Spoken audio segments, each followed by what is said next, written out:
In this super short video, I'm going to show you step by step how to use OpenAI in order to automate your trading. I go super deep and I show you a ton of different trading bots and I show you all of the code because I believe code is the great equalizer.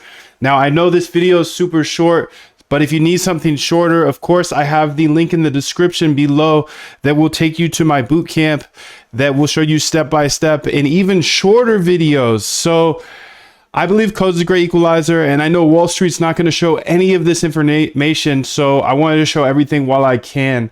YouTube's not letting me share too much of this information, as you already heard before. My name is Moondev, and I believe if I can show you everything of how to actually use AI, OpenAI, or Claude in order to build trading bots and come up with your own strategies. I have a methodology that's 3 steps. It's research, backtest, and implement.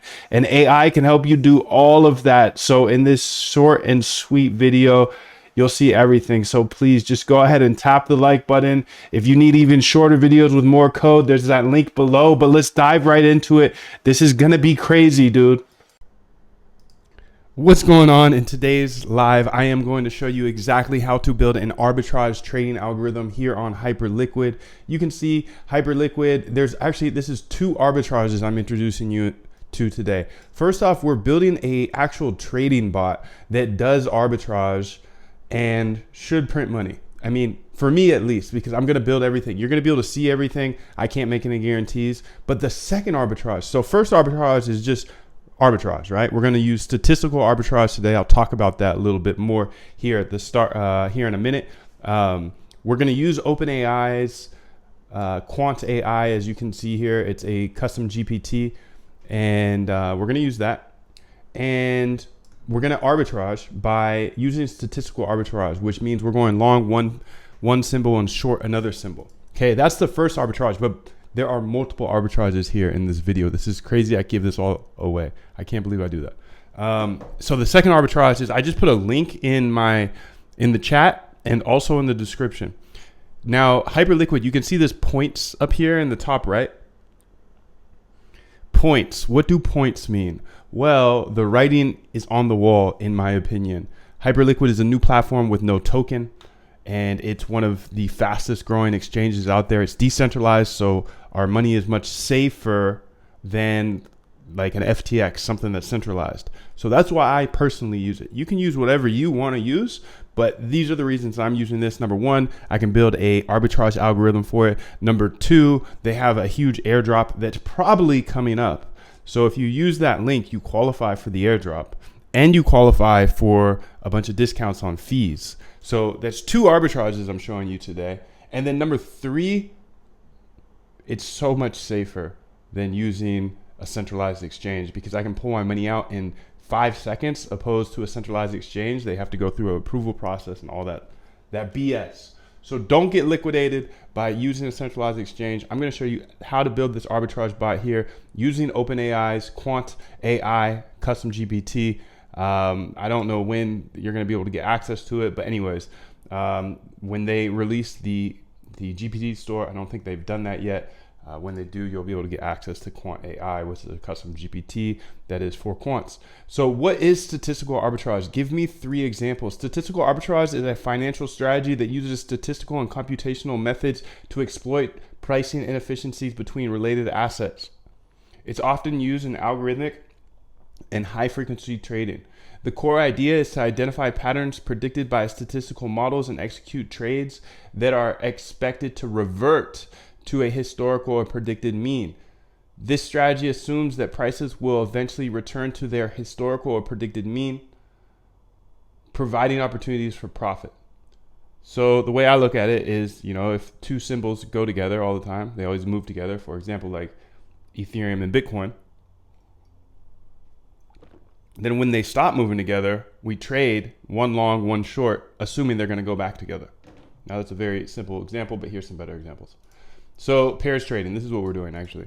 This is one of the most well-known forms of statistical arbitrage. It involves finding 2 historical correlated securities. When the spread between their prices deviates from the historical norm, a trader would short the outperforming security and go long the underperforming one, expecting that the spread between their prices will eventually revert to its mean. this method is often used in stocks in the same industry. So this is what we're doing. We're longing one, shorting the other, and we're building this out today on Hyperliquid. We've got some starter code.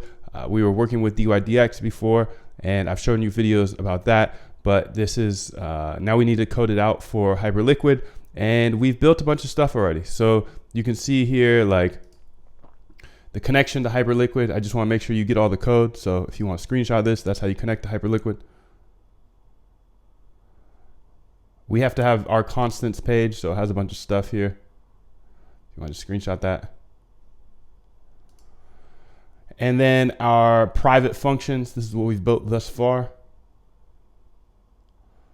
And we're going to just keep building. Now, I get it. I'm on level 50 here. And if you're brand new to automating your trading or algorithmic trading, this is going to be a little confusing, to be honest. If you need me to hold your hand from the start, or you're just getting started, like I started somewhere too, you know, like I didn't know how to code prior. I was super scared of coding because I thought it was just for like the super elite. But anyways, I have a boot camp that will show you exactly how to automate any trading strategy that you have. And throughout this boot camp, I just hold your hand in short, concise videos. Today's videos might be a long one. We've got a lot to do. We've got a lot of energy. Got a nice little workout in. Here in the boot camp, I give you 7 algos. Actually, probably even 9. I give you a 30-day, actually even a 90-day money-back guarantee. I don't want anybody's money that doesn't have success with it. You can see all of the people that have absolutely crushed it in this boot camp down here below. You can feel free to jump into Discord and ask around. But that's not the point of this video. I want to go ahead and first start building out this statistical arbitrage bot. So while I do that, I actually have this AI, and I want to make sure you understand the process to automating your trading. So I have this right here written for you. A little preparation. Today we are building a statistical arbitrage on Hyperliquid using my system, which is the RBI system. Just in case you don't know how to automate your trading, this is how you automate your trading. Step 1, you research trading strategies. So how do I find trading strategies? Well, I could say good trading strategies and put it into YouTube. I can put it into Google Scholar. Google Scholar is going to have some really good papers written by really smart people. But now I can go ahead and say, hey, good trading strategies, and watch all of these strategies. So that's step 1, find a good strategy. You might already have a strategy. You might already be a trader, and that's awesome. If you're a trader already, then you probably have a strategy that you can automate. Remove those emotions and it's going to be much, much better. So that's step 1, find the strategy. Then you backtest the strategy, make sure it works in the past. If it works in the past, then it's much more likely to work in the future. Then you implement it into a bot. So in today's video, we're jumping straight to the implementation part because I've already done these 2 things, research and backtest this strategy. So I'm building it out into a bot, and then you'll be able to see everything along the way. So all I ask is you smash that like button, and yeah, let's get up to 10 likes real quick, and I'll show you absolutely everything for a full hour. So this research, backtest, and then implement is my RBI system, how you automate your trading. This is exactly how you automate your trading, step by step. Now, if you're lost and you don't know how to actually do the coding part, I can show you how to do that in the bootcamp. The bootcamp is above. I just showed you that. So first off, I want to go ahead and I actually have an AI that will do part of this RBI system for me. So it'll do the research and the backtest for me. And I just copy these links, these YouTube links, and I just put them into my AI here. And you can see like people have been using this, and you throw in a video here, it creates the strategy for us. This is AI creating the strategy. And then it goes ahead and codes the backtest. So it does the RBI system for me. Now, of course, there's some tweaking that needs to be done, but that's pretty cool. It helps us like 80 to 90% of the time. Save 80 to 90% of the time. Anyways, we're going to use OpenAI for the rest of the video and QuantGPT, QuantAI in order to build this out. So let's go ahead and let's get coding here. So let's go ahead and look at our README. And if you ever have any questions, ask me in the chat. I'm here for you. So yeah, ask me in the chat. Light up the chat with likes. Try to get up to 10 here, and I'll show you absolutely everything today. And I'll go for the full hour. So, you know, I know there's a bunch of us in here. And yeah, the Discord link is actually on this page. So I'll go ahead and drop the Discord link right now. So Ski Mask asked, where is the Discord link? It's on that link at the very bottom of the page. Scroll all the way down and you can get to our Discord. Just chat in Discord right there. Boom. So let's go ahead and get back to Quant AI. That's going to help us code out the rest of this. And we stopped at the point we were getting the data. So you can see in my README here, I said to do, get the open, high, low, close volume data. And I'm going to say, use this information, use this info to make a Python function that gets sol data for me.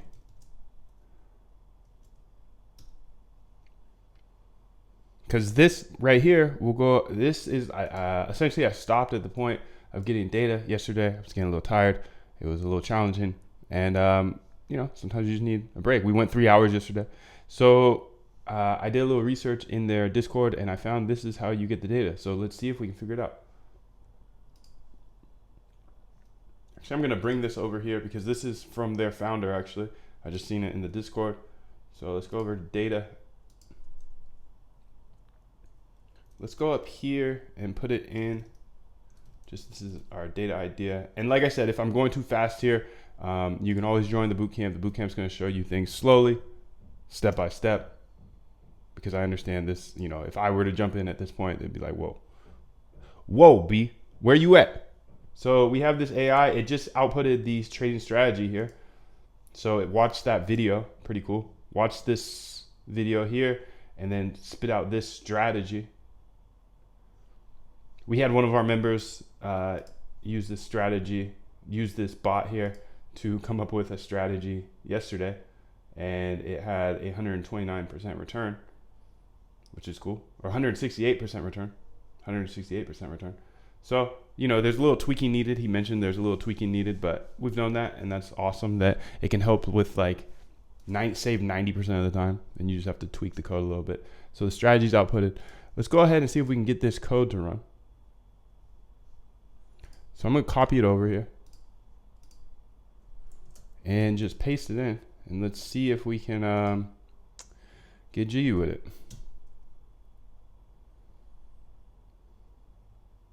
Print sold data, start time.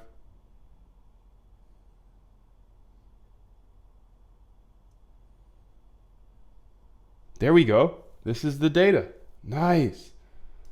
Okay, so wow, awesome. Here's the output. So we'll use Quant AI again. Thank you. Here is the output.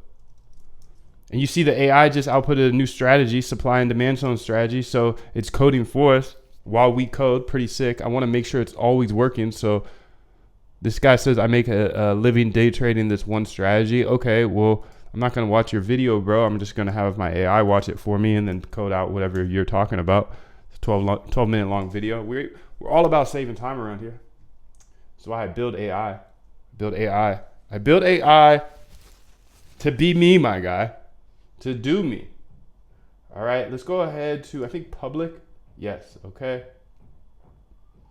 Let's say this gets the prices array. So this is some code we were using. And I want to say above is the data. Below is a function and then a set of NumPy data. Please update our function that you just outputted in order to make the data above output just like the data below.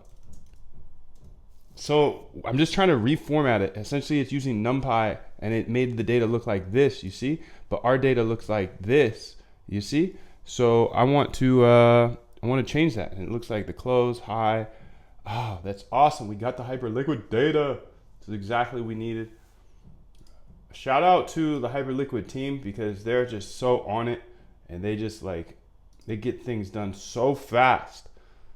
So fast. I'm gonna just call that HL data here. And let's go ahead here and see if we can figure this out. Sol data, your sol data goes here.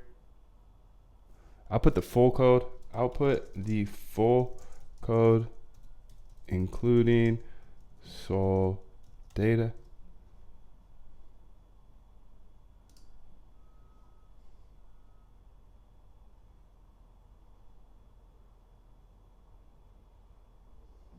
You can see this just outputted a strategy based on the video. So the video, watched the video for us.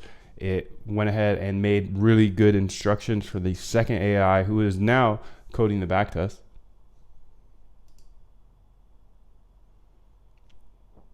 If you come a part of Quant Elite as well, you get access to this. So that's dope. Sure, I'll include the full code along with the sol data you provided.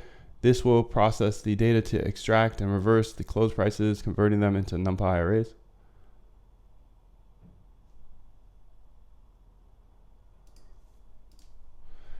Combine the below code with the process sol data code so you can output one full script that I can run and get the data in the format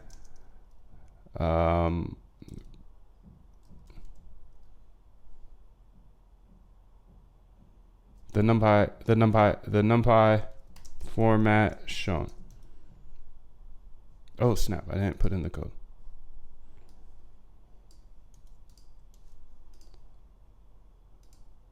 Get sol data. Copy. Oh my God, not delete. Oh my God, what did I do? What'd I do? Go ahead and smash that like button. Let's get up to 20 likes today. And I will show you everything for the full hour. If we get up to 20 likes, I know it's a long way, but you got this. If you're sitting here, go ahead and just tap that like button. What's up, Mooncatcher? How are you? He says, your ChatGPT stuff is amazing, bro. Thank you. You're amazing for being here. You can see it just outputted the second strategy back test here. So this is the strategy the guy says he makes a living off of. That's awesome. Let's go ahead and make sure let's get another strategy in here. Advanced reversal. Okay. So this AI down here essentially watches the video for me, comes up with the strategy that's talked about in the video, and then codes the back test. And then this AI, you know what this AI do. This is Quant AI.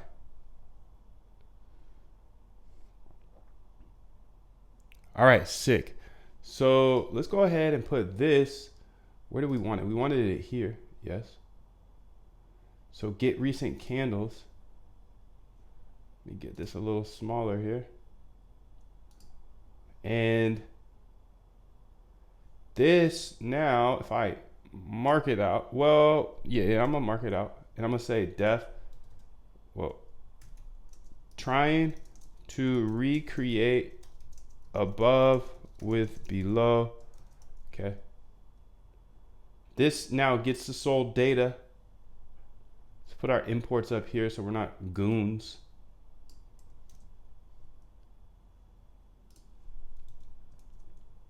We got JSON, we got time going in there twice. We got NumPy going in there twice.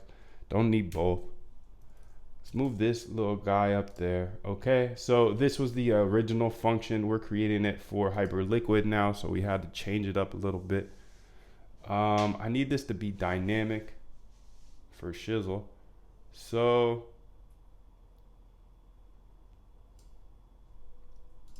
update the above code so the symbol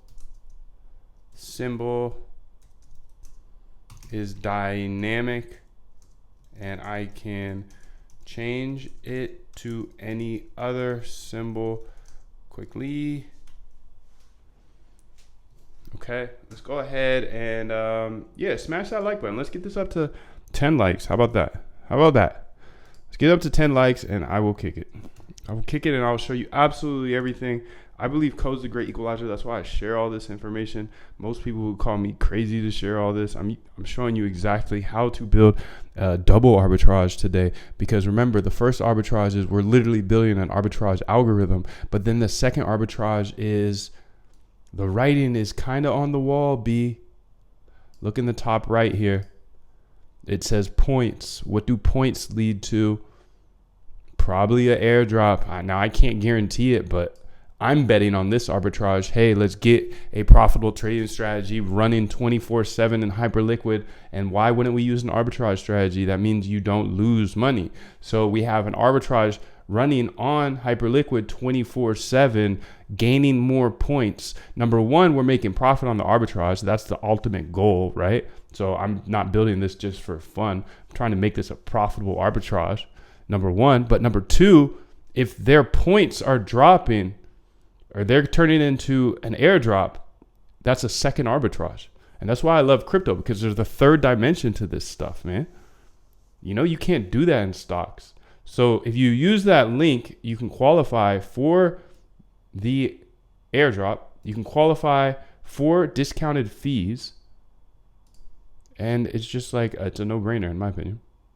So make sure there's a link, and you got to use that link in the description or the chat or in the Chizzy chat, right where you hit the like button. I'm giving you everything, all the sauce today, all of it. I want you to have all of it.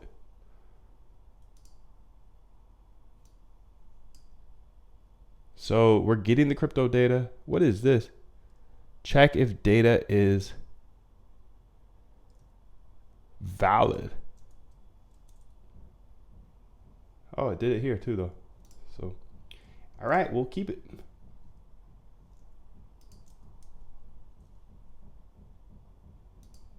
All right, so let's go ahead and try to run this. See what happens.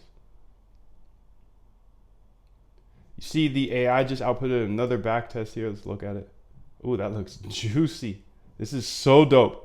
This is the quickest way in the world to code backtest. Remember, the process for automating your trading is the RBI system, research strategies, backtest, and then implement. If they work on the backtest, implement them small size for 30 days. And if that works, then scale it up.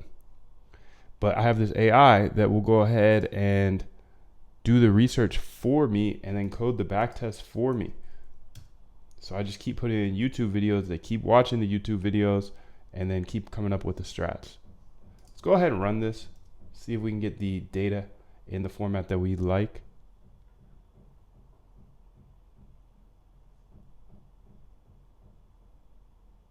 So it might take a second because it's getting a lot of data.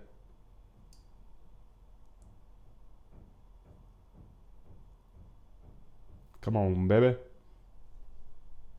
Show me something. Show me something.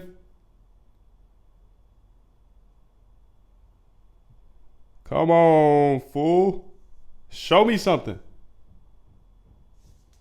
Where's it at? You're taking a long time. You're taking a long time.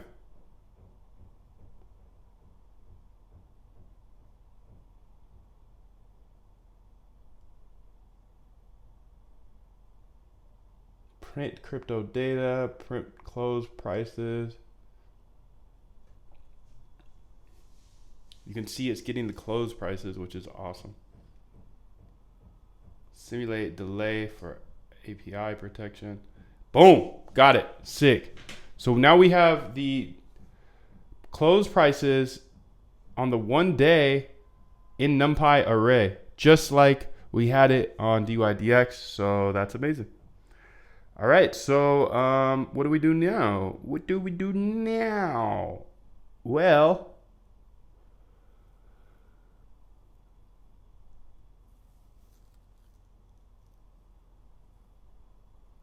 let's make sure price result, perfect. So process crypto data. I want this to be called def candles recent.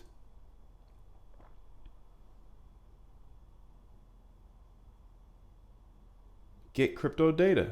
So get crypto data.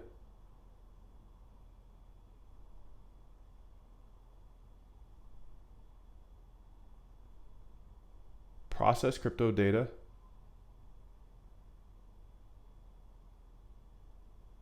So I think I put this here. How should we do this? How'd they do it?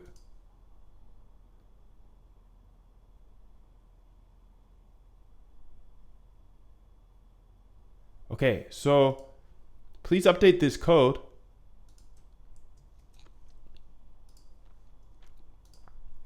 Please update the code below so it works in one function and returns the same thing as the code above.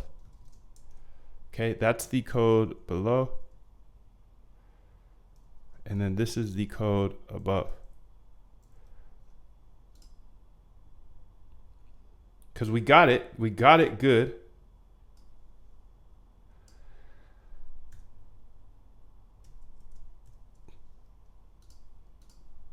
And has the same function name. Jeez. Tap that Lizzie. Let's get this up. Let's get this up. Let's get this up.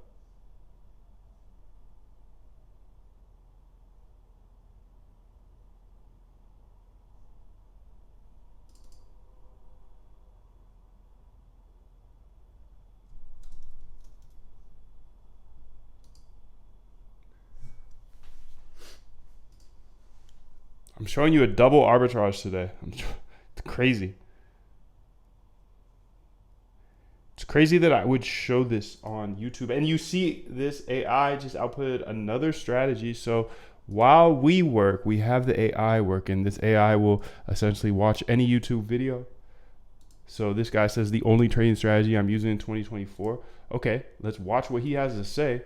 Let's turn it into a strategy. You can see it writes the strategy, the AI writes the strategy, and then it writes the backtest so we can see it worked in the past. Because remember, the process is research, backtest, implement.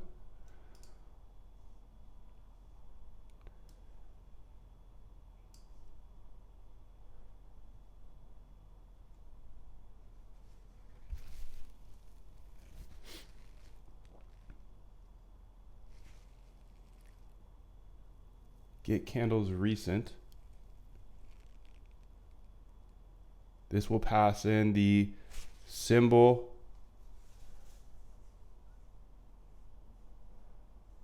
What does this do though? What does this do and why is it there? Get it out of there. I mean, it says if is an instance. I'm not sure what is an instance means.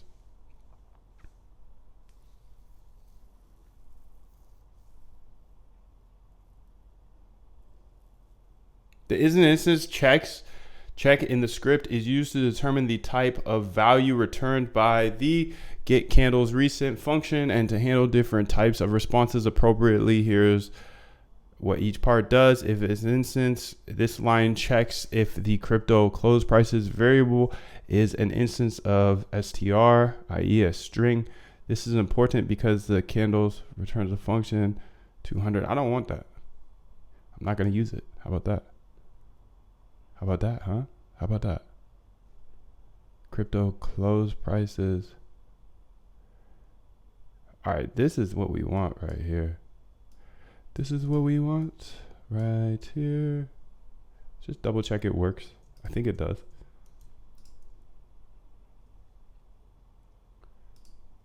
Wow, we're really converting this over to Hyperliquid. I'm about to arb the F out this. This is crazy. Because this is a double arbitrage. This is a double arbitrage I'm giving you today. A double arbitrage. Not only are we arbitraging the bot, but we're also arbitraging the exchange. Ideally, there's an airdrop coming up. And if there's an airdrop, then we win. I mean, if you use the link below, then we win. But if not, then I win. You know?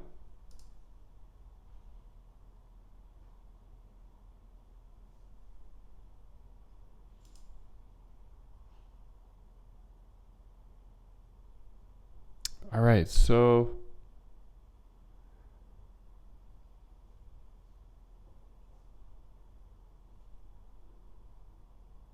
let's get this up to at least 10 likes real quick while this data is pulling in. This is watching the video right now.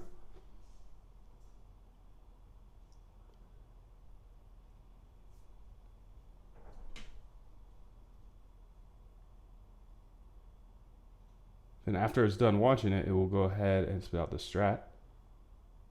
And then after it's done with the strat, it's going to go ahead and spit out the backtest. See if this data is here yet. Oh, I didn't print anything. Damn. Yeah, I did. No, I didn't. No, I didn't. My bad, my bad.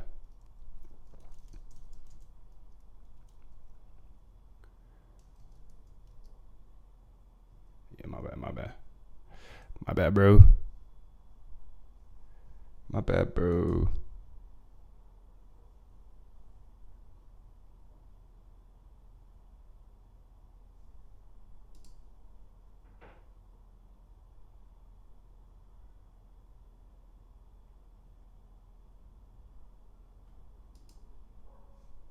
All right, so we got the data that we need in the way we want it. Perfect.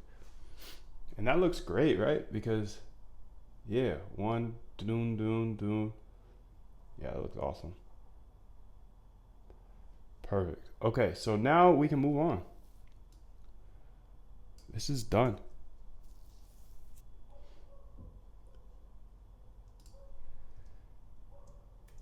Done. Let's move on. Let's move on to the next function. Now this next function gets candles historical. Okay.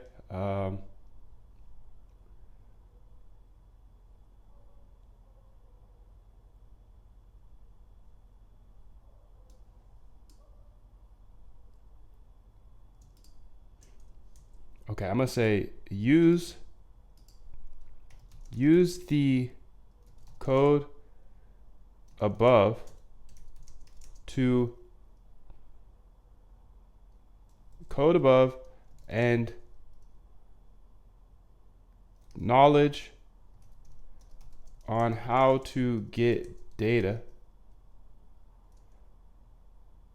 from above, and then recode the below function with the same name, but adjust it so it works with the way we get data above, because the below function is for a different exchange.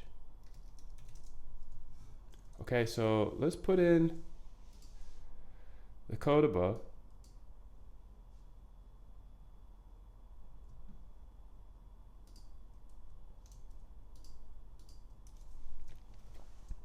Here is how to get data through curl. And we'll go ahead and put that curl stuff in here. Oh, where'd it go? Where'd it go? HL data.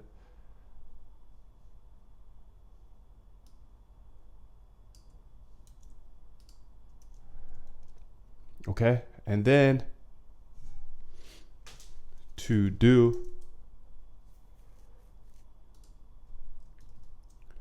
different exchange. Okay, so now we need to go ahead and go back to public here and say we need to get historical data.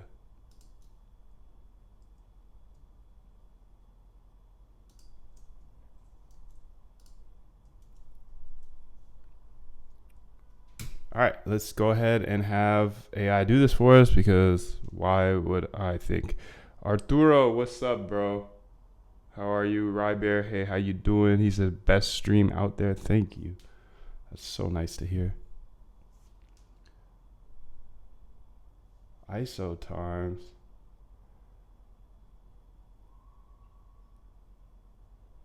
Symbol and interval, close prices. For ISO times.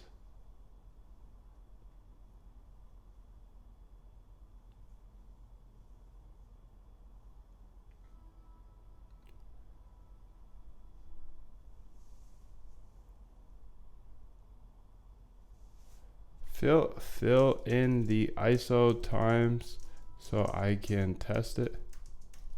The function.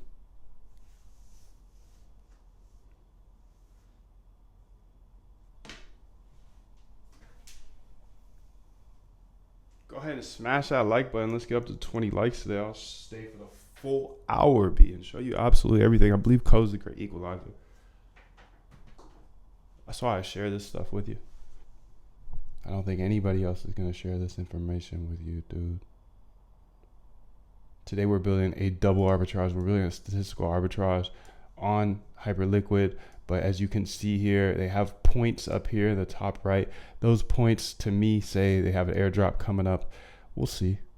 I'm betting on it. So this is like a double arbitrage because I'm building a arbitrage bot that theoretically should make profit, at least not lose money, and also run up the points. So if I get more points, I get bigger airdrop. That twins. That's good. Okay, historical data. Let's see how this does. So ISO, get historical data, and then we'll try to print historical data.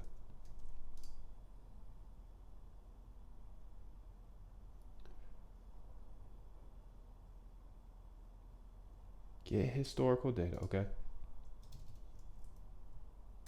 HL function.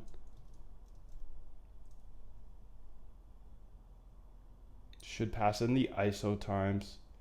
Historical data, it should print the historical data. Let's make sure we don't have any other code outputting. Okay, this should be Gucci. Let's see if we can print the historical data. It's gonna take a bit because I think it's a pending stuff.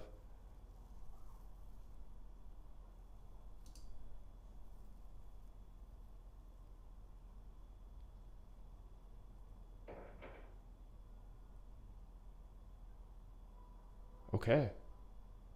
Can you, how do we make the ISO? Send back the ISO times so it's 1 year of historical. That might take a long time. 3 months of historical data. This is sick. We're on the move. This AI is taking a little long. I think it's because it's a long video. Sometimes it doesn't work if it's a super long video. But you should have access to, if you do join the bootcamp, you'll have access to the code, so you can have it do any longness of video.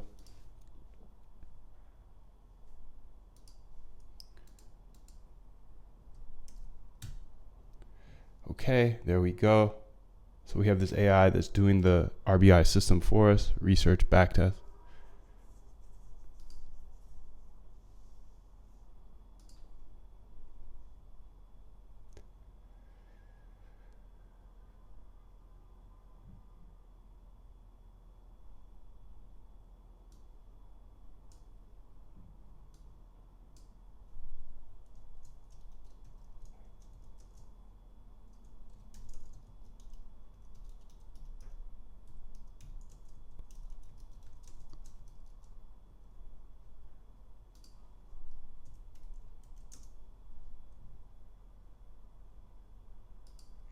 So we're building a double arbitrage algo here. This is crazy, dude.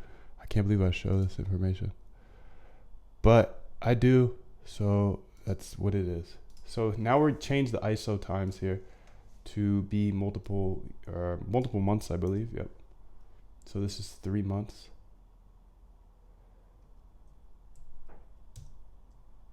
See if we can get the 3 months data. This might take a little bit longer.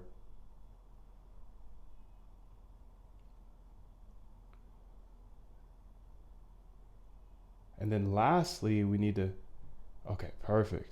So you can see date time is that. This is 100.33. So I believe that's now. This is 100 point whatever. And then it looks like we are, let's look at the code real quick.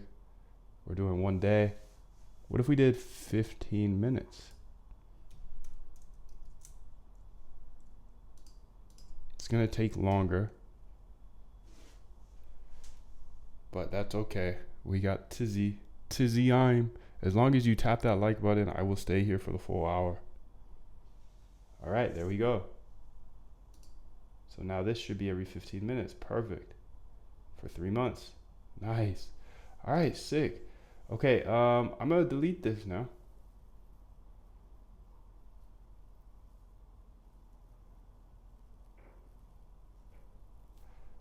Well, I'm gonna do this. Copy.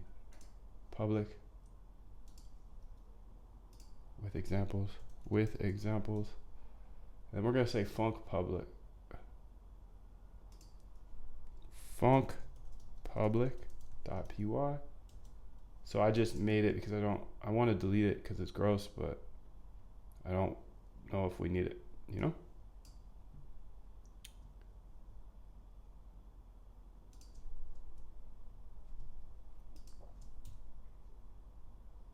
It's the ISO times 4. Do I need that? Yeah, I do. Because if we look at the example, yep, func. All right. And do we pass in? No.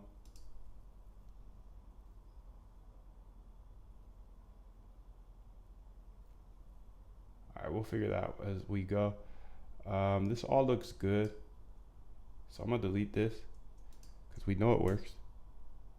So we're mobbing through this. I'm gonna say done. Wait, is this done?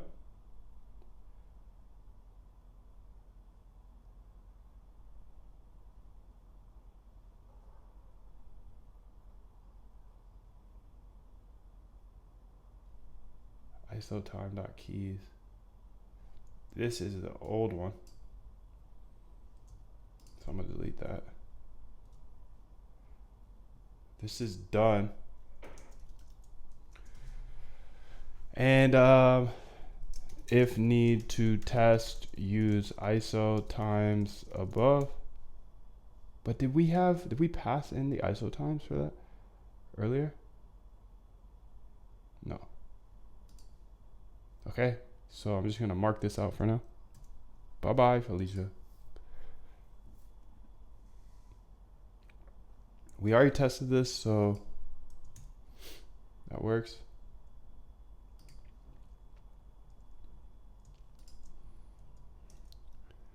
Let's say we are, I'm gonna say to do. We are trying to recreate the code from above for a new exchange. Below is how you get the data needed for that exchange. So please look at the above code and recreate it, including keeping the same func name, but recreate it for the new exchange using the examples below. Okay, so let's go ahead and put the old exchange code up here. So this is dydx.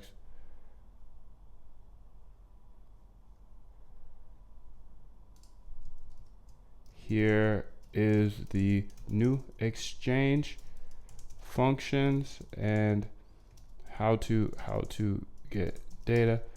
Please send back the new exchange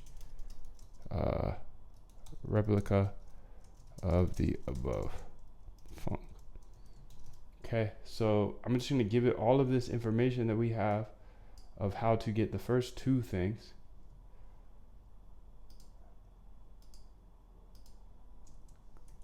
Okay, I'm gonna put that in here, and then also here is the curl instructions if needed, and then we'll go to HL data here and essentially give it this instruction.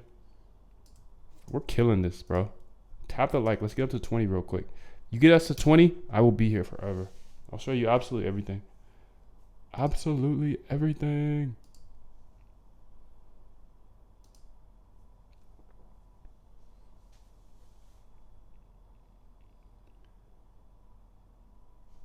So to recreate construct market prices function for the new exchange Hyperliquid, we need to adapt it to use the get candles historical function, which fetches data from the Hyperliquid API. We'll also need to handle the way we get the list of tradable markets, as the new API likely has a different method for this. Assuming you have a way to retrieve the list of tradable markets, here's how the function could be adapted. Sick, bro. Sick. Sick. Update. Send back the get tradable markets with a sample data of Sol, ETH, BTC, so we can test it out, and anything else needed to test. Okay, so we're going to construct this here, and that should be able to do this public over here. Okay, and I'm going to mark this out for now.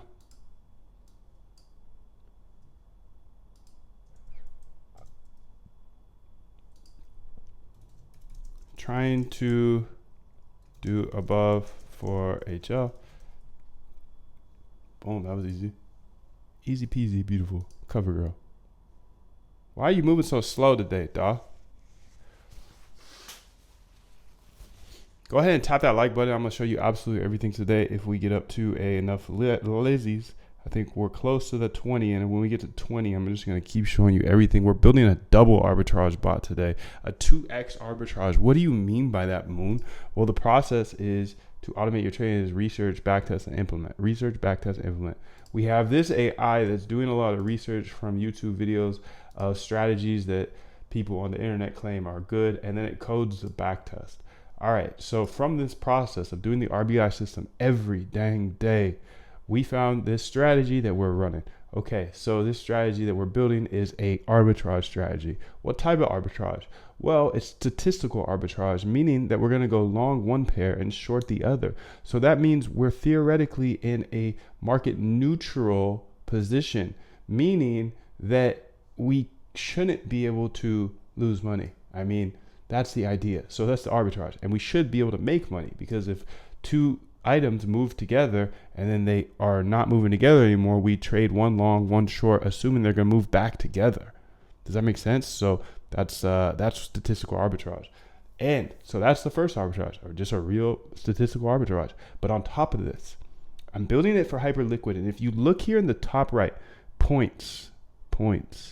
What do points mean? Well, the exchange doesn't have any token, and they put out this points thing last month, and they said it's going to run for 6 months. Well, the writing's on the wall, in my opinion, that an airdrop is coming. So how do you get that airdrop? Well, you have to trade. You have to trade volume. So, if you have strategies that work, trade those. I'm building this statistical arbitrage in order to trade market neutral. I have strategies already running on Hyperliquid, but I want to have a market neutral strategy as well, so I can gain as many points as possible. So that's where the double arbitrage comes in. First arbitrage is Hyperliquid, just trading algorithmically.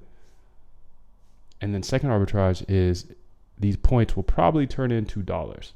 So how do you get that? You use the link that's in the description. You got to use that link to sign up. And then you're going to get a huge discount on fees, plus qualify for points. And those points, what do those points do? We shall see, B. We shall see. But I'm betting on this double arbitrage. That's why I'm working on it. I don't do anything that I'm not working on. I don't make videos just to make videos. You can see this AI just outputted a new strat and a backtest. So we're having like double work today, which is awesome because everything that I'm doing here, I'm having this AI then go ahead and work while I'm working. So it's working on all these strategies that, you know, YouTubers claim to be good, and then we can just backtest them to see if they actually are good or not. Let's go ahead and try this one. It's a 52-seconder, should be quick. Paste it in there. It's going to go ahead and do the RBI system for me, research strategies, backtest them. So it's going to code the backtest for me. Let's go ahead and run this code up here and make sure that it works well. Let's make sure we're not printing anything else out here. We are, in fact. So I'm going to go boom, see ya. And then I'm going to scroll down here and go ahead and say bada boom. And then we should have some data popping out. Go ahead and smash that like. Let's get up to 20 likes and I will stay here for an hour and a half today. We've been here for 52 minutes and I'm going to stay for the full hour and a half. If we get up to 20 likes, if we don't get up to 20 likes, you're missing out on this double arbitrage. I already put you onto so much game today. We're using OpenAI's Quant AI in order to build out this double arbitrage. And if you have any questions, I'm here for you. So ask them in the chat. I'm here for you. I'm here for you. I'm here for you. I'm here for you. I usually could just do this by myself, but hey, today I want to show you. Okay, so we got the data we need, the timestamps we need. Perfect, it works. So in that case, I'm just gonna get this out of here. Bye, Felicia. We got our own now. Construct market prices. Just passes in the client. Okay, that's fine. Get tradable markets. How did they do that? Tradable markets. Markets equal. Okay. So we might want to update this to get the markets. I'm going to keep this up. Let's keep that alive here because I want to get tradable markets. And how do we get tradable markets? Well, I can look at my handy dandy notebook and look at the markets here. Or let's see here. I've got this nice funcs file and I'm sure it shows me how to get markets, right? Somewhere. Ask bid, get price, size, limit order, adjust leverage, get open, high, low, close volume, supply and demand zones, get position, cancel all orders, volume spike. Okay, kill switch. I want to go ahead and figure out how do I do that. Let's say hyper liquid docu examples. Okay. Hey, look at that. That's me. I'm everywhere, B. Because I go the hardest and I show the most. So trading assets.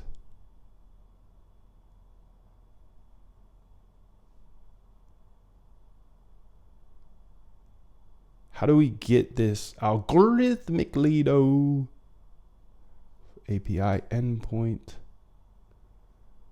API retrieve exchange metadata. That's probably it. Retrieve mids or actively traded coins. Retrieve assets, asset context. Retrieve user state. Retrieve a user's open order. Retrieve a fill. Retrieve a funding. Query open ID. I want to go back to this high limit data because they put a good link here that actually sent me to some other stuff that I don't know if I've seen this before, which is crazy. Crazy B. It's probably the same page. Silly Billy.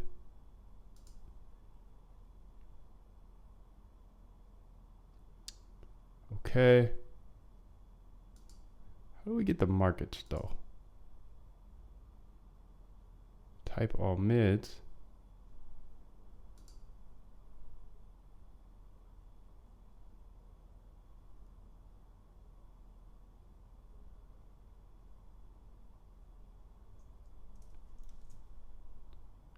Let's try this.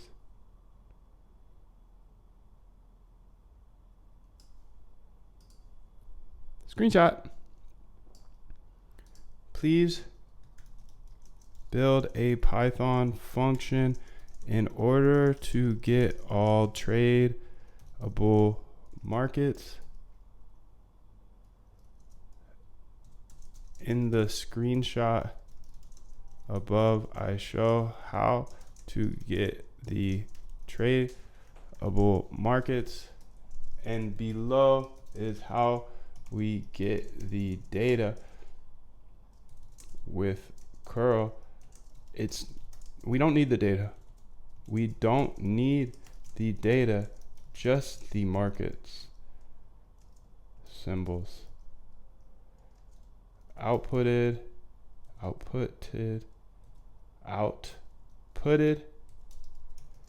into a list. Okay, I'm gonna put that in.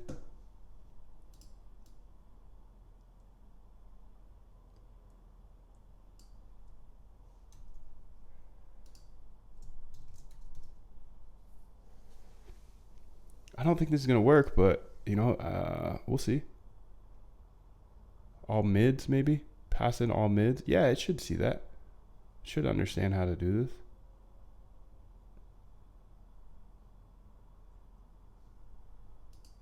And we'll try it here, just on this little testing ground. No, let's do it here. Public, func public .py.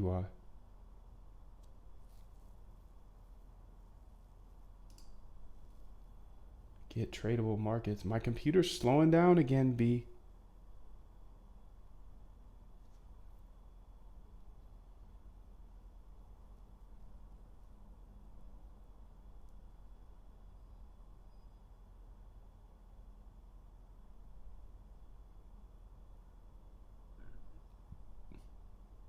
Wait a minute.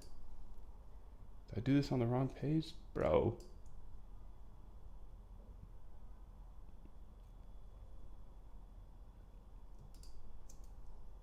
That's gonna be confusing.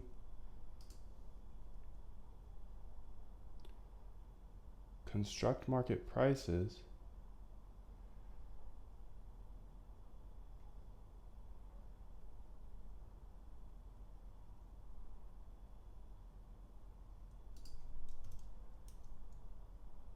This is the real construct market prices. This is the old one.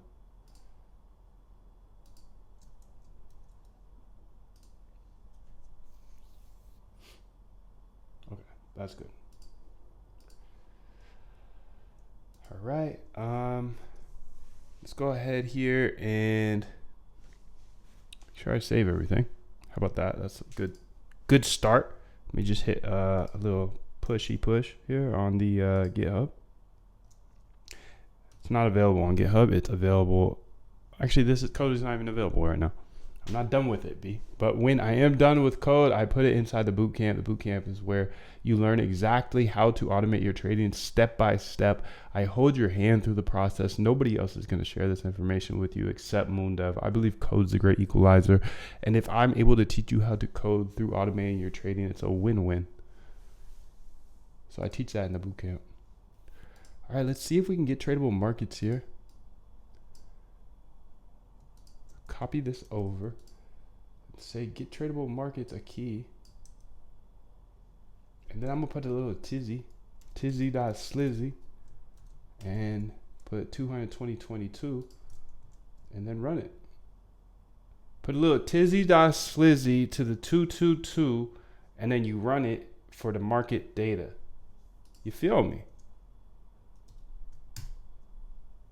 A tizzy to the slizzy.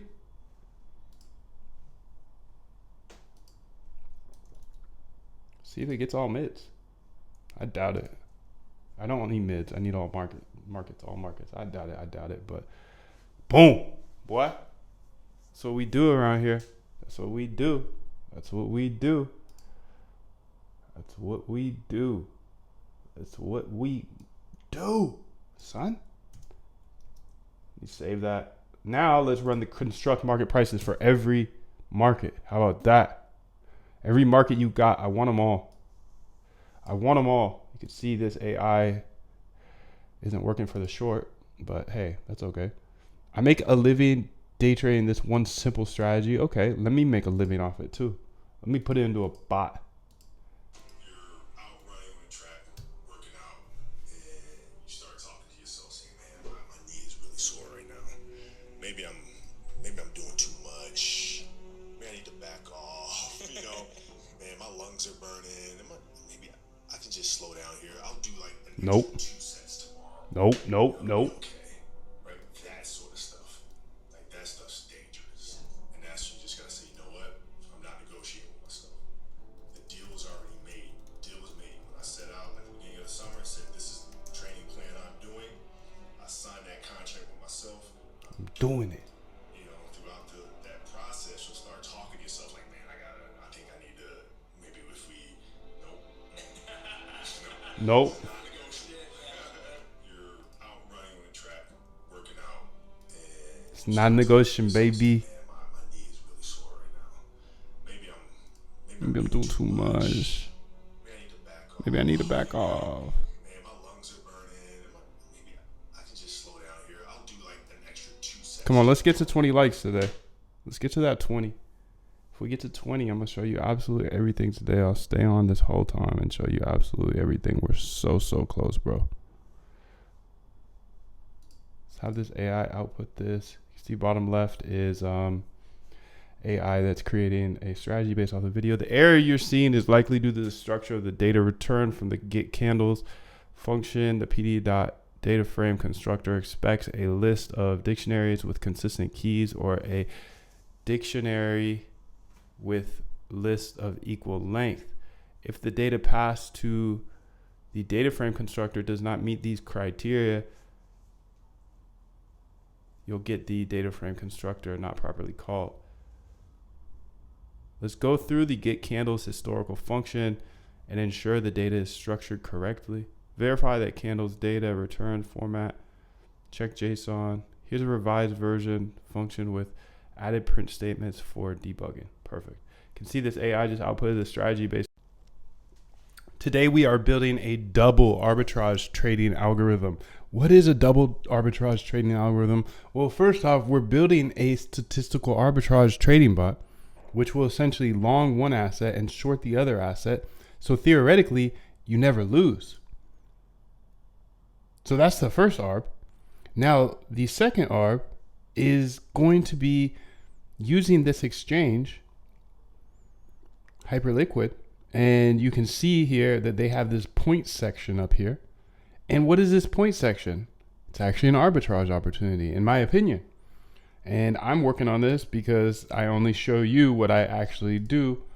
Not a YouTuber, I just show you what I'm doing as a quant. So the second arbitrage here is the more we trade on this exchange, the more points we get. Points probably are going to lead to an airdrop. So that's how it's a double arbitrage.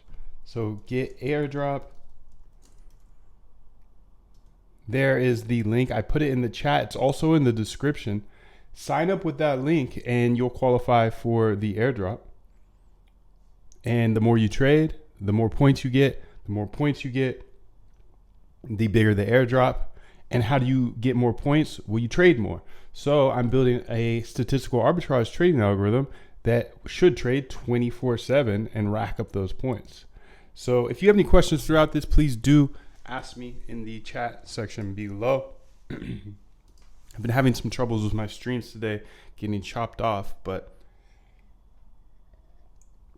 it looks like we're live again and we are mobbing. So in order to qualify for the second arbitrage, which it could be much bigger actually, you have to use that link in the description or the chat, and you can rack up points by trading more.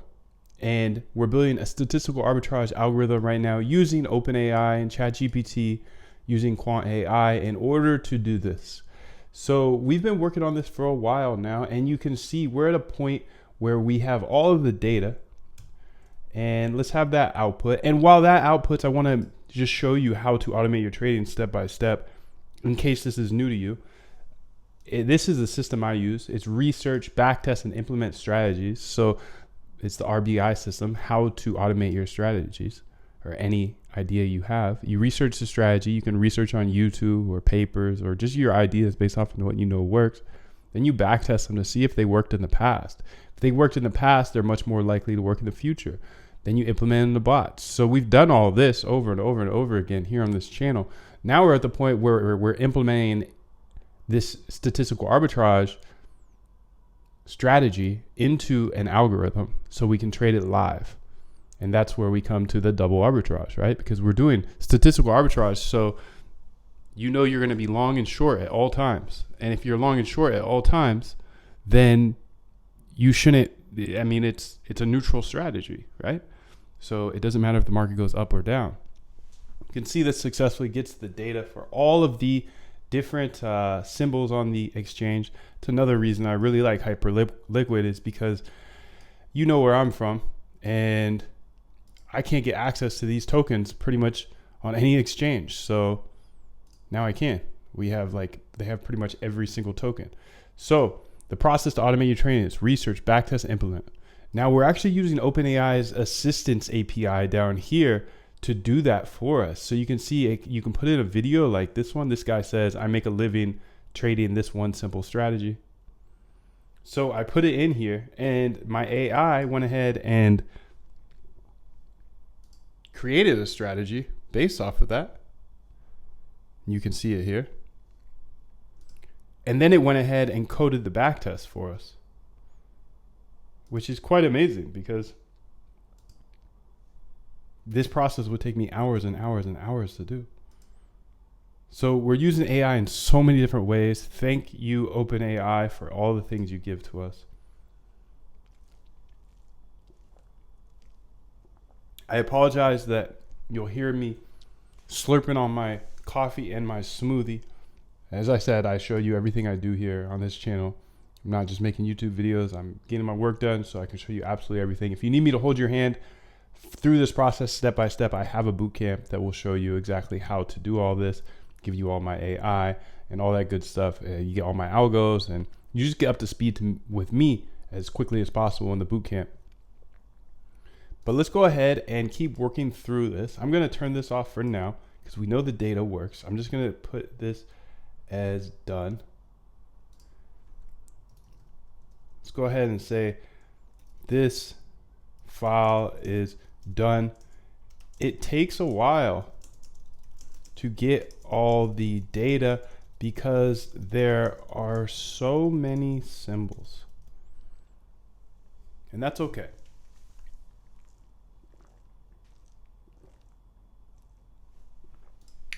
While we're working, I want to make sure that our AI is working too. So smash that like button. Let's get up to 10 likes as quickly as possible, and I will stay here for the full hour and show you absolutely everything.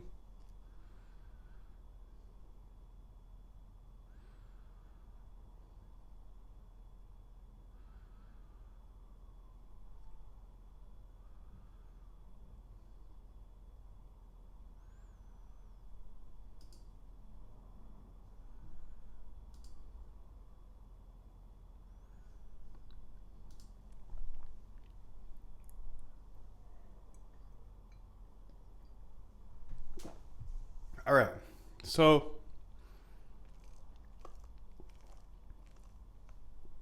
where do we need to go from here?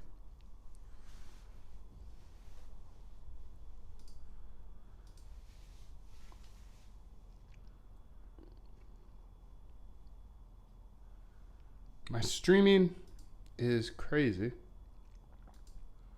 but that's okay. All right, so what I want to do here is I just want to keep working through this and we'll go step by step.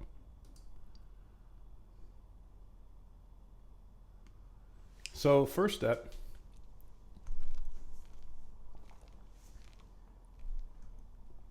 so go back to the main file here.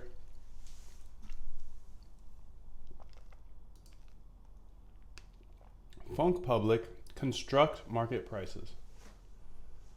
Construct market prices in Func public. Okay, this is what we just finished.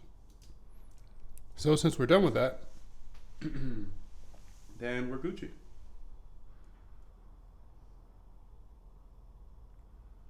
we can keep it moving.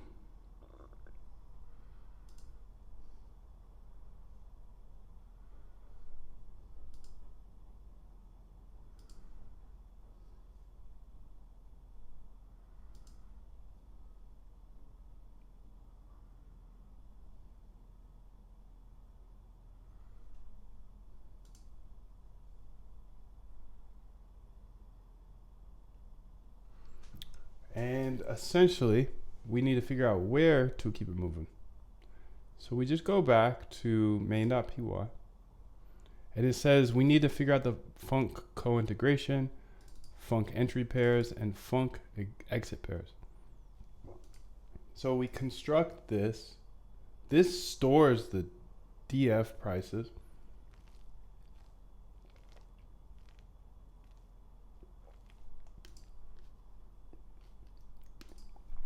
So we're here. I'm just going to say to do here. And we'll just start from there. How about that? How about that?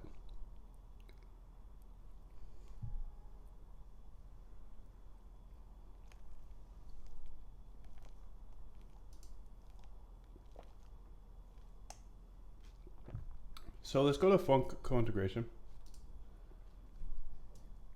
Func co-integration .py.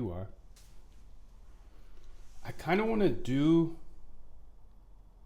that last.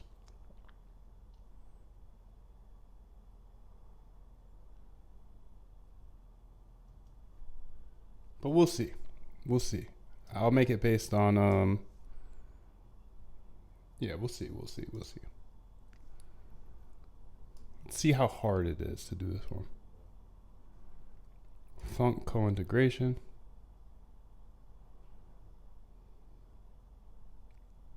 This actually should be quite easy.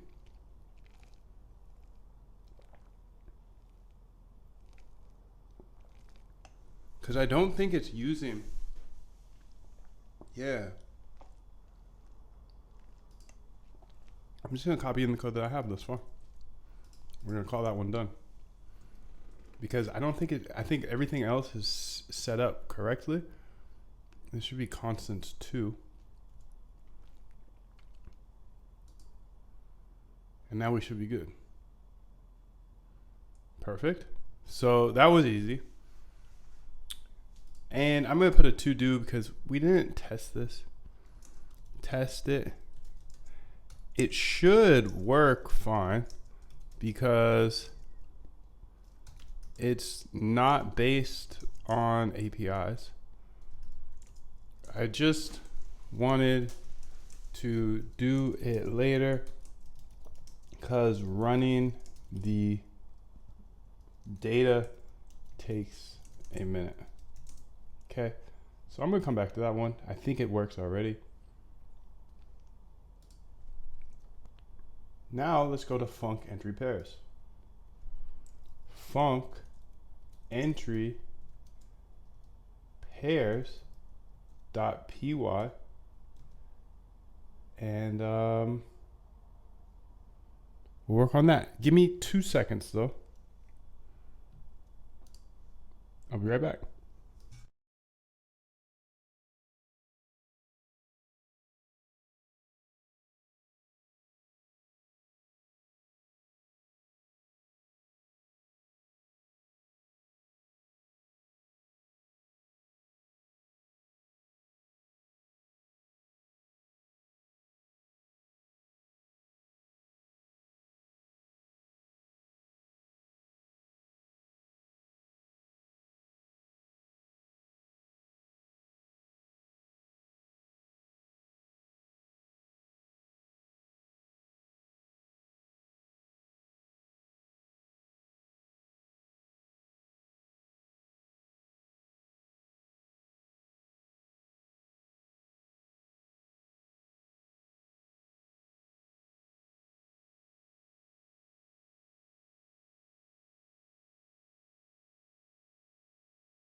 All right, so let's go ahead and work on this funk entry pairs, because I think this is going to be interesting and needed, obviously.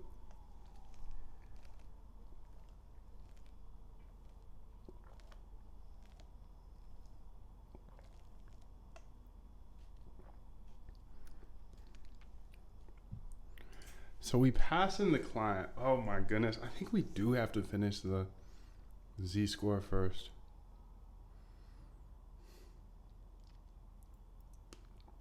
I wish there was a quicker way to do this.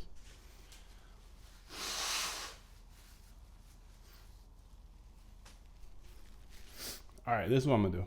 I'm gonna go ahead and let's figure out the Z-score. Okay, what else do we need? We need funk entry pairs, funk entry pairs, and then we need funk exit pairs. These are the last two things we need to do, but we need to figure out the co-integration first. So I'm gonna cheat a little bit, and so it doesn't take as long, we're gonna have it go ahead and yeah, that's what we're gonna do. That's what we're gonna do, B. So essentially, when I run this, what was it, Funk Public, I believe? This takes forever because it's like 100 plus symbols, getting data for like 100 plus hours over X. It's just a lot, and you'll see it run right now. But it's getting it for all of these symbols. So what I want to do is kind of cheat a little bit. Just because so it doesn't take as long, so we can get past it. You can see it just did it for those two, Ave and Ace. And were those the first two? Yep, Ave and Ace. Now, it's 3. Let's do it for like 10.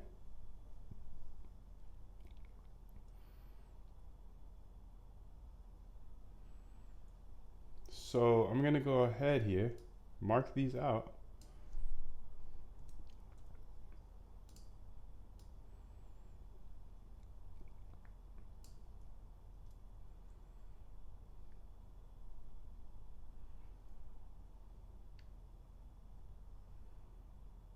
And I'm just gonna pick like some of them. Some with good liquidity.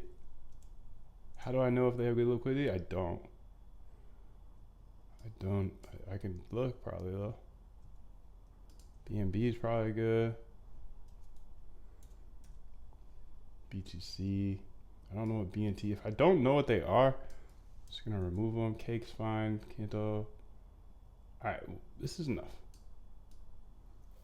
Because that's gonna take a while already. So those are the ones we're doing for this test. And I'm gonna run it back. And this should get the tradable markets, but actually we're going to be working in here in the co-integration. So calculate half-life, calculate spread. Okay, this should run, right? No, it actually won't until I run store integration results. So DF market prices. What is DF market price?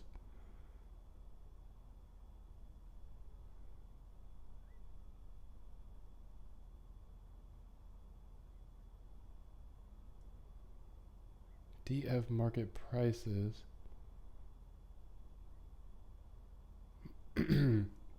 So DF market prices, we need to go ahead and find that, and I think it's just the yeah, it's what's returned from here. Let's open this up a bit and go to Funk Public here. Open the side. Okay. And we actually have to get this. So in order to do that,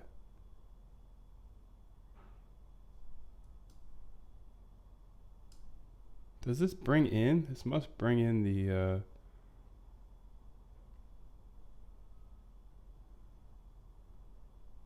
Oh, I'm silly. Sorry.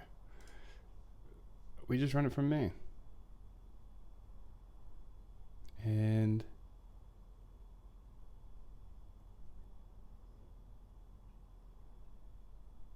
let's say time.sleep right here.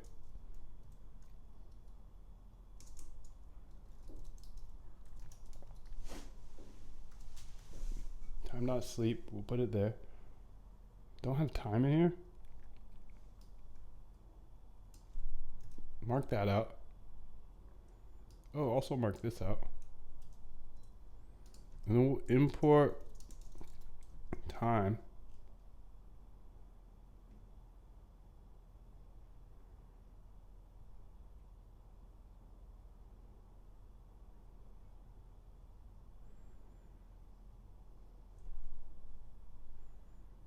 I actually just want to run this one here.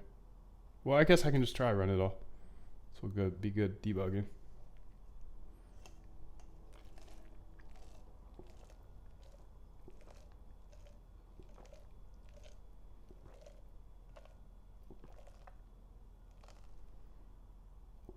So that works.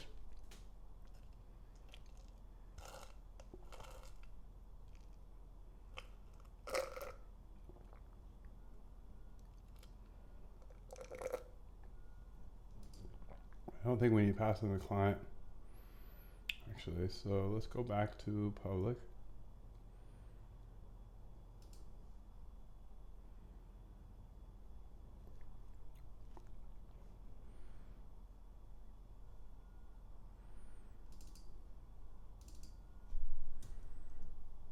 I must have a time.sleep somewhere else, huh?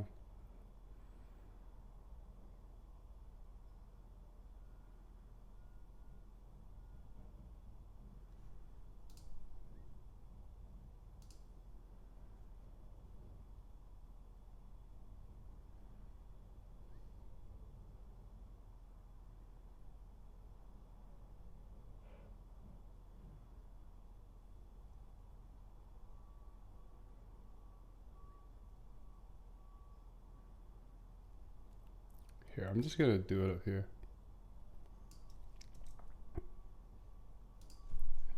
Let's test it out. Let's get it tested. Try.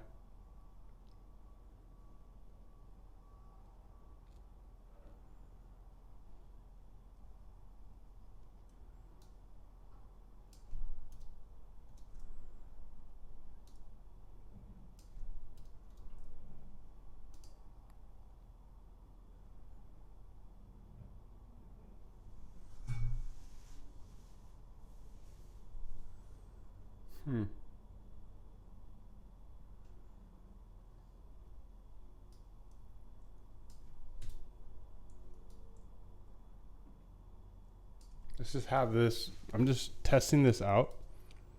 So I don't really need all that. Oh, this is why. Boom. All right. Time.sleep.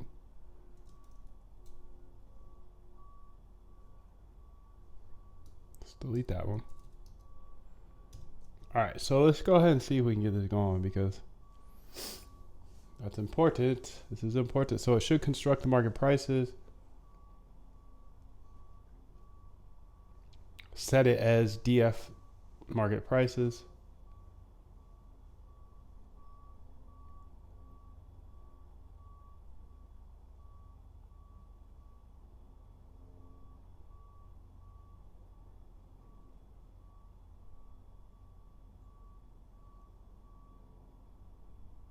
I must have a times sleep somewhere. Connect to hyperliquid. Connect from func connections.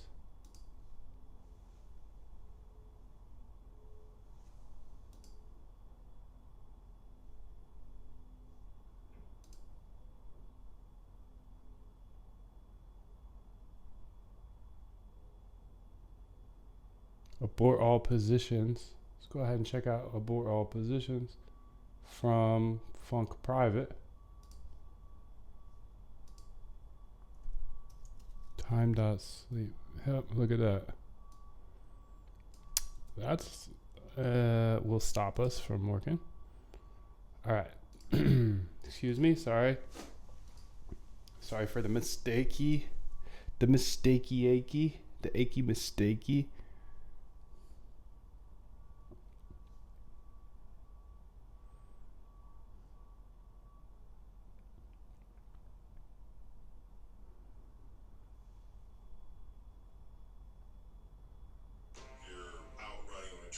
All right, so this is going to construct market prices.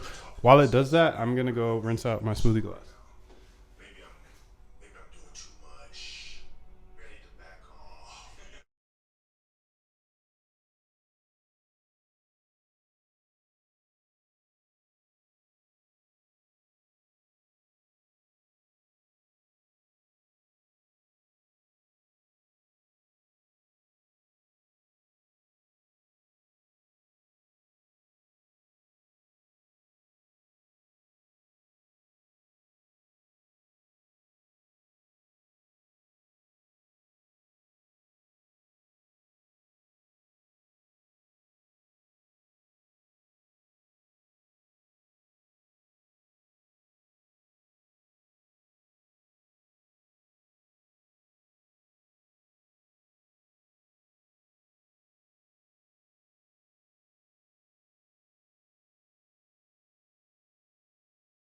I'll do like an extra 2 sets tomorrow. It'll be okay. It'll be okay. Right? That sort of stuff. That sort of That stuff. stuff's dangerous. And that's, you just gotta say, you know what? I'm I'm not not negotiating negotiating. with myself. The deal was already made. Deal was already Deal was made. made. When I set out at the beginning of the summer and said, this is the training plan I'm doing, I signed that contract with myself. I'm doing it. You know, throughout that process. We don't stop around here. We go till the job is done.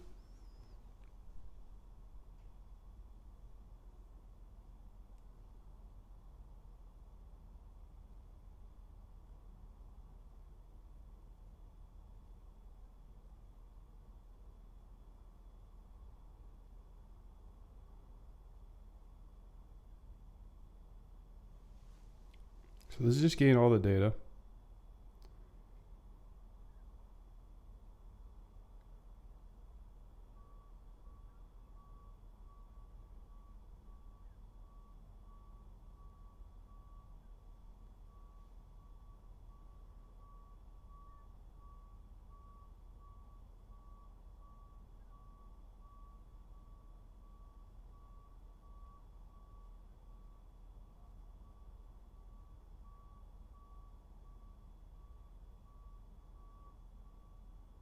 All right, fetching all prices. Perfect.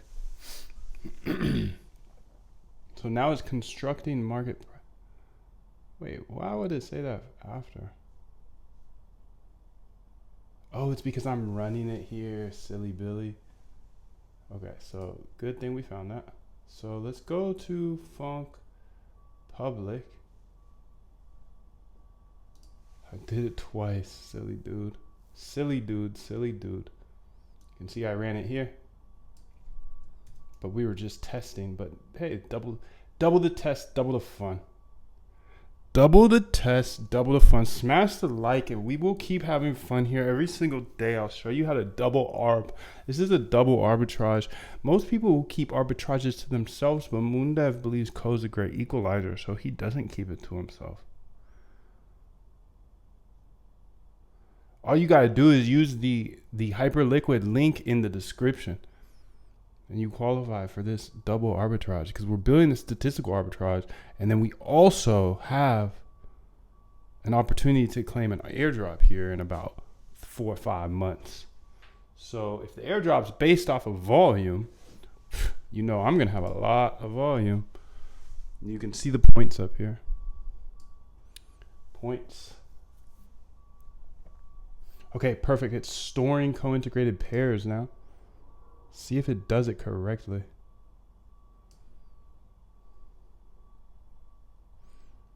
So storing co-integrated pairs. And then it should save.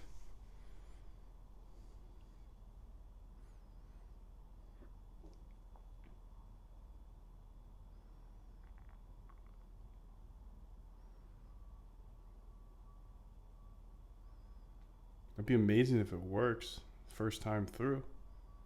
Nothing works the first time through. But maybe this, maybe this.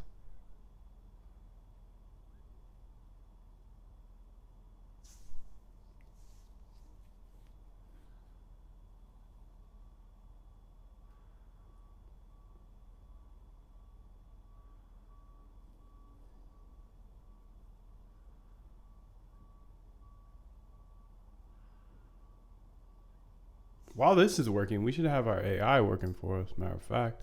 So this AI down here will watch any YouTube video and figure out the strategy. So let's put in Humble Trader. She's dope.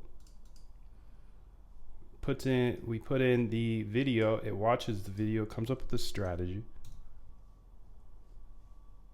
and then writes a backtest for us. So this should be storing co-integrated pairs.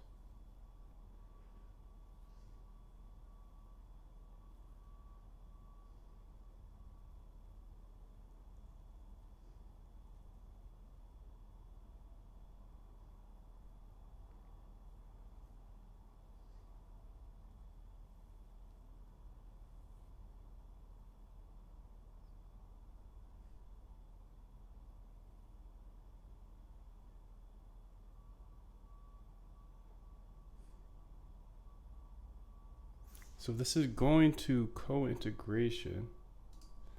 So it should be going here.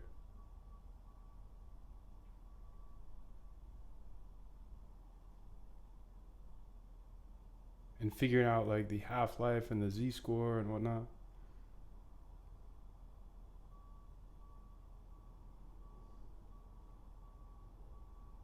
Seems to be taking a minute. If store results does not equal saved.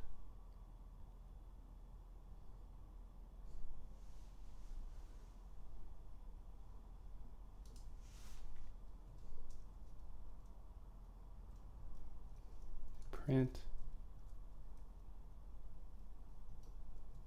All done. I'll give it a few more minutes here. Storing co-integrated pairs. It goes here, it passes to here, and it does all of this stuff. And it should make a CSV, so we should see it over here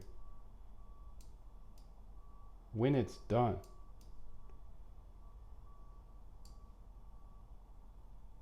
To CSV. Yeah, I think it's just working right now. You can see the AI just outputted a strategy for us. So it wrote the strategy in a way that our other AI can understand it.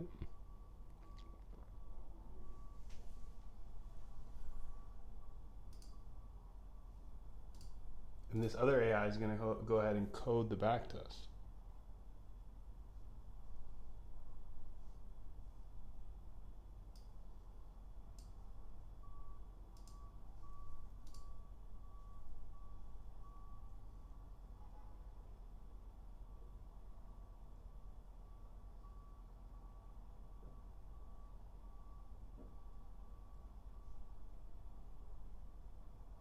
Return saved. There must have just been an error. Yeah, that's what it was.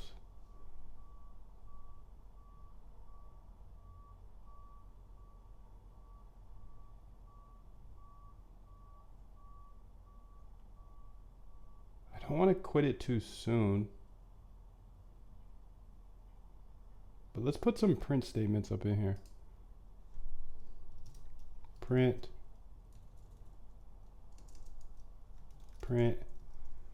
Inside co-integration.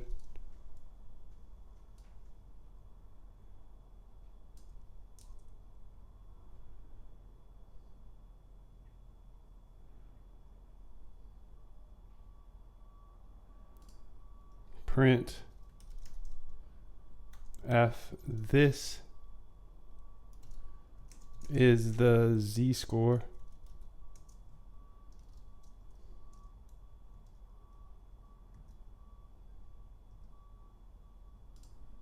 just the feedback so we can see how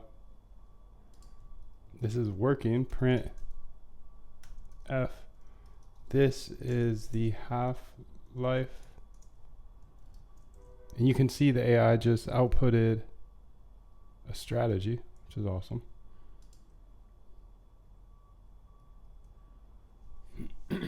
Two files to analyze.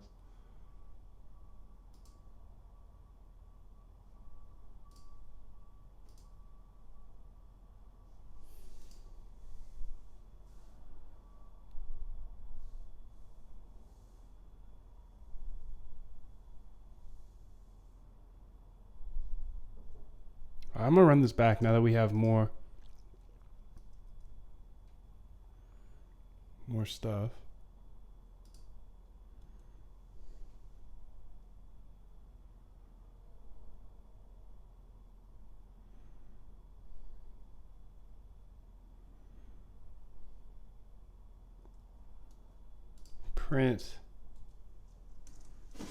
Print done with current one. I'm just gonna put that there. Okay, that's fine. Okay, let's run this back. And let's see if we can get this jiggy with it. Let's get jiggy with it. Okay, so that's a good first look. Please allow 3 minutes, so we're here. We here. We're going nowhere.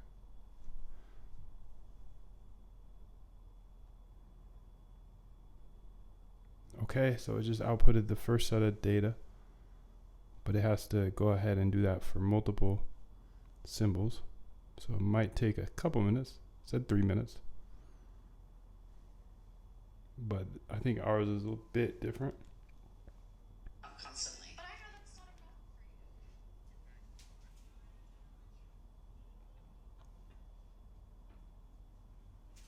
for you. Another set of data.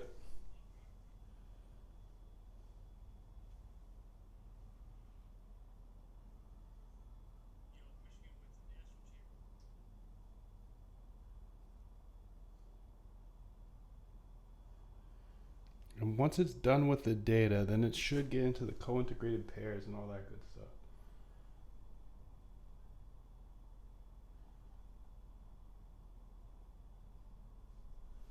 But we should have some feedback here so we can see.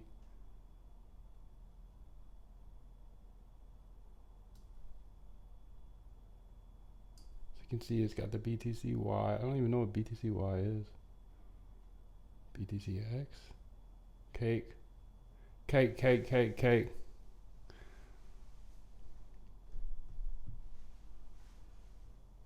Okay, inside co-integration.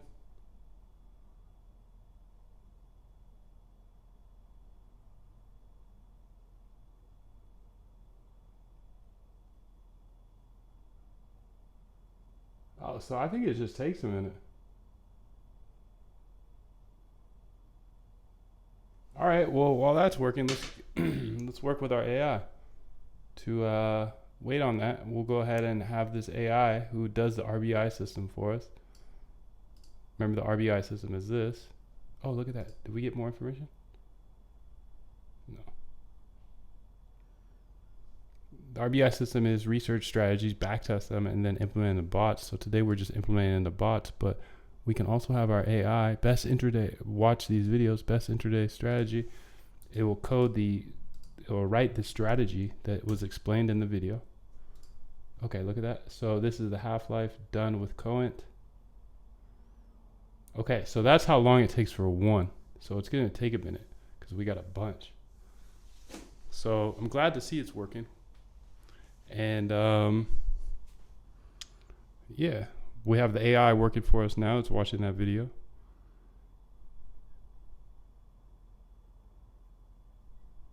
And then I'll get another video set up here. Because remember this, AI just watches videos for us, figures out what the strategy is, and then codes the backtest.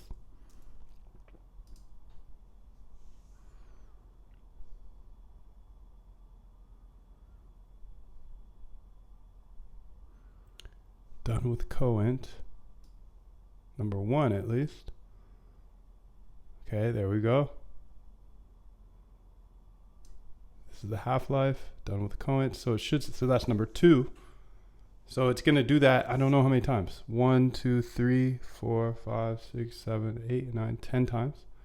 So however long that took times 10. So this might take a minute, but that's okay, because at the end of the day, we're buying our time back by using AI to do this stuff. So we got time, essentially.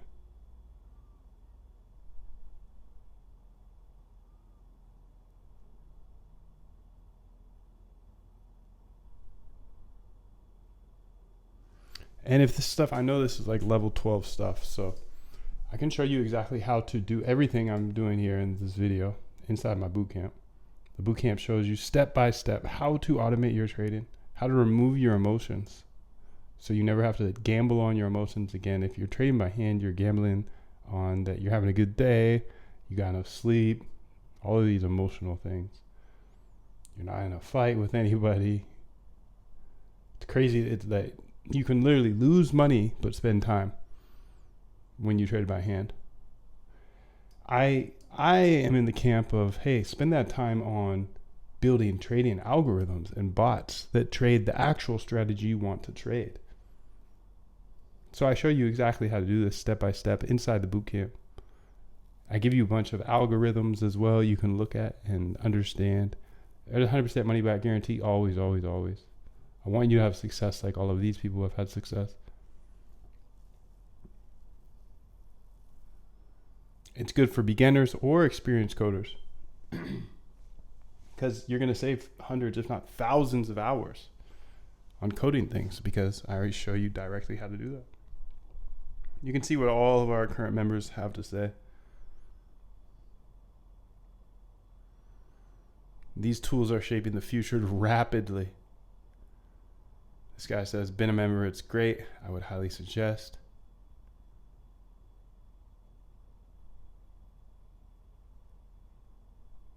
You can read this for yourself. This guy says that Moondev has the attention of hedge funds using my scripts, which is pretty crazy. But yeah, the bootcamp shows you absolutely everything from scratch. So if you're looking for a place to get started with automated trading, get in here, because this is where you get started. You get access to my whole community as well.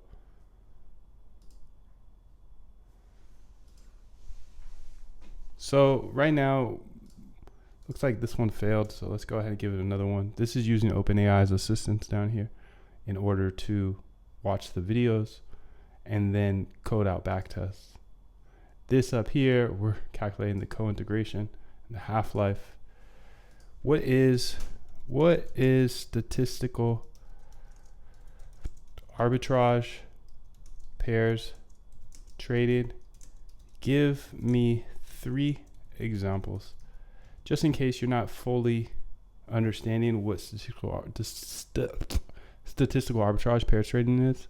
This is what we're building today, and it's the first arbitrage. But remember, the second arbitrage is this: getting on here and trading as much as possible. But we have to obviously be profitable to do that. So I'm using a market neutral strategy. So, it's good for everybody, because we're going to be long and short at the same time.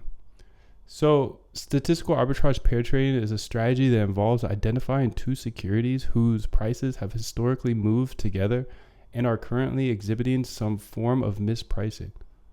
The basic premise is that if the prices of those securities have deviated from their historical norm, they are likely to revert back to their mean, providing a profit opportunity. Here's a more detailed breakdown. Identification of pairs. Traders use statistical methods to identify pairs of stocks, commodities, or other assets that have historically shown a strong correlation in their price movements. This could be due to similarities in their market sectors, economic factors influencing them, or other common characteristics. Monitoring for divergence. The strategy involves monitoring these pairs for instances where their price diverge significantly, meaning they move apart. This divergence is where the potential for profit lies. You can see the AI just outputted the strategy based on this video. So it watches the whole video, understands what they're talking about, and then writes the strategy. Now it's going to code the backtest. But let's go back to some of these examples. So Coca-Cola and PepsiCo, these are two large, similarly positioned companies in the beverage industry. They often exhibit parallel movements in their stock prices due to their exposure to similar market conditions. If PepsiCo's stock were to suddenly rise significantly compared to Coca-Cola without a clear fundamental reason, a pairs trader might short PepsiCo and go long Coca-Cola. That makes sense, right? Because they usually move together and now they're moving apart. So we trade them back to moving together. And that's the trade. And what's so great about it is you're going long and short at the same time. So the overall market shouldn't mess you up. Gold and silver, both are precious metals and often have correlated price movements. If, for instance, silver prices rise sharply while gold remains relatively stable, a trader might anticipate that either silver will fall or gold will rise, or both, and trade it accordingly. Oil companies, ExxonMobil and Chevron. As two major players in the oil industry, their stock prices are often closely linked to oil and each other. If Chevron's stock outperforms ExxonMobil's without a fundamental reason, a pairs trader might buy Chevron and short ExxonMobil, betting on a reversion to their historical price relationship. Let's say, how does Z-score and half-life come into play? Because that's what we're using. And co-integration. You can see this just outputted a backtest, which just saved me 9 hours of work. It's pretty crazy. So I'm going to put another video in here. This guy says it's 100% win rate. This guy says only way to make $10,000 a month, only strategy you need.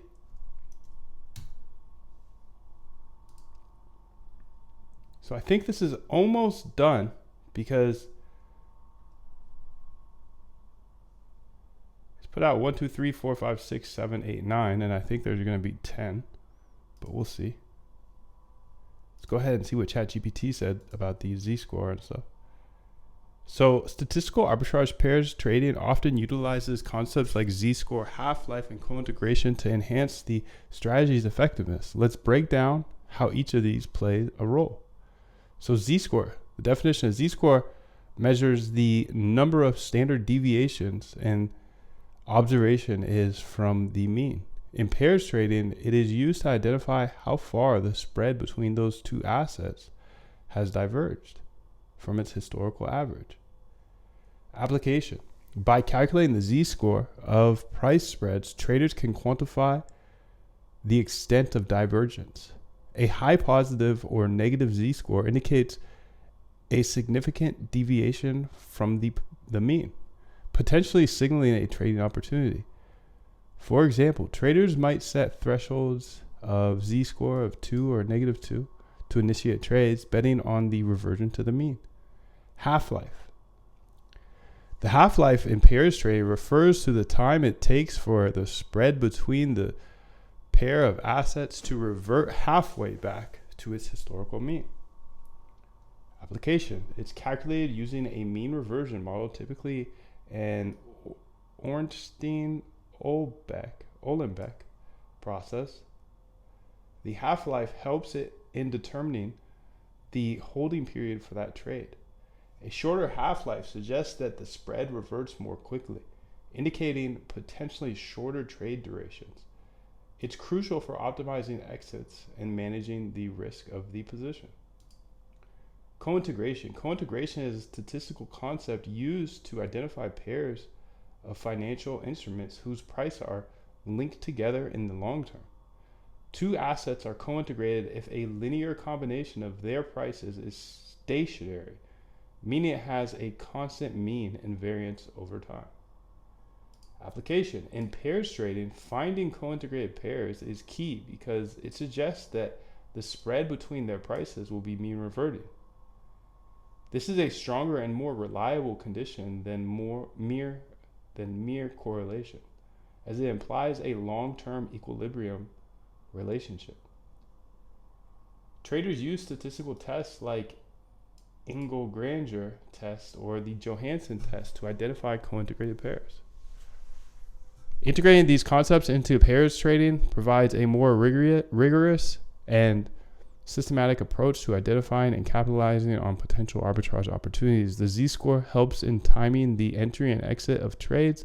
The half-life gives an idea about the potential duration of the trade, and the co-integration ensures that the pairs chosen have a statistically significant relationship that is expected to persist in the long term. The combination of techniques helps to refine the pairs trading strategy, aiming to increase its profitability and reduce its risks. So you can see this AI just outputted a strategy based off of this. So you can see the SMC strategy instructions for backtesting code. And these are the instructions based off of what they said. It's quite nice. You can see up here, we should be almost done. 1, 2, 3, 4, 5, 6, 7, 8, 9, 10, 11. 1, 2, 3, 4, 5, 6, 7, 8, 9, 10. It's actually going to take longer because it's going ahead and getting the co-integration for pairs, right? So it might be 22. That's okay. We've got time. Let's go ahead and keep this AI going because you see it just outputted another backtest.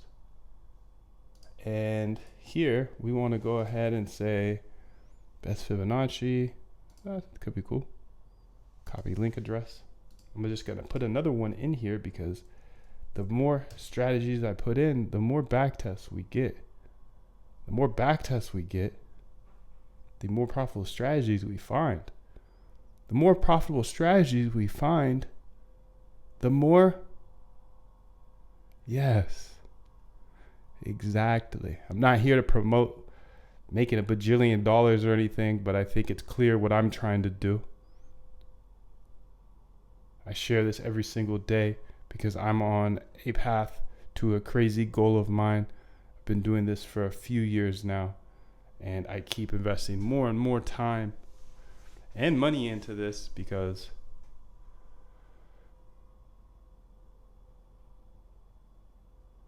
sorry, I got this. Because this is just like, this is the best use of time in my opinion. So.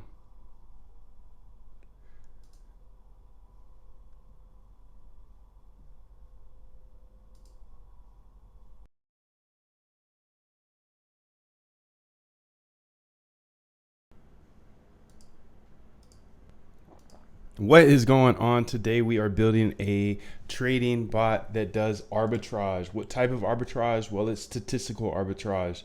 What is statistical arbitrage? Well, it's going long one pair and short the other, so we are always market neutral.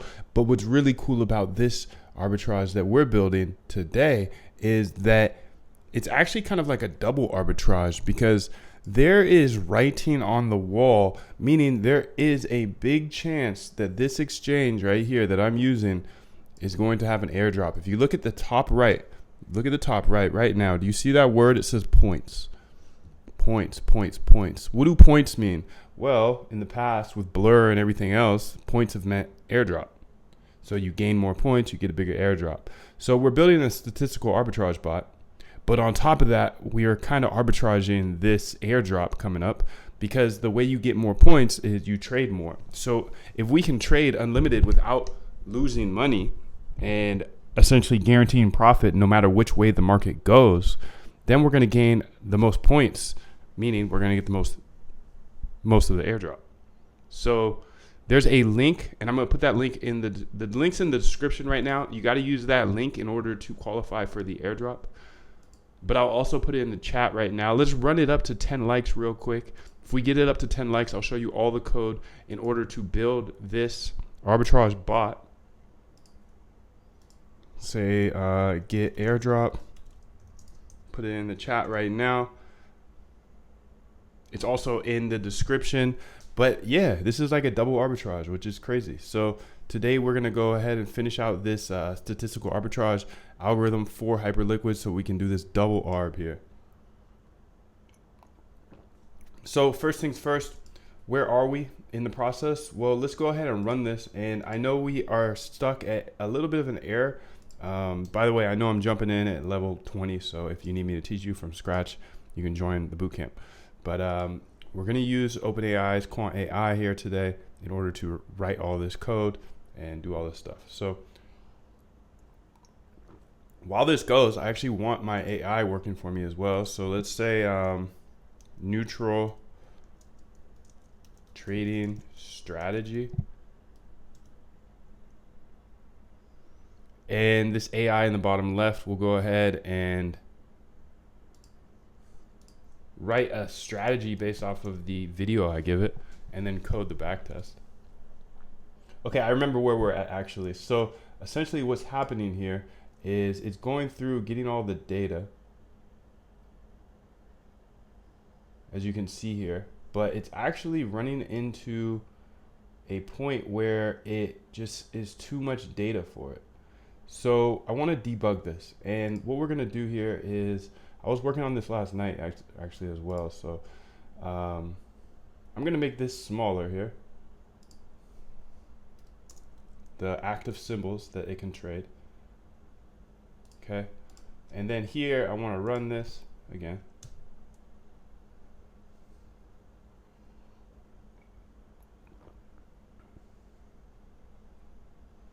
And then I want to actually go ahead and get the other statistical arbitrage algo going. And this one is for dydx, and you just bring it over here because we want to debug it the same way. So under main, we want to go to get public here, func public, and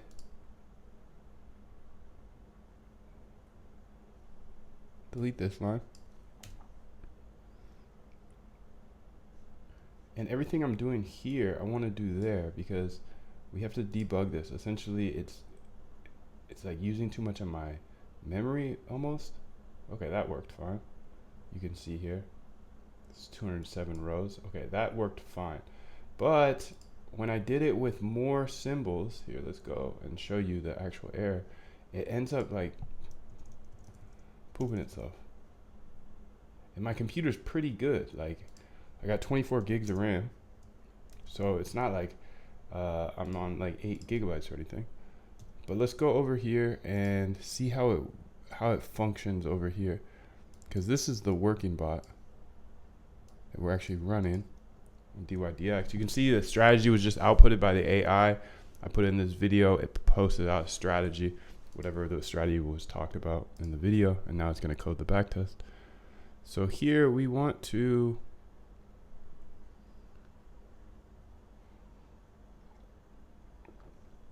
print everything that we're printing here.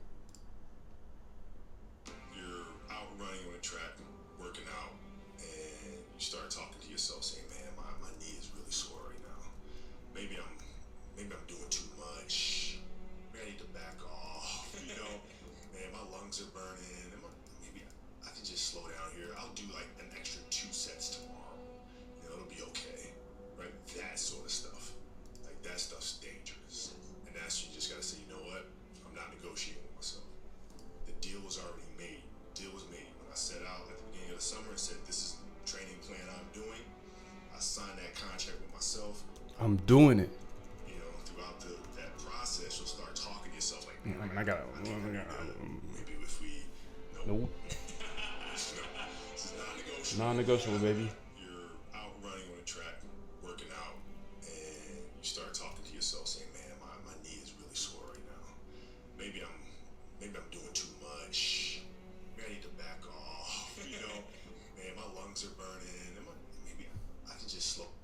All right, I want to run this one now and see how this is. Well, I need to figure out where the data is coming from. Essentially, we want to print the DF as well. Okay, you see this worked as well, but it's 40,000 lines. And you can see there's a lot of repetitive lines here. Okay, that's what I wanted to do though. So inside co-integration,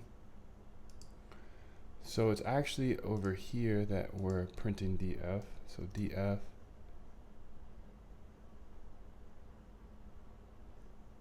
So let's go ahead and print this DF. Print DF criteria met. And then I want to run this because I want to see how this works. Because, okay, so essentially you see how there's 40,000 lines here? It's only like 10 or a couple months of data. So it shouldn't be 40,000 lines, and it's duplicating these multiple times, as you can see. So you can see like the timestamp here is duplicated over and over again. So I'm trying to figure out what is the best way to go about this.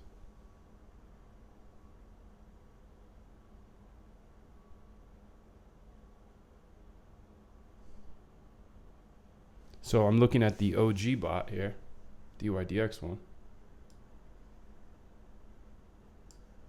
You can see this output of the backtest and the strategy. So let's go ahead and let's type in mean reversion strategy,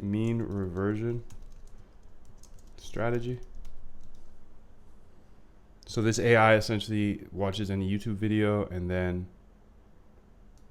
we'll go ahead and figure out what the strategy is in the video and then code the backtest.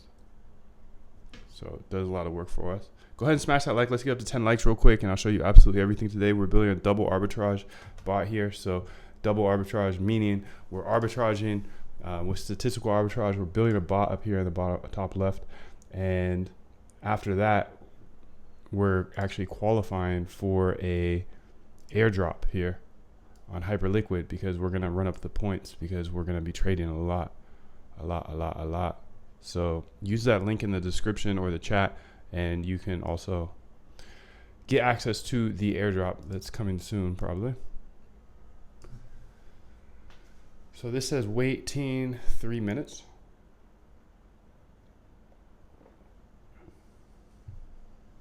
See how this slows down so much? I don't think it should be 40,000 lines, but we're going to prove that out here in this one.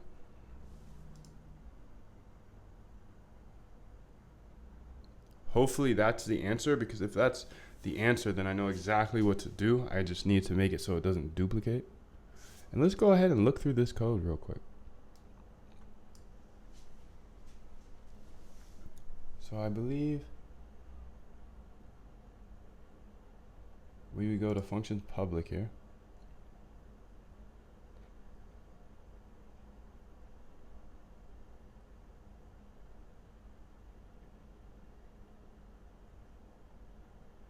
Print candle.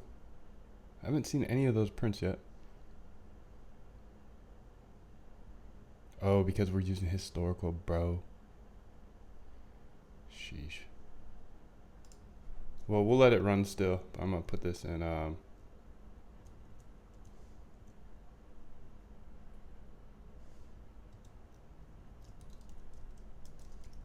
want to print candle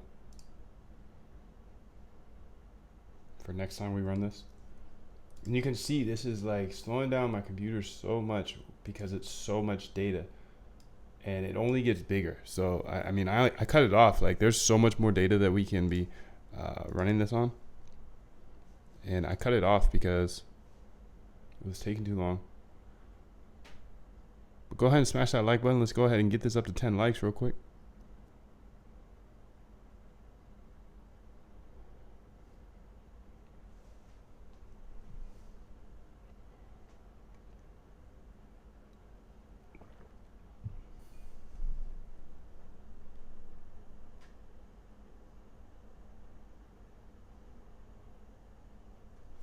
I want to go ahead and say here,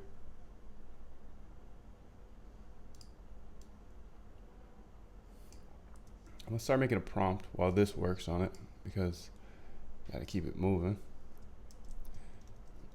you can see above that the data date time repeats itself a lot. This is causing the data frame to have way more rows than expected. Please make it so it does not duplicate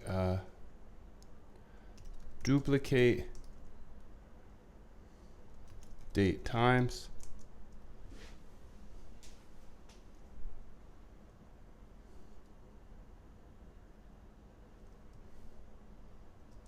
Below is the code.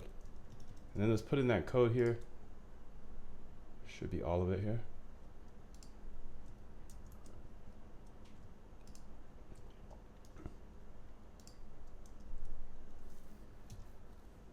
You can see this is storing co-integrated pairs now. So where is that? Storing co-integrated pairs. Storing.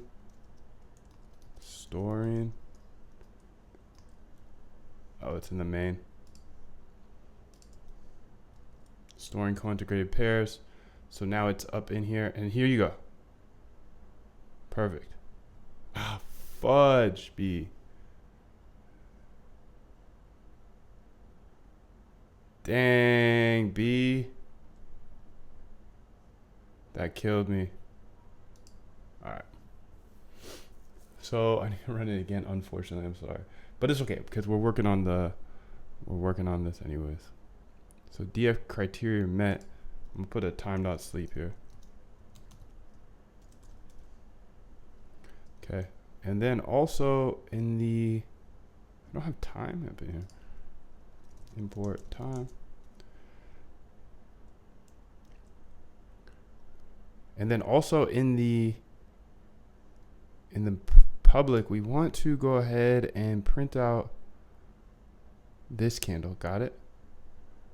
And actually wasn't this candle we were looking for. All right, so let's run this back. And now it's going to take another 3 minutes, but that's okay because we're working on the fix here. Okay, this works. So I'm going to call this one func public 110. Okay. And you can see we have a little bit of volatility here in the cryptos. You can see here that it is pulling all the data in. Resolution 1 hour. Interesting, actually. This should be 1 hour. So we need to update our README. We need to make sure this data is on the 1 hour. Uh-oh. Big bar, big movement going on here today. ETF, probably. Just a lot of volatility. Yesterday we had a crazy little thing that happened. I don't even know how to explain it. I guess they approved the ETF and then didn't or something.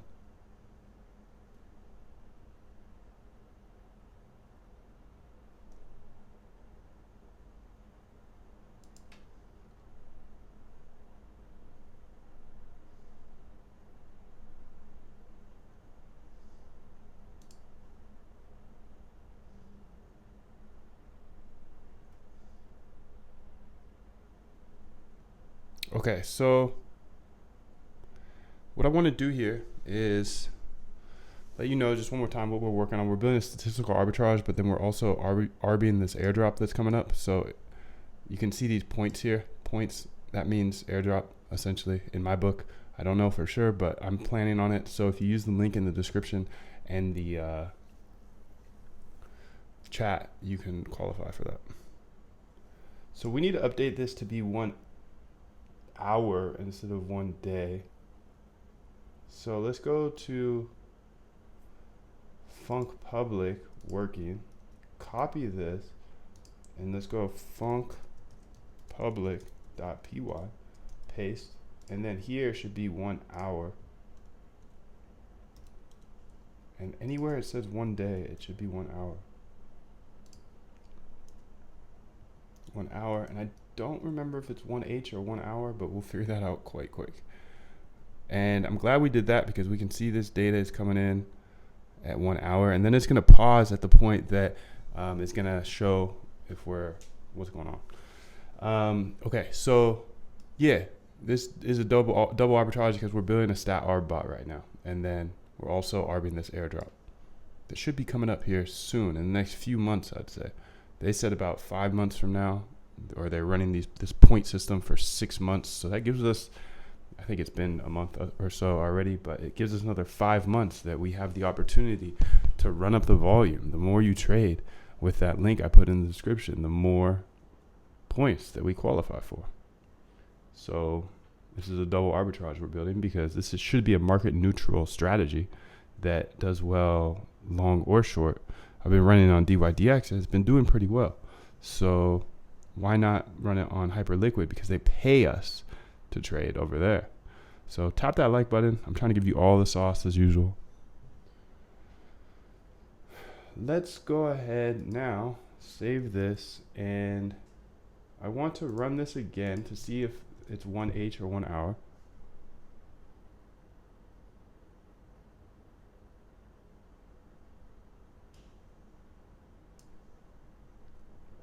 You can see this is still running. This is going to take like 3 minutes or so. Okay, that looks good. So it is running at 1 hour now. And let's just double check that. How do we double check that? Let's make sure these are apart. 1 hour. Epoch to time. So epoch is some weird time. Day is 110. Perfect. And then this one should also be, what did that one say? Oh, that's not perfect.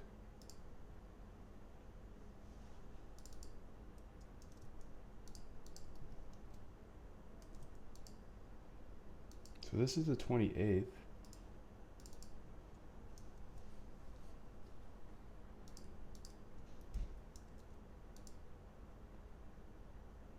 '29th, 12 a.m.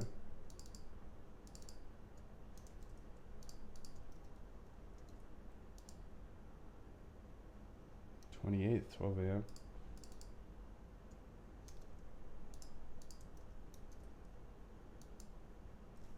'27th. Okay, this still looks like it's doing 1 hour or 1 day. So where do we change that? 1 day. Let's go ahead and look at the Funk Utils. Let's go ahead and look at the daily. Let's make sure that the main, so this is our problem. It shouldn't be 40,000 lines and it shouldn't repeat itself. Yeah, it did that again. That's funny. Okay. So that happened last night. It like automatically imported the old one. So let's run this again and it should be 1 hour. And this should be almost done by now. Okay, perfect. So you can see this is 45 lines.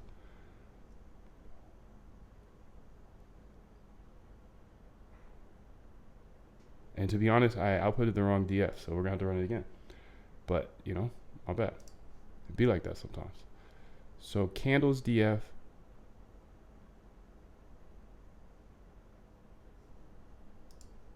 Where am I getting this one is the question. This DF that prints out. DF.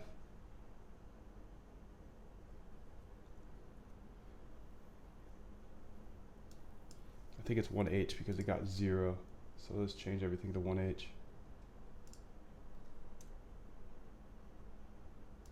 If it got 0, that means that it didn't work pretty much. It just failed. Let's run it again. And then I want to figure out where did I get the DF that is essentially way too big. So it's probably under get historical close prices. Let's double check this hourly. That's a lot of data. Looking like it might be hourly. Looking like it might be hourly.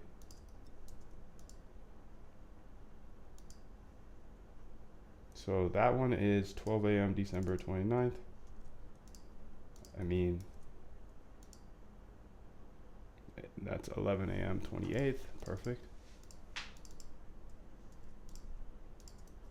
All right, so we're mobbing. Perfect. Okay, so we got the hourly data now. We did that. Perfect, perfect. So we caught a bug. And now we need to figure out, where does it print out the close prices? I think it's here. Dot reverse and print close prices. And we'll say time dot sleep a bunch. Don't let me forget to close those times off. Those time dot sleeps off. Please, please, please. Just gonna do it now.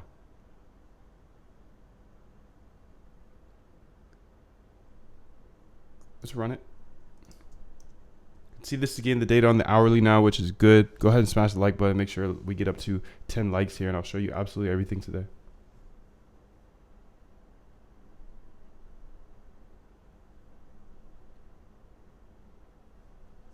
Okay, so you can see it's 41,000 rows, which is too many rows.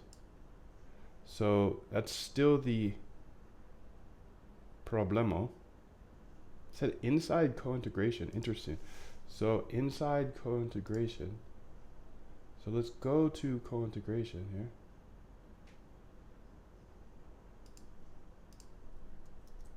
Inside co-integration and DF market prices. Ah, that's where I put it. Okay. And we'll see if that outputs it. I'm going to end this. Inside co-integration.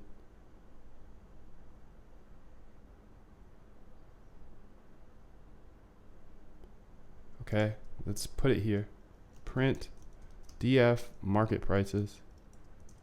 Because we're gonna, essentially what we want to see is the difference here of, you can see, I'm just gonna pause this. Pause it right there. You can see this is 41,000 rows, and this shouldn't be anywhere close to that. I mean, we'll see. Let me go ahead and remove the other time dot sleeps before I get wrecked.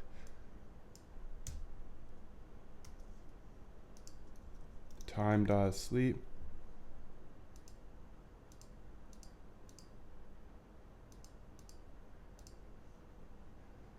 Main time dot sleep, co-integrated pairs, time dot sleep. That one is good, and this one is the one we wanted to remove.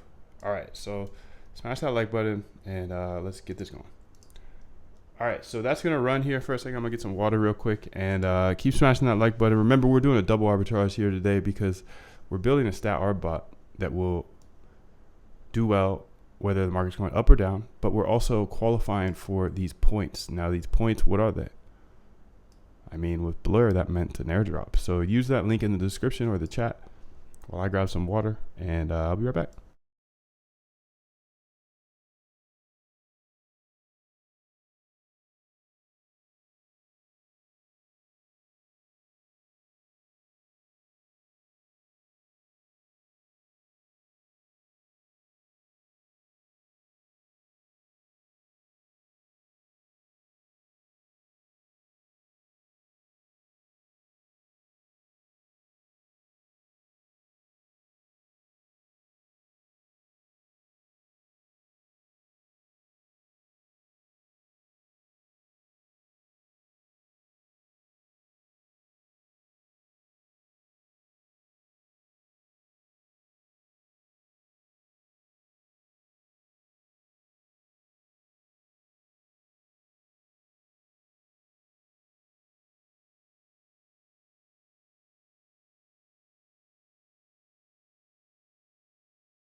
All right, so it's still running. So look at that.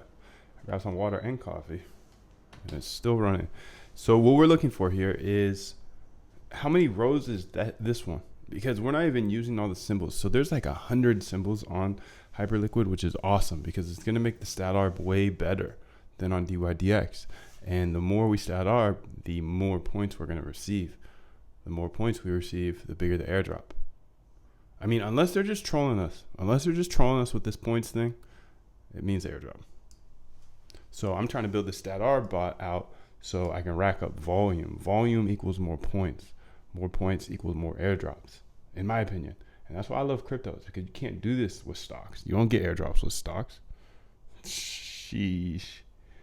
And let me know if you have any questions in the chat. I'm here live and I'm happy to help. Let's go ahead and keep that up. And keep tapping that Lizzie. That like button is looking pretty lonely today. Maybe because it's early, I don't know. But I'm showing you probably the biggest sauce I've ever shown today. Every single day. It only gets better because I'm only showing stuff that I'm actually working on. And every single day I'm working harder and getting further. And I show it all. Because I'm your guy. I believe code is a great equalizer. That's why I share all this.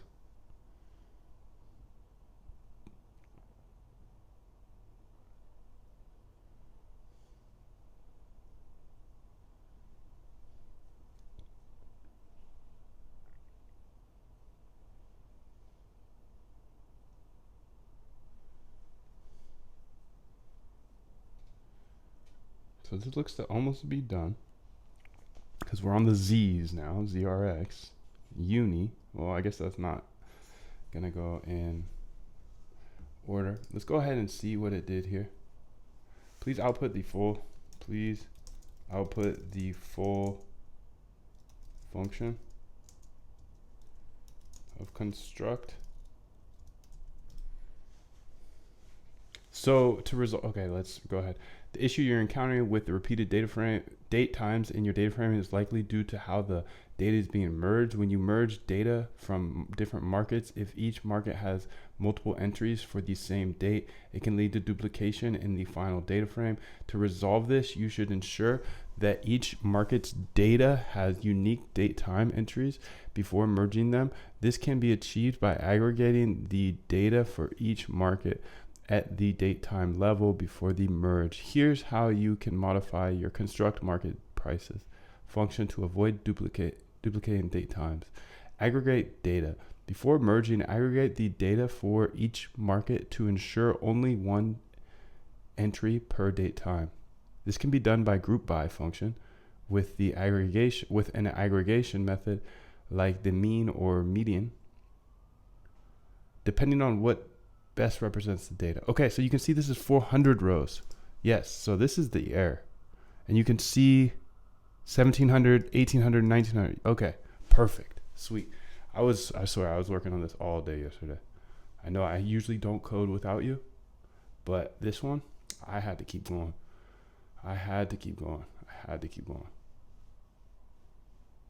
So this is the full function, huh? So let's go ahead here and say, I think it was in public, and get tradable markets, construct market data. Okay, this is it.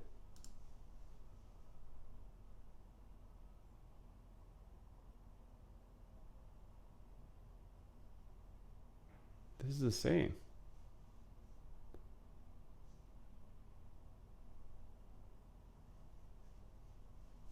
Right?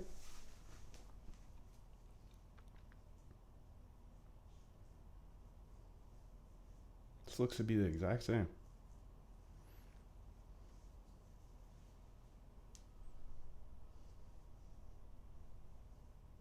Oh, maybe here, df.add. Okay, not the exact same. So we'll go ahead here and post in this code and see if it does better. Essentially, we're trying to get it down to 400 rows. Or not, maybe more rows than that, because you know DYDX has less tradable symbols. That's another reason I like Hyperliquid. So make sure to use it if you can. I mean, I think everybody can, which is the awesome part about it. You hear my voice, you hear where I'm from. And for me, it's very hard to get access to good exchanges that have all of the symbols that I want and the liquidity that I need. So you can see it has like all of the symbols that are needed here. And pretty solid volume for each of them. It's growing over time too.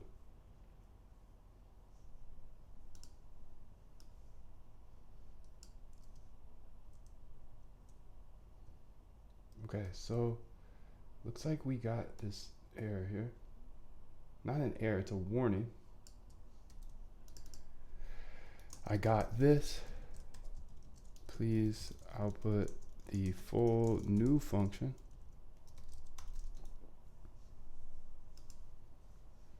So yeah, I mean, this is why I like Hyperliquid. It's because number one, it has every single token that I want to trade. Number two, there is likely going to be an airdrop coming up.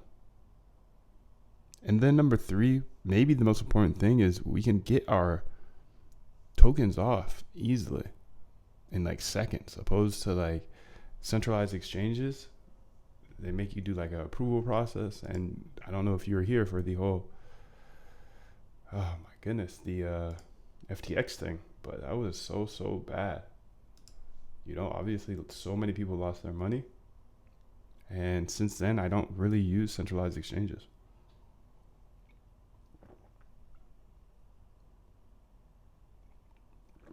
I'm just sipping coffee, gulping in your ear, but I'm giving you alpha. Why you all inside my rod? Sipping coffee. Alright, let's go ahead and post this in. I don't even know what it did. We should probably read it. Certainly, let's construct market prices. The warning you received is a means group I is applied all columns. Since we are only interested in numeric columns for calculating the mean, we should numeric only true. Okay.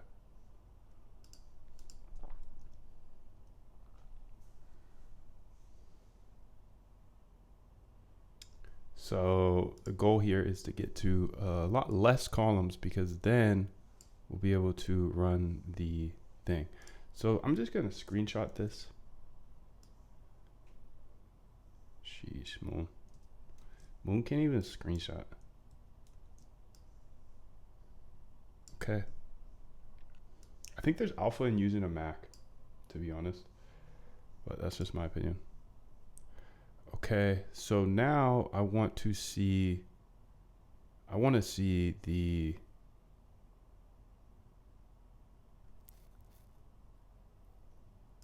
what do I want to see? The next thing, I want to see the Z scores and stuff. So co-integration is where we were. There's a time.sleep somewhere. Let's just go to it. Okay, that's that. And I want to put the time.sleep back here at the co-integration part. df this part right here.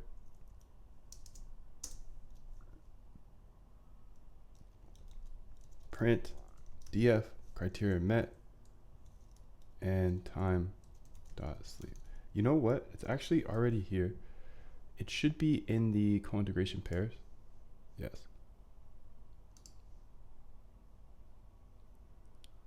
I can't read that. I mean, I can read that. I can. I'm not going to be a pleb. Let's just reveal in Finder.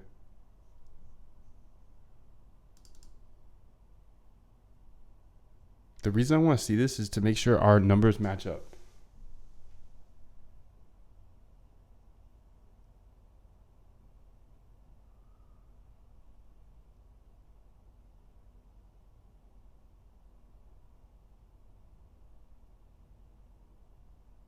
Done finding co-integrated pairs.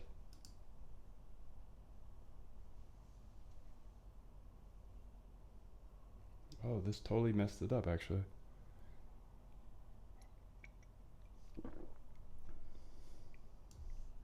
Okay, you can see this. I'm looking at this as well because I want to see that it matches up like close to the hedge ratio and close to the half-life.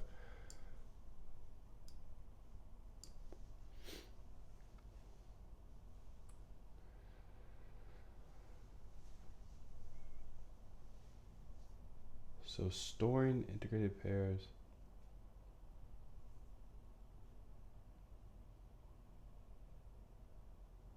So where did this mess things up is the question.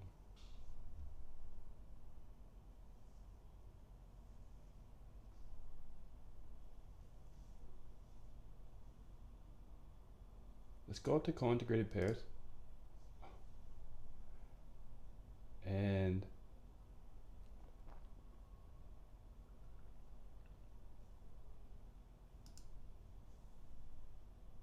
empty data frame.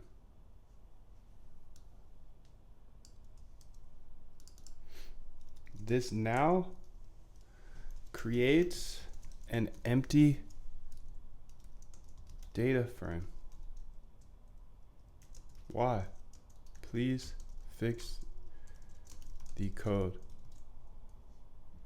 So let's first go to the public function. Construct market prices. So if we go over to co-integrated pairs here, co-integrated pairs, DF market prices, that's what we're passing in. Store integrated pairs. Actually want to open this to the side so I can see both. Don't have to memorize things.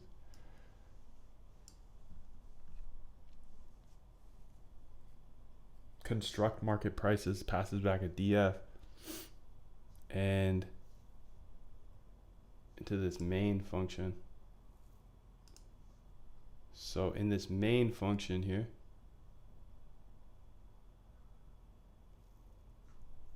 storing co-integrated pairs, DF market prices. So where's it getting the DF market prices? Out of construct market prices. This should be 1 hour. Bro.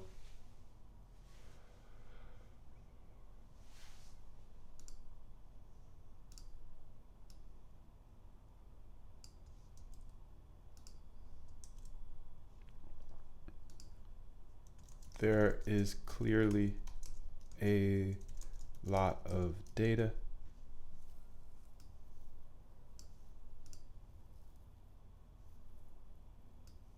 Here's my code.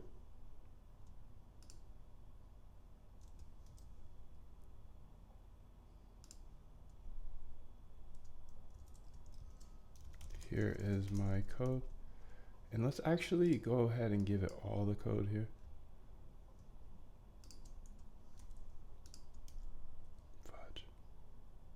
Whatever, I can probably read it. Go ahead and tap that like button. Let's get up to 10 likes for today.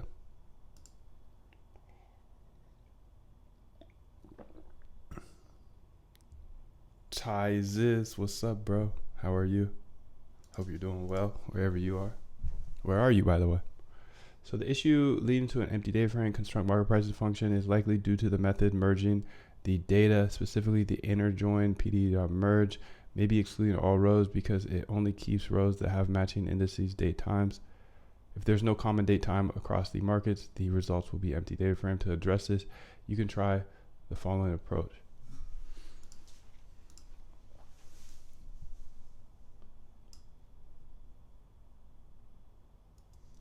Please see the below to see there are a ton of matching date times. So in the above. So why does what happens in the previous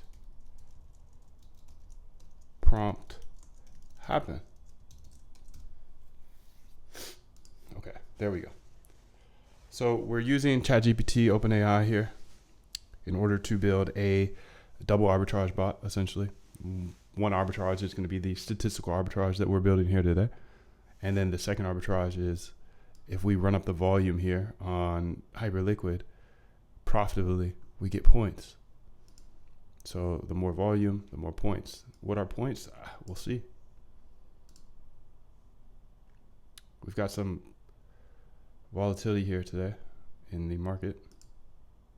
So given the information you've provided, it seems the issue might not be with the date times themselves, but rather how the data is being handled during the merging process.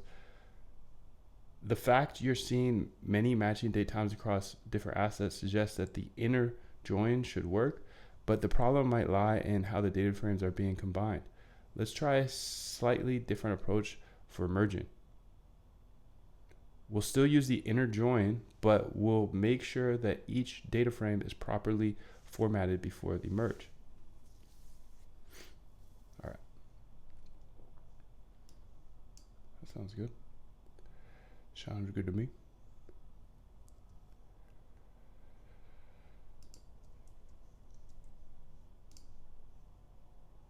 Func public.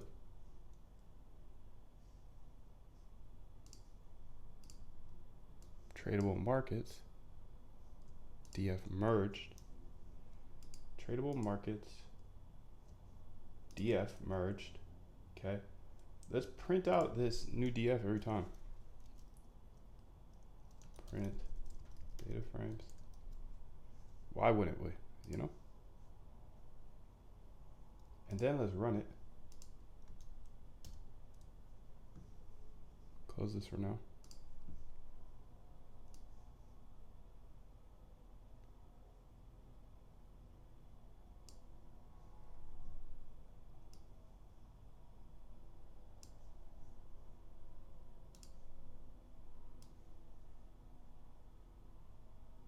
Let's get our AI working on a new strategy here. How to profit from trading against the trend. So this AI will go ahead and watch the video, code a backtest for us. Taizes is from Korea. That's awesome, man. Never been there, but I'd like to go there. Very cool, very cool.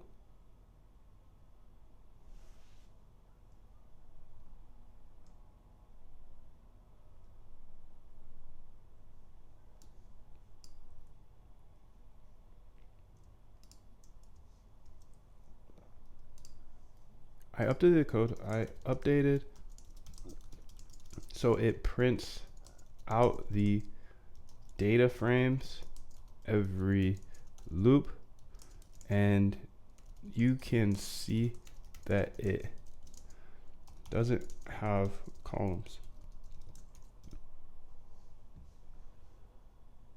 Taziz says your video is so helpful and inspirational. I'm just so glad, man. That's makes me very, very happy to hear.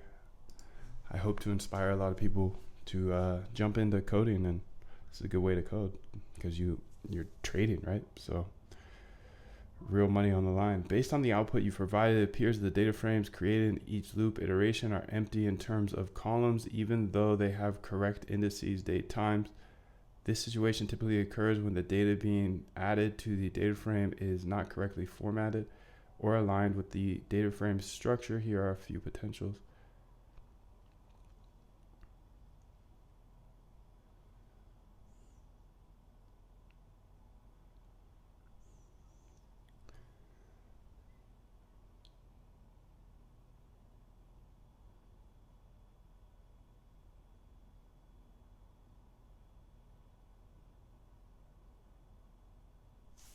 For marketing tradable markets,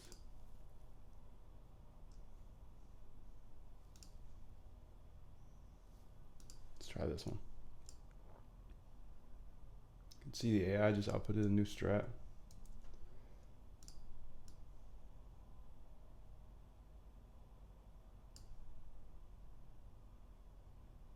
I'll put that whole function.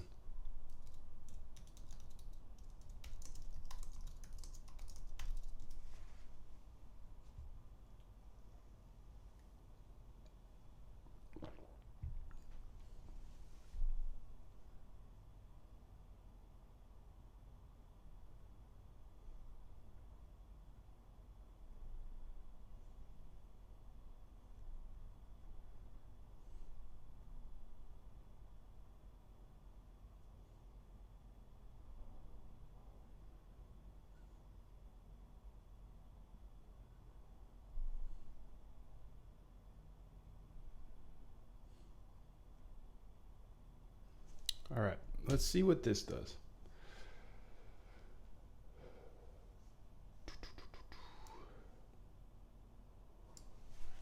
It's funny because I had this working last night, so it gave me a good idea of how to do this. It's just that it's not coming to that same idea. And it's actually the problem of being lazy like I'm being and not like fully understanding things, because I'm not able to just go back to that last idea.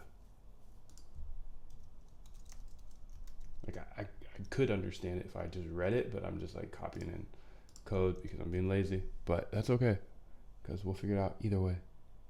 Either way.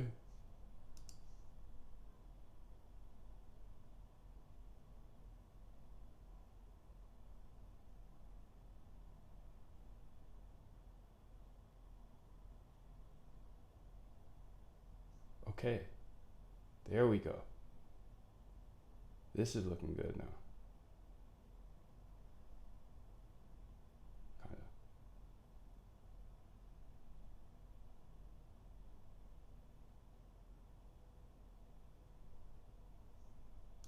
This is looking closer.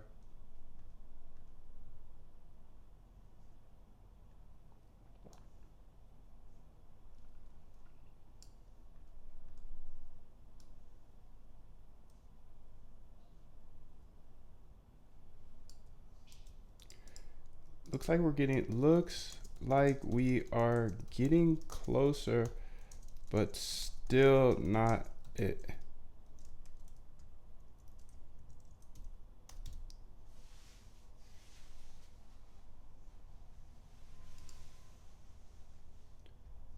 You can see it's adding the columns, the rows.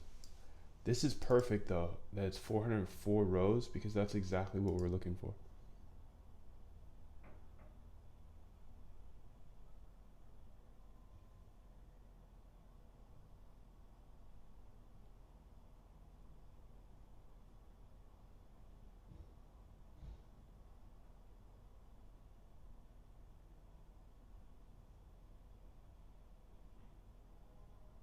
The date times are consistent, B. Here's how to modify the function to include these debugging steps.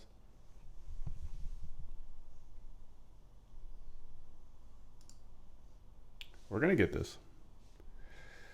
We're gonna get this. We're gonna get this. Keith, that's a good idea, man. Can you export your data frames to an Excel file so that you can look into them in more detail? Yeah, definitely.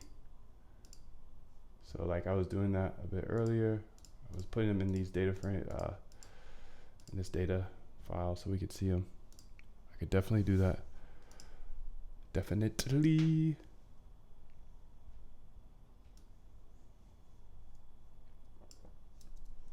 Okay, let's go back to the public here.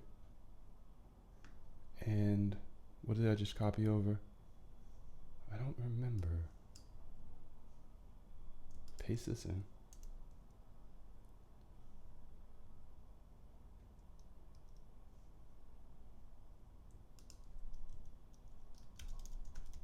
Print data frames as well.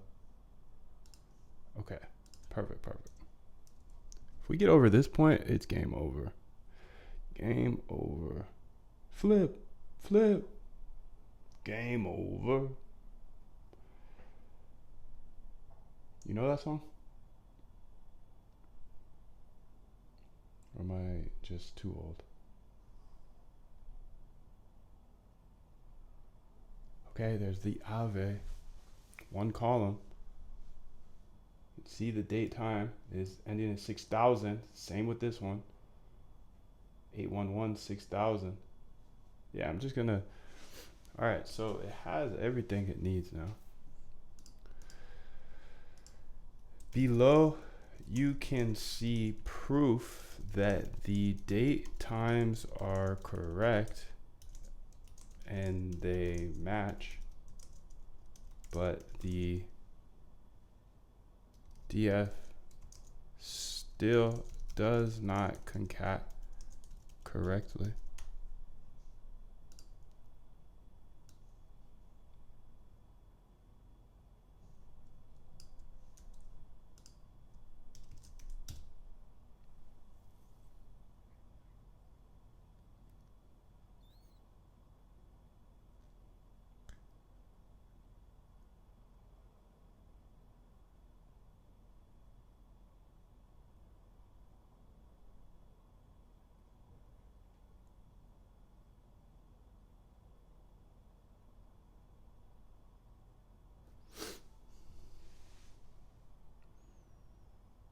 think I have an idea for the next debugger. So go ahead and tap that like button. Get up to 20 likes. Let's get up to 20 likes, and I'll kick it all day.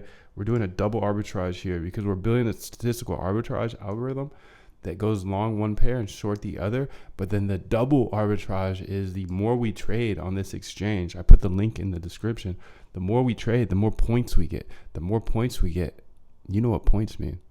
I think it means airdrop, but obviously I can't guarantee that. But I'm obviously putting all of my chips into that being an airdrop and building everything throughout this in order to get as many points as possible.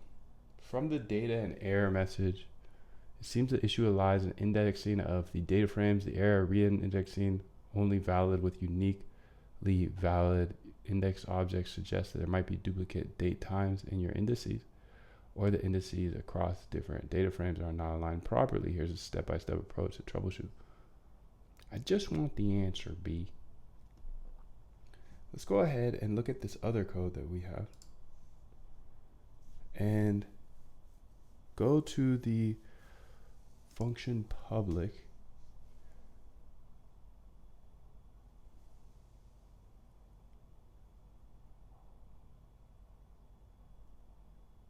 You can see they're using df.merge.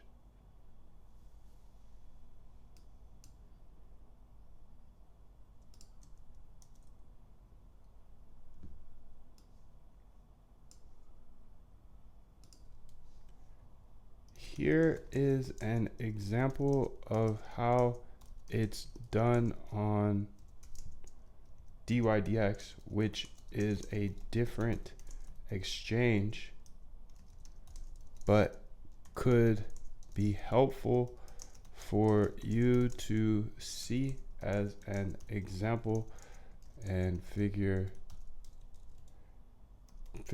out why the DF doesn't merge. I'm gonna let it do its thug thizzle real quick, see what it's doing.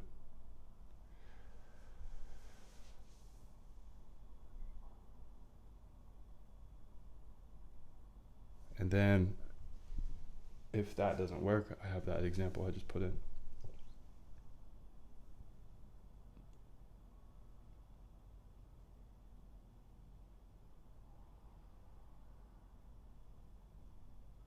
Oh, come on, bloody.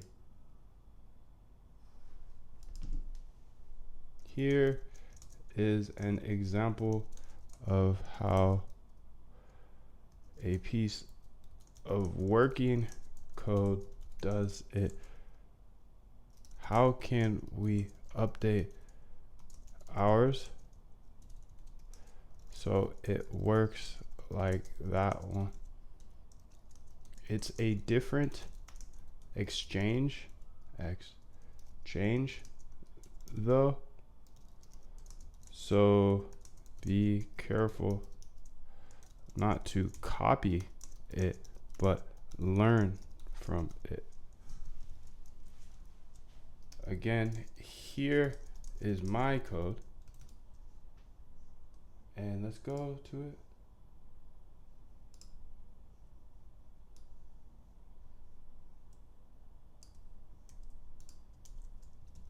And here is the output that doesn't merge the DFs correctly.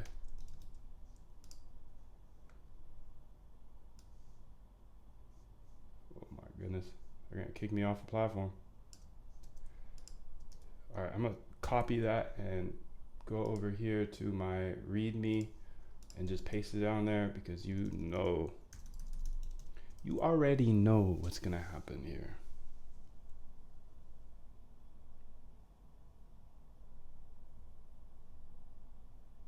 It's the biggest prompt ever. I love AI. I mean, sure, we're not like killing it today with the AI, but sheesh, I still love it. Still love you, girl. You can see this AI, the assistance AI that we're working on down here. I showed you how to do this, and essentially this will go ahead and code any strategy or any video.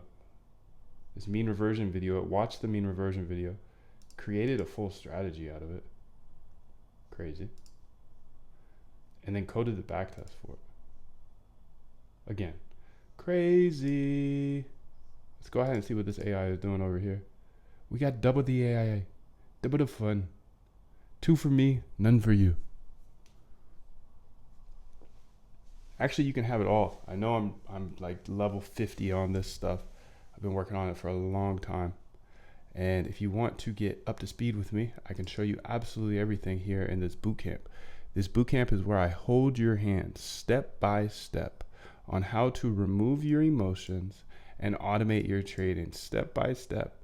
So the bootcamp is 14, 15 days full of step-by-step concise videos. These videos that I make on YouTube are quite long because I'm just like showing my work, the things I'm doing in the day. But then everything I figure out, I go ahead and put into the bootcamp. You get all of my algos, you get full support. You actually get this AI so you can run it from your computer. You can kind of see on this page what is in the bootcamp.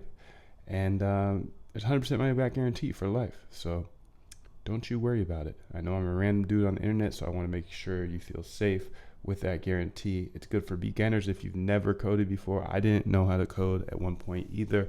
I did not go to school for this. And if you have coding experience, I'm just going to save you thousands of hours. So consider jumping in. You can see all these people jumped in and they're just like yourself. Found me on YouTube and they're like, yo, I'm going to jump in and automate my trading. And now they're crushing it. So yeah, you should definitely join. All right. I'm just going to refresh this bad boy because she don't want to work. She don't want to work. So let's put it in a new prompt here. And maybe we can just raw dog this as well. So after this, my next thing is I'm just going to do it because I do know how to code. I know I heavily rely on AI, but that's just because I'm a little lazy sometimes. So let's smash that like button. Let's get up to 20 likes here. We're so close.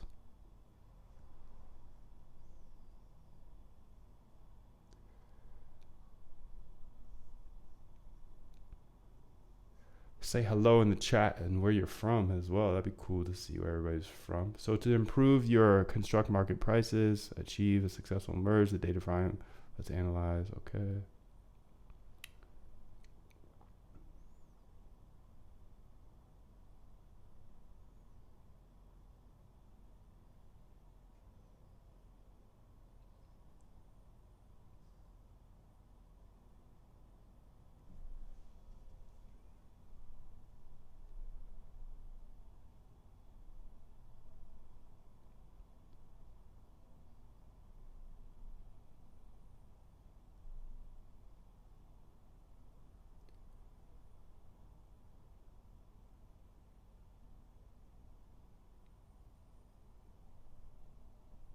Okay, perfect. This code assumes the closing prices fetch close.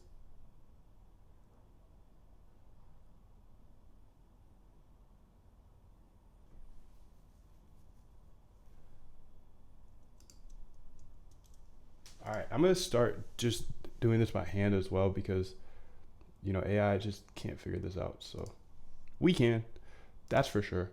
So we're just going to take this a little slower. Well, actually, it's going to probably be faster because your boy got this. Your boy got this. Okay, so let's bring over the working code here.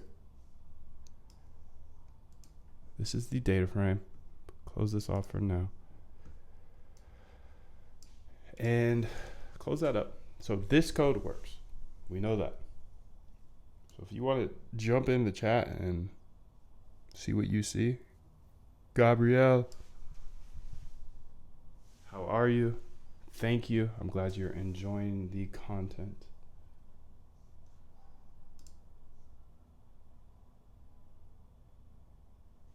Right now we're building a statistical arbitrage algorithm.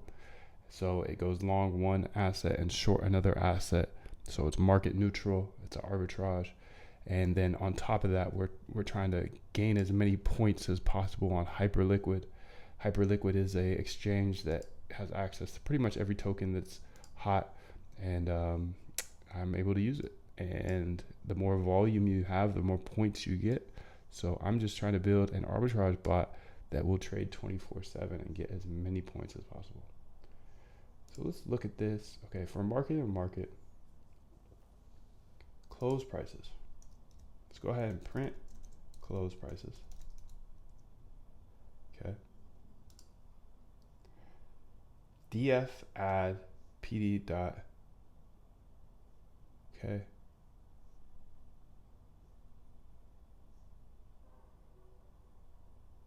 Set initial data frame. Get candle history. So we're looking at this because we already have the tradable pairs. So we're looking at this part for market in tradable pairs. We're going to loop through, get the candle history on the 1 hour, print close prices, and then df equals pd dot read. Let's go ahead and just see if this works because it did make some changes. And then while it's going, we can kind of read through it.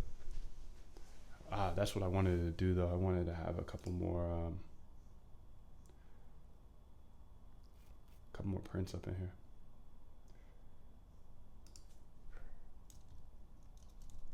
df merged.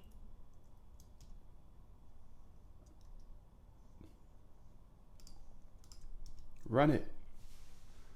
All right.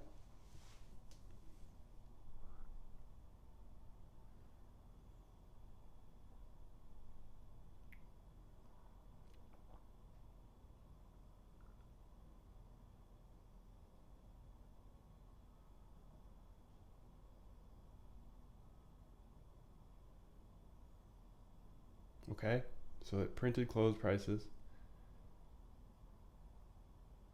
400 rows, that's perfect. All right, there we go. We got it now. Thank the Lord. Thank you, Lord. Thank you, everybody in here as well. Gabrielle, good to see you. Ty Z's, thank you for your help. Keith, thank you for your help.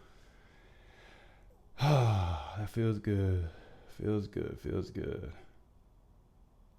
And there's the half-life. Boom. All right. So let's go see. There's probably not going to be any co-integrated pairs because it was too small. But now we can go back to the OG way of getting tradable pairs. It's going to be many, many more. Should be like 100.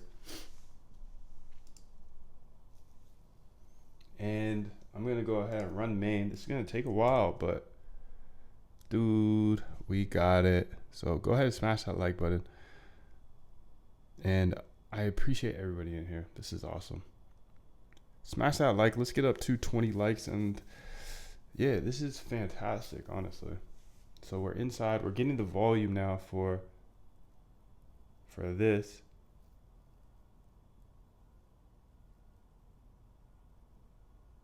Aave volume is not enough. Interesting. So I have a metric here that's only allowing some tokens in here. 1.7 million. ADA volume.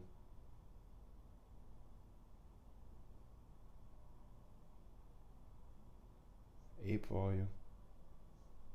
Okay, so now we gotta fix that because something's going on with our volume. We have this function here that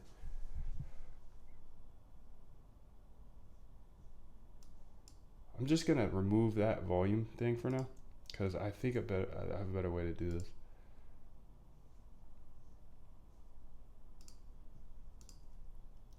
Below is my code. It has a volume check. We don't want that anymore. We want to do what the second set of code does. It doesn't check volume, but be careful because it's for a different exchange. So use my code and then the other code as an example. Here is my code. Okay. Here is the other working code. So this, we want to get historical data. Oh, it actually doesn't even have that.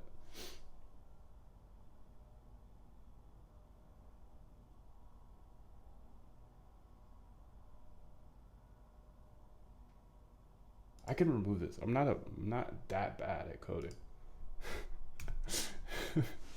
Sometimes I just geez Louise, Moon. Sometimes I overuse AI, to be honest. Because like this is so much easier to just fix this code real quick, like that, then oh my goodness. Moony. Sometimes I just over rely on AI and I can just do that. I just did it. Fixed what I wanted to do because I can code. And if you don't know how to code, it's okay. I didn't know how to code before either. And I'll teach you how to do that. I'll teach you every step.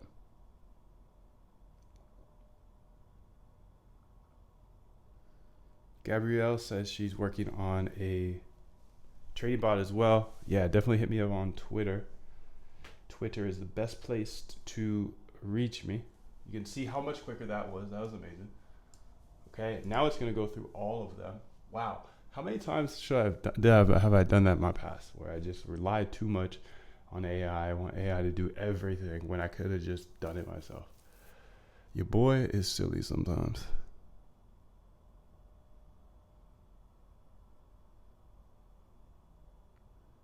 Keith asks, is the ratio going to be time frame dependent, hourly or daily? Could correlate, but not necessarily on lower time frames.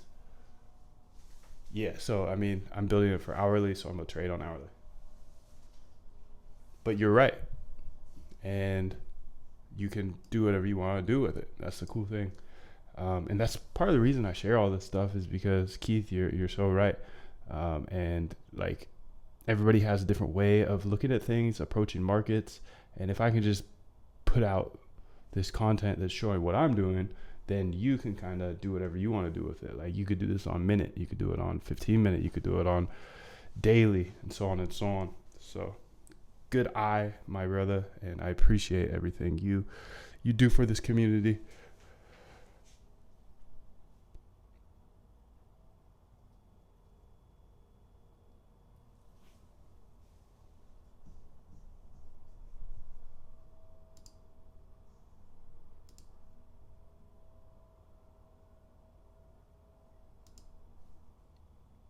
All right, so it's collecting all of the data.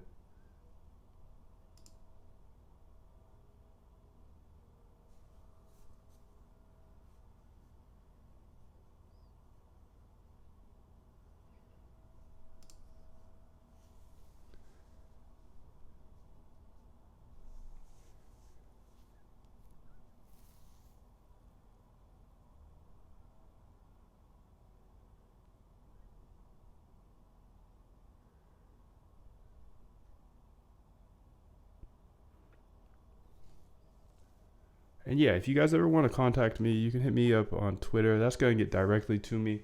Email is cool as well. It's just I have help with my email, so it's going to take like a little bit longer to get to me. But that's okay. That's okay.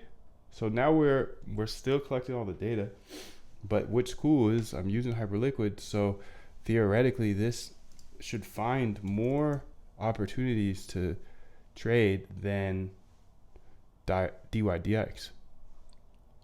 And then on top of that, we get the points. Every trade we get points. So the points should lead to a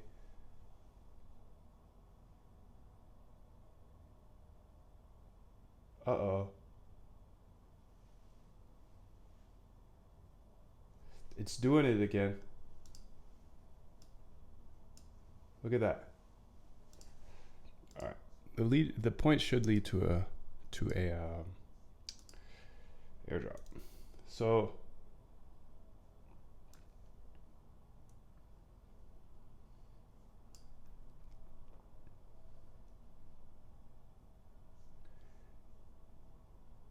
Let's just raw dog this. Get tradable markets, okay.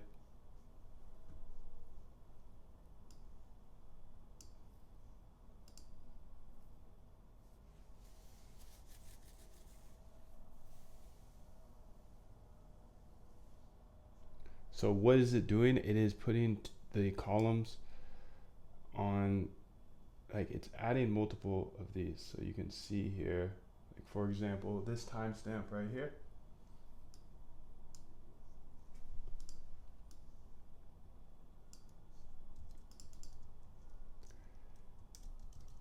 Above is my DF, and you can see that it is using multiple, or it is keeping multiple columns, rows with the same timestamp or date time. We don't want that. We want to have just one row per timestamp. Here is my code. Please update. Okay, and I'm gonna also do this by hand because I was just saying how lazy I was, and we can do this by ourselves.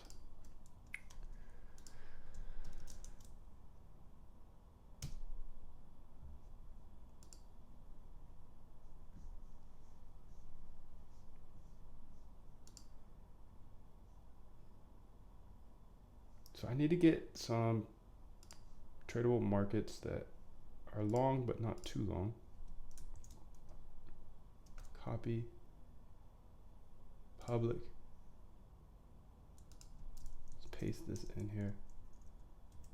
All right, so we're gonna just reconstruct this, and this can happen with merge result if multiple rows for each timestamp, because each new data frame, df add its own rows for the timestamp. To solve this, we need to modify your merging logic. All right, I'm gonna give it one chance. I'm gonna give it one chance here. I was so excited. But it just put us back into the loop of errors.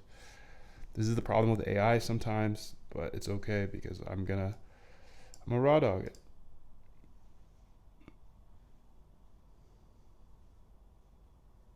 Yep, Keith, that's exactly what will be done here once we get past this point. So Keith asked, can you sort it to show the most correlated pairs? Yep, that is the thing that it's actually doing after it gets this correct. So we'll get there.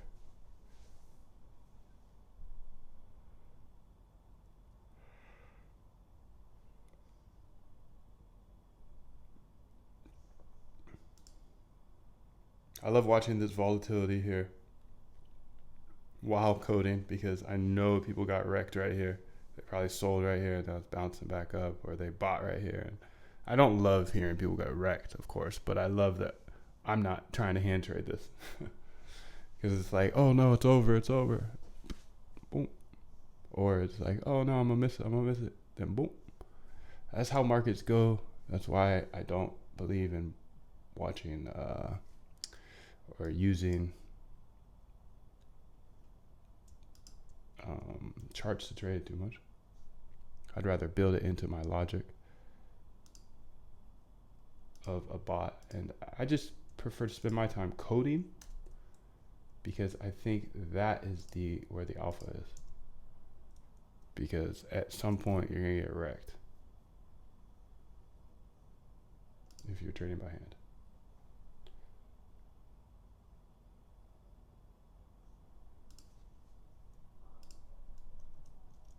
Print df merged. Okay. Print data frames.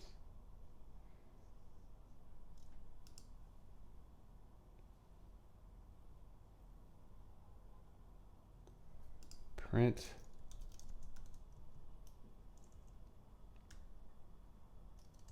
this is final df merged.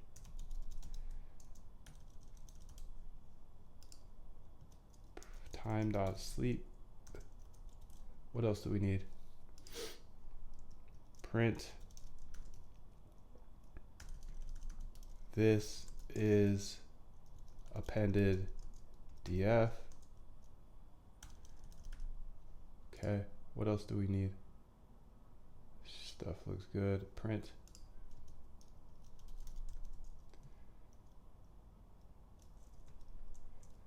this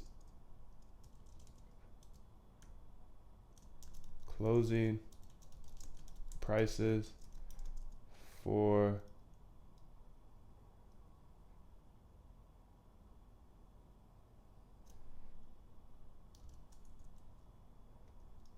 market. Okay, that's gonna be enough for us to figure this out, in my opinion. Let's go ahead and smash the like button. Let's get up to 20 likes today. That'd be dope.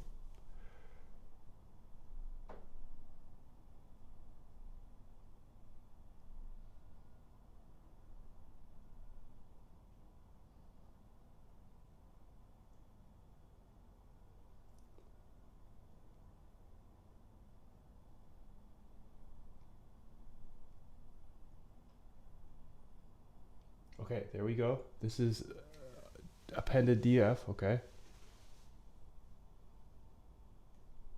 This is the second df. So I think it has to go through all of these. How many are there? And then it will append them. So I think I might have been stopping it early. So let's do this. Let's make this much faster. We ain't got time for this, B. But we do have time. We do have time. I got time. I got time to make it right. But faster is better to get things done.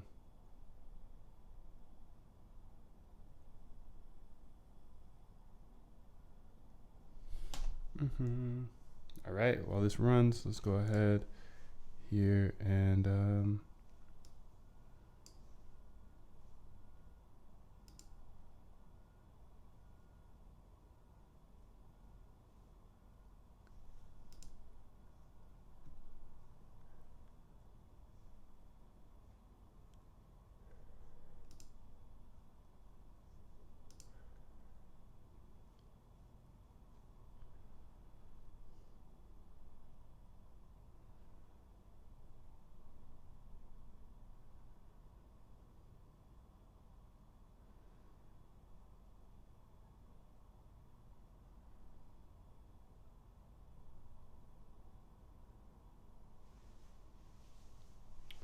all right, Arb. Ironic, we're building an Arb here. Wait a minute, what's going on here? It did do that stuff again, B. Did I not save it? God damn. Your boy is tripping today. Making simple mistakes. Like not saving the file.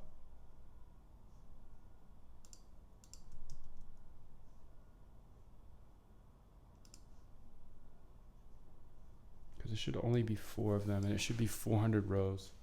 It should not be more than 400 rows. If it's more than 400 rows, then it's like it should be like 405 rows.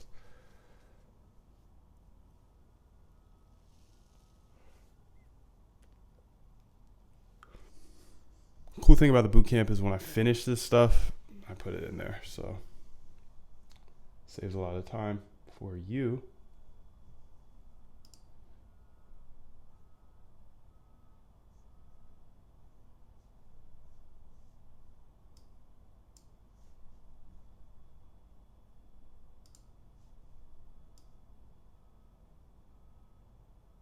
Let's go ahead and get another video up in here. So this AI essentially watches videos for me and then figures out what the strategy is in that video. And then it writes the strategy out and then it codes backtest. So you can see the strategy it wrote from this video here. And then here it coded the back test, which is awesome. So it was using the MACD, the EWM, whatever that is.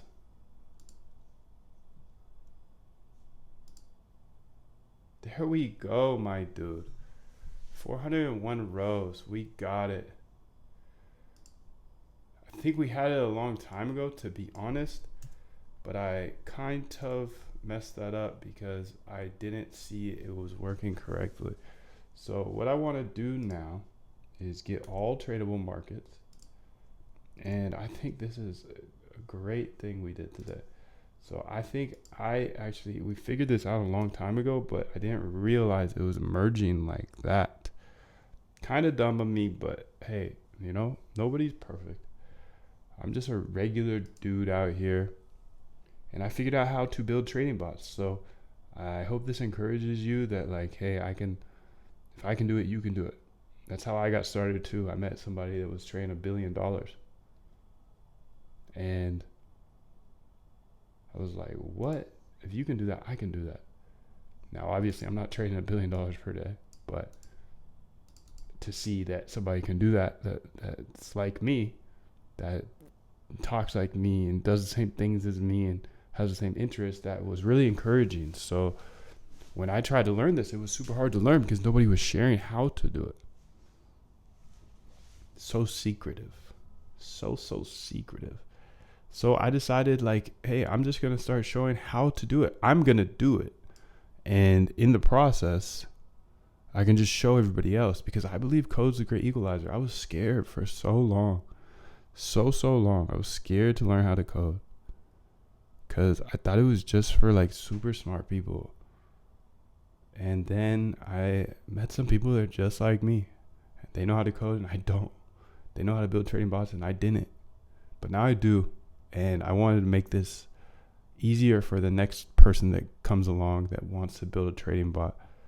So I just show everything here on this YouTube channel, because if I can show everything, then you can do anything. If I can do anything, you can do anything. So I built this community out, and we've got a great community now. You can jump in. There's no risk. You risk more money every single time you trade by hand. That's for sure. I have 100% money back guarantee always. You can see all the people that had success with this so far. And yeah, the list just keeps growing. There's more and more people that are learning from me. These people just found me on YouTube just like yourself. And yeah, they're building some really great stuff. And our community is sick.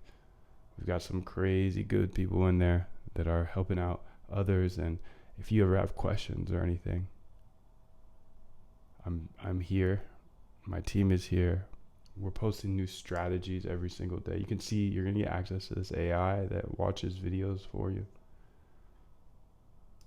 Comes up with the strategy and then codes the back test. You can see we have a code help channel where if you ever have any questions, you can post there. We post new strategies every single day, pretty much, inside of the members area. The videos are short and concise. Day 1 through day 15. A little AI masterclass. Got 6 bonus algos. We do live events every once in a while. You get access to everything. So if you're really looking to start this journey of algorithmic trading, there's no other place to do it. Unless you want to spend like hundreds of thousands of dollars hiring a quant like myself, you got to do it. You got to do it yourself. I don't think that hiring somebody to do this stuff is the best way to do it, because you know you're going to have your own secret edge, and what makes you money is not going to, you don't want to share that with other people. So that's why I teach how to build this stuff, so then you can build for the rest of your life any idea you have.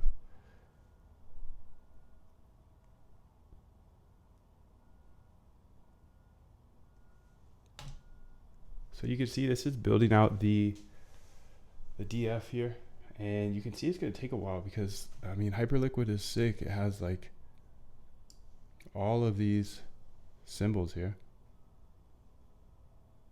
And I think most of them have enough liquidity. Some of them don't have a lot of liquidity. Like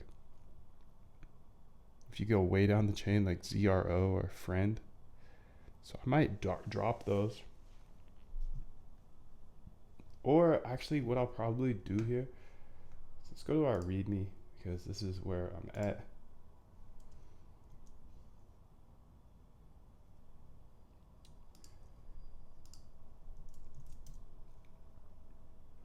So I'm gonna delete this. We need to make this 1 hour done. Funk Public successfully gets 1 million size or bigger. We deleted that actually. Look into the DF returns 1 million lines. We finished that. Awesome. Working on this late, so that was last night. When I run this, it makes more and more lines. That's done. Fixed that. So coint. Oh, we did this. This is done. Coint and Z-score all works well now. I'm gonna say I paused here at building. Pause at building out DF of 100 plus coins, and then getting Z-score and all that.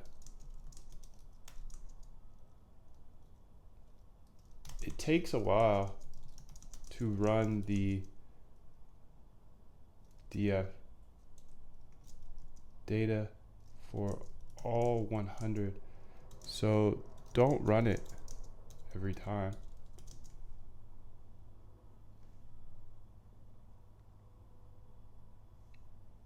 And that what's cool about this is we can set it so it only runs sometimes.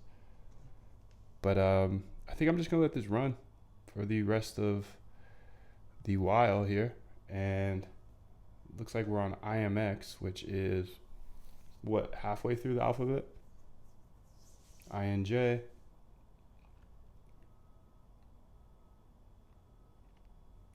And then what I can do is, if you make sure to subscribe, maybe hit the bell notification.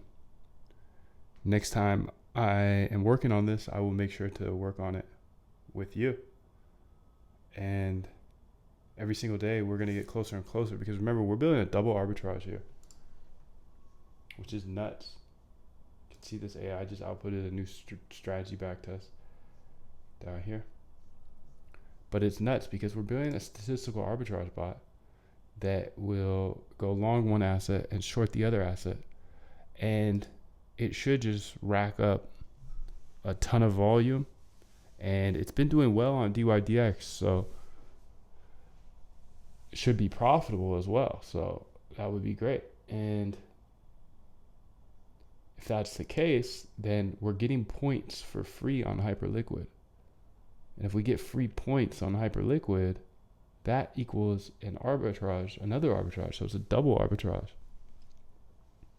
because we're getting points that will likely lead to an airdrop. See how this is a double arbitrage? So I've put that link in the description. If you use that link to join, you're going to qualify for points. So use that link. It's in the description and the chat. You qualify for points. And then essentially, we just have to run up the volume. And then it's a double arbitrage. So that's why I'm building this statistical arbitrage bot, because then it doesn't matter if we're long or short, or the market's going up or down, because we will always be long and short. So it's a market neutral strategy, which I really like.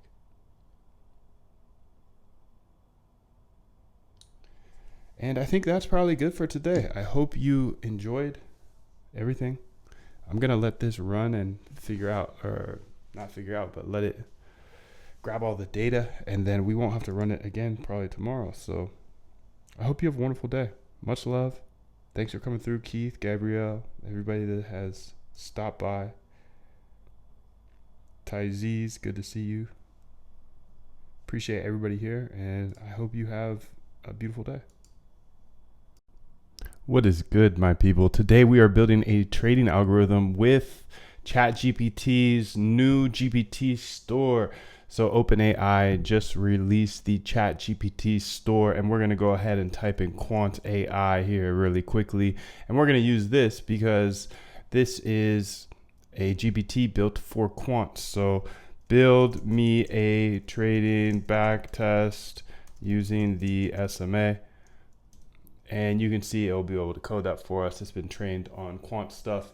And let's get to it. So you can see here, essentially what we're building today is a trading bot that will remove all of our emotions out of trading. So essentially we have a strategy, and we know that strategy works because we back tested that strategy. And that's usually where you want to start, right? You'd want to make sure that your strategy worked in the past, right?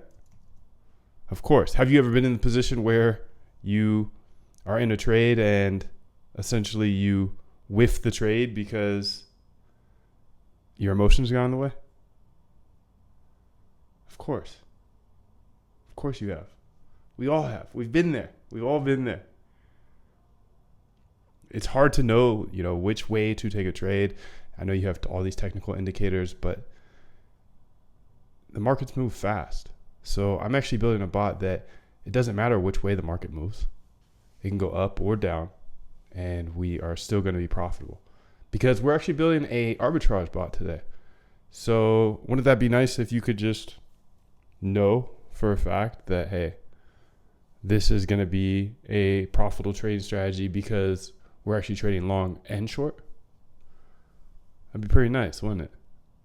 Of course. We all know that trading based off our emotions can lead to a lot of losses, right? So I want to show you absolutely everything here today because I believe code's a great equalizer. And I believe that if you understand exactly how to automate your trading, then you won't have to sit there in front of the screen anymore. That'd be pretty nice, right? I'm sure you've been caught in positions and you're like, dang, I wish I wasn't in this position. Has that ever happened? Of course. But that's because you're staring at the screen. See, when you have bots trading for you, you're not staring at the screen. You're spending time putting your strategy that you know works into a bot that trades for you, and you're not watching the screen, so your emotions can't get in the way. Do you see how powerful it is to remove your emotions? Okay, so this is the system. It's research trading strategies. You can research them just from your past ideas, your trading, YouTube, Google Scholar, and then you backtest them to see if they worked in the past. If they worked in the past, then they're much more likely to work in the future. And then after that, after you backtest them and make sure that they work, well, then you go ahead and you implement them into a bot that trades for 30 days with small size. Does that make sense? So you research strategies, you make sure you have a good strategy, you make sure it worked in the past by backtesting it. Backtesting is the process of seeing, hey, did this strategy work in the past? You can see that Quant AI just outputted a backtest for me. So of course it's a pretty simple backtest, but we can make it as intricate as possible or as we want. Sometimes the most simple strategies actually do the best. Now, if you don't fix this whole like hand trading thing real quick, you're gonna be in a lot of trouble because I'm sure you've been there over and over again, right? Where it's like, dang, I shouldn't have entered that trade. So now that you know the process, research, backtest, implement, let's go ahead and use Quant AI here to build this out. So we've been working on this strategy here. And before that, I want to make sure to get a few more. I have this AI here that does this RBI process for me, which is research, backtest, and implement. It helps me with the strategy of researching, backtesting, because essentially it will watch any YouTube video. So I just put the YouTube video in there. It goes ahead and it watches the video, understands what the video is about. This guy says the mean reversion trading strategy you have been waiting for. Okay, great. Number one, you could watch that by yourself and then turn it into a strategy and then backtest it. But essentially I just have AI down here in my Discord that does that for us. So it watches the video and then codes the backtest. You can see some examples up here. Like this member put in a video, came out with a strategy, and then a backtest. So pretty cool. And it has all the code here. And now for the rest of the day, I want to go ahead and finish out this statistical arbitrage algorithm. So this is just another trading strategy, you know, that we've researched, backtest, and now we're implementing it into a bot. You can see here it runs, and we're working our way through it, and we're gonna go ahead and start with manage trade exits. That's what we're gonna start at. So I know I'm on level 50, so if you need me to hold your hand through this from the scratch, from the start, whether you're a coder or not, if you've never coded, I didn't code before this either, so I was able to figure it out. It was just super hard because nobody wanted to share this information because it's like the most secretive industry in the world. But I can help you with that, and inside the boot camp, it would be nice if I held your hand, right? Well, I do. So if you want short, concise videos and do you actually want to automate your trading? I mean, if you do want to automate your trading, if that's a big yes, then the boot camp is going to show you from scratch, step by step, how to automate your trading. I've actually already told you how. You know, you research, you backtest, and implement. But this shows you the implementation of it, step by step in short, concise videos, 14 days. And then I give you all my code and all my algos, and you'll get caught up to speed where I'm at throughout this video. This video is going to be me working on something that is level 10 stuff. And if you're on level 1 or 2 or 3, let me get you up to level 10 in the boot camp. But that's enough for now. We're going to use quant AI throughout this. You can see this AI here that you'd get access to in the boot camp. It actually just outputted the strategy based off of that video. And now it's going to work on the backtest. So while that goes, let's go ahead and keep it moving here on the statistical arbitrage bot that we're building out. So I'm going to jump on over here to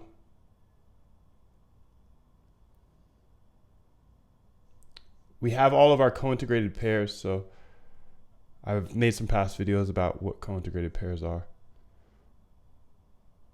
But we have all of that data now. And I can actually go ahead and not run this again because we already have it. So I'm going to say constants over here. Find co-integrated, false. This is true when we want to find new co-ints. So it took a long time to run it. It took probably like 10 minutes or so. So I'm not going to run it over and over again today. Let's go ahead and see if we can get past it and make sure that works.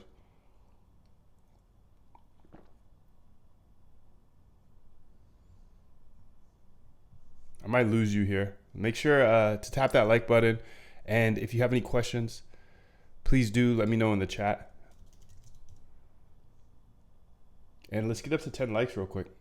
If we get up to 10 likes, then I will stick around for the full hour today and show you absolutely everything. Because I believe code is a great equalizer. So just let me know if you want to automate your trading in the chat and I can help you out. So ChatGPT, the GPT store just opened up. I am using the paid GPT, and I just went over here to the GPT store and typed in quant AI, and I was able to get there.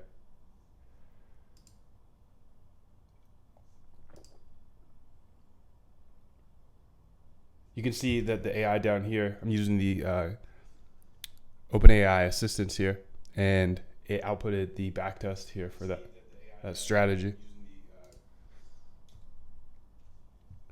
So what I can do now is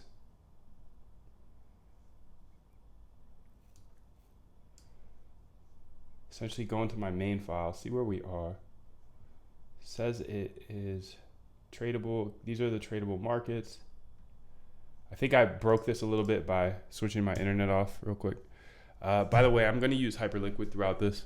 Hyperliquid is the exchange that I've been using lately because it's kind of a double arbitrage situation where number one, I'm building an arbitrage bot, but number two, it looks like they're going to have a big airdrop. And the reason I say that is because you can see here the points section. So points usually lead to airdrops, in my opinion. Okay, so this is getting duplicates for Aave. Okay, so it's actually still doing the find. Let's make sure that I save this. No, I didn't. That's why. I was wondering why it's still running that. So essentially, we just turned off this flag that essentially says don't run anymore. But what I was saying about Hyperliquid, you can see this point section here. The more you trade, the more points you get. So I want to make sure to get you the link so you can sign up for Hyperliquid if you'd like. I think it's probably the best move you can make if you are trading, because essentially the more you trade there, the more points you get, and the more points you get, probably going to be a bigger airdrop.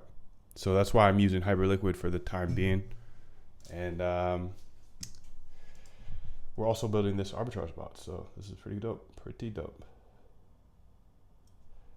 So you can see it's running perfect. While this is running, let's go ahead and get another strategy that our AI can code out.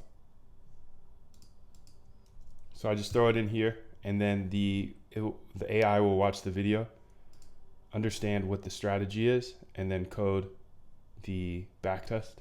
So you can see it outputted a strategy based off of this video here, and then it coded the backtest. So you can see this is a strategy. Pretty neat, right? You can see how useful this would be in your trading. You can code backtest and see if your strategy actually works, or figure out more strategies here by going to YouTube and papers and whatnot. Okay, so you can see that flag worked now. So now we need to work on the manage exits. By the way, you get access to all the AI in the bootcamp. The bootcamp gives you access to all of my code. So let's go back over here to the Quant AI, ChatGPT, and let's make this green here so you can see it a little better. Okay, there we go. But I want to make sure this is still there so you can read it. Just because this is the strategy on how to automate your trading.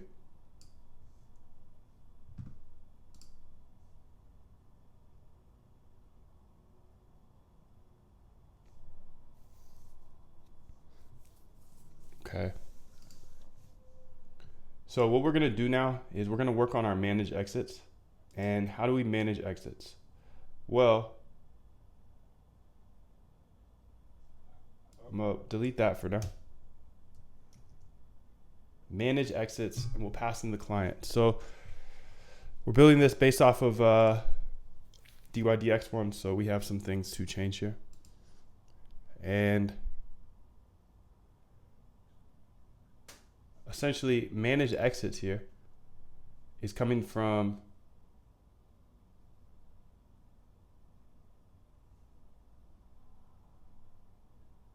this file here.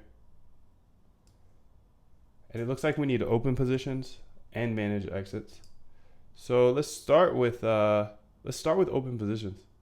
So func entry pairs. We need to make sure we have a func entry pairs. We do. And you can see there's no code there. So we're going to code this out step by step. I'm going to show you absolutely everything if you go ahead and get to the 10 likes real quick. And yeah, it should be a good day. Cypros, how are you? It's good to see you here. Cypros had a question. I have one question. You have all the pairs manually inserted? No, they're all algorithmically. So everything I do is through algorithms and or programmatically. You can see this AI just outputted the strategy. It's going to work on the backtest now. So I want to go ahead and start coding out this func entry pairs. And there's a lot actually here we need to do. So we need to say from constants import constants 2 actually, import Z score USD per trade and USD min collateral, and then from func utils import format number from func public import get candles recent. From func co-integration import calculate z-scores.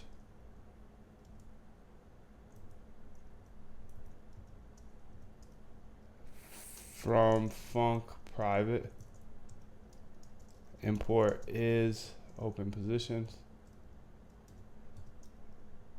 From func, actually we're not going to do that one. Say import pandas as PD. Import JSON. From pprint import pprint. Okay, so now we need to check our open positions.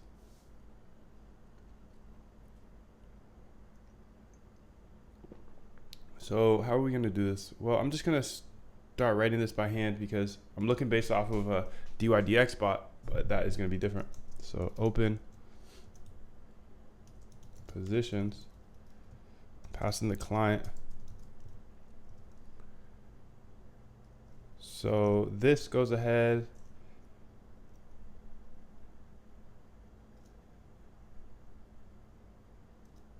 Manage, or it finds triggers for trade entry. And it stores trades for managing, later for exits. Okay.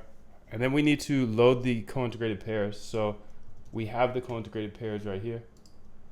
Copy relative path. I'm going to say df equals pd.read csv. Okay. And then we're going to say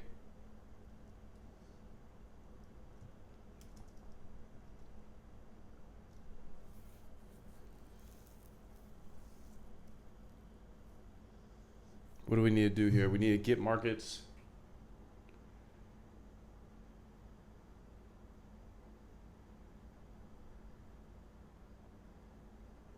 I think we should run this code here and see what this gets, because we're doing this for a different exchange. So shout out to Crypto Wizard and his course, because we built this or I learned a lot of this from his course, and I'll make sure to show you his course here in a second.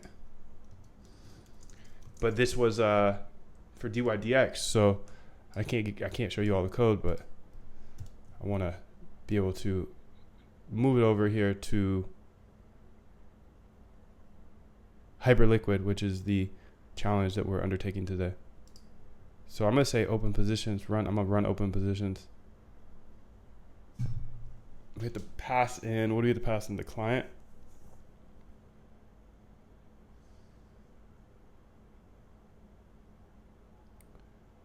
So where is the client? I think it's in connection. Yes.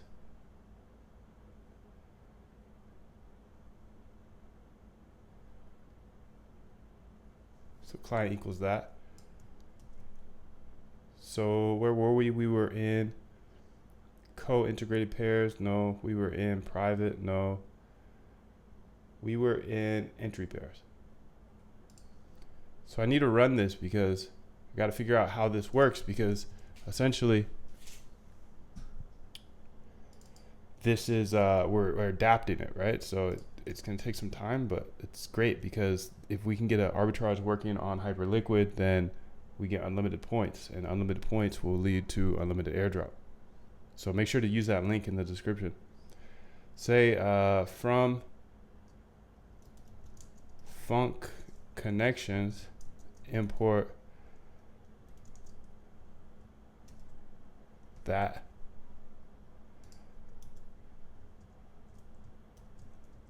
And then client equals that. And then I can run this, I believe. And then we're going to print out the markets, because we have to figure out how that looks.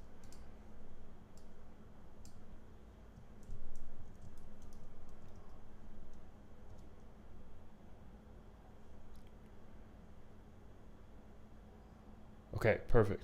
Well, this gets all the markets. Perfect, perfect.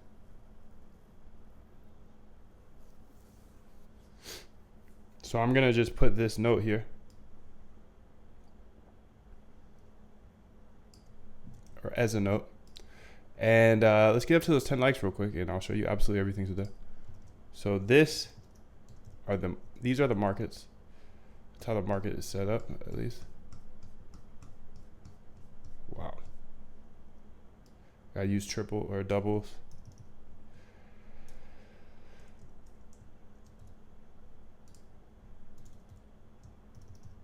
Okay, there we go. So that's how the markets are set up.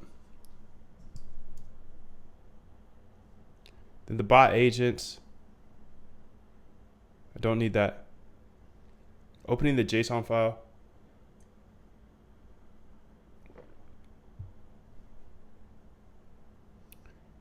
I don't think I need this actually. So you can see func bot agent.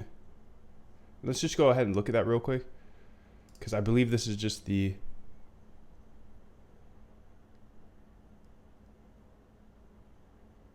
oh, never mind. We're gonna need to do all this. Yes, we are. Okay, that's fine. It's just a little bit more work, but that's okay. So I'm gonna say func bot agent. I need to make that file as well. So here in co-integrated, I need to import that. All right, not co-integrated, sorry, entry pairs. Put it up here. From func bot agent, import bot agent. So we need to build the bot agent out as well.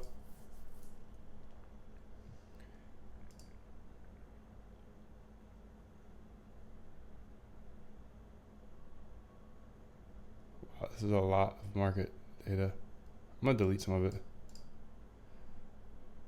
because I think we got the gist. Perfect.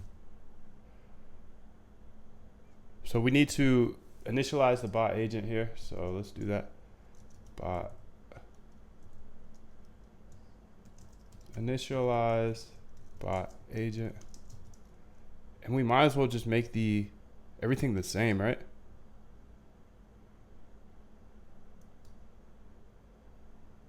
So I'm just gonna copy paste some of this.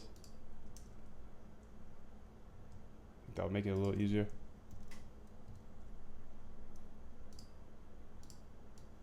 We don't have the bot agent.json.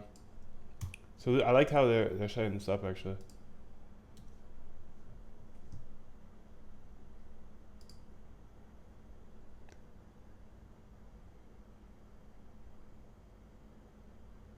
Keith asked, how often will you have to run the co-integrated pairs? Hourly, since that's the time frame. So you will have to reload the updated co-integrated pairs file. Yeah, I'll probably do it hourly or so. Not there yet, but yeah. And this is my GPT I built. So you can just type in quant AI. You can see it's by Mundo. And we're going to use it as much as possible throughout this, or as much as needed. So we need to find the z-score, get candles data, get candles z-score,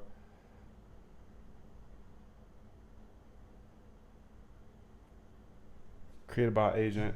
Okay. So I think we need to kind of work on the bot agent part now, because I can't really debug this until we have the bot agent there. So just throw this code in there for now. It's not going to work perfectly because, again, we're building this for a different exchange. But I'm going to try to make it work as closely as possible.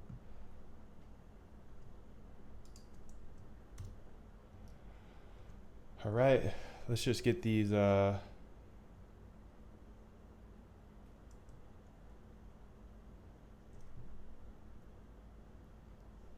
all this lined up here. We're gonna have to do a lot of changing because this is, again, for a different exchange. But that's okay.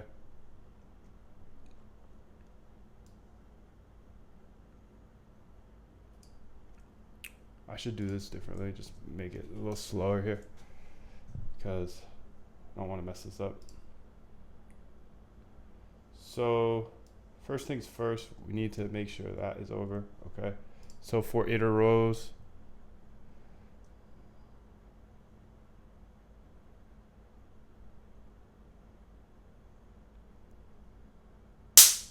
boom, gotcha.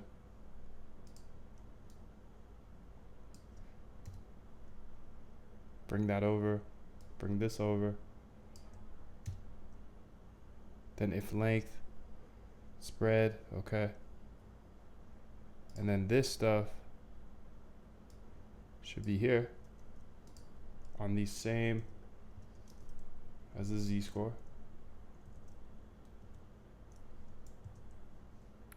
And this should be a little past that.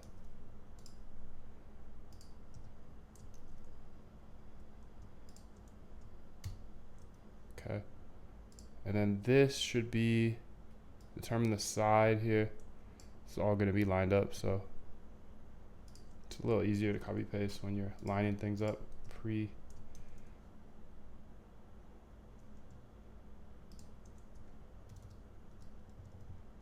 There we go. And then this should be also lined up with that.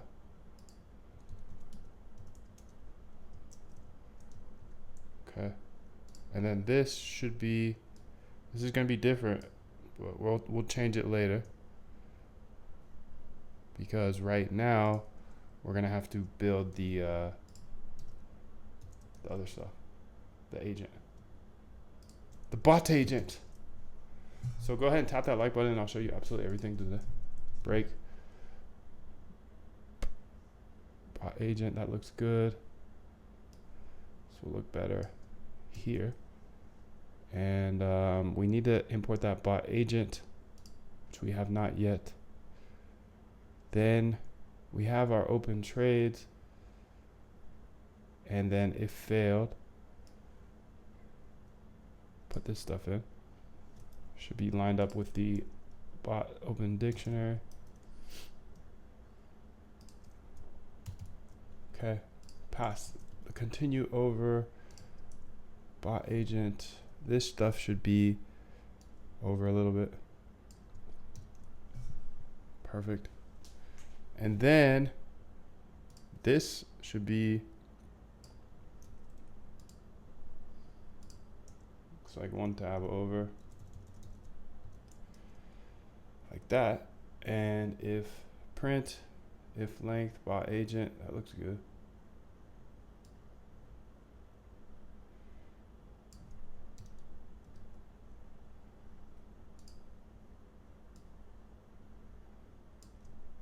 Looks good. Perfect. And then did we do, oh, did we put this out here? I think I put that there. Yeah, I put that there. Okay, so perfect. So we got all this stuff in there, but the problem is that we don't have the bot created yet.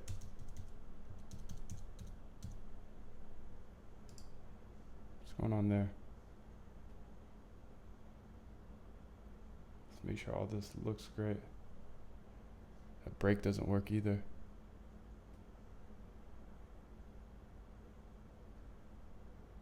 We'll come back to it. We're going to come back to it. We're going to work on the funcbot agent. So let's do that. Funcbot agent .csv, not .csv, .py. And then let's go to that funcbot agent here. See what we need to do. We need to import this stuff. And again, this is all gonna be custom because we've got to build it for a new exchange. And you know, it's cool it's on DYDX, but it's gonna be even better when it's not. Hey Val, how you doing? Dan Tudor says, did you answer my question? Yeah, I did. I published it. You can actually answer that too. It's Quant AI. You can see Moondev there.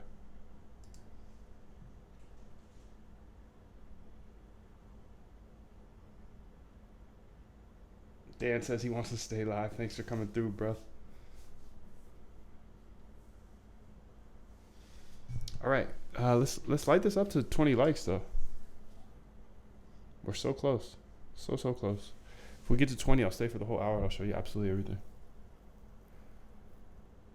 All right, let's keep going through this code here and figure out what we need to make.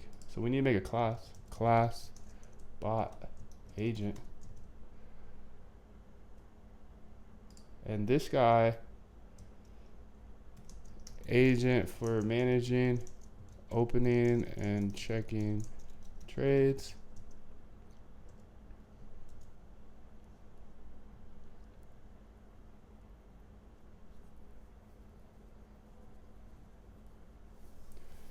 And then we have to go say def, init. And then we'll pass in all of this stuff, self, client, and we might not use client actually, but we'll come back to that. Market 1, and I changed it to symbol 1, symbol 1, symbol 2, base size, base size, base price, quote side,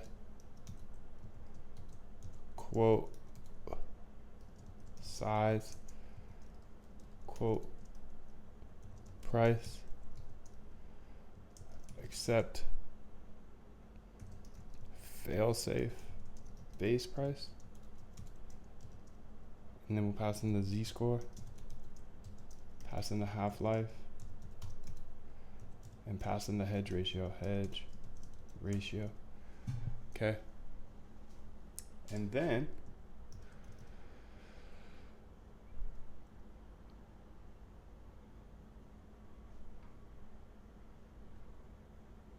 we're going to go ahead and initialize variables.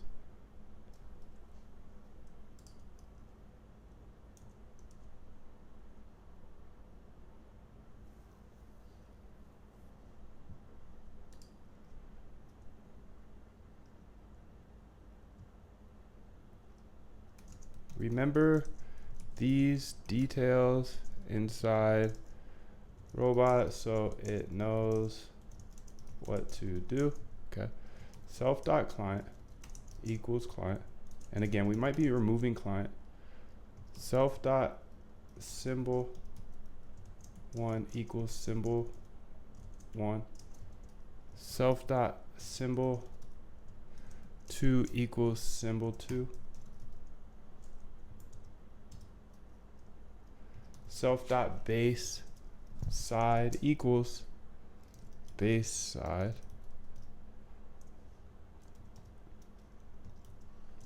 Self.base size equals base size. Self.base price equals base price. Self.quote size equals quote size. Self.quote price equals quote price. Self.accept fail safe base price equals accept fail safe base price. Self.z-score equals z-score. And self.half-life equals half-life. Self.hedge ratio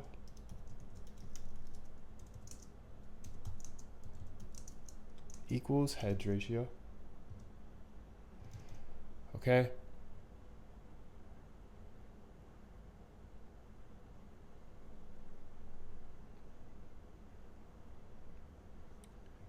And then build bots notebook to remember stuff. Okay, so we'll say self.order dictionary equals symbol 1 equals symbol 1, symbol 2 equals symbol 2, hedge ratio equals the hedge ratio, z-score equals the z-score, and half-life equals the half-life, and order ID M2, which would actually be S1. I'm just gonna say M1. Keep it consistent. I'm gonna call it S1 because I changed it. Keep it consistent, keep it consistent. S1. Smash that like button. Let's get up to 20 likes, B. I'm gonna show you absolutely everything today. Order ID S2 equals that. And then order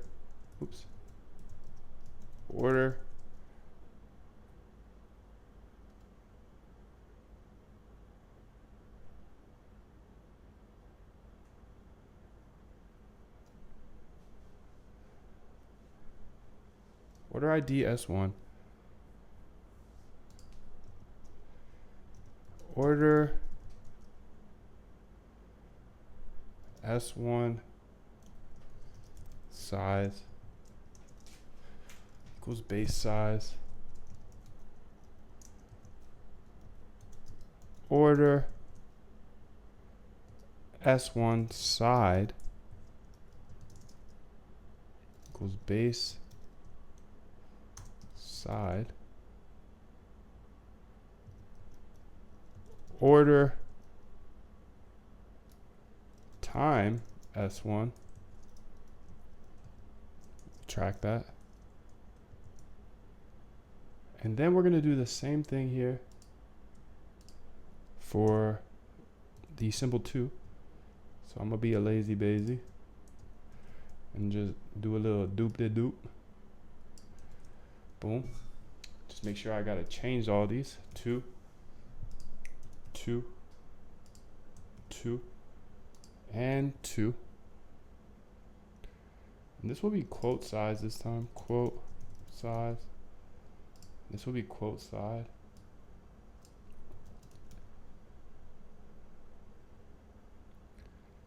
And then we'll go ahead and say pair status. Pair status equals whatever the status is, and then if we want comments, okay, and then put a comma here. Sweet. Now inside this class, so we made this class up here.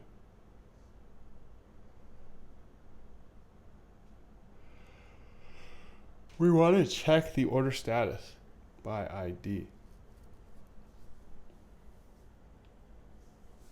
But we might change this. I'm going to write it anyways because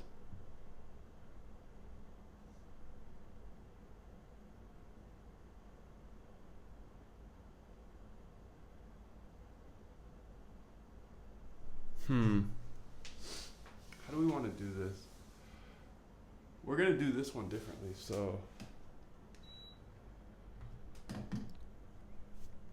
I'm going to just do it. Def check order status by ID. I don't think I'm going to use ID though. Self and order ID. Okay. And since I'm probably not going to use this stuff, I'm just going to go ahead and copy this code in. Probably going to do this a different way. Probably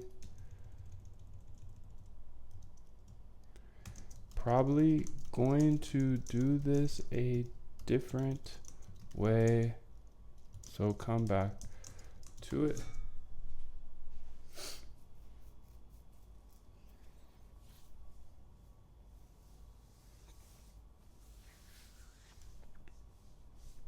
put pass for now.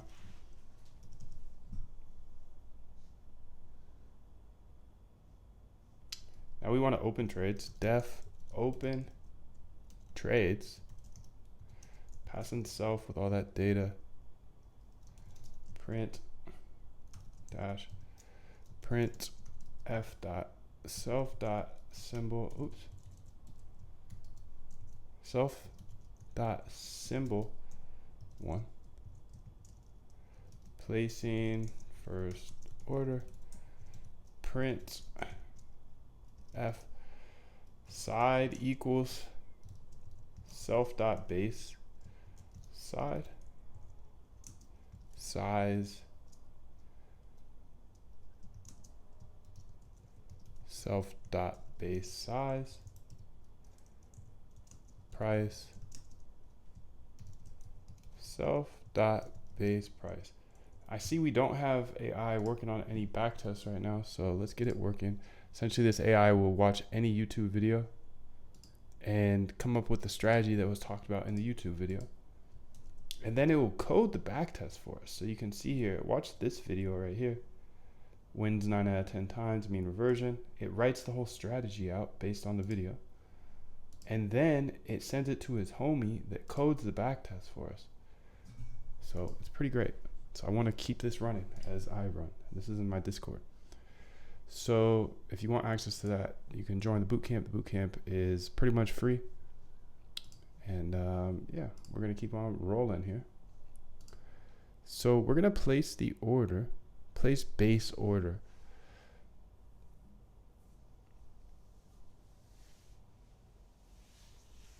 We're going to put the order in differently. So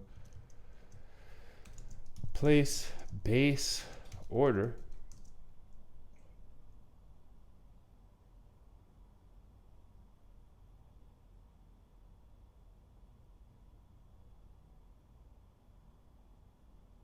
What I want to do here is I want to get my nice funks in here.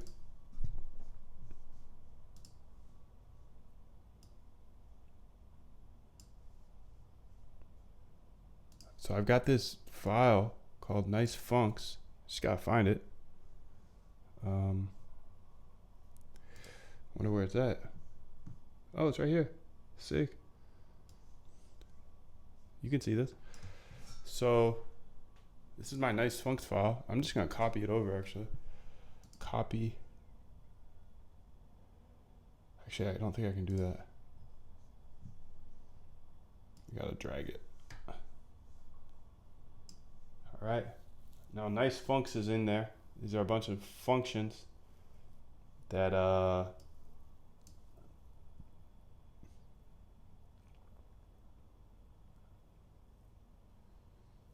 that essentially just help me out. Like I've already built a bunch for Hyperliquid. So I'm using Hyperliquid because this is a double arbitrage. We're building a statistical arbitrage bot, but you can see in the top right here, points section, and points usually lead to airdrops. So I'm trying to qualify as many points as possible. That's why I'm building an arbitrage bot that can work with my market maker and all that good stuff. So yeah, the more volume you trade, the more points you get. So that's why I shared that link here in the description and also the chat.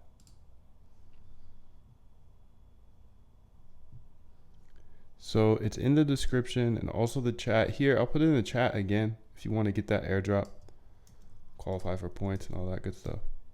Essentially, the more you trade, the more points you get, and you get a big discount on fees here with that link. And if we get up to 20 likes, I'll stay around and show you absolutely everything. We're building this double arbitrage bot today. So it's a trading algorithm, and this is how you build trading algorithms step by step.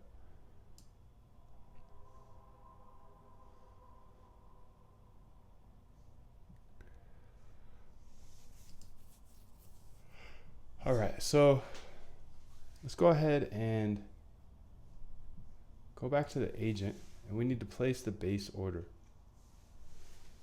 So we'll do that here in a second. I just want to make sure everything else is complete. This nice funks, I can put that back to where it was. This can go there.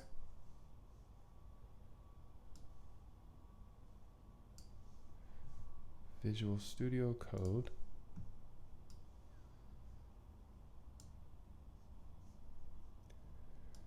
Oh, it's because I just moved that. Oh, Funkbot agent. Okay, here we are. So we're Gucci. And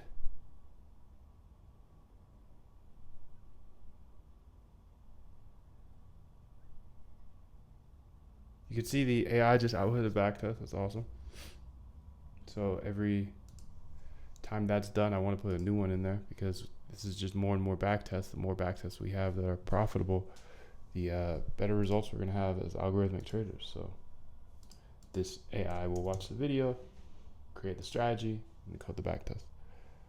So we want to place base order, okay? And then we want to store the order ID, possibly. Store order ID, okay? And this is how they do it. So I'll just put it here.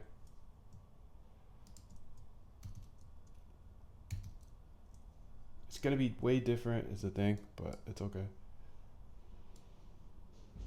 We're just gonna have it here for now.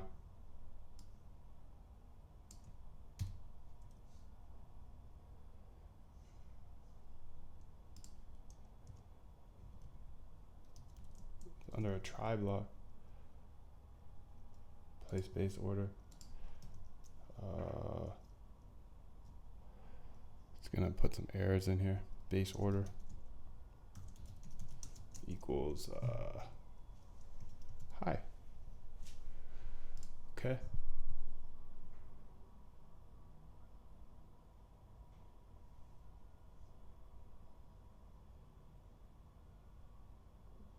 And we store the order ID here. Except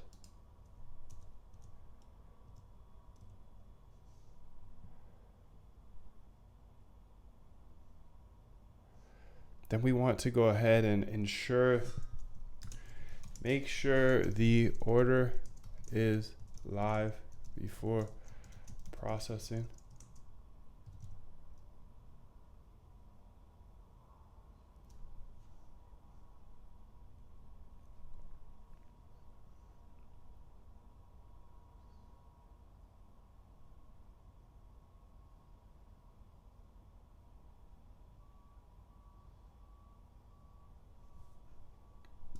Pretty much is it filled. So we're gonna have to build that out. What's going on with this error here? Try, except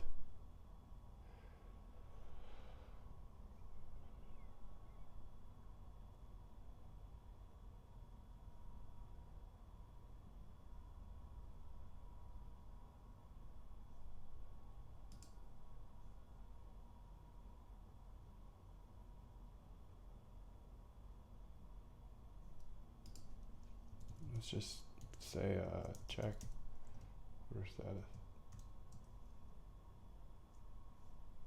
I wonder why that's not working. So okay, it just doesn't really matter right now. All that matters is that you tap that like button and you keep us going. Keep us going today. The more you tap the Lizzie, the more we go. So I want to go ahead and ask Quant AI, why am I getting an error here? Why am I getting an error here?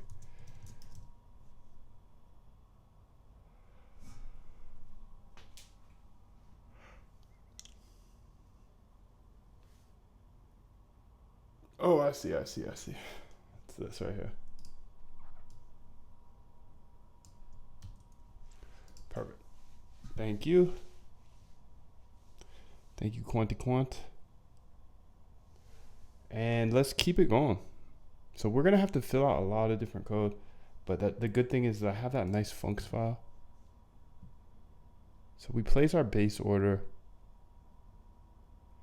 and make sure the order is live, and then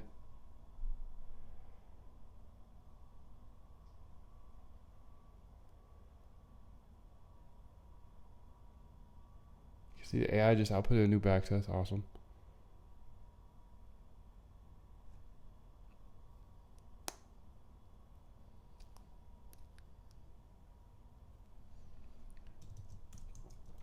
Print status of first order, then move to second order. So we're gonna go long and short, remember? So, and I might want to, since I'm doing this using limit orders, maybe place both at the same time.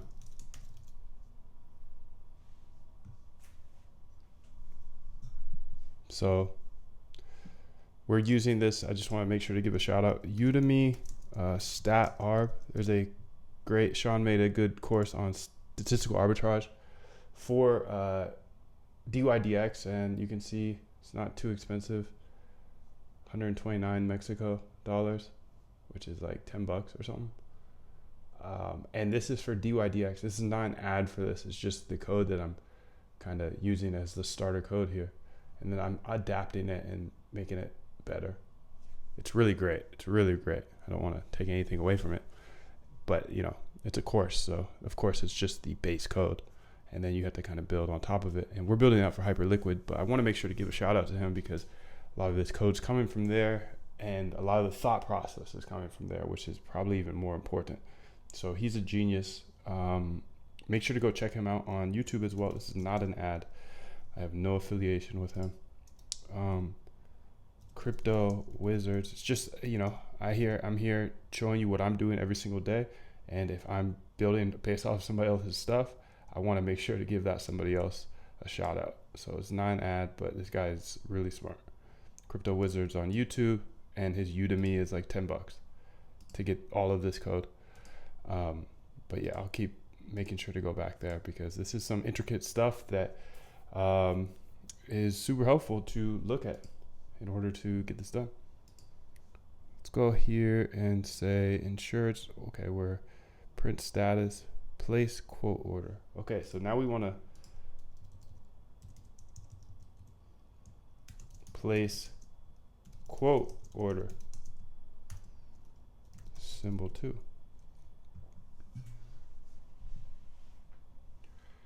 And then we want to do, make sure it's filled.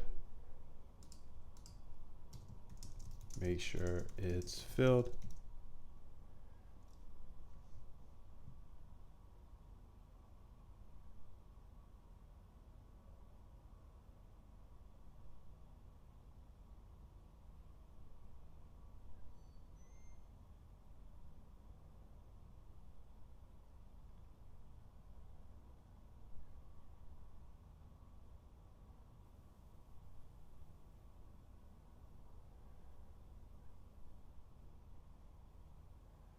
All right, perfect.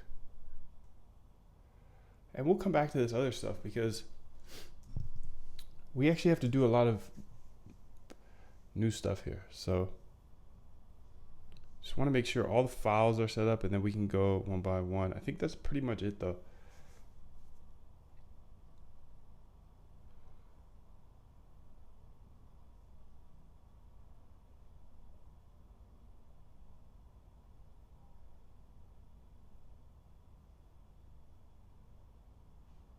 Yep. Okay, so that's looking good. Scroll through the market here and see what's going on. BTC ETF got approved, so that's awesome. Ethereum is kind of flying based off of it. Solana, I like looking at the meme coins sometimes based off of Sol. Wow, so this is flying 80% today. That's a lot. That's a lot. That's a lot. And all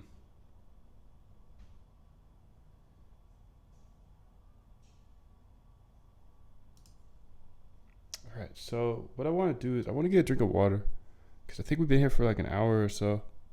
I'll kick it. I'll probably do 2 full hours today if you smash that like button. Let's get up to 20 likes here. I'm gonna show you absolutely everything today.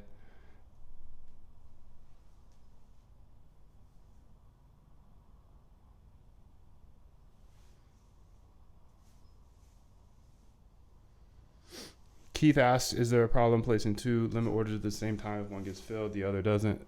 Yeah, it could be a problem, but I'm just giving you the baseline here. And one could get filled. One could get filled without the other for sure, but I think that it's going to be worth it because I can have another bot run in, or I can have it check if one's filled and the other's taking too long, then I can kill the other one. I think there's a lot of, pieces of this you can push back on, and that's good because you can build your bot however you want to. I'm trying to utilize the credit here on Hyperliquid. They pay you to use limit orders. You get paid 0.025. So that's my personal strategy, but it'll be super easy for you or anybody else to change it to market orders, and that works as well. But that's why I love sharing this stuff, is because, Keith, you think differently than I do. And, that's obviously a valid point there. And it's something that obviously I think about. But the way I'm going to approach this is I'm going to set limit orders. And then if it takes over like a minute to fill, I might hit it with a market order. So ideally we get limit orders in because you get paid on limit orders. But then if it takes too long, okay, hit it with a market order or close the other side. You see what I'm saying? So there's going to be a little bit of time risk there, in my opinion. And yes, there might be a side open without the other side open. But I want to start with that approach, because then I can take advantage of the payment I get from Hyperliquid every time I trade. And if that just totally fails, then I can just easily switch to market orders, and that eradicates that problem. But really, really good point. And that's why I share this stuff, because everybody thinks a little bit differently. Everybody is able to poke holes through things their own way. And I love this, and I love this community. Thank you so much, Keith, for coming back every single day and providing so much value to the community. I'm going to go grab some water and some coffee, and then I'll be right back. Run us up to the 20 likes while I'm gone.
What's up? Okay, so this is how you automate your trading step by step.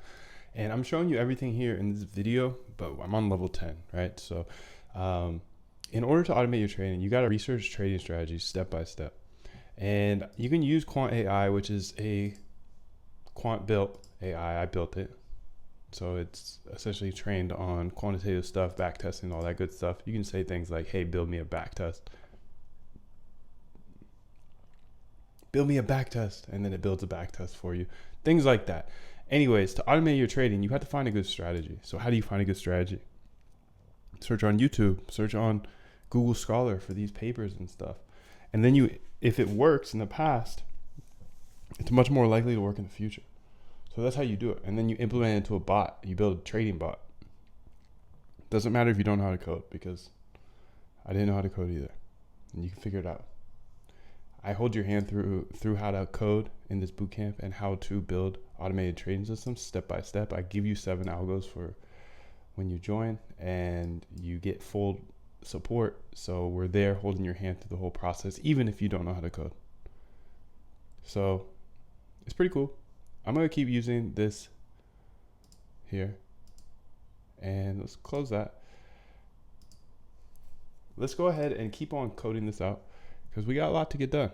We're building the statistical arbitrage bot here for Hyperliquid. And the reason I'm using Hyperliquid is because if you see in the top right here, it says points. And what do points mean? Well, that usually means airdrop is coming. So the more we trade, the more points we get. And if you use that link in the description or the chat, you'll actually have access to it.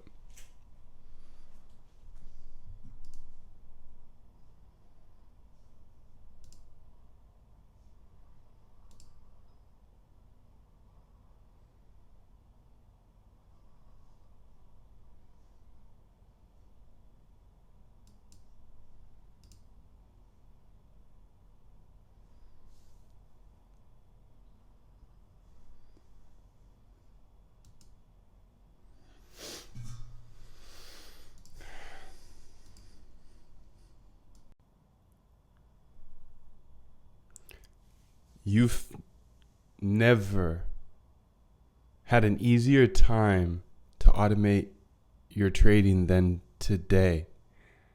Let me say it again. You have never had an easier time in the world to automate your trading than today. You have OpenAI, you have ChatGPT, you have all of these tools from OpenAI that allow you to build anything that you want so that you can trade without emotions 24/7. We're going to go ahead here and use Quant AI. It's a custom GPT. Just type in Quant to the GPT store. Boom. You can literally have this build out any strategy into a automated trading bot for you and your strategy. Can't you see that you literally have every tool that you need to automate your trading? Yes, of course. By the end of this video, you will know exactly how to automate your trading using OpenAI, even if you do not know how to code or you're not super technical. Neither was I. You will understand the entire process. Let me know in the chat. Are you ready to automate your trading? Yes, yes, yes. I'm sure you have been in a trade because of a little bit of FOMO. Maybe you jumped in because you were worried you were going to miss the boat. Has this ever happened? Of course, me too. Yes. Or have you ever exited a trade because you got a little nervous, aka you got a little scared? Yes, yes, me too. Of course. You see, that's simply just emotions. We're humans. You have it, I have it. We all have emotions. That's why, it's beautiful, honestly. That's why we're unique as humans. But that's all emotions. Do you see how if you removed those emotions, you would be able to trade much better? Yes, of course, right? So if you want to see how to automate your trading here today using OpenAI, just go ahead and make sure you're engaged, stick around, hit the like button, all that stuff. And right now I will show you how to automate your trading right now. So today we're going to build a statistical arbitrage bot. Now, before I get into what a statistical arbitrage bot is, I want to explain how we got here and how you can do the exact same thing. So the system I use and you can use to automate your trading is simple. You can use the RBI system. RBI stands for research strategies, and then you backtest those strategies. So you research strategies on YouTube or Google, or maybe you already have a few strategies in your mind. That's awesome.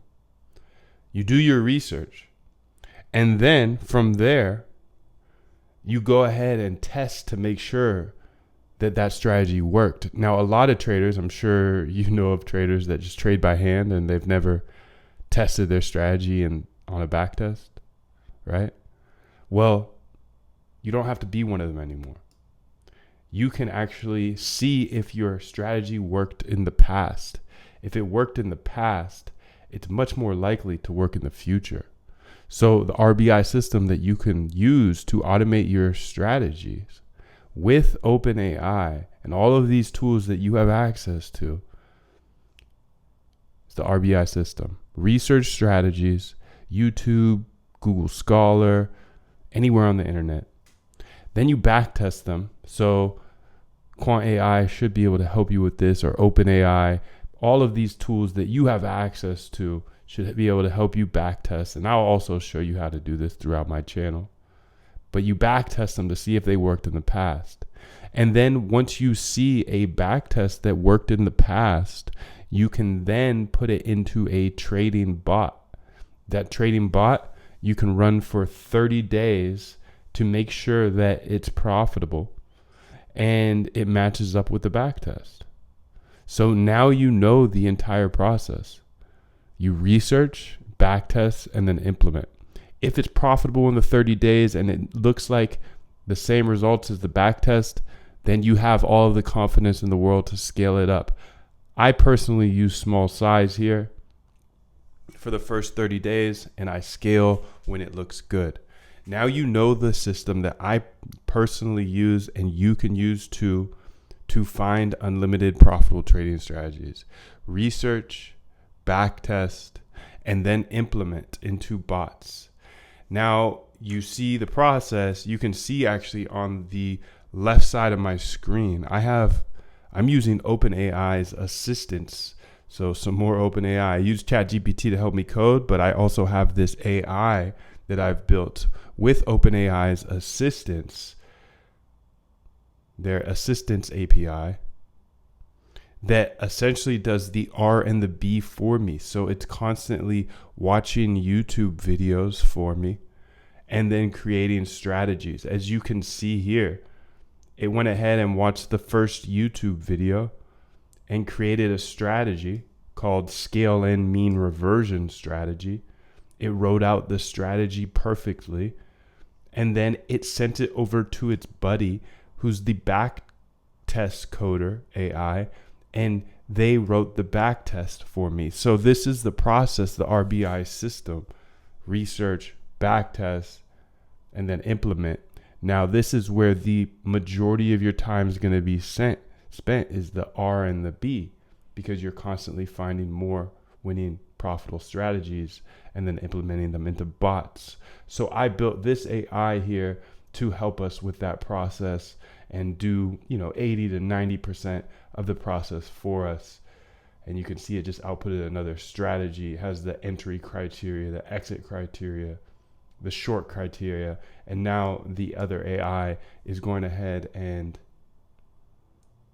coding the back test. So all I have to do here is put YouTube video links here, and they will watch the video, and you can see it just outputted another back test here.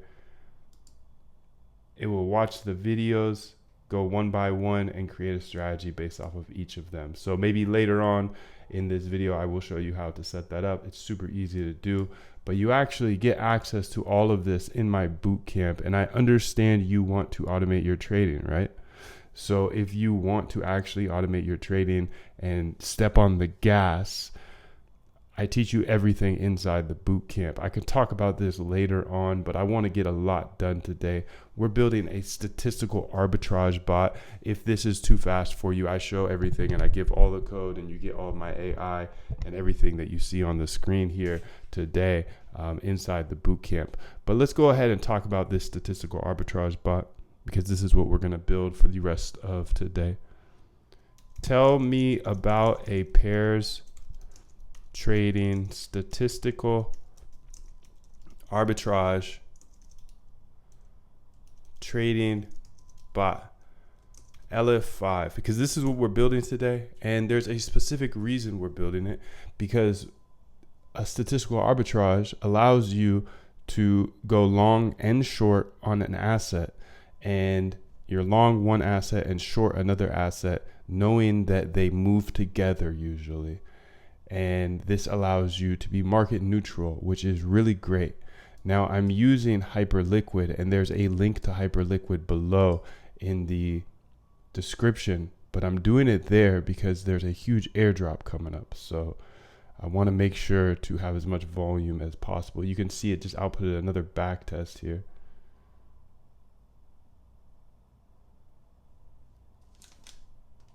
Make sure to tap that like button. Let's get up to 20 likes today, and I will show you absolutely everything.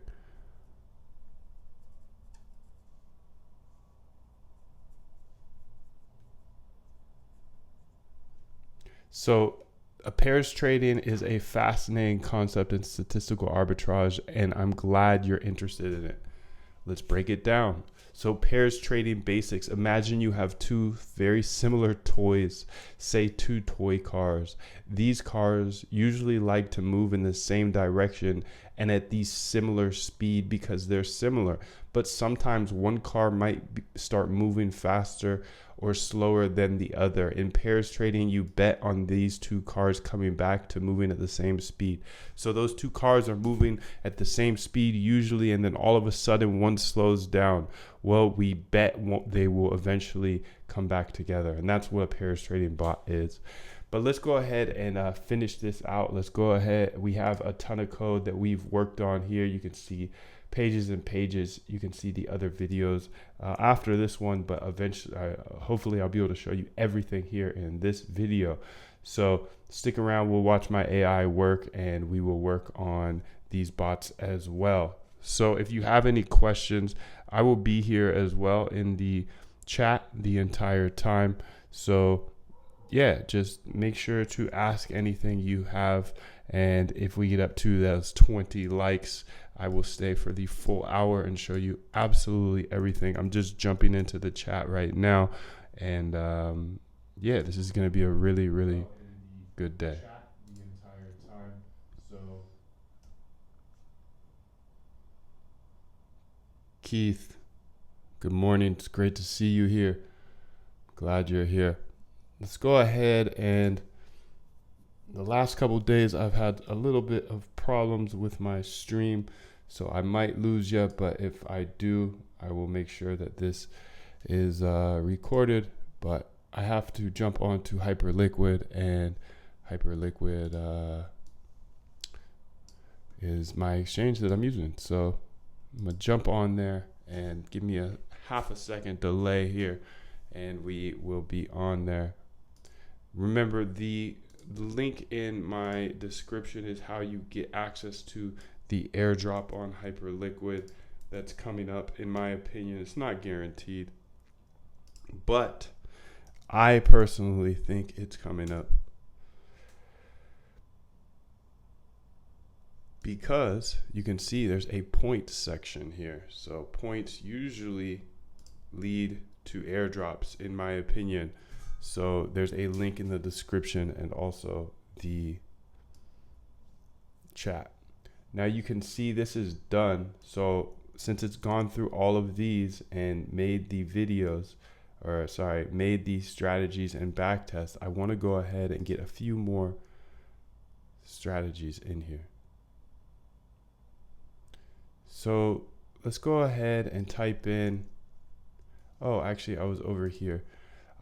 So I typed in algo trading strategy here, and I'm putting in a bunch of algo trading strategies, and the AI will watch those videos and then come up with the strategy that they talked about. So this is so great because it saves me hundreds, if not thousands of hours.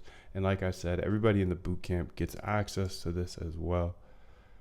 So basic statistical arbitrage. See, this guy's talking about statistical arbitrage right here. That's cool. I asked ChatGPT for a winning strategy and back tested it. Algo Vibes is a good coder. Algo traders, listen up. 2024 introduction to algorithmic trading. Algorithmic trading, creating a profitable strategy. Okay, that could be a good one.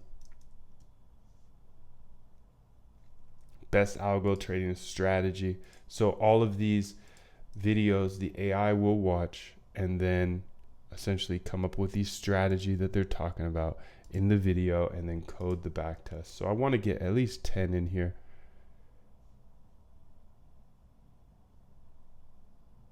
I think we already did that one. Best Fibonacci.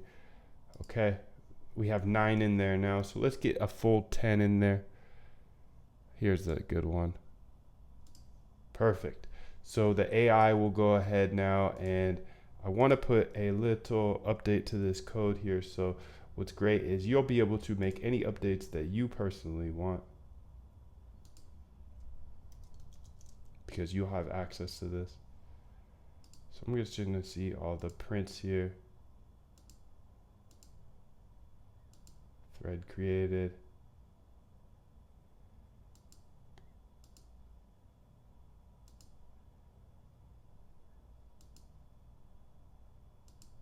And we're going to go ahead and code out all of this.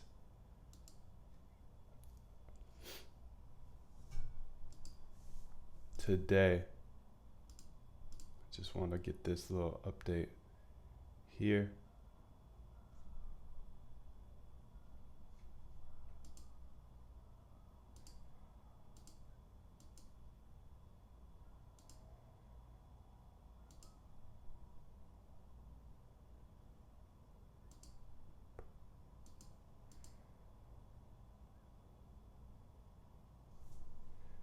Print output, there we go.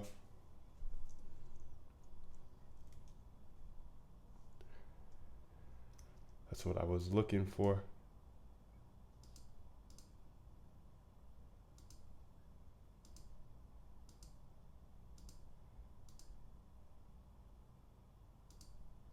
Okay, I think we're good to go now. So we're gonna run this. It will go ahead and code out the back test for 10 different strategies that we just found here on YouTube. And now for the rest of the video, what I want to do is finish this hyperliquid trading algorithm. And this is a statistical arbitrage trading algorithm. And I'll show you everything step by step here. So we're gonna go to our, let's make sure we have all our examples up, okay? Let's go over to our main or our README, because I had a README. I try to show everything here on YouTube because I really want you to be able to automate your trading. So finish func bot agent to put in orders, finish func entry pairs, and finish exit pairs. So essentially we have written all the code files and now just need to update with hyperliquid code and our nice funcs with some formatting. So let's go ahead and do that. Let's start with the func bot agent, and let's go ahead here to this, and we'll start right here. What's cool is we have our AI working for us the entire time.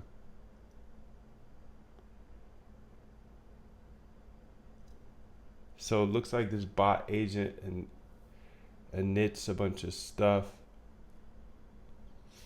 and then this remembers all of the details for that stuff. This builds a notebook for that stuff, checks order status by ID, open trade, so place the base order. Let's go ahead here and work on that first, because I think that is probably the most important part. So the base order is market 1, which is symbol 1. Now I know this stuff might get kind of confusing because I am on level 20 and you're asking, Moon, where do I start though? You can start in the boot camp and get caught up to speed, but the rest of this video, I am going to be showing you what I'm working on today, which is this stat art bot.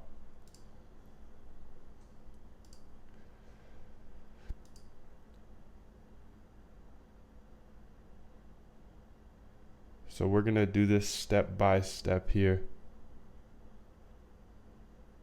And let's place the order first. So open trade, place base order.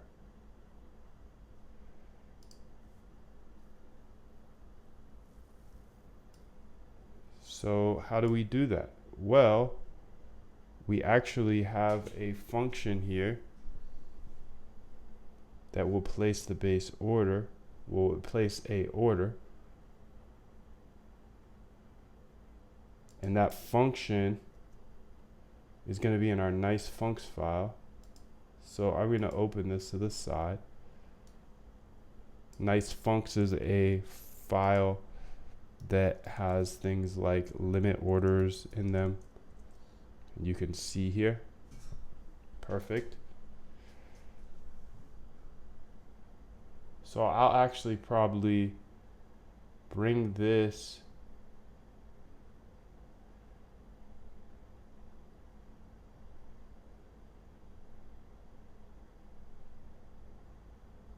don't share config.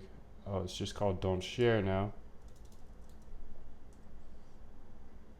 There we go. You can see right now it's only working for the 3.85 Python. Let's go ahead here. So we would say create the order, and what type of order do we want to make? We want to say n dot limit order. I have to pass in n.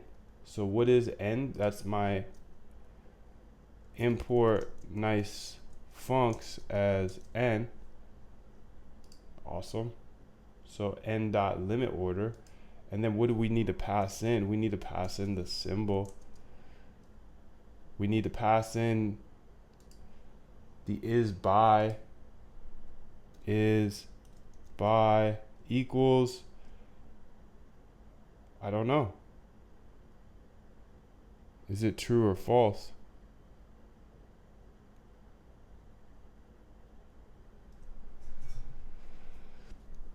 We have to figure out if the base side is true or false. Figure out if base side is by. If yes, true. Else false. Okay.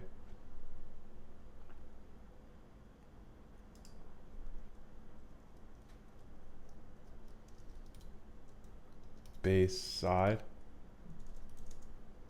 Okay, we'll call it that for now. You can see I'm just putting this information in. I'm not a genius here. Base size. So I guess I can just do this. This is going to be much easier.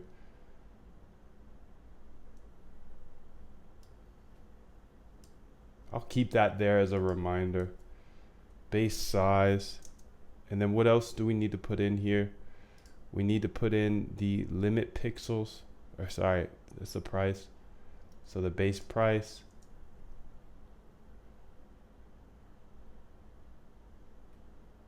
Base size, base side.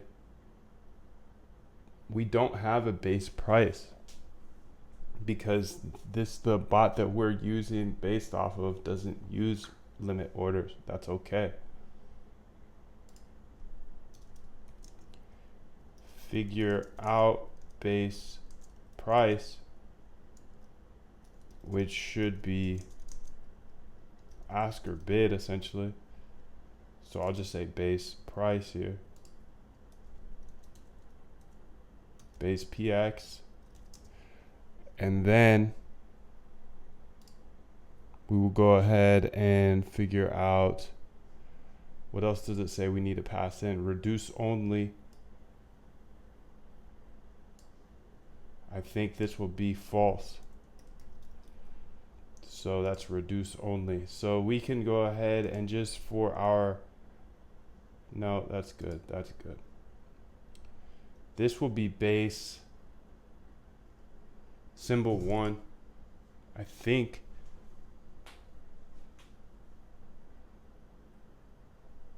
Yes, it's going to be symbol 1. So let's go ahead and get symbol 1 in there. Perfect. So we don't have a symbol 1 yet, but we will make it. So don't worry about that. And feel free to ask any questions in the chat as we go. I'm going to be here as long as you keep tapping that like button. Keith says, getting a lot of buffering already. Sorry, bro. That's what happens when you use a VPN on my side, not your side. And yeah, it'd be like that sometimes, dog. I could jump off and just upload this later, I suppose, but we shall see. How's it looking, Keith? How's it looking now? Let's make sure to get up to that 10 likes here. If we get up to that 10 likes, I will show you absolutely everything.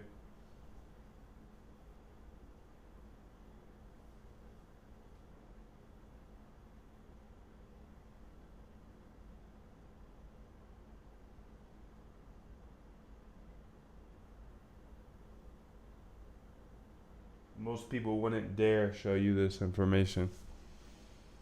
You see the AI working for me?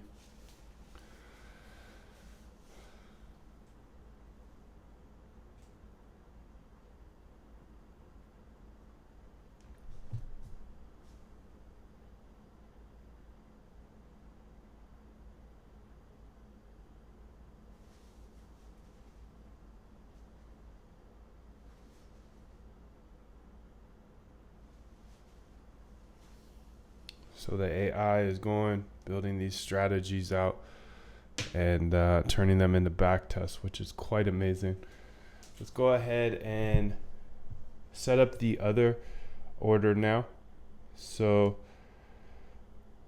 what else do we need to do here? We need to set up the quote order. So there's a base and a quote.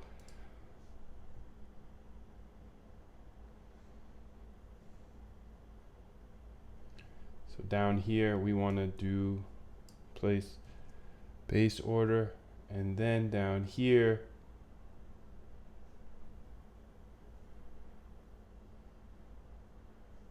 we want to enter the quote order. But let's do that after we set up the whole base order. How about that? Okay, so bot agent, we init those things.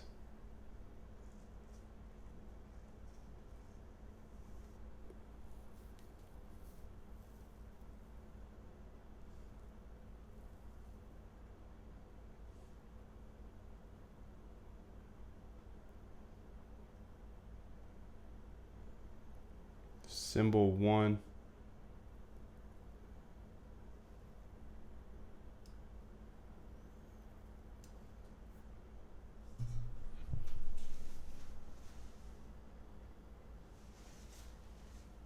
Go ahead and tap the like button. Let's get up to 10 likes.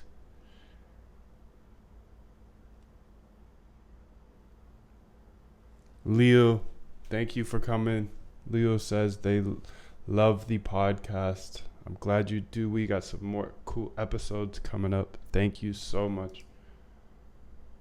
If you got anybody you want to see on the podcast, let me know.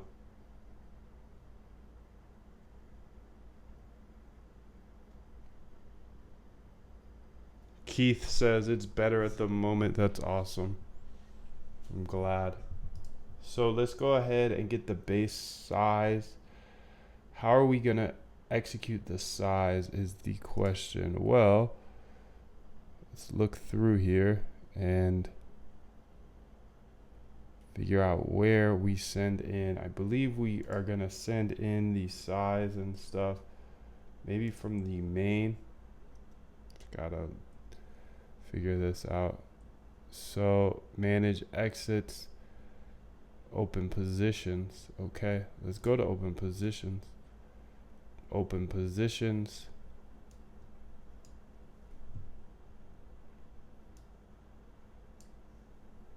Func entry pairs.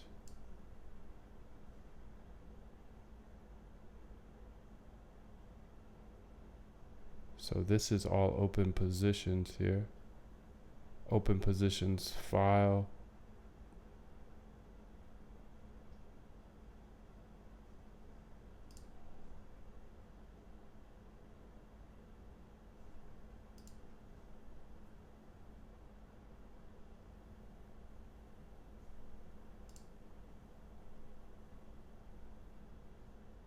So P in positions dictionary.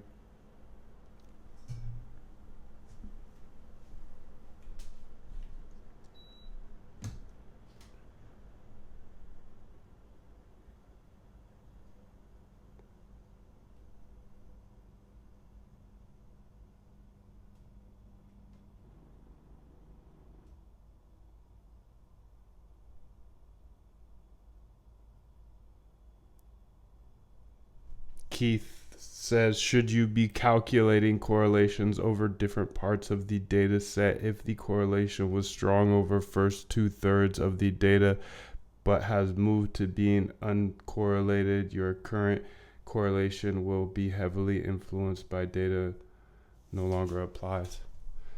Yeah, that's something you could do. I'm gonna get this all set up so you can do whatever you'd like to do, but that's a good point. Think it just I don't know if you've been here the entire time to see all the code, but I can't believe that you would know the entire strategy that I'm running here. I want to make sure to get all of the base stuff set up though, in order for you guys to run anything that you want, because everybody's strategy has to be different. So this would read in the co-integrated pairs, which we have here. Okay, so we got a ton of co-integrated pairs, and then it goes into the bot agent, and then it says, hey, I want to open the JSON. So, or it doesn't go into the bot agent. I want to open the bots.json. Okay, but the bots.json, I believe, is being created here in the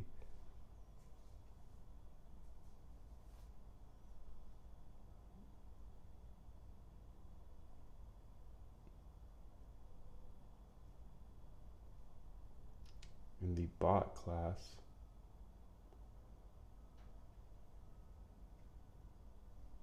Bot agent, func bot agent. Wow. Okay.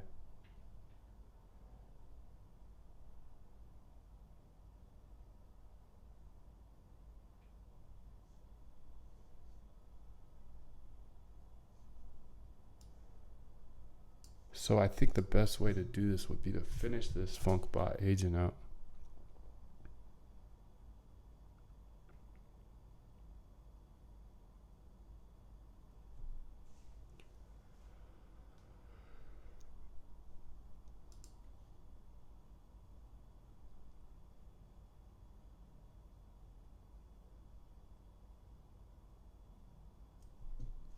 So let's go ahead and get the symbol will equal symbol 1. We got that. Symbol 1. We'll pass in the symbol 1. And that should be self.symbol 1.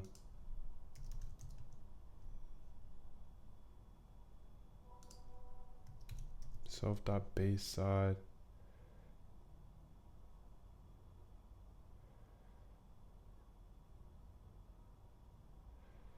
So let's do that. Side if true equals long, by else short. Okay, so we know that for the future. when we do set up that base side,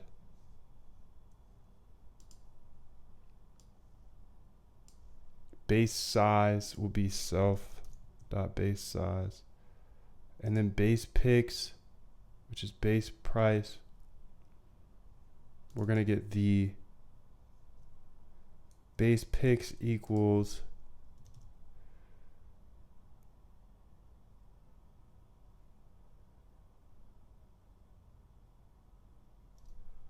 if base dot, or so, sorry, self dot, let's get ask bid.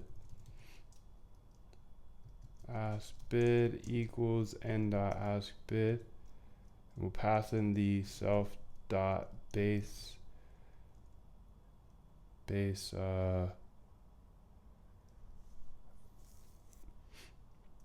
symbol, self dot symbol 1. And what else do we need to pass in here? Def, oh, that's not it. Def ask bid, just pass in the symbol and we get this information back.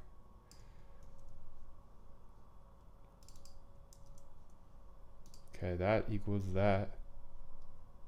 It's looking good. And then if self dot base side equals true, that means it's buy, so we want to say the bid is the base price.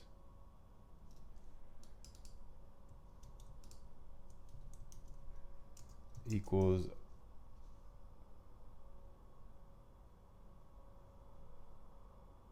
bid. Else, why is this so far over, buddy? Else, we would say base px equals ask. Okay, perfect. So now the base side, self.base side, base px, base size. Do we not have a base size? We do right here. Okay, and that should be fine.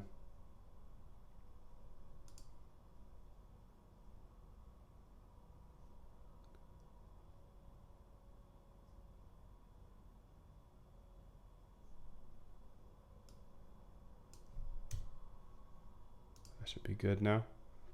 All right, so that will put in the order here. And we got the AI working for us, bottom left, creating new strategies for us 24/7, which is quite nice. Quite nice.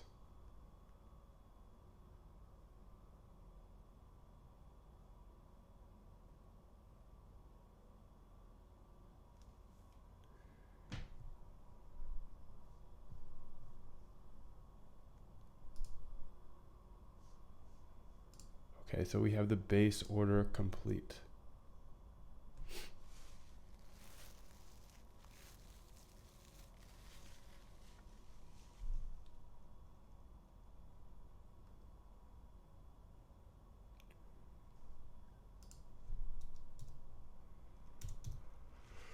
What else do we need to do here?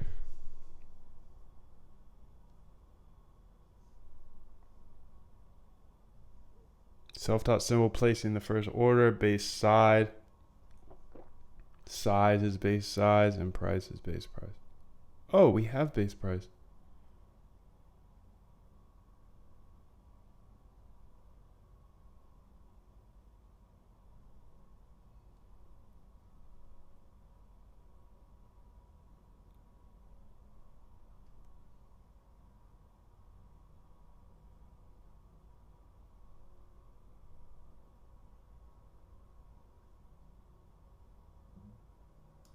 But we're going to use this one because this is a limit order and that wants a regular order. So yeah, we're going to do it that way. And then do we store the ID?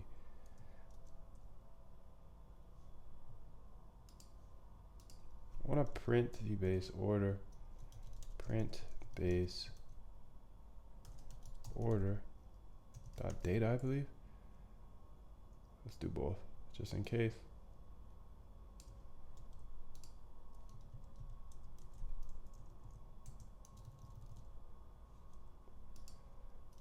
Time dot sleep. Perfect.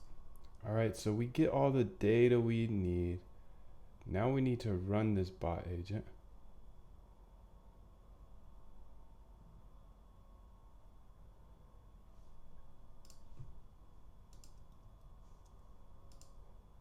Entry pairs.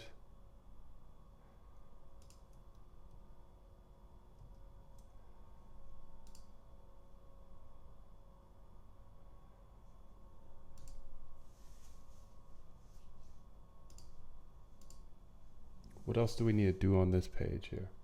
So open trade, we got that. We need to do the same thing for the other order. Place base order.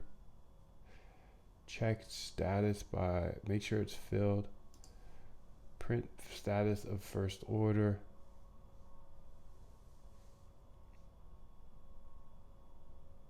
We're gonna do this a little differently than on the DYDX one.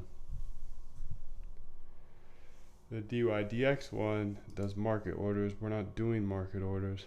Keith wants us to do market orders, but Keith is gonna go do market orders. That's cool.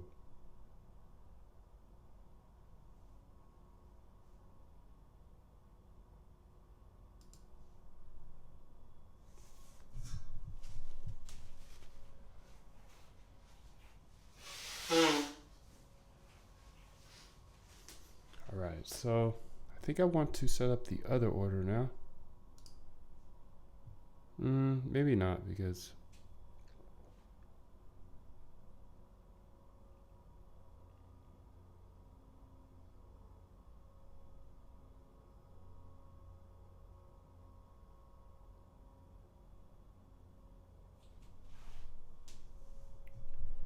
we need to make sure that it's set. I want to set both orders, honestly. So I think the way I want to do this is set both orders. Print, let's say print F there. I'm gonna say error in the F, or sorry, the self dot symbol 1, placing opening order.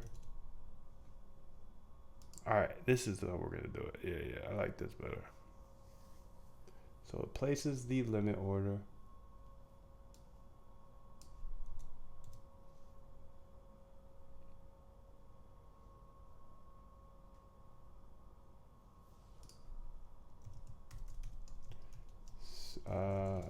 Opening symbol 1. Okay.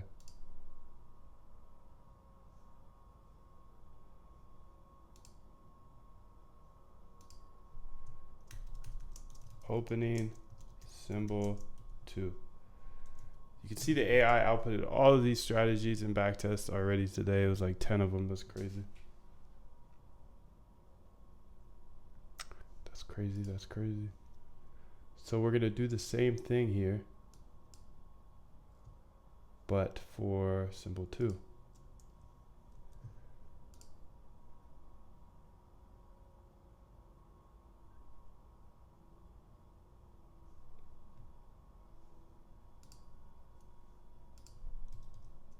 And I want them to both be set up at the same time because these are limit orders. Placing second order. Not you, Siri.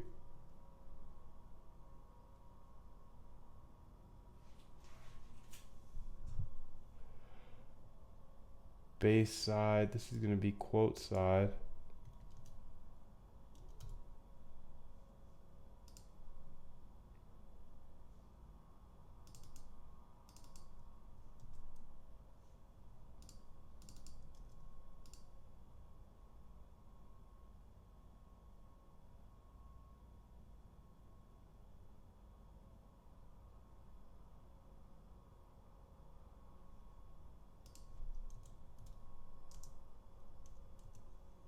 What's going on there?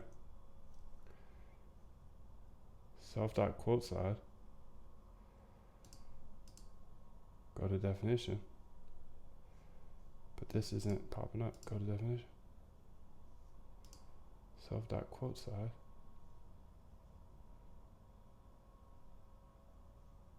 Oh, I didn't set it up maybe. Dang, I missed a step. I did. Self.quote. I wonder how many times throughout this code I did that. We will see. We shall see. It'll be very apparent. Quote. And then quote price.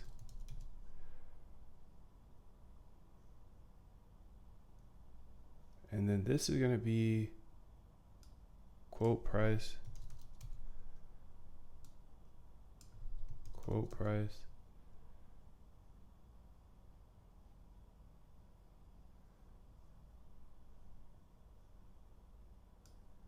This will be quote price. This will be quote. Quote, quote, quote, quote, quote, quote, quote. Symbol 2. Quote order.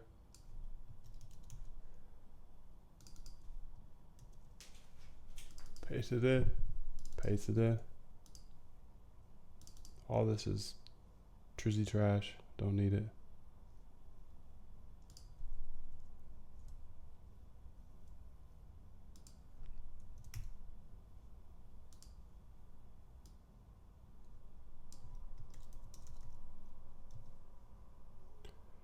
Symbol 2.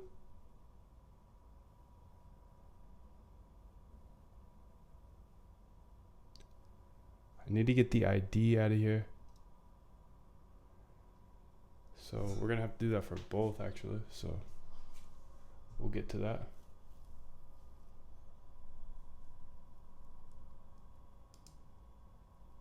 This is probably the most important stuff we're doing right now. So go ahead and smash that like button. I'll show you absolutely everything. We're using OpenAI as much as possible to build out our stat arb bot.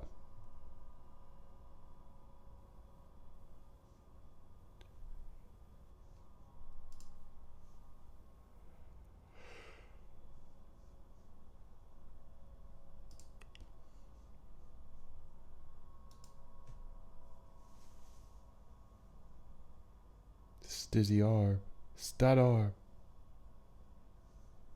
I'm excited for this one because this is gonna rack up a lot of points.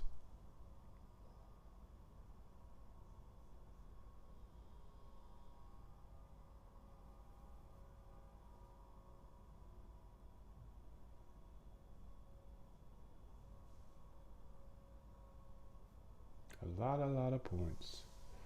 All right, what else do we need to build in this? So we place our orders.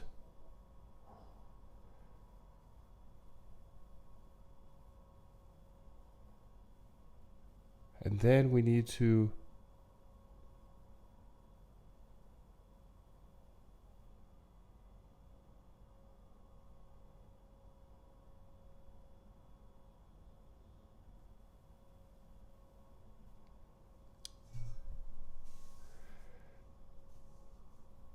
store the orders. Okay. I think we need to run this.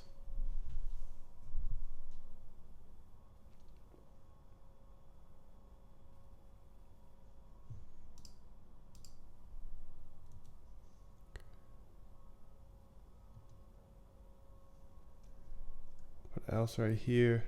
Well, actually, I might have messed this up.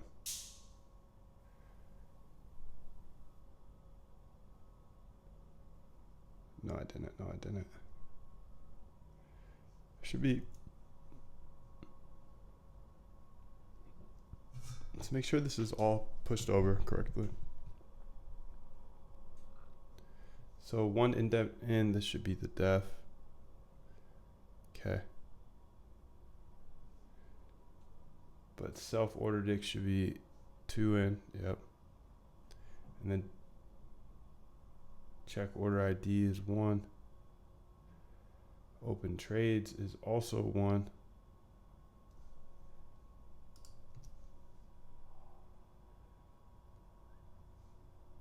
Try it. Should be 2. Accept should be 2.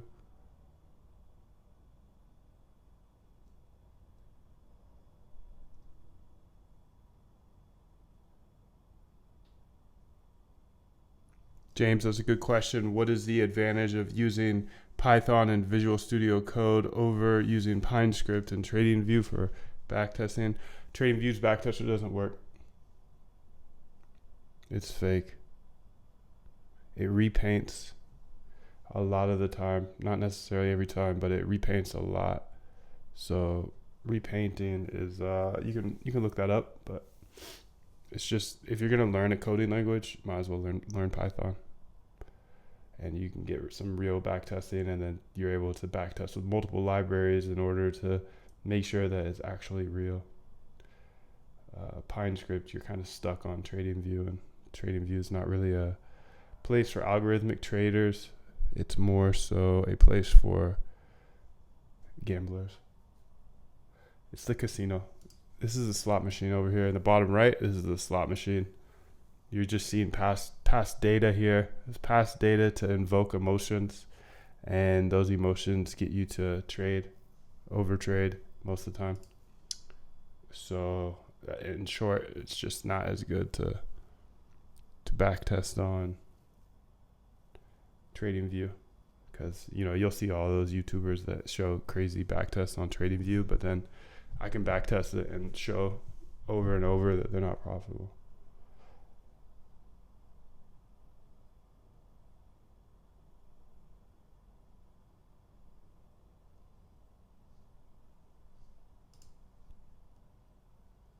All right, so this looks pretty good to me. Now we just need to run it.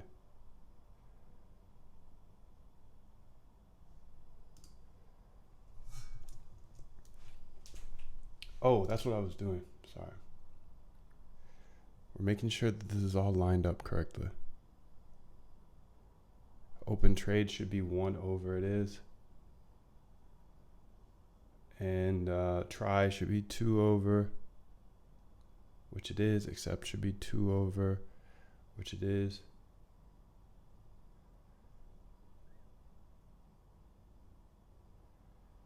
Make sure it's filled. We need to make sure it's filled.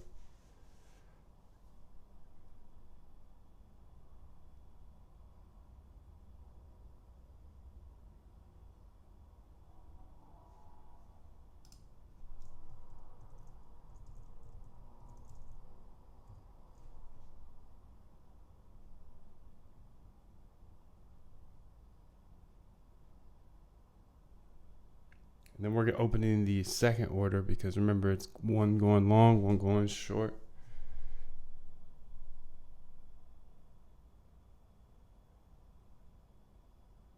Quote order.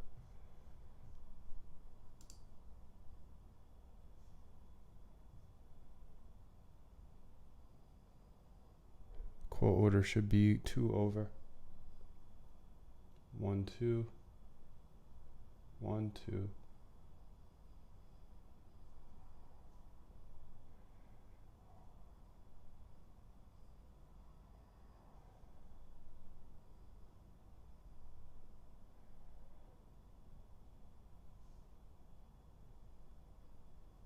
Class.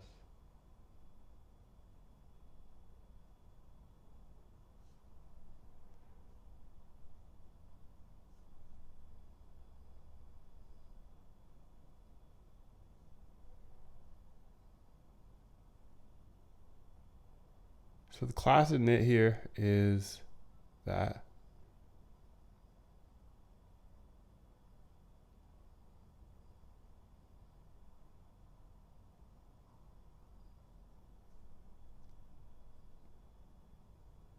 And the second order should be here, which it is, which is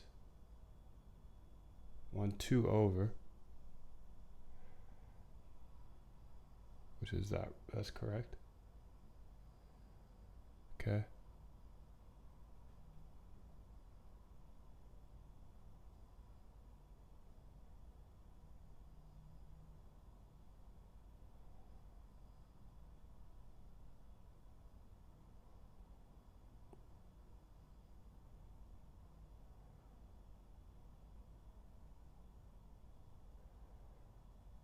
All right, I think we're looking good here. So now I just need to run it. So I'm going to say, please look through this code. Please look through this code.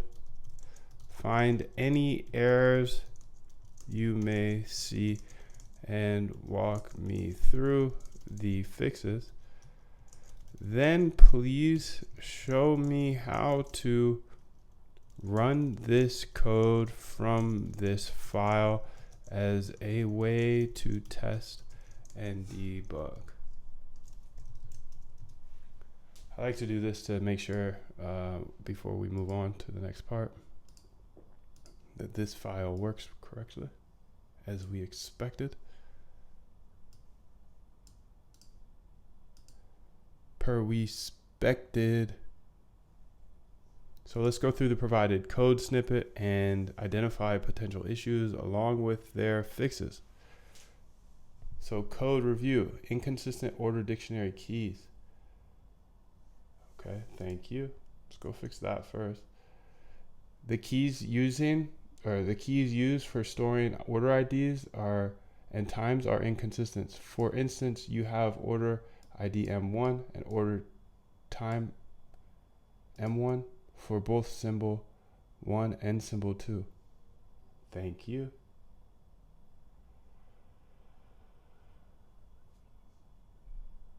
So it says order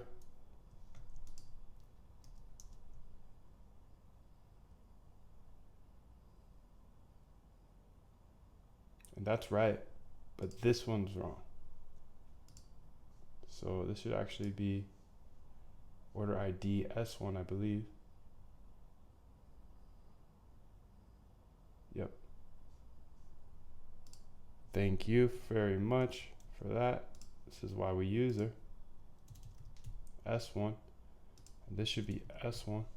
And then the second one should be S2 because we're using symbol 2 and symbol 2 here.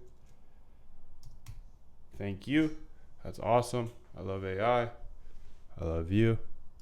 This would cause the details of the first order to be overwritten. Perfect.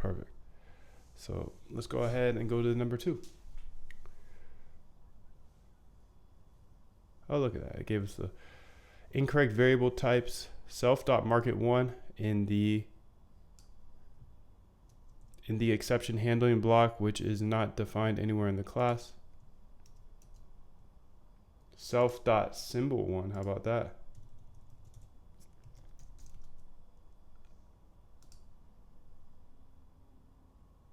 Inconsistent ask bid logic. The logic for determining base PX and quote PX is the same based on self.base side.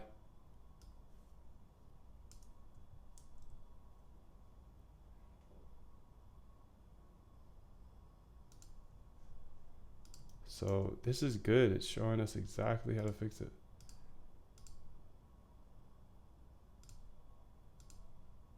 Opening symbol 2, self.base side, should be quote side.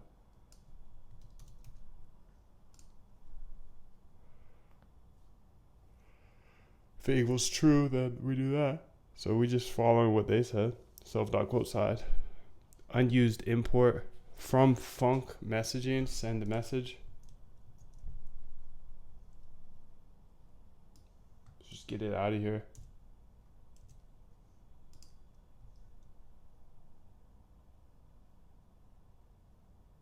Possible missing functionality has an empty pass.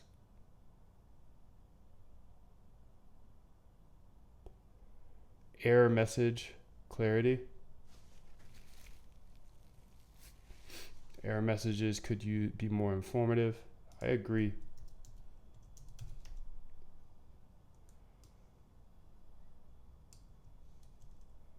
So in the accepts,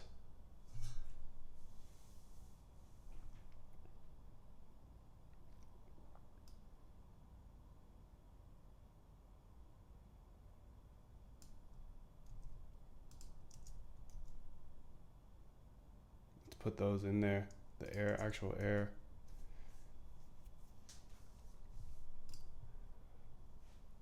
Looks like we're having a little bit of a push up here on Ethereum.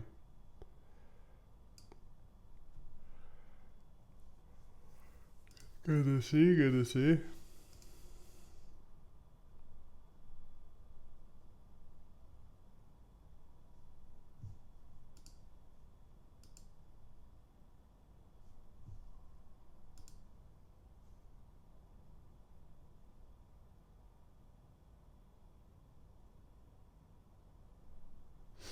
James said, based on what I said about the trading view backtest or pine script doesn't work too well. He said that he's also had the same problem with some indicators. First thought, oh wow, amazing results. Then I looked closer. Yeah, man, it's gets you excited. That's why I just stopped using pine script. Just no reason to waste your time. I mean, the only thing I like about pine script is that you can get the code for any indicator. I actually like that a lot too. They give the code for any indicator, then we can rewrite it for Python. But go ahead and smash that like, and let's get this up to our goal here today, and I'll show you absolutely everything. Let's get up to 20 likes. We're so close. All right, so complete the implementation, set up the environment, ensure you have all the necessary libraries, did it, done it. Create a test script, write a separate Python script, or use an interactive Python environment.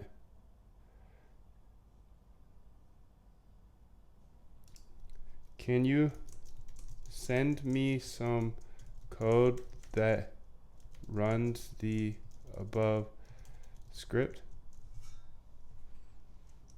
I would like to test it. So just doing the lazy way because why not? Why not?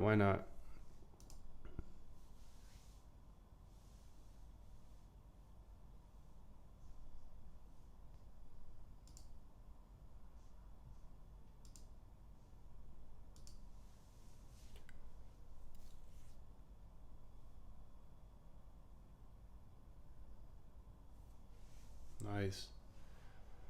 Okay, so we can go ahead and run this from maybe another file.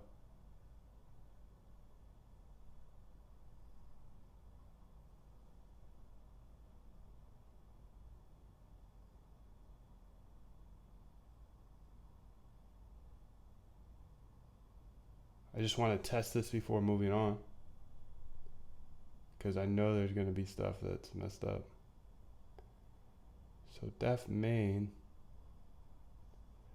Actually, let's just go find where we run it in our code. Bot agent, okay. So it's not in co-integration. Create a bot agent. So it's an entry. Okay, so it's an entry pairs. Let's just write that down.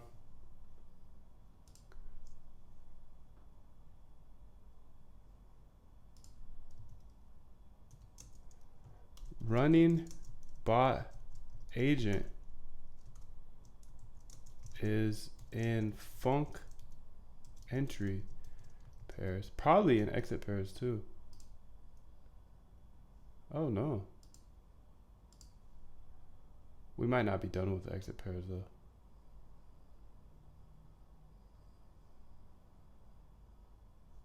We shall see. We shall see. So,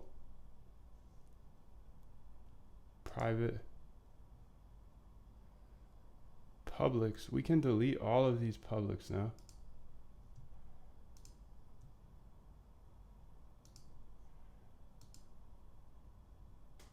I hope. That would be funny if we couldn't. All right, so we have deleted all of those. And now we're going to go ahead and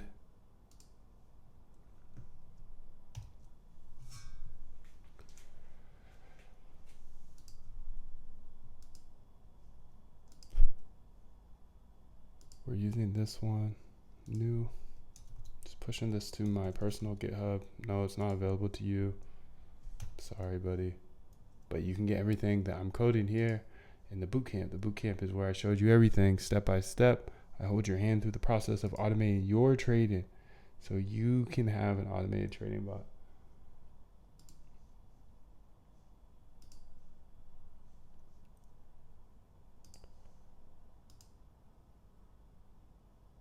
See if there's anywhere else that we're calling the bot agent.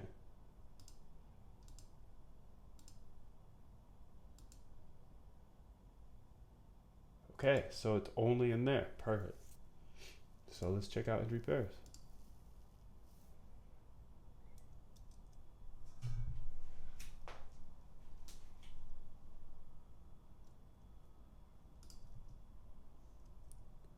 So let's go here and make sure all of the entry pairs things are done. And let's run this up to 20 likes. We got mad people up in here. I'll show you for the whole 2 hours, actually, exactly how to do this. While Kobe tells us what we need to do.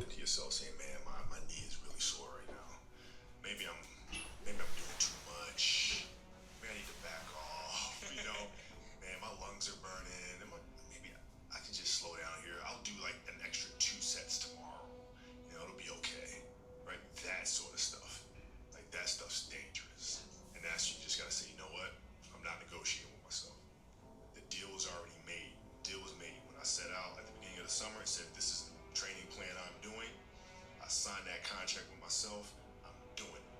You know, throughout that process, you'll start talking to yourself like, man, I think I need to, maybe if we, nope. Nope. This is non-negotiable. You're out running on the track, working out, and you start talking to yourself saying, man, my knee is really sore right now. Maybe I'm doing too much. Maybe I need to back off. You know, man, my lungs are burning. Maybe I can just slow down here. I'll do like an extra 2 sets tomorrow. You know, it'll be okay. Right? That sort of stuff. Like that stuff's dangerous. Dangerous. You just gotta say, you know what? I'm not negotiating with myself. The deal was already made. The deal was already made, dog. I set out at the beginning of the summer and said, this is the training plan I'm doing. I signed In that contract with myself, I'm doing it. Rest in peace, King. Rest in peace. I'm gonna show you absolutely everything today. All you gotta do is tap that like button. Let's get up to 20 likes real quick, and I will continue to show you everything. We're building a statistical arbitrage bot today. We're building it for Hyperliquid because I think they got a big airdrop coming up, and if you use that link in the description, you can qualify for that airdrop. Get all my code, all that stuff. Ask me any questions you have. Oscar says he said, yo, try to follow your Python trading bot, but got stuck in the research for the links. I think he's talking about my AI down here in the bottom left that will actually go ahead and create any strategy into a backtest. So it codes this backtest. You can see it coded all these backtests here. Created strategies based off of the RBI system, because this is how you automate your trading step by step. You research strategies, then you backtest them to see if they worked. And if they worked in the past, they're much more likely to work in the future. So what I did is I built an AI to do the RBI system for me, research, backtest, and then over time, we'll implement them as we find winners. So you can see here, all I have to do is actually add in some videos here to this little strat ideas here, and I added 10 earlier, so we already did 10, but I guess we've been here for an hour now, so let's get some more in there. See 16 more. See the simplest high win rate. Okay, so I'm gonna put these videos in, then my AIs, you can just watch them, understand them, and then code a backtest for me so I can see if they're profitable.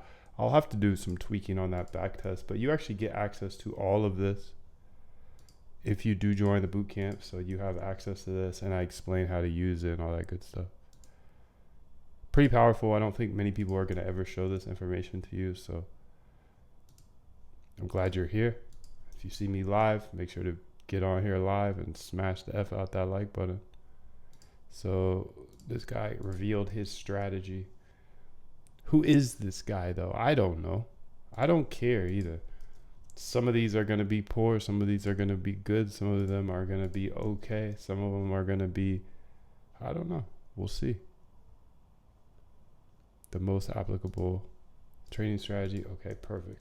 So here's 10 more we'll get running here. Just go over to AI 15 here. I am using GPT-4 to answer your question, Oscar. And let's keep this moving because we're moving through this bot agent now. So in this entry pairs, we want to make sure everything looks good. So let's say func entry pairs. You can see the AI is now watching the videos and coding the backtest for us. So every single minute I'm working, it's working. That's what I like. Please look through this code. Please, we're using OpenAI as much as possible. We're using OpenAI in the bottom left with their assistants, and then we're using OpenAI with ChatGPT in the top right.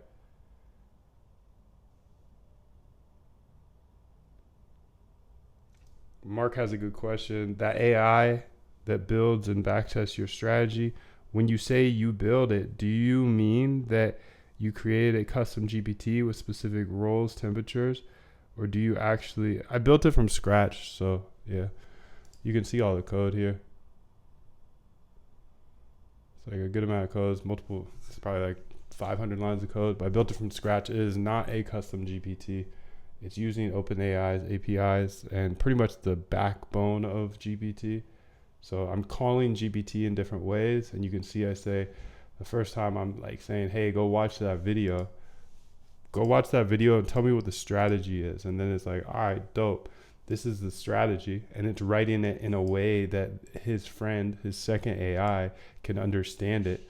So this is kind of like me having a quant that researches strategies and watches videos and is like, yo, Moondev, this is a good strategy, code a backtest. So it does that, but then it passes it to its second AI who codes the backtest. So you can see it's working on it now, backtest coder, developing a backtest, but you can see if I scroll up, it's done it over and over again. Well, I guess that was the first one for this round, but you'll see in a second, it'll output a backtest. It takes a couple minutes because it's a lot of code to write. But yeah, I built it by scratch using OpenAI's APIs. And you get access to it. Everybody in the bootcamp gets access to it because I believe code is great, the equalizer. And if I can share all this stuff that I'm building, then you can build some cool stuff too. Please go through this code and explain any bugs that may happen, and then also code me a way to run the code and yeah. Okay, so thanks, bro. Mark, I appreciate that. He says, geez, man, that's dope. Nice job, sir. You can see it just outputted the backtest. So whatever that strategy was that was in the video is explained here by the first AI, and then the second AI writes the backtest. So it's pretty awesome. Now it's going to move on to the next one. Saves me so many hours. So yeah, it's moving on to the next video. It's watching it.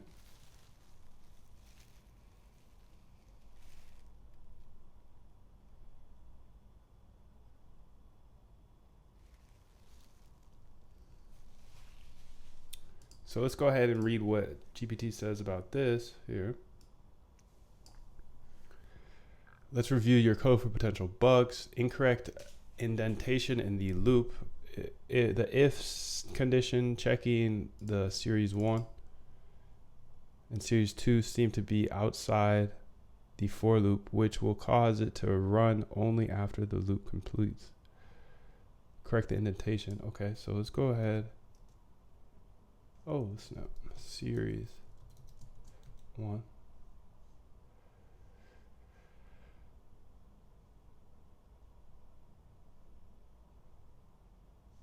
So it looks like I messed this up. I just need to figure out where.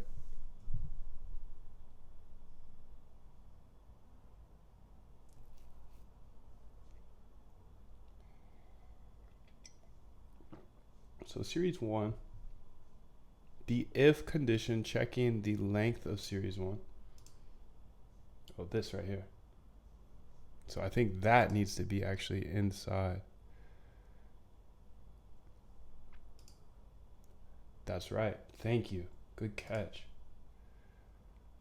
Where does that go down to is the question. Oh my goodness. That was a big catch, B. Thank you. Thank you.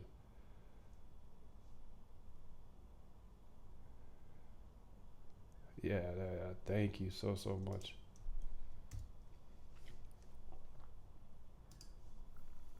Thank you so much. Looks like it's today. Today is the day for Ethereum. Let's go ahead. Keith, is your YouTube watcher on a premium account to avoid ads, or would a lot of crypto ads get potentially added into the video review? Secret sauce, B. Secret sauce. Secret sauce. Nah, it doesn't get affected by ads, so I'll tell you that much. I'll give you that secret. It doesn't get affected by ads. But you can start building with it because it's all in the bootcamp. All the code's there, so you can see all of it and start using it however you want. Because Keith, you got some interesting ways of thinking, which I appreciate, and I appreciate you keep coming back. And that's the cool thing about me sharing this stuff is that everybody can kind of approach things differently. And I like Keith's brain. He's got some good input here. So keep it coming, my bro. Thank you for coming back too. So let's go ahead. You can see this is outputted another back test here. Sweet. So whatever that was, we'll look at it later because remember the process is finding as many profitable back tests as possible and then turning them into code that will trade for us. Go ahead and smash that like button. Let's get up to 20 likes and I'll stay here for the full 2 hours today.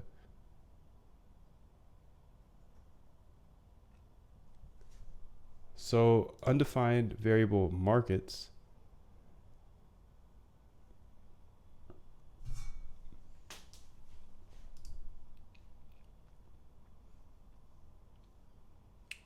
So markets is undefined, and that's because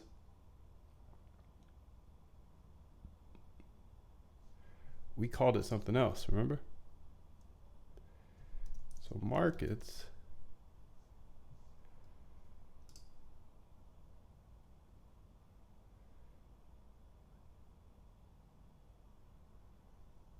we need to get the symbols. Symbols equals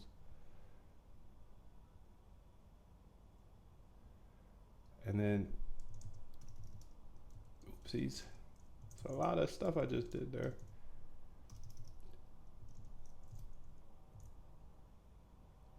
Well, let's just call it market. Let's make it easy, markets. Ah, man.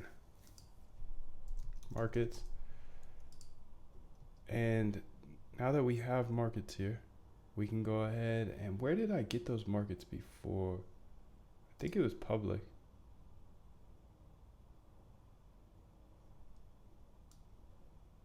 Get tradable markets right there. Do I run anything here though?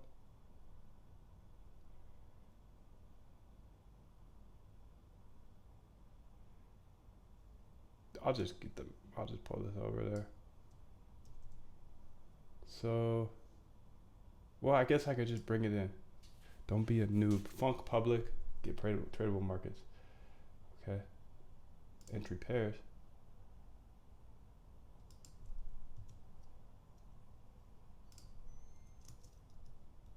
Get tradable markets.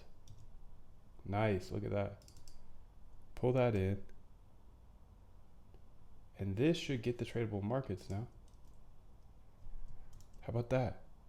And it should print the markets. Print markets. Time dot sleep. Don't have time in there, dweeb.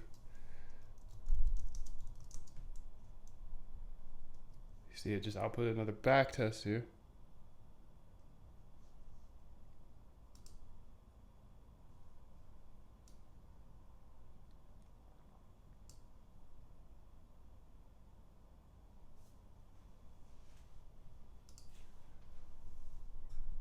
So import time.sleep. Pass in the positions to the client.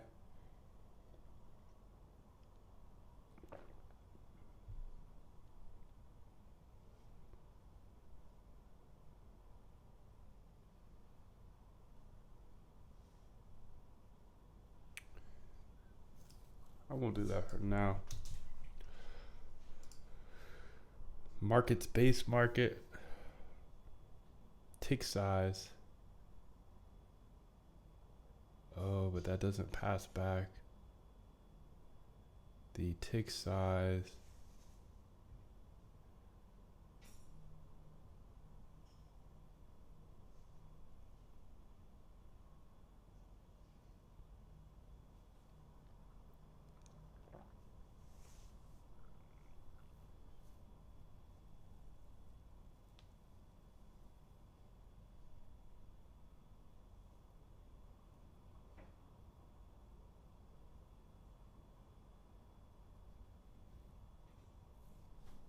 All right, so there's going to be a good amount of change in here, but that's okay. Let's keep going through this.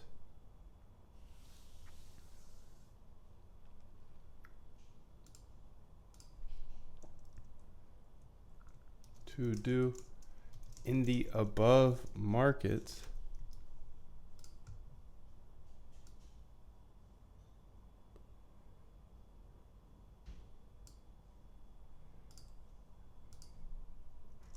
we need to get tick size and other stuff.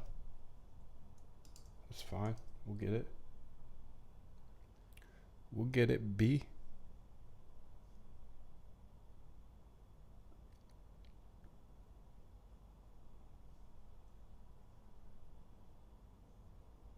See what else it says we're missing here. So exception handling for bot agents.json without any exception handling for cases like not found. I think that's fine. A pending dictionary instead of objects bot agents.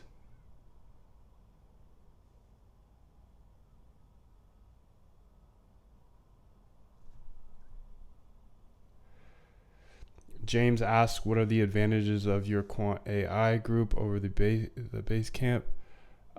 So huge advantages actually, because I put all of my code in there each week. So the bootcamp will essentially teach you how to automate your trading from scratch. Let's say get you to day 1 through 15. But then if you'd like to go 15 and onward, and get everything from today on, the Quant Elite allows you to get access to all of that. And then anything I build in the future, like if you imagine you joined a month ago, you wouldn't have got access to this AI because it wasn't done a month ago. So you see how fast things are changing. In a month from now, we're going to probably have AGI for trading. I don't know. But, anything that I build, I put into the Quant Elite section. So if you want to be up to date forever and get the most up to date stuff, definitely get in the Quant Elite as well. That's an offer that you can only see one time after joining the boot camp. So it's kind of just like a one-time offer. And I believe that's what James is asking about right now. But you can see most of these people that are having success with the bootcamp are also part of Quant Elite. Quant Elite is where I post all of my AI stuff. You get 20 extra algos. You get extra channels. We post new back tests and code in there almost every day. And it's just like kind of the upgraded version of the bootcamp. So let's keep going through here.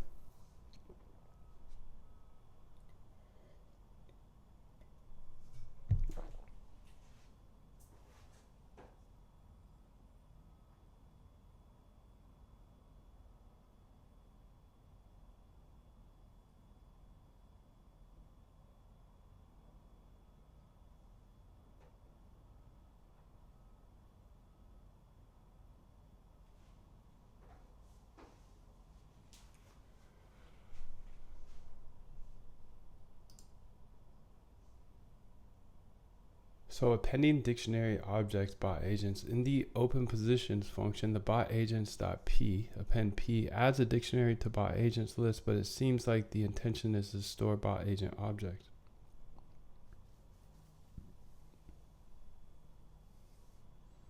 Let's go ahead and look at this, make sure it looks good.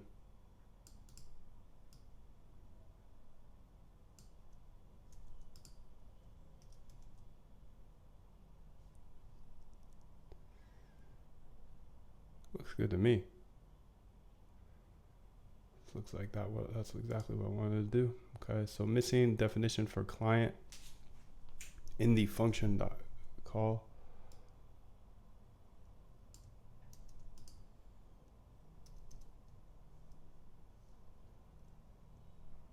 Ensure the proper client object is passed. Okay, that's fine.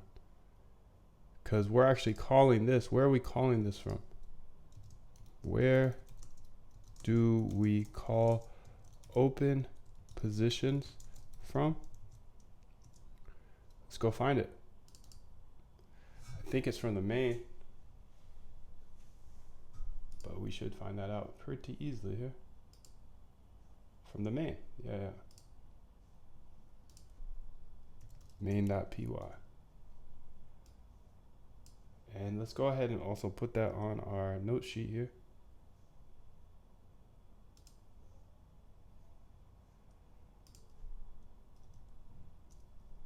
And running func entry pairs open positions is from main.py.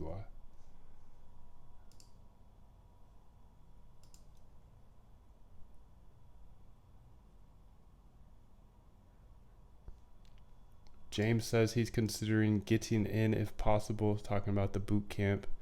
I'll show you step by step everything you need to know if you actually want to automate your trading. If you don't actually want to automate your trading, then there's no point to join. But if you are trying to automate your trading, this took me thousands and thousands of hours to figure out. So I just try to condense that to 14 days. If you have any questions about it, please do ask in the chat or anything. What is the price? Coden said. Sorry if I messed up your name. There's two pricing options. You just scroll down and put your email address in. It's starting at $69, so it's nothing crazy. I try to make it pretty inexpensive, but packed with value. I always say you gotta deliver at least 10x the price. So $69. I know for a fact this is worth 10x that, because I went through the trials and tribulations trying to figure out all this stuff. And yeah, one guy says it's better than his Harvard classes, so that's awesome.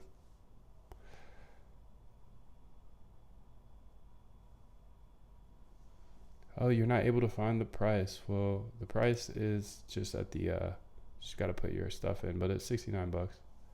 It's right here, your billing information. Just click that big button. All right, let's see what else we have here that we're missing. Definition for client. Okay, we already did that. Error handling in API calls. Functions like get candles recent and is open position might raise exceptions. Let's go ahead and check those out to make sure they look good.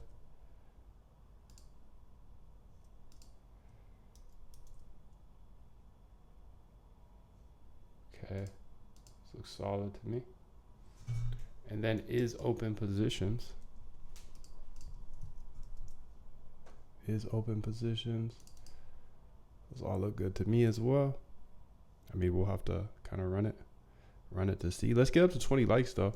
If we get up to 20 likes, I will stick around for the full 2 hours. We're building a statistical arbitrage algorithm today. And it's kind of like a double arbitrage because we're building this stat arb bot, and then we're also qualifying for the Hyperliquid airdrop. So I'm using Hyperliquid because of the airdrop, to be straight up. That's why I'm personally using it. Hyperliquid is a really good exchange as well, so I've been enjoying it. So we're building the stat arb bot out for Hyperliquid, And then we have our AI down here in the bottom left doing the RBI process. This is how you automate your trading. You research strategies, backtest them, and then implement them into bots. You can see this backtest, or this AI down here is watching videos for us that we found on YouTube, and then coming up with this strategy and then coding out the backtest. So you can see like this coded backtest here, coded backtest. Pretty awesome. So it's doing that 24/7 for me. Running and testing code. To run the code, create a mock client if needed. If you're not connecting to a live trading environment, create a mock client that simulates responses from your AI. So we can actually just run this from the main, because that will identify every single bug that we have. And we're going to have a lot of bugs. We got to work through this slowly but surely, but at the end, we're going to have it done. So main here, if place trades, if manage trades, I'm going to go ahead and mark the if manage out for now. Well, I'll do it this way. 1, 2, 3.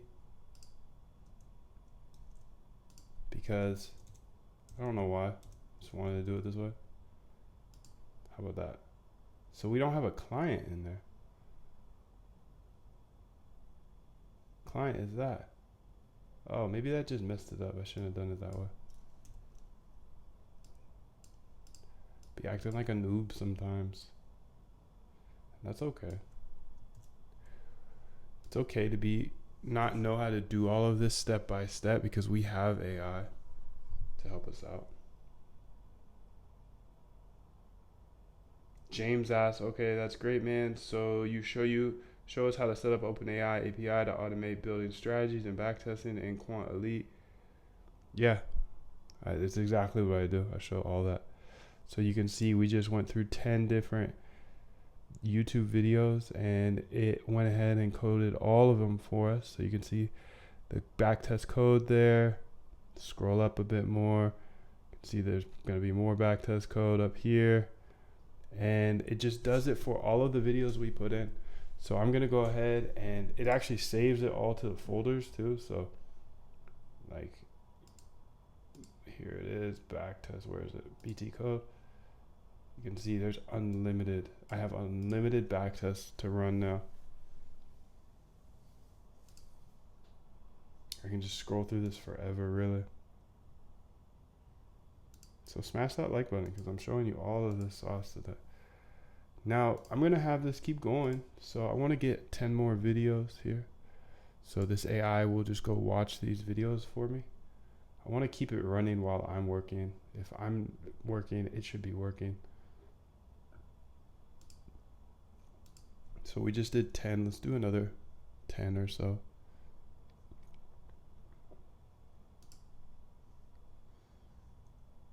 Trade IQ. What's cool is I can take these indicators as well, because we can convert them from PineScript to Python.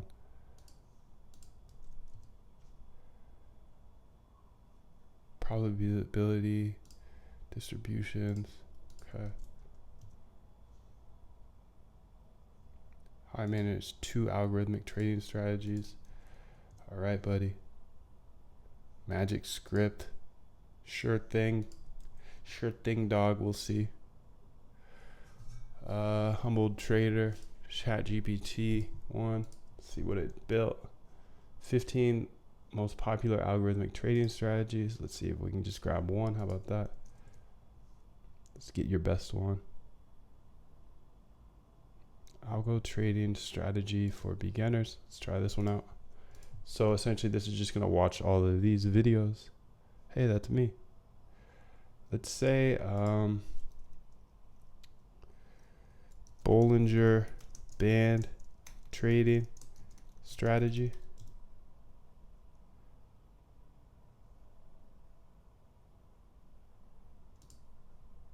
Copy link address here.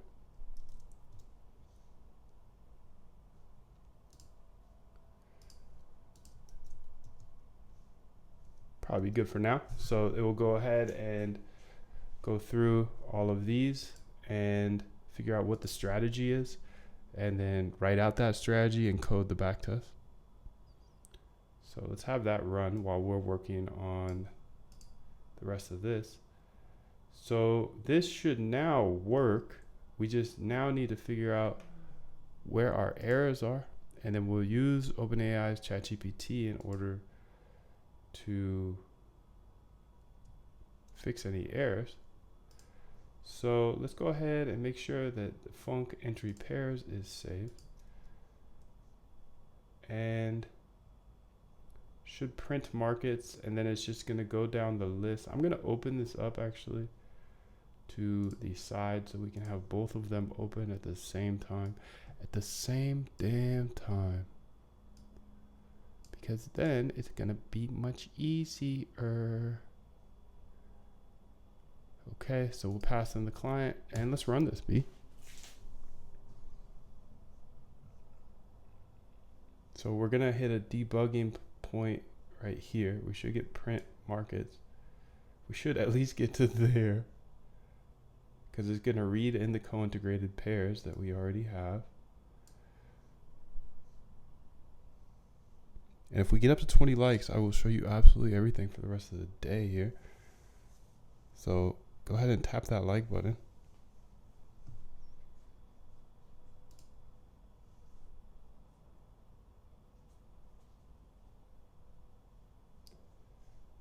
See, this is taking a little bit of time to run. There we go.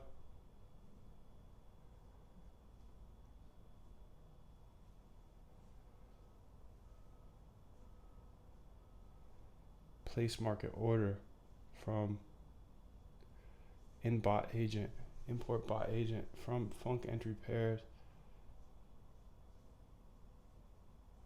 Line 1 of func bot agent. Okay.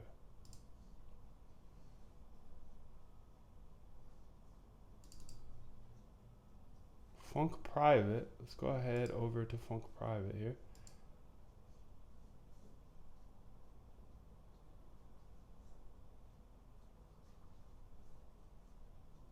And it should be limit order.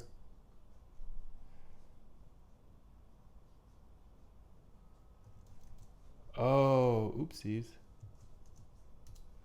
Well, that's fine, that's fine.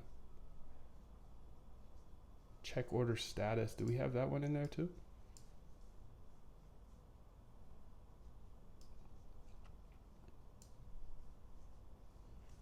Check order status, okay.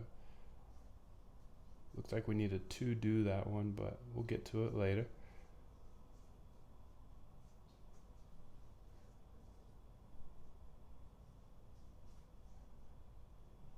Okay, so that has the limit order in there now. And here, we should actually just use that limit order then. Instead of n dot limit order, just use the regular limit order.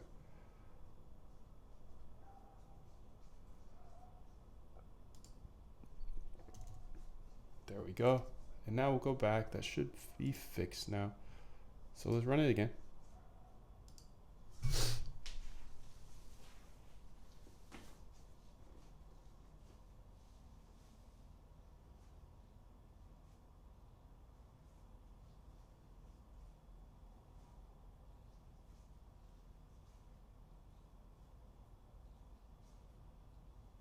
There it goes.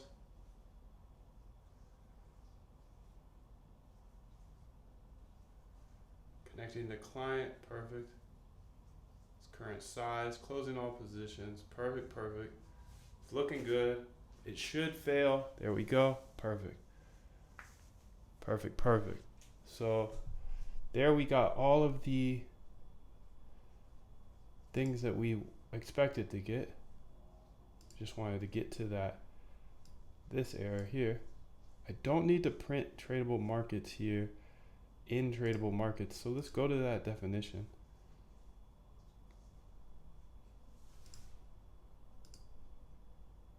I don't need to do that anymore.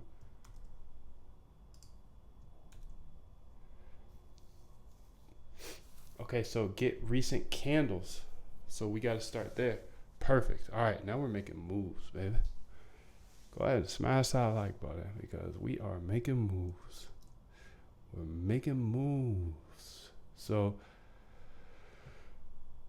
error, get recent candles, missing one required function or one required argument. So that is in our func entry pairs.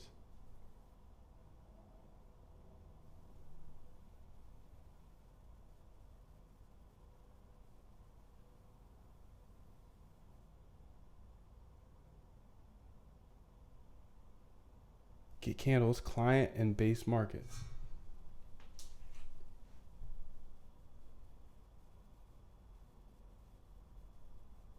So where do get candles come from? Comes from another file, I know that. But it should say public. Okay, so public up here. Func public. And then let's go look at get recent. Hey, where are you? Oh, I spelled it wrong. Get candles. Oh, start time, huh? Exactly as the error said, buddy. Exactly as the error said. Okay, what's the start time then? How do we do it in our other code? What page is this? Func entry pairs, okay.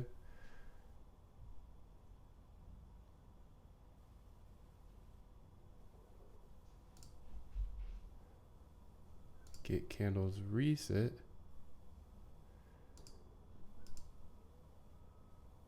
Hey,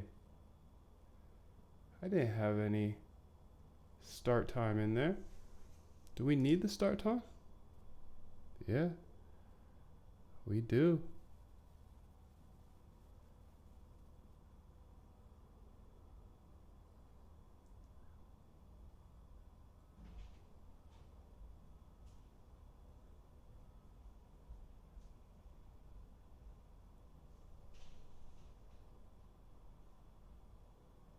Huh, how could we do this?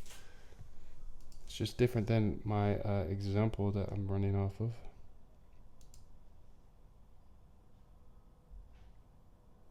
Danny, hey, how are you?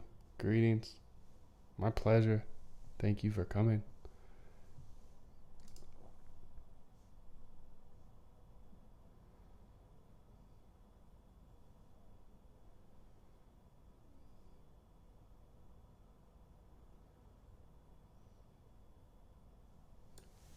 So our get recent candles, we want to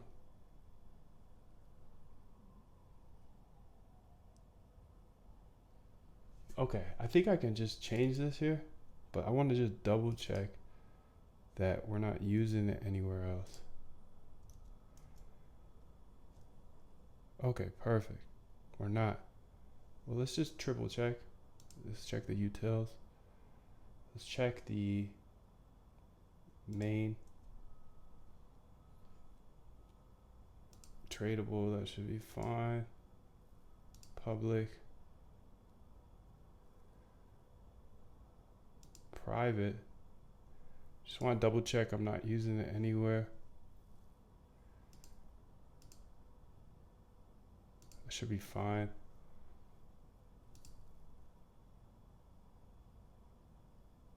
Entry is where we're doing it. Connection. Co-integration. Okay, if we're not using it in the co-integration, then we don't need it. Smash that like button. I'll show you absolutely everything today. Let's get up to 10 likes, B.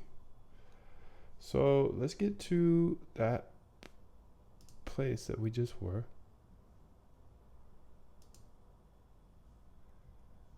Which was get recent candles. And that came from func public. So let's just go to public. And let's say update this.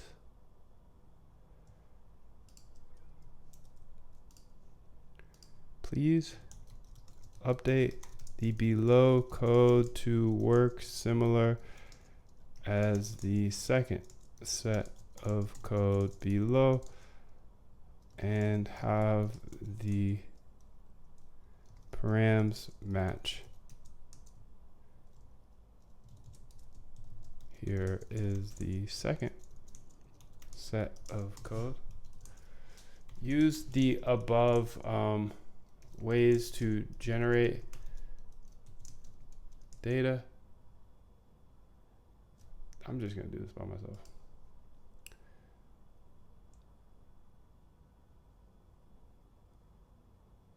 Well, actually I'm not.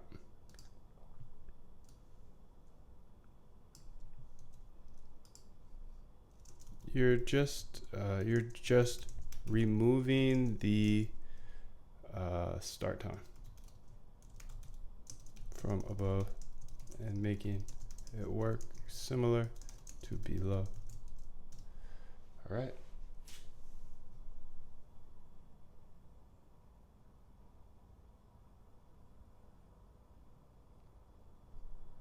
Keith says that cheat code video thumb looks to be the definition of repainting. Wish I knew what you were talking about, but I have zero idea. I post my videos and they're just based off of my work, so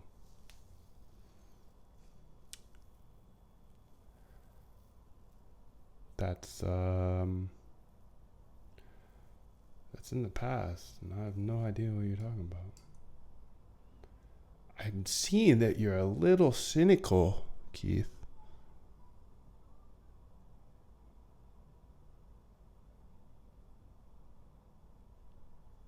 I don't know what you're talking about, bro.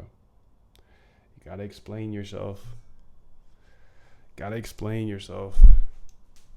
talking about a video. Check how many videos I got, dog.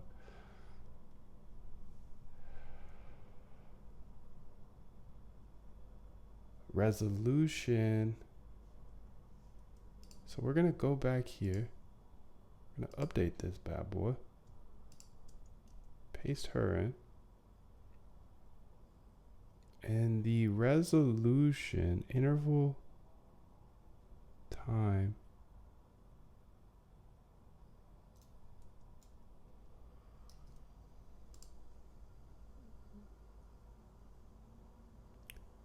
interval symbol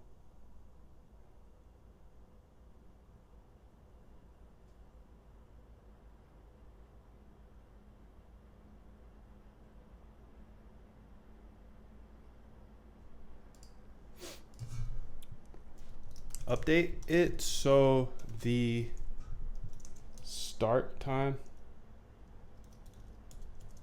is used but not required as a param, and the start time will simply be 100 bars back. So you will need to make a line of code that calculates 100 bars back start time from the current time inside the function.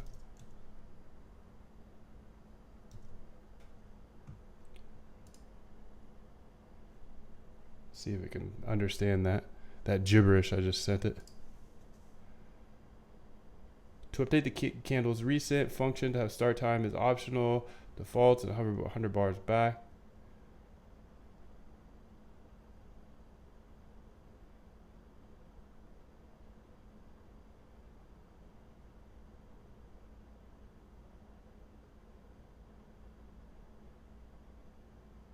Oh, nice.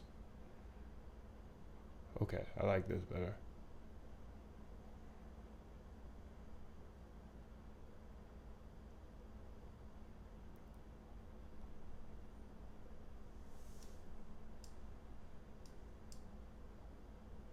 So we're putting a function inside the function.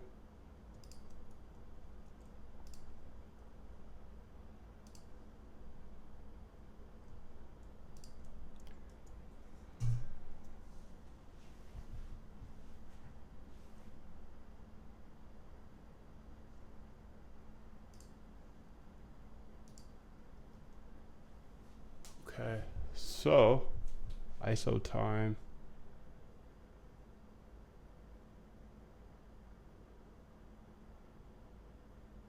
Okay, I think this is Gucci now. So now we can run it and see what the error is, because I know that's not going to work right off top.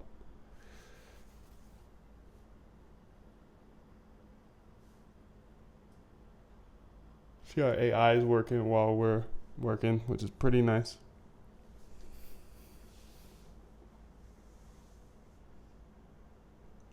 Pretty nice, pretty nice.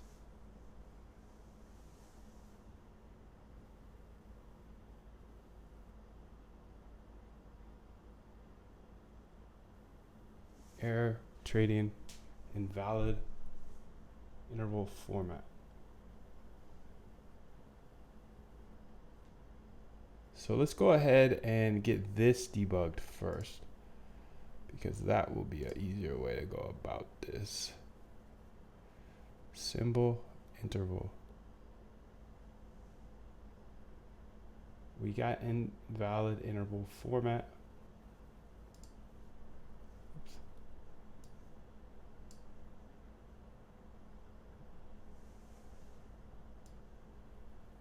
So what's the interval format it's about to send is the question. Print F getting recent candles for symbol base market.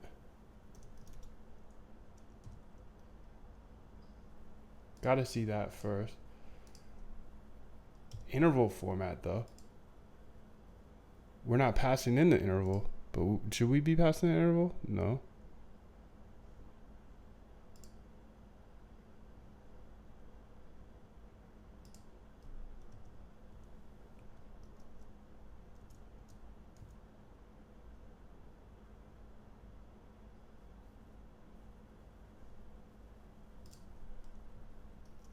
Print F interval equals this, the interval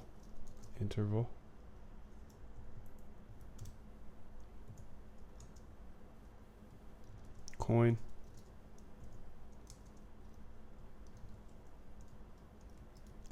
start time.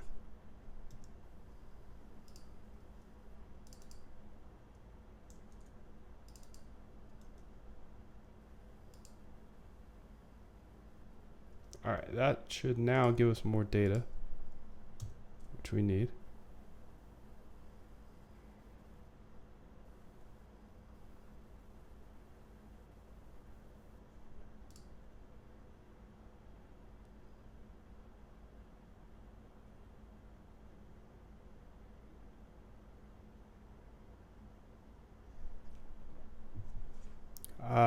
The difference between GPT-4 Plus and GPT-4 Team is on their website. I believe the Team is like, so you can use it with your team. But no, so if you're using it personally, I wouldn't say so.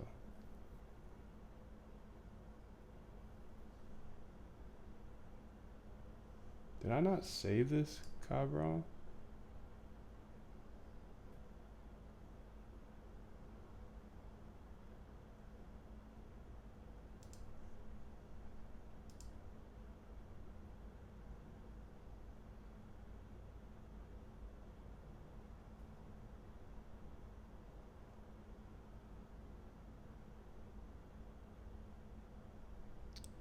Oh, it's getting this invalid.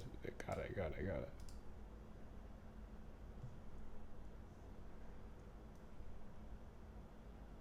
Interval 2 seconds.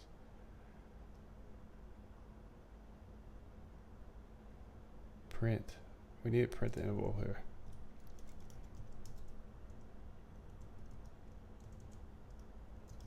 Interval. Interval. Okay, now that should show us the interval.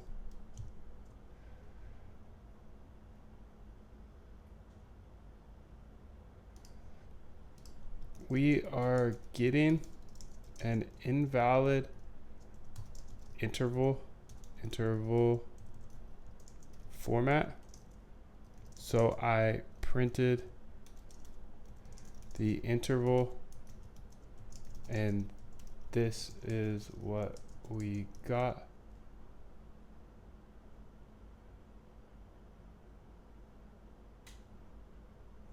Oh, it's because I'm passing in the interval like that, silly goose.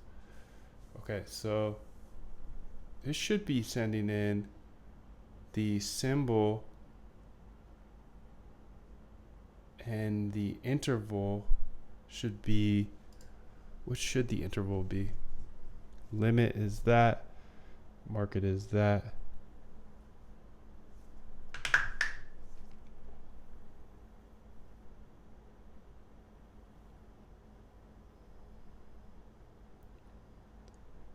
Resolution.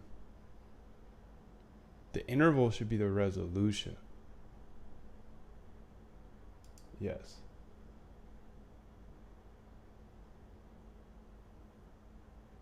Interval should be the resolution. And we're passing in, okay, so let's get resolution from here. Resolution. And I believe resolution is 1 hour. Yeah. But we need to go to constants again and update resolution to be, I can't remember if it's 1H or 1 hour, but we'll see very quickly.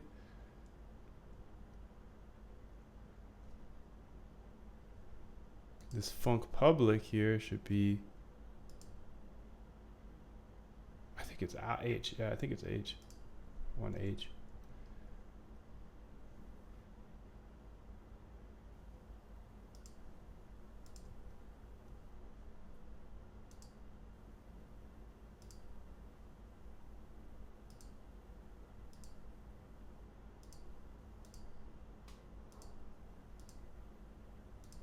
Func entry pairs is where we're at here.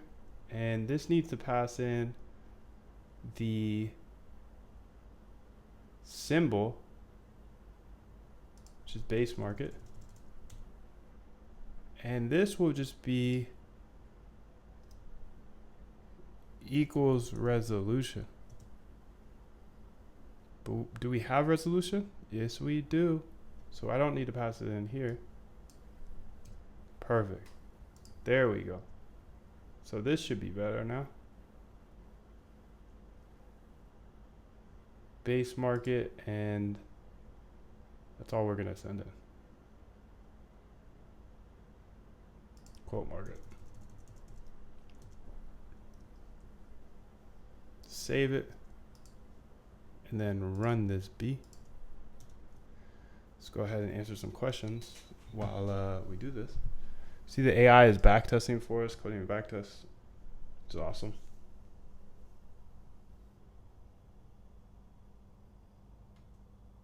Car Tour asks, do you find the answer to GPT gives has gone up or down in quality over time? I'm using the Assistance API, so I haven't seen a problem with it. I love it. I love it, love it, love it so far. We got our error. I'll come back to the questions when I get another break here. List indices must be integers or slices, not strings.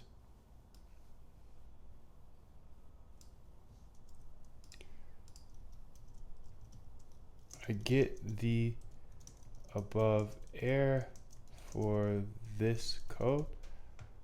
And while it figures that out, I'm gonna also just figure it out, but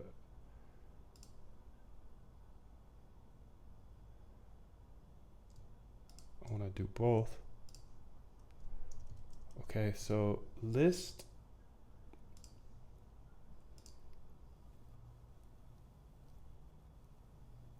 So we got to this part. Where did we get to? Second, we got down. We printed the interval, so 1 hour, interval 1 hour. So yeah, we got all the way down here. And then it said air trading pairs. So where is that air trading pairs? Must be here, yeah? No. Must be here then. Error. No. Trading.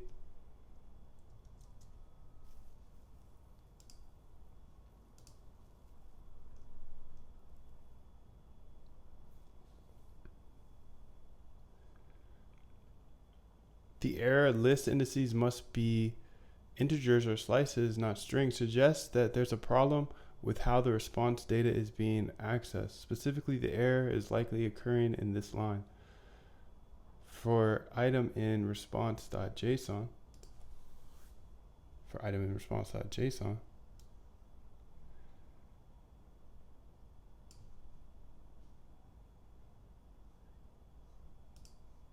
the issue seems to be response.json candles.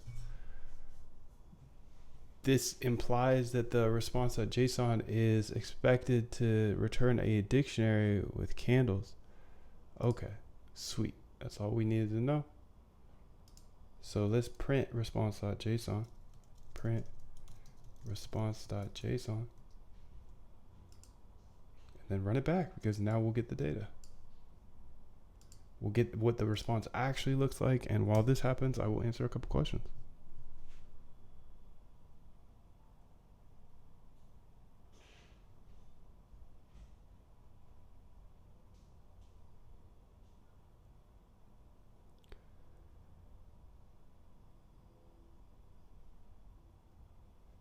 Car Tour says AGI has been achieved. They haven't told us yet.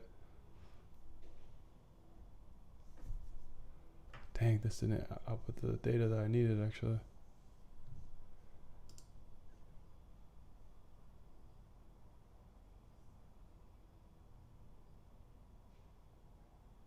Oh, sorry.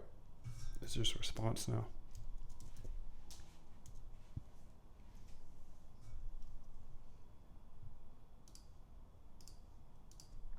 I agree. I mean, you see how close we are to AGI with these assistants. So imagine what's going to happen later. Key says the video title was Ultimate Bollinger Bands, insanely accurate. Yeah, I mean, I don't really care what the video title of theirs is. I test everything just because even if they have goofy titles and stuff, like a lot of YouTubers do that just to get more clicks. So I understand that.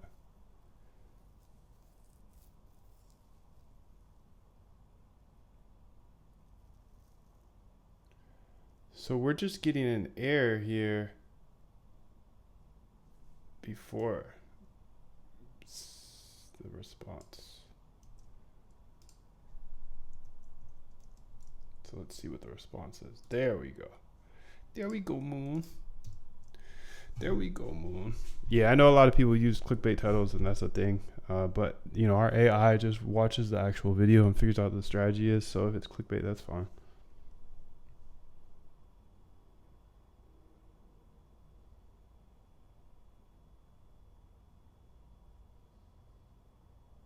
Oscar, just use GPT-4 plus.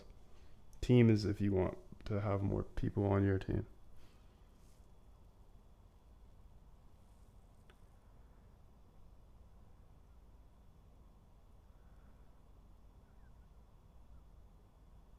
Let's go ahead and get this to 20 likes, though. Coden says he just sent me a DM on Discord. That's dope, bro. All right, so this is not getting the data correctly. So that's essentially what's happening. So we just need to go back to our little data getter here.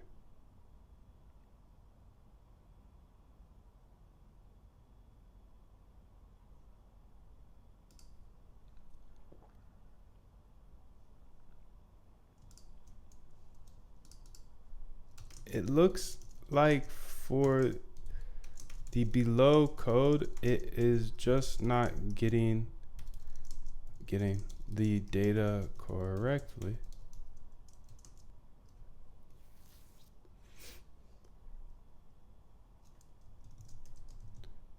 You can see the error here.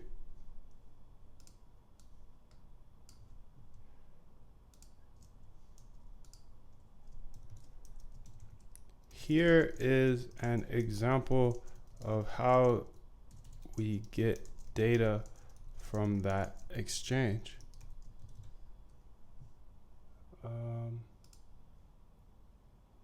This will go here. This is high limit data. High limit.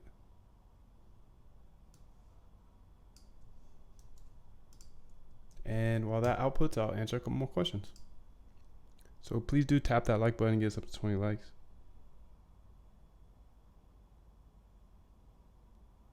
Ingrid, you're correct. I think they're just trying to go enterprise. I think they're already enterprise, actually. But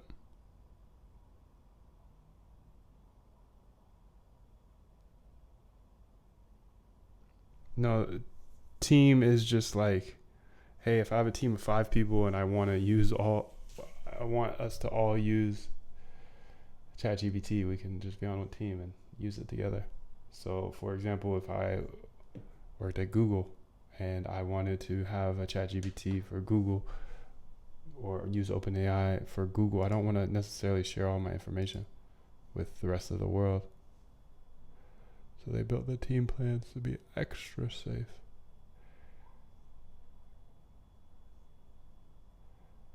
So let's go ahead here, and it says the error message error trading list indices must be integers or slices, not strings. Suggests that the response to the API is not in the expected format. Specifically, it seems that the response does not contain candles. Key.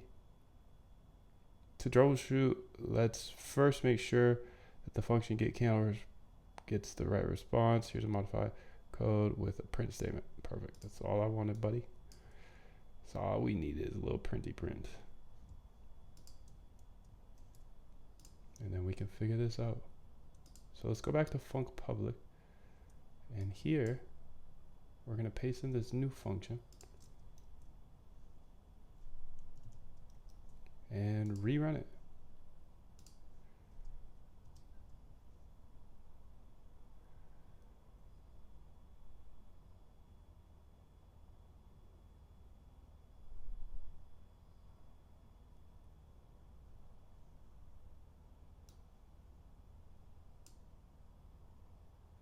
Run it back.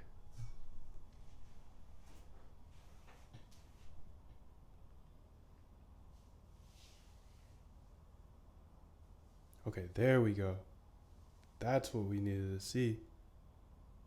That's what we needed to see.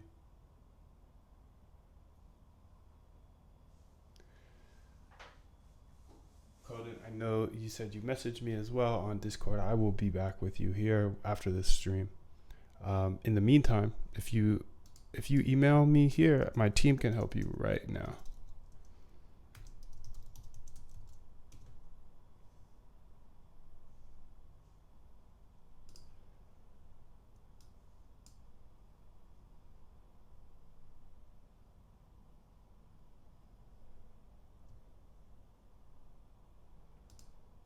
Here's the output. Here is the output, so you can update the code, and send it back correctly.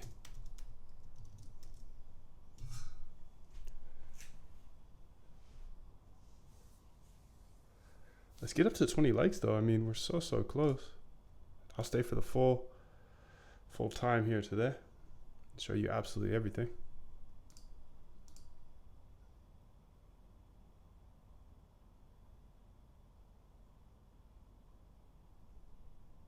So the response data you've provided shows the API returns a list of dictionaries, each representing a candle with various attributes like close, high, and so on.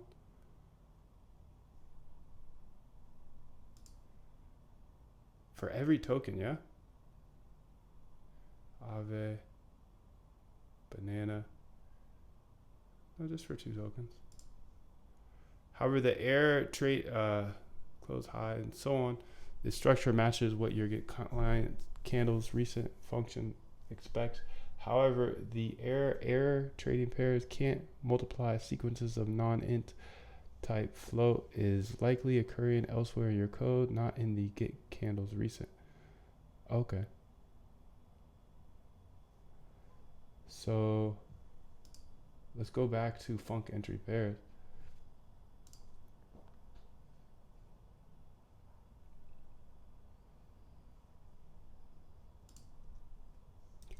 Can you check this code? Can you check this code to see if the error is happening there? If yes, please fix. So let's go ahead and also look at it. So error can't multiply, get candles function.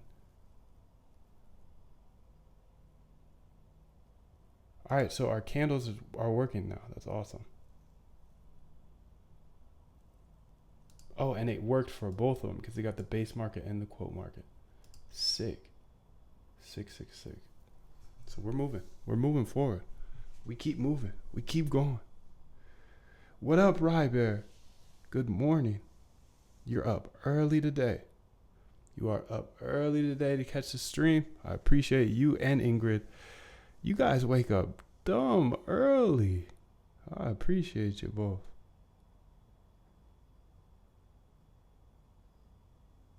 Car Tour says, in my experience, this happens, it'll introduce no new problem. Yeah, that's coding for you, bud. That's coding for you. I'm gonna get a couple new strategies here so our AI can code it. But first, let's go through this. Reviewing your open positions function, I don't see a direct cause for the error message can't multiply sequence by non-int type. However, there are a few lines in your code that could potentially lead to this type of error, especially where arithmetic operations are involved with potentially incompatible data types. Let's go through these areas. Price and quantity calculations. Uh-oh.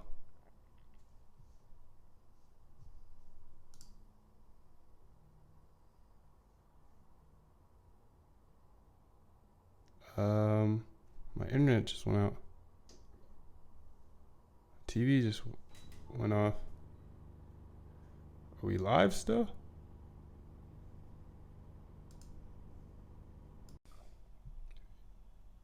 Your life will never be the same once you automate your trading. OpenAI enables you to automate your trading entirely by building trading bots, even if you don't know how to code.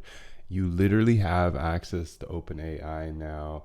We can use ChatGPT. We can use OpenAI assistants, kind of like the one in the bottom left. I'll get back to that later, but that's a swarm of AI that is essentially trading for me 24/7. But more importantly, it can do it for you. You have access to all the GPTs you need. I'm going to use Quant AI in this video to build trading bots and show you over my shoulder every single step of the way. You can see this AI is going ahead and creating strategies and backtests for me. Can't you see that we literally have all of the tools we need now for you to automate your trading? Yes, of course. So by the end of this video, you will know exactly how to automate your trading step by step using OpenAI. Even if you don't know how to code, you'll understand the entire process. Are you ready to automate your trading? Yes. Throw a yes in the chat. I'm sure you've been in a trade before that you got in because of a little bit of FOMO or something. You're chasing a bar, right? Of course, me too, of course. Or have you ever exited a trade a little bit too early because you were a little nervous or a little scared of your position? Of course, yes, me too. That's all emotions, you know that, right? Yeah. It's just we're humans, and it's a good thing. It's a beautiful thing about being human, but it's not right for trading. So why not use your human logic and know that and put your strategy into a trading algorithm that trades for you 24/7. Do you think you'd be a better trader if you removed all your emotions? Yes, of course. So let's run this up to 10 likes real quick, and I'm going to show you absolutely everything today. You can see my AI is creating a strategy based off of YouTube videos right now, and it's coding out the back test. So essentially it looks at any single YouTube video I put in here and it gets the actual strategy out of the video. Let's go ahead and set up a bunch of them so it can keep running throughout the entire video. While I work, it works. While I work, it works. While I work, it works faster. Okay, this is the process to automate your trading here in the bottom right. It's the RBI system. You research trading strategies. So that can be research from, anywhere really, YouTube, Google Scholar, they can be papers, all around the internet, or your ideas. You research those strategies and then you make sure those strategies worked in the past. If they worked in the past, they're much more likely to work in the future. And then if they worked in the past, you implement them into a bot that trades for you 24/7. So that's the system. Now you know. You research strategies, you backtest those strategies, and then you implement them into bots. So I built this AI that does that for me. It does the research and the backtest, and you can see it codes out these magical backtests here. So this is a full backtest that would have taken me probably 10 hours to build. It writes out the whole strategy. And these are all coming from these videos that you can see up here. So I'm just going to add in some more videos. Let's go up to trading strategies on YouTube. And I can say simple day trading concept. Okay. I'm just going to paste these in here. I learned $800,000 trading strategy. Okay. So, some of these videos might have some good ideas in them. It's just I don't have the time to watch all of these videos. So I just put them into my AI here. The AI understands the strategy and then it makes a really good written prompt about the strategy, exactly when to buy and sell. And then the second AI goes here and codes the back test so we can go ahead and then see if it's profitable or not. So I'll jump back in here every once in a while, but I think 10 is good for now. Well, let's get 12 in there.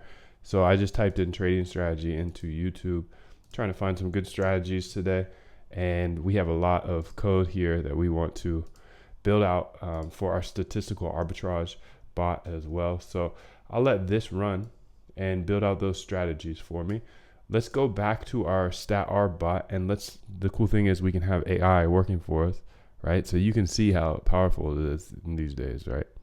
So we have AI that can work for us while we work. So I'm working on a statistical arbitrage bot for Hyperliquid that will essentially buy one asset and short the other asset. So it makes sure we're always market neutral, and it will be able to obviously make profits. But on top of that, we're looking for an arbitrage here. It's kind of like a double arbitrage because Hyperliquid is having a airdrop coming up. So I'll make sure to get that link in the chat if it's not already in there. I know it's in the description. So if you sign up for Hyperliquid with that link, you actually get access to the airdrop coming up. So let me go ahead and jump in the chat. If you have any questions, I'm here for you. Let's run this up to 10 likes real quick, and I will show you a full hour of exactly what I'm doing today.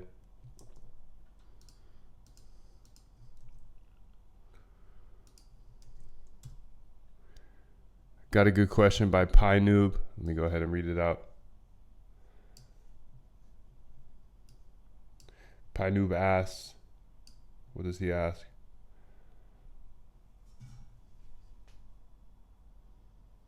Is it the A15 one save bit that you use to do this? Yeah, I use the A15 AI, so the AI 15 and AI 15. It's all accessible in the bootcamp. The bootcamp is where I show you step by step how to automate your trading, so you don't have to trade with emotions ever again, and you should be able to automate your trading for the rest of your life, which is awesome. So I show that in my bootcamp. I walk you step by step with short, concise videos, and I give you all code, including this AI here. This AI essentially watches any YouTube video, comes up with a strategy based off of that video, and then it goes ahead and backtests that strategy. So you can jump in and get that if you'd like. I want to go ahead and get the code in here because I got a lot I want to build today.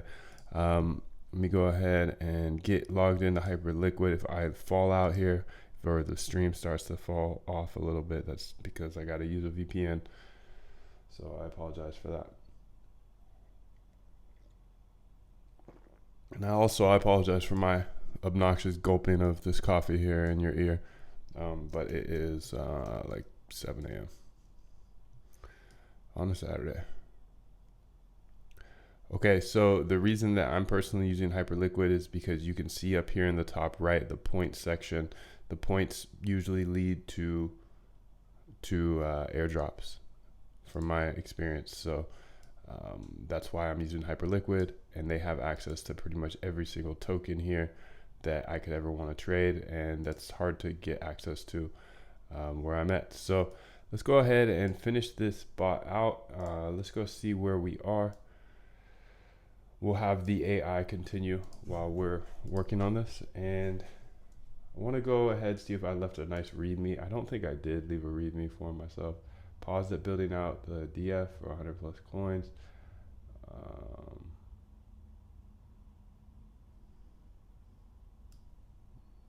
This is old to do 111. I think this with my internet going, I have to turn it off and restart it because I changed the internet. So let me delete these ones because I think it already did those ones. I'm gonna go here and I just put in all those YouTube videos, the fresh YouTube videos. So these will be some new strategies I just have my AI work on while we're working.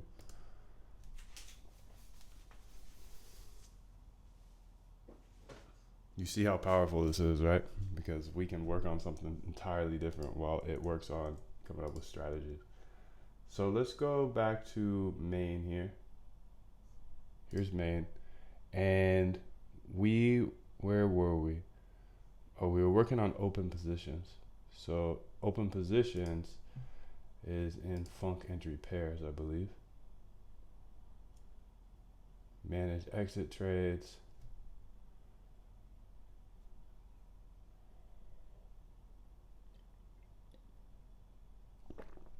Manage entry trades.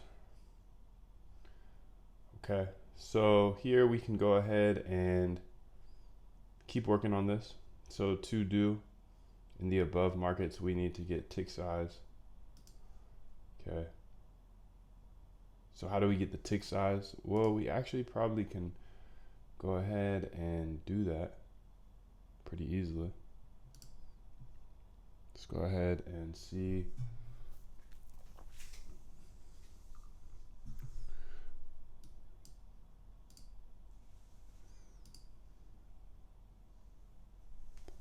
How we want to go about and to do that.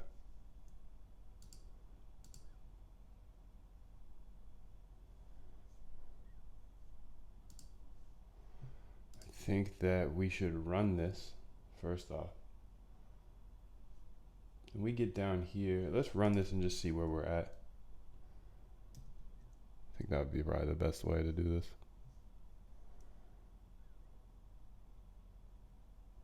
See, the AI is coming up with the strategy based on that video.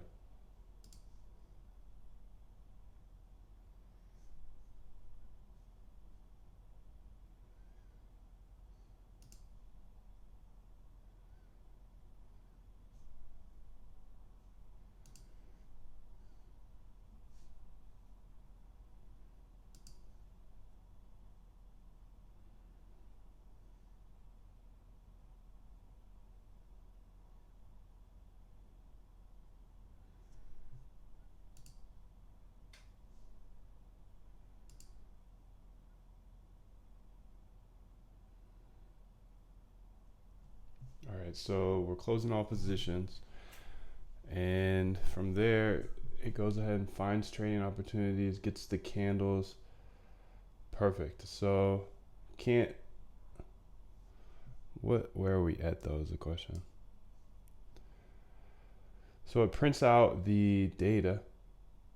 So it gets the candle data. Okay, we're all the way down here. Perfect.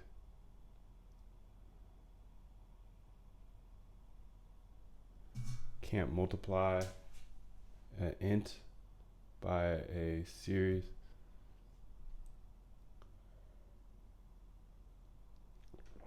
So I think what I want to do here is print out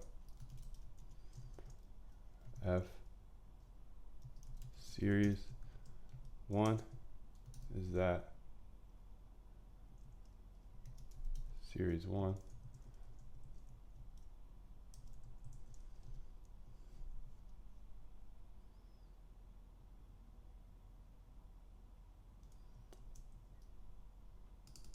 Say spread.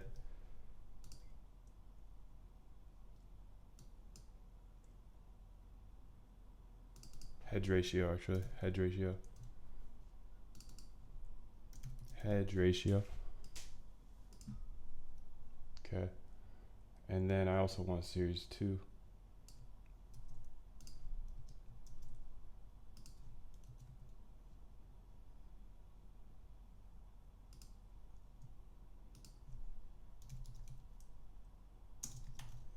Okay, I think this is where the bug's coming in. So this will be good.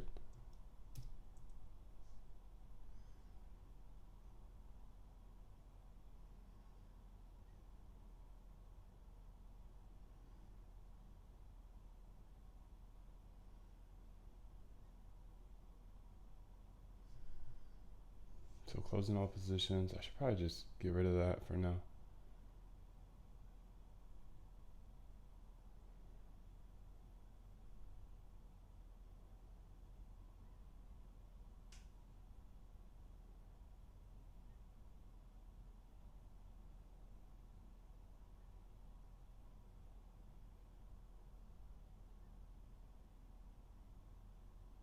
Okay, so it says series 1 error.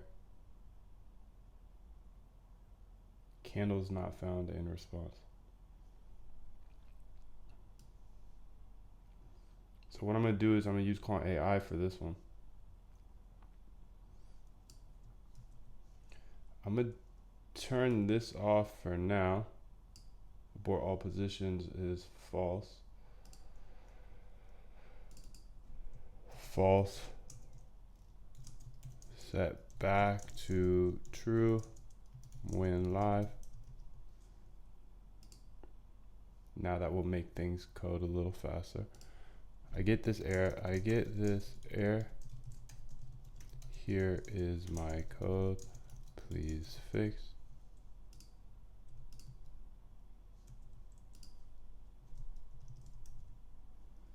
And while that happens, I'm going to grab a sip of coffee.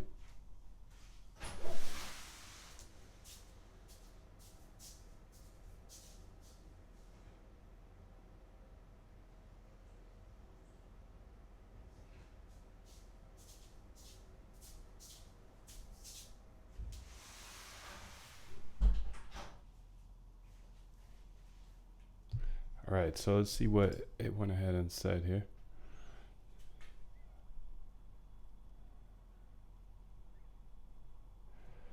So it said the error encountered in series 1 candles key cannot not found in response suggests that data structure get candles error function does not contain a key named candles. This is likely a data fetching or parsing issue. To fix this issue, we need to modify the way you handle the data returned. Validate data structure. Print debug.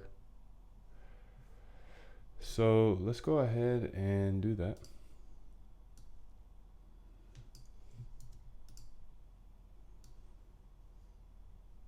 Looks like we already have that.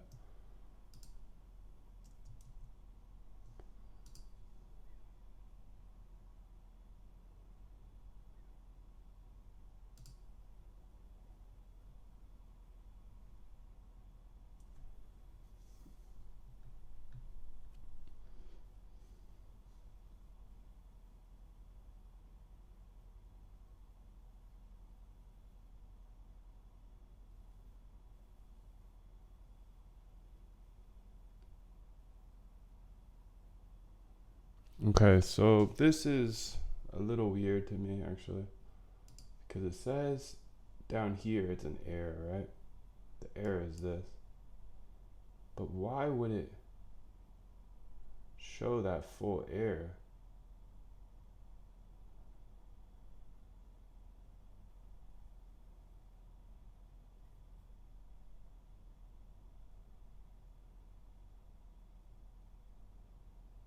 Why would it show that full error? Candles not found in response. Let's go ahead here. Maybe this. Oh, it's because I'm probably passing that back. Air, that's what I'm passing back. Oh my goodness.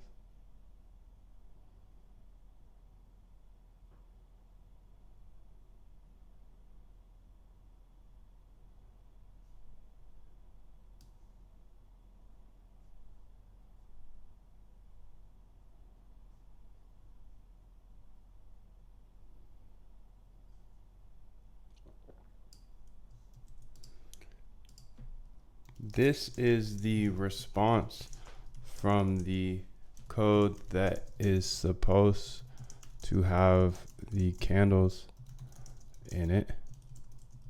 Here is the code that the last code I sent you was pointing towards.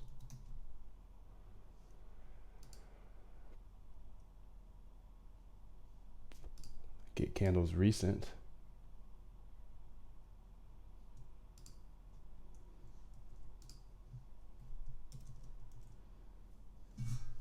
Please now update the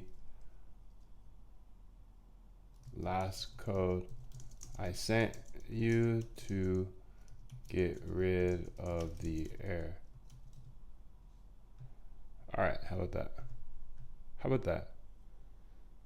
Go ahead and smash the like button. Let's get up to 20 likes here as quickly as possible. I'm trying to show you all the sauce today, all of it. Based on the response get candle output, it looks like the function is already designed to return any array of closing prices if the candle key exists in the response data. The issue seems to be the open positions function is handling this return data.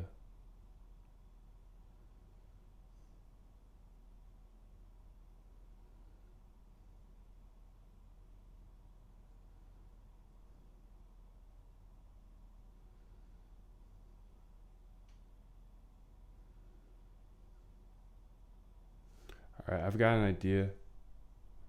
Let's go ahead and see what the other one returns here. Because I think this AI is kind of lost. So get candles recent here and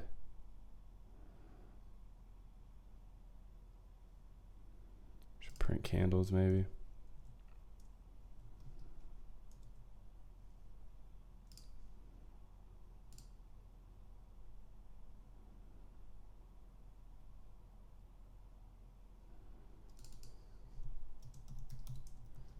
So I've got the other bot here and we'll go ahead and run it.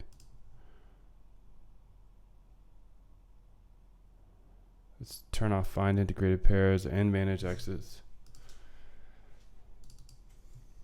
False. Manage exits. Find co-integrated pairs. Okay, let's go ahead and run this now. And well, let's make sure that we're getting this data here. Print response.text. And we're gonna go over to func public here. And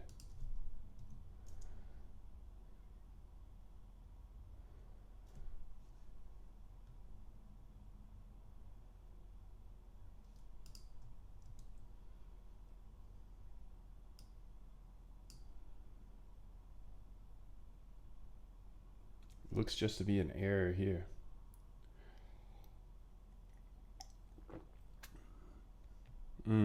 Weekend coffee hits different, doesn't it? Boy, do. So let's go ahead and say print candles here.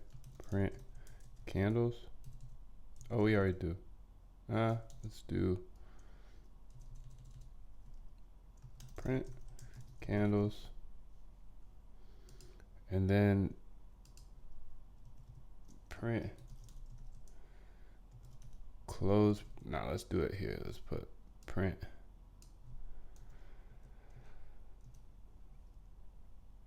Yeah, let's do that. Print close prices. Print close prices. I'm just going to give this to AI after, and it's going to be able to figure it out. Print prices. result. Okay, now if we run this,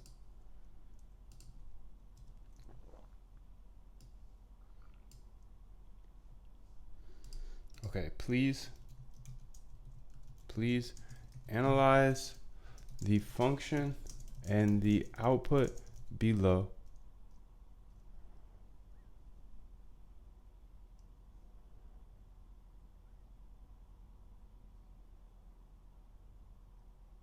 Okay, I need to have a sleep on here though, or else that's gonna go forever. Let's do a time.sleep here, time.sleep. So it looked like it was getting the data, which is awesome. Analyze the function and output below of the first function and output. And then for the second function, please update it so it uses or outputs the same structure of data. The second function I put in gets the data a bit different way. So please follow that way of getting data.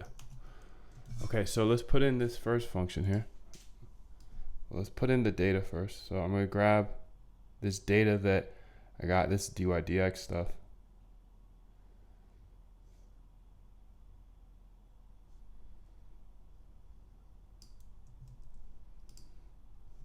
Here is the output for the first function.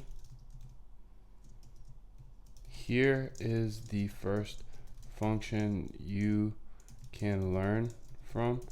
The next, the following. Let's just say that for now.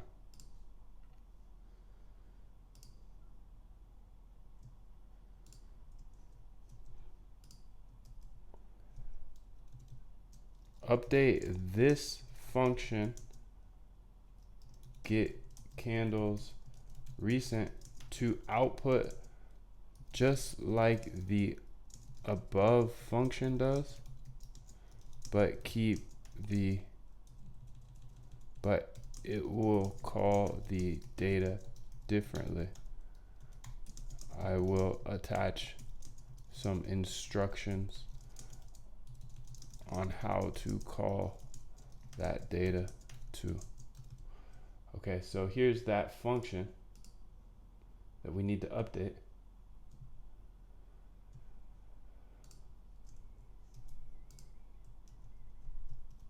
Here are some instructions on how to pull data for the new second function.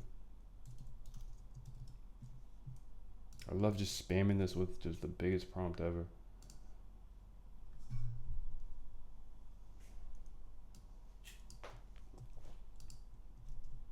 All right, there we go. Let's see what it do. Can it do its thug thizzle or not? Can you hit the like though?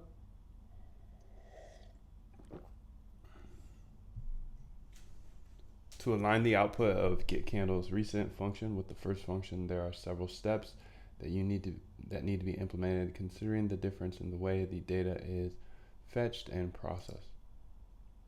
Calculate the start time if not provided.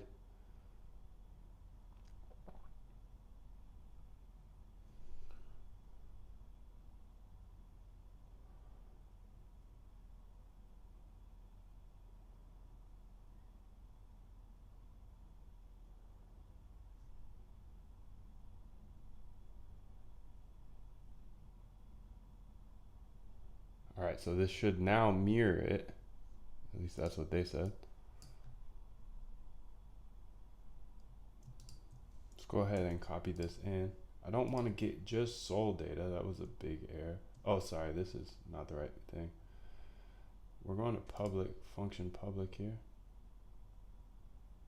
Cool, cool, this looks better.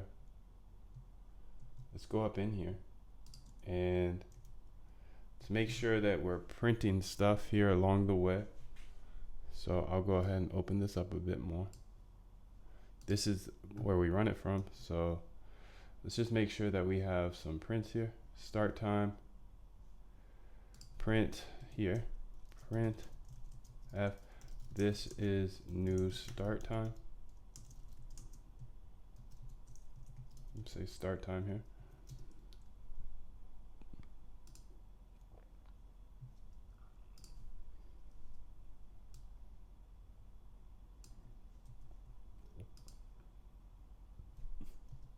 This is OG start time. Okay. URL response, print response dot text. Print done. And then time dot sleep. Just give it a little sleep there, and then let's run this. See if we, or see what error we get, because you know there's going to be an error, but we'll work through it. Nothing's going to stop us. We are unstoppable.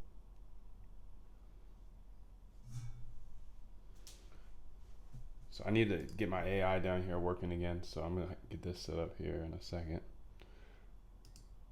I need to pretty much pass in some new videos and stuff.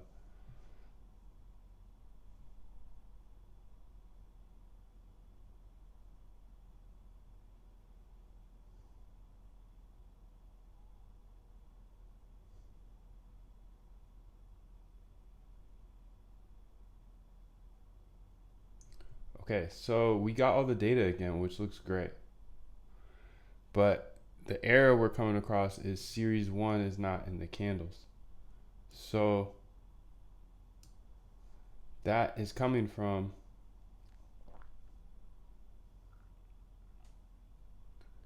I believe it's coming from this right here. Error candles. Key is not found in your response.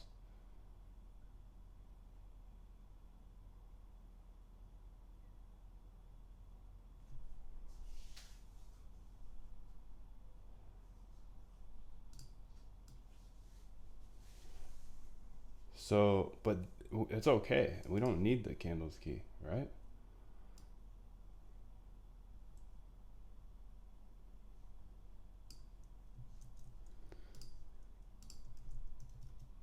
Above is my error. We don't necessarily need the candles key, as the candles are clearly above in the output. C equals close, H equals high, and so on for open, high, low, close volume.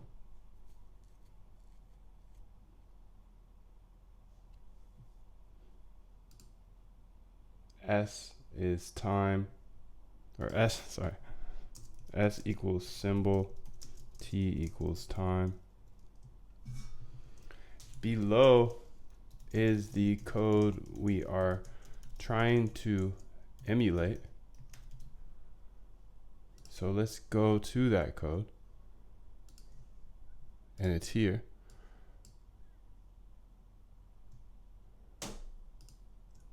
Copy this in to GBTZ.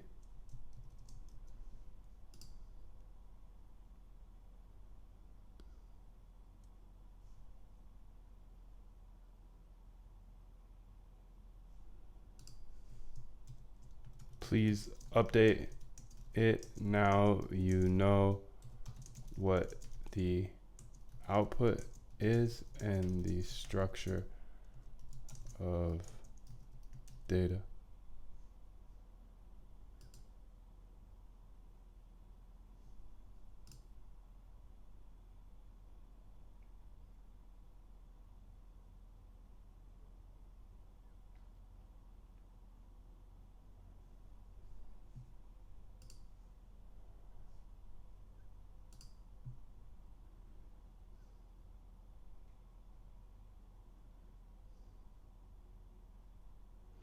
Well, I kind of want to see here.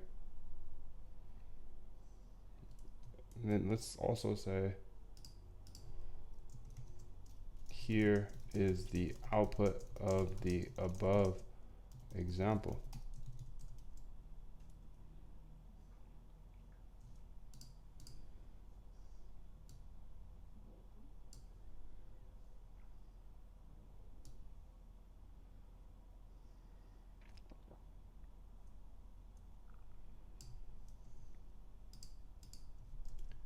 All right, so let's see if this can update it now. I give it a better prompt, I think. I think I did.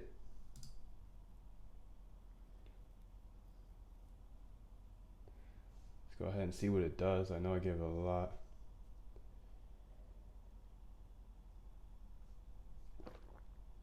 Because we get the response correctly. So this is all of the data that we need.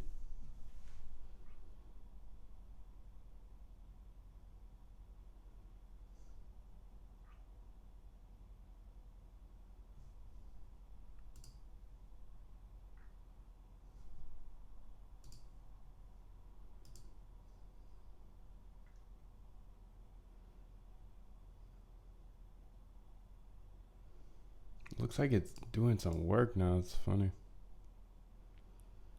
That's okay.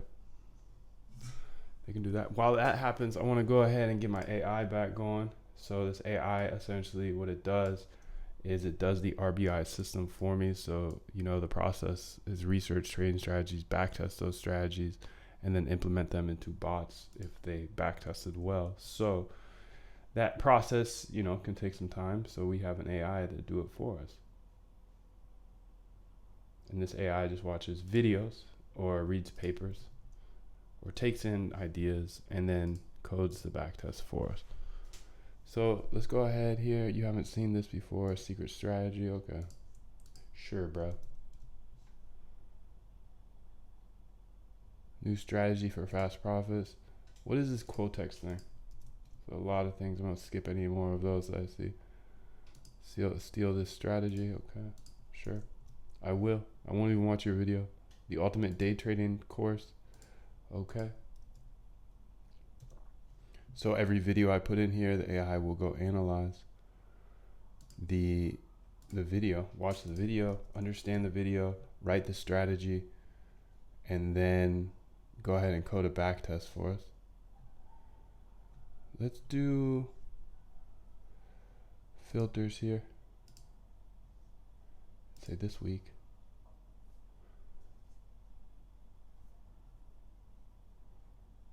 This guy.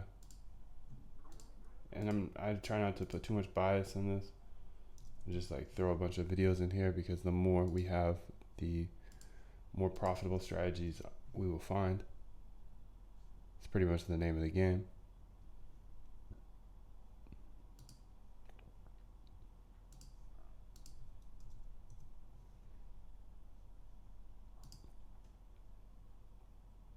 I learned $100,000 a day trading strategy.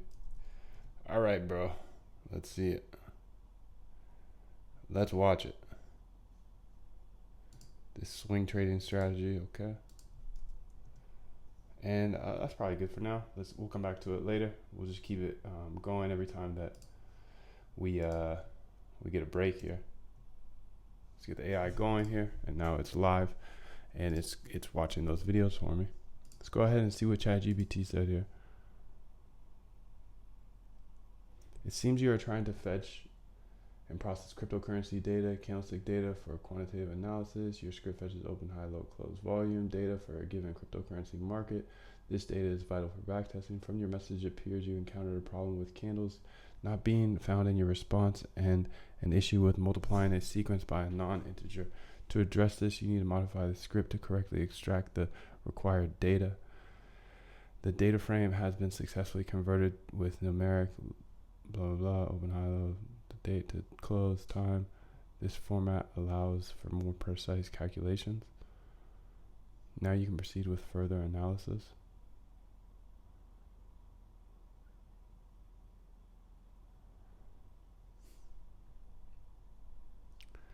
Honestly, ChatGPT is not being very helpful here. So I'm gonna raw dog it because we actually can code here as well. So let's do it. Let's do it. So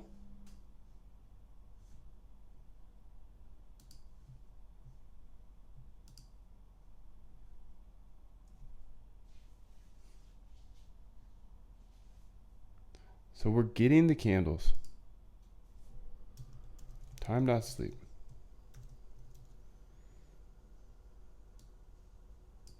You can see here, I'm just gonna sleep it here at the candles part. And we're just gonna do this step by step because ChatGPT is having a hard time with this one. And that's okay. I forgive it. Do you forgive it? I forgive it. So we're gonna say, hey, make this look the same.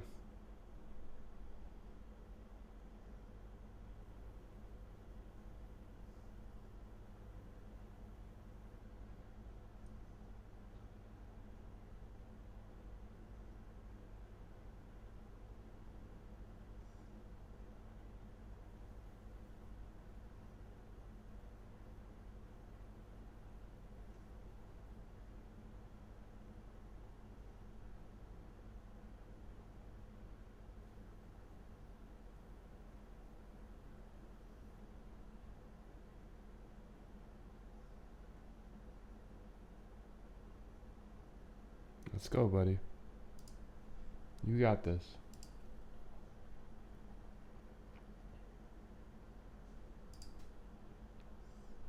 Taking a long time.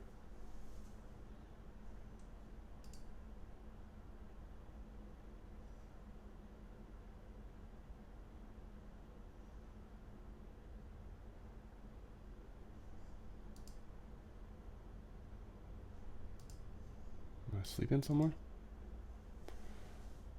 Oh, maybe I ran the wrong file. I probably ran the wrong file. That's what I did. My bad, my bad.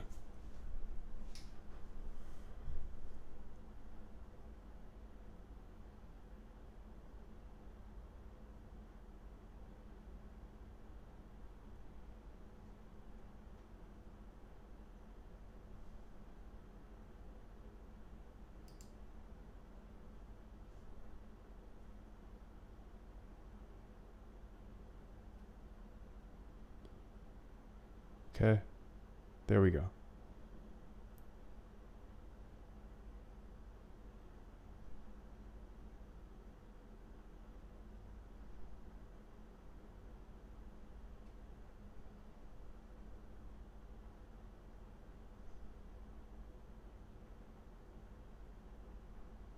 Get candles recent. What is this printing before?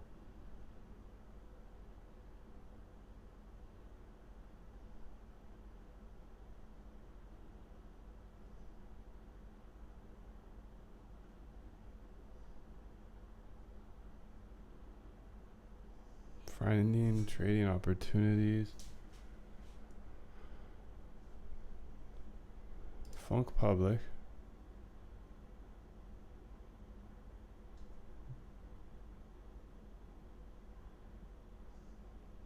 Get candles recent. Print candles. I need a better way to debug this stuff, man. That's for sure. Alright, I think I'm gonna import the client here. That's what I'm gonna do. Let's do that. Let's say, where is the client at? Client equals connect to DYDX.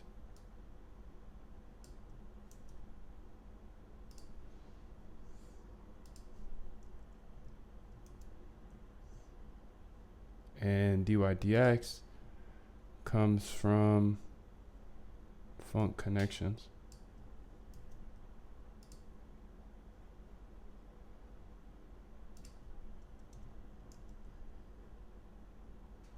And then get candles recent. We're just gonna run this.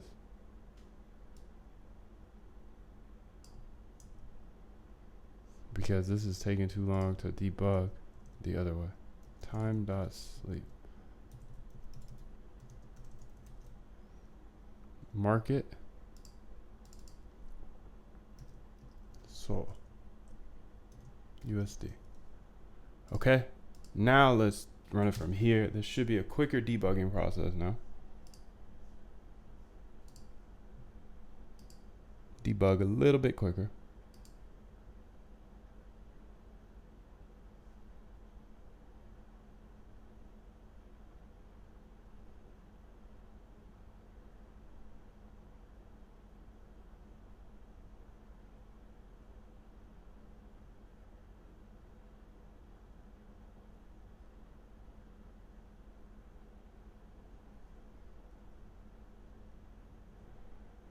Where is this coming from? Quote balance. No, it's not that. Where is this coming from though? Import funcutils maybe? Yeah, it must be in funcutils. I think we're printing out something that's kind of throwing everything off because it's making it seem print. No prints, huh? Okay, func connections maybe. Print connection successful, perfect.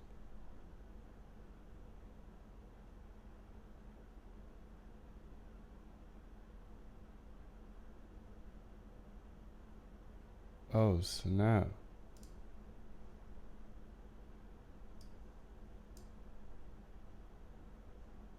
It's because we're running this right here, buddy.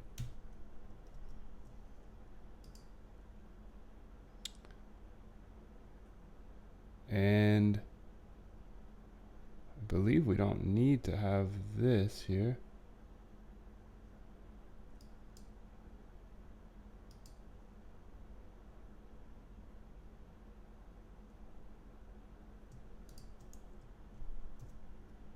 All right, there we go. So I just had some ghost code up in there. Ghost code, what the heck is that? I don't know. Just made it up. I've heard it before. Now let's run it. You can see the AI, even though we're having a little trouble here. AI is still working for us, so that's awesome. I love to see that. I love to see that so much.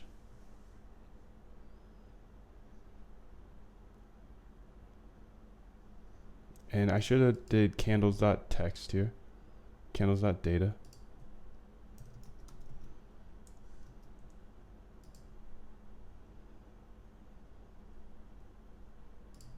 Let's say print. This is below.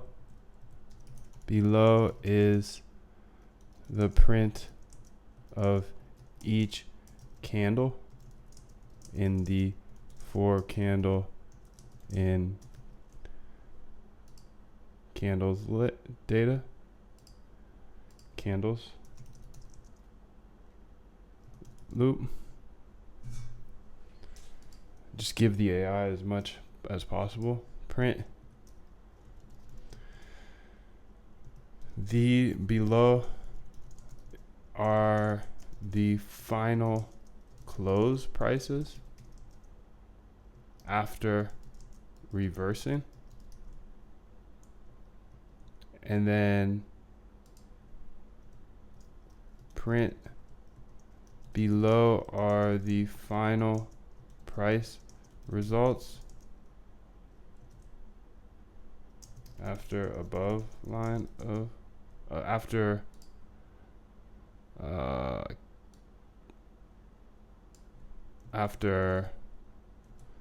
doing the np.array code. All right, let's run this first off. I just want to make sure we can get this first one.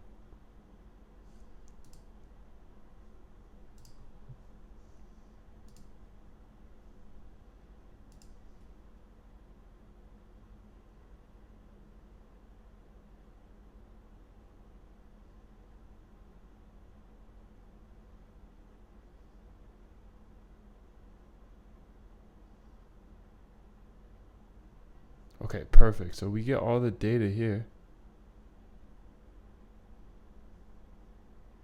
So I'm gonna remove this now because that seemed to work.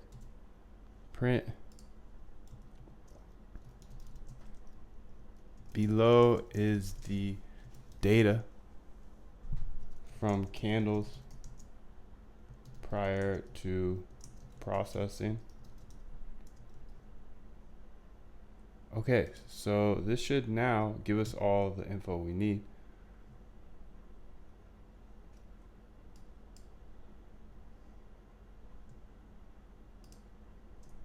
To give a better prompt. Below is a function I want you to learn from, and then the second function I want you to update so it matches the same output as the first one here. Below is the output with a bunch of prints so you can understand it.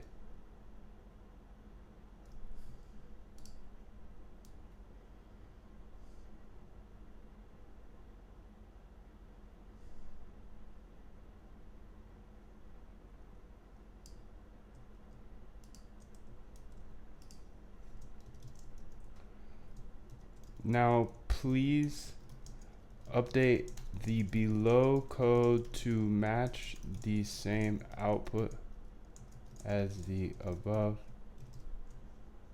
Let's go ahead and do something similar here where we print out this information.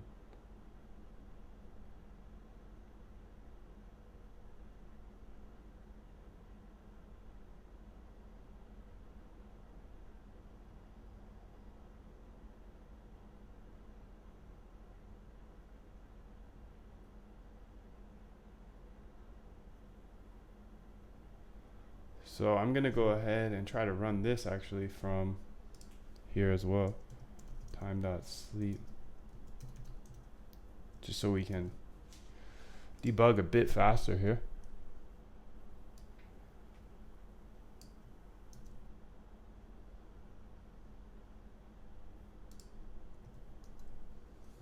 Okay, interval equals resolution. Do we have resolution here? Be awesome. I think we do. Perfect. Symbol, we'll put in just sol for now.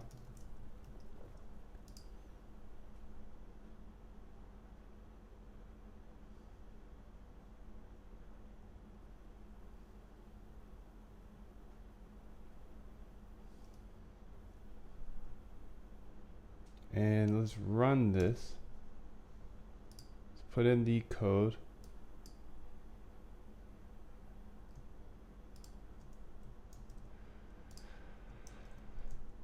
Here is the output of the above code.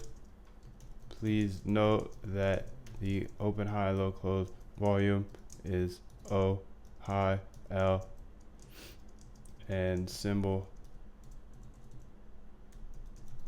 is S, and time is T. Please update to match the output of the first function and send back full code. Here is the output of the second function so you know the structure.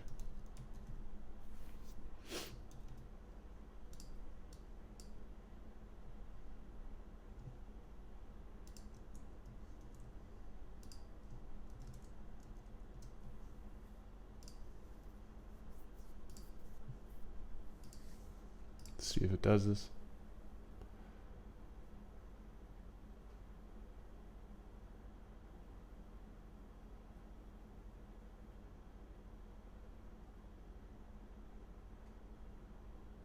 Okay, this looks pretty good. I mean, I can't really tell, but we'll see. We'll see. There we go. For C and C, okay, there we go. That's looking better. It's looking better. At least it's using C now.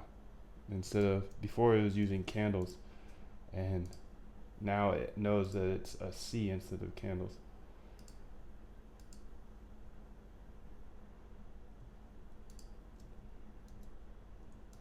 So let's go ahead and run this again. See if we can get it out, put in similar to the other one.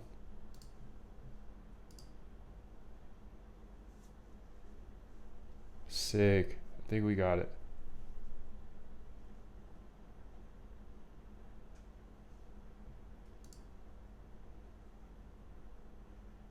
But it's reversed.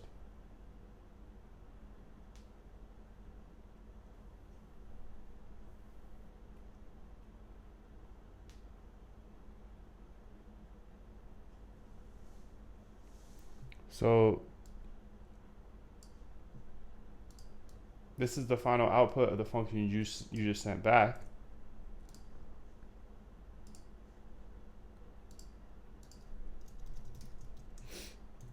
This is the final output from the code you just sent back. It looks to be a bit different than the code we are following.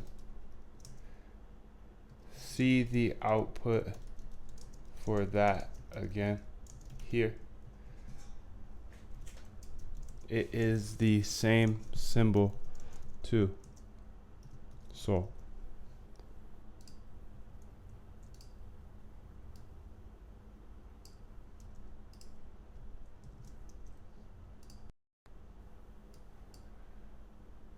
here's the original function. Here is the function for the above output in case you forgot. It just looks like it's reversed, honestly, so maybe I can just reverse it. It looks like there's a discrepancy between the two sets of data. This can happen for a few reasons, particularly in fast moving.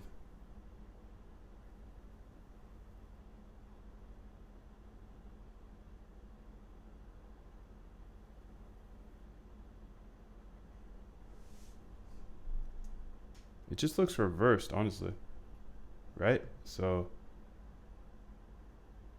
I know these aren't going to be perfectly aligned.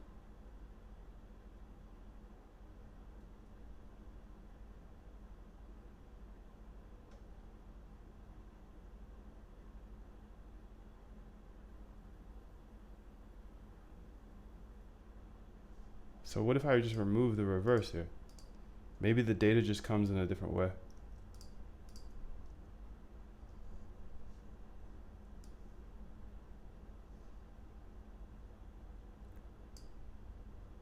That looks pretty chill to me now. I mean, it's not perfect. I mean, it's pretty perfect though. 101, 96. So yeah, it actually looks better, to be honest. Okay, let's pretend this is good then. Not pretend. I mean, it is good. Yeah, it is good. The heck you mean, bro? Pretend. We ain't pretending around here. This is good, right? It's just the data comes back in a different way.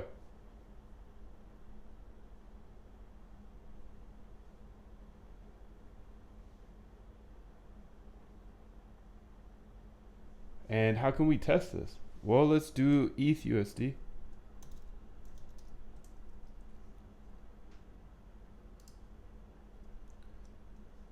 And then for this one, we'll do ETH as well. How about those apples, B?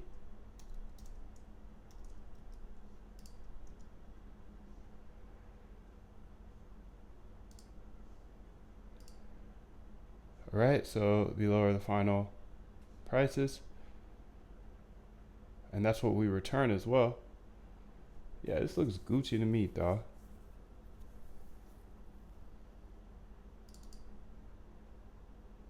Well, it looks like it's actually one bar closer. But I think that's not going to be a problem. Okay, I'm just going to put in my README here.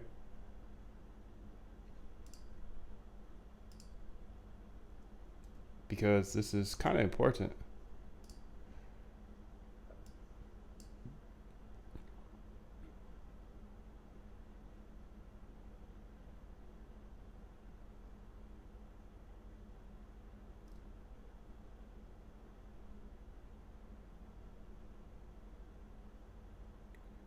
better look at that one too.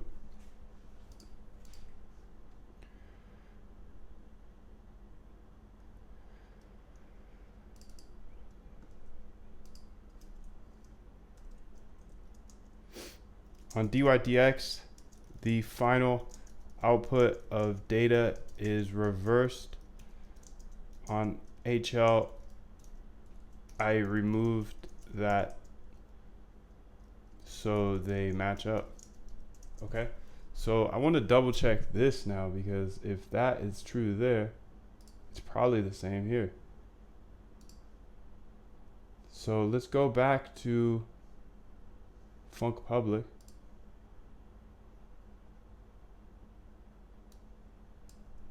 Mark that out for now. And here, print close prices, symbol and interval, and the interval will be resolution, time dot sleep. The symbol is going to be, we can do ETH again since it's already set up, resolution. All right, now let's do the same thingamanig here, because we want to make sure that these line up as well, you know, because this would mess up future things, or not future things, past things, or future things, or future or past. I don't know, both, honestly. ETH USD. This is awesome. We might have just caught a bug here. So let's go ahead and run it. And then also run this and make sure that they pop out the same.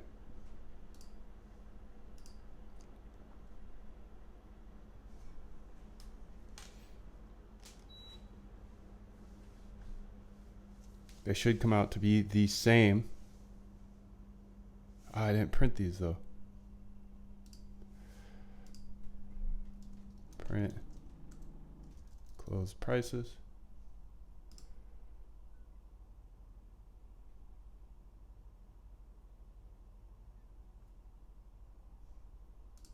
Okay. So this final one is 2293. So that must be the furthest pass in the past. The furthest, yeah, back.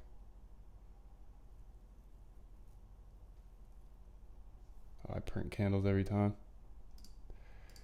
Bloody. Don't need to do that. Sorry, I guess I didn't need to do that either. But so this is the most recent's actually up here. 2298. Where? 2.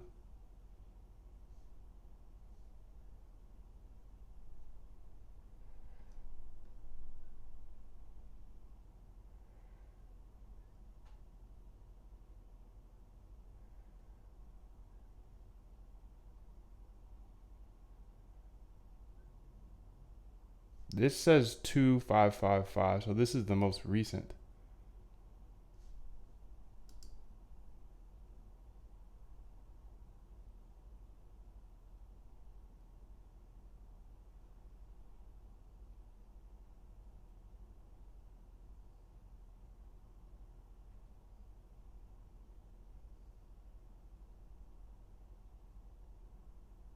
This is 2293. So obviously these don't match up. This is 2298. This is 2284. But it's weird because these don't. Let's look at epoch time here. It shows the date time, so it's handy. It's January 9th. Is that really January 9th?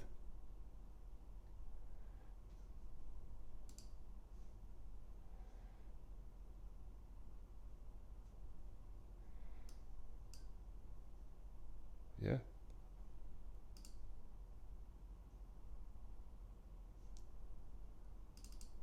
Two 298. would be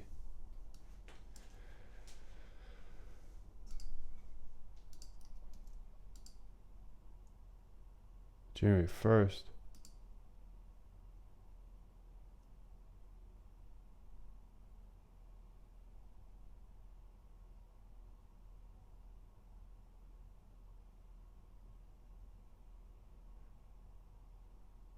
Huh. That's confusing, actually.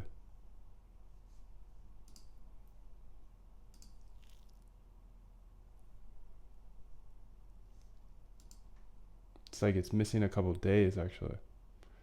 So please see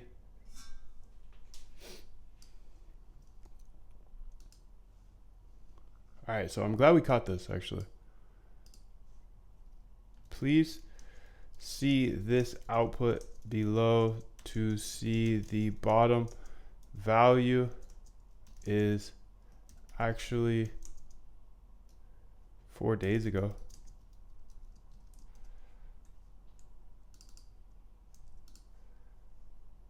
Let's just double check that.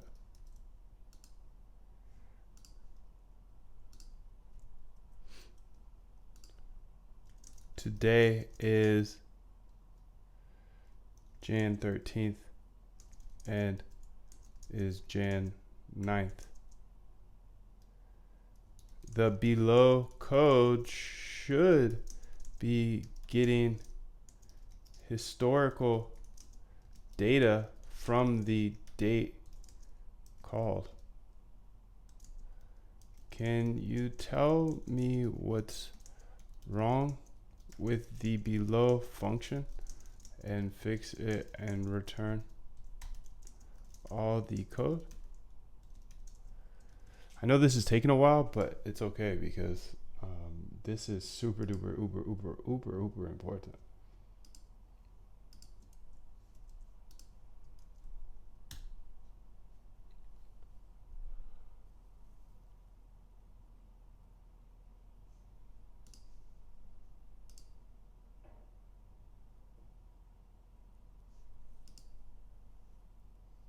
For a given cryptocurrency symbol and interval, however, there seems to be an issue with the timeframes being used to fetch the data, which is causing it to return data from the past. The problem seems to be stemmed from the ISO times.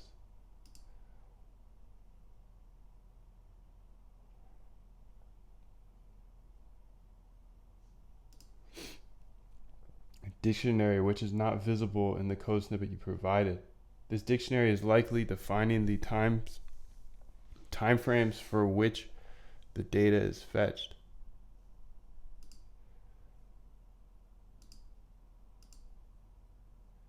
Print ISO times, get ISO times.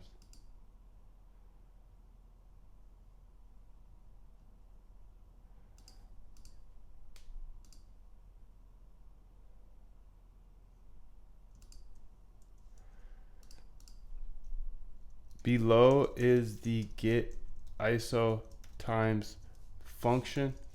Now that you have it, please update the code and return it back for the above problem.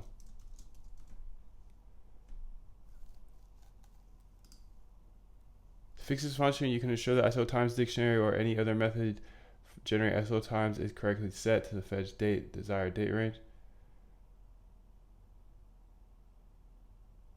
Let's try this because it maybe it fixed it for us.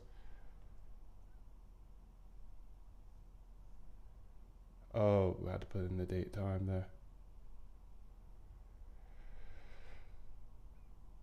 Get ISO times, format time.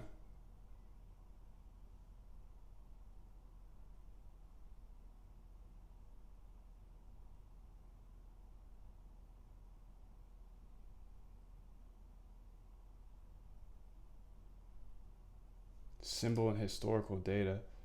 So let's go back to the func public here.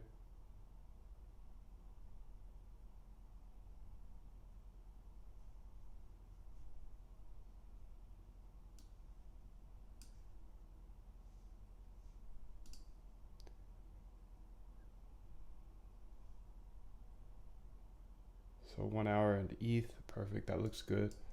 So let's go ahead here and see if we can get this going. So I'm going to put this new function in here. And let's go ahead and run it. Run it. Go ahead and tap that like button. Let's get it up to 20 likes as soon as possible. I'm trying to show you all the sauce to the.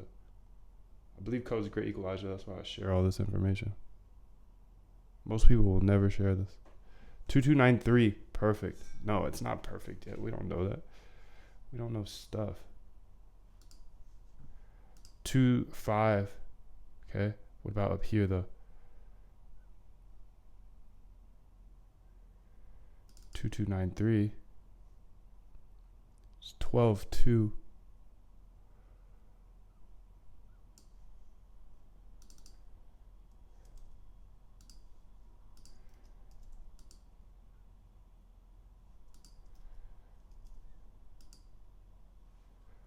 That's January 9th still.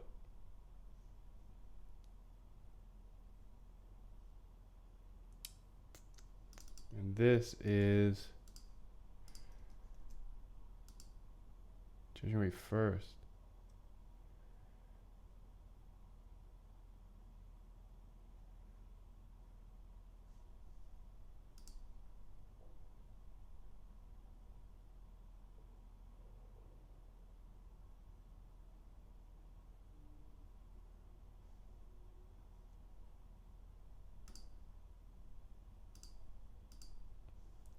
So this is the furthest back, while this is also the furthest back, right?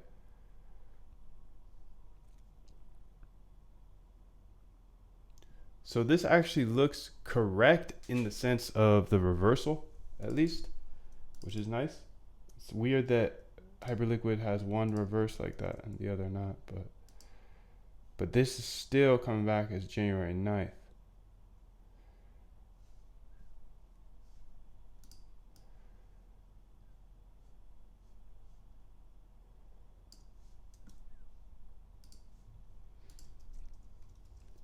You can see in the above output from the code you just sent me, the last output is still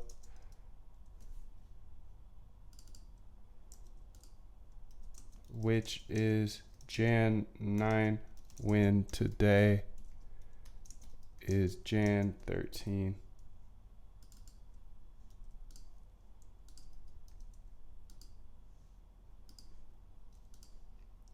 So it seems somewhere it is going a few days back in time and missing the most recent. Here is all the code. So this needs to have the ISO times in it as well.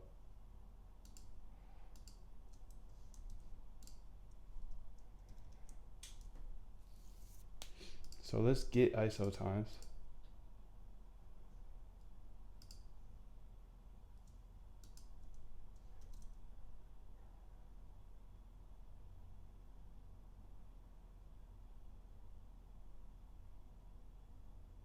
Is this polling from anywhere? I guess is the question.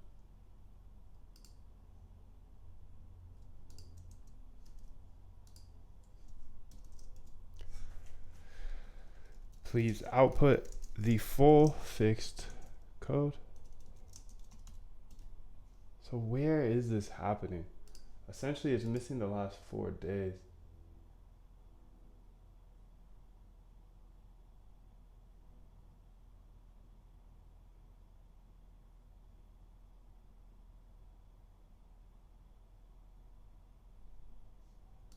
See if it knows. I noticed that the issue might be related to getISO times function calculates the time ranges. It appears that the ranges are not reaching up to the current date. Ah, okay.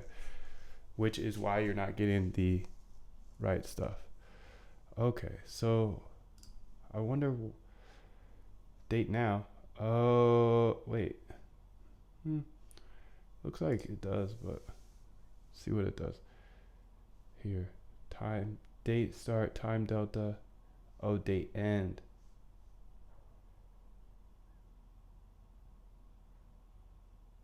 But that's exactly what it did. It's just writing it a little differently.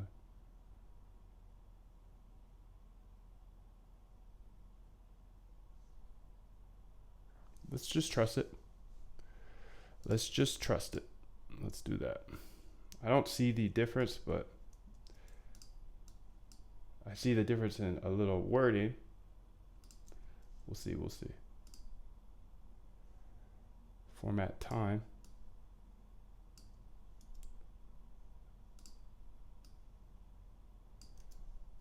So I changed that there. So I can remove it from here.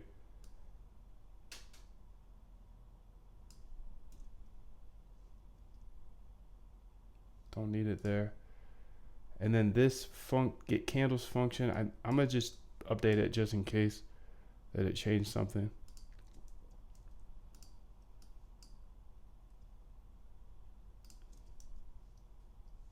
Okay.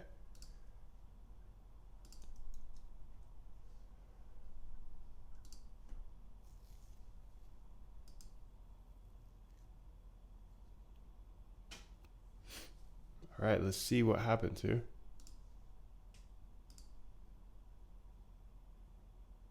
Oh, I want to get a couple more videos into the AI creator because every time I'm working, I want the AI working. I could put like 100 videos in there. I just don't want to spend all day putting videos in there. So let's get this done. Oh, it didn't even print this time. Silly Billy. How are we supposed to debug if you don't print? I don't know. I don't know, Joe. I don't know.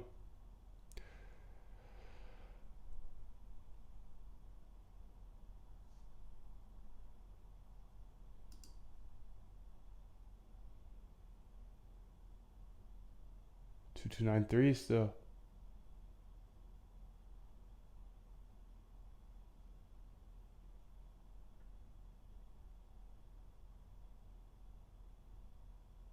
So weird.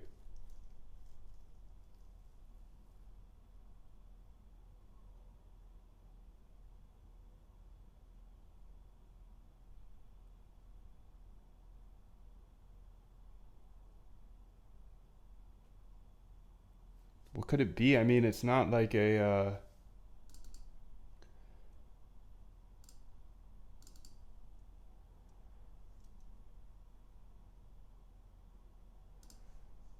it's not like a time zone thing or anything. So that's still January 9th. That's 4 days ago. And then this one should be 1 hour past that. So 8 a.m., 9 a.m. Perfect. But that's actually getting closer.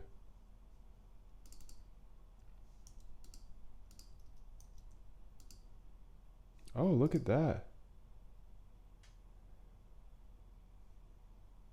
Look at those debugging skills we got here.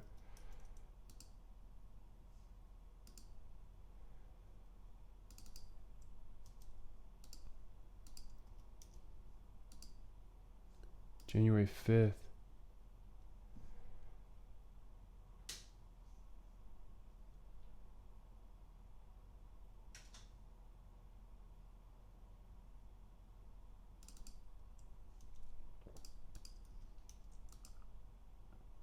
January 5th.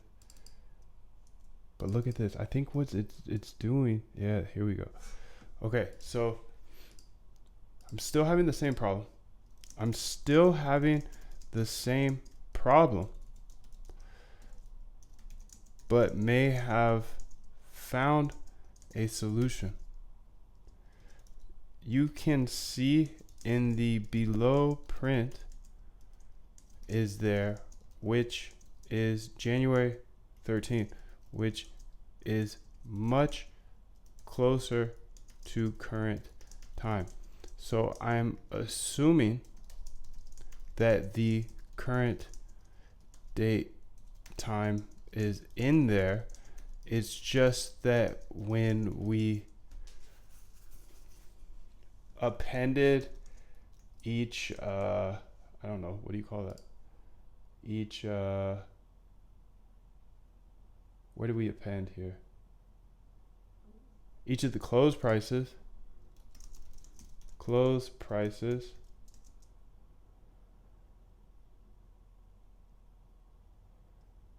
they may need to be reversed or something before the append, because from the below you can still see that the last output is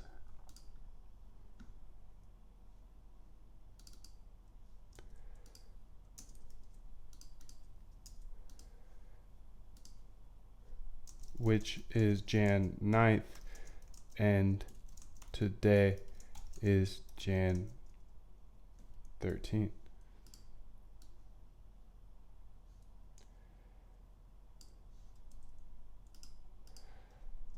So I'm not quite sure, but at some point I think we need to reverse the prices before appending to each other. Below is the output. Here is all the code. Please update and output the new code. Okay. So I think we figured it out. It looks like it's getting all the data. It's just appending it in the wrong way. And then let's go to funcutils.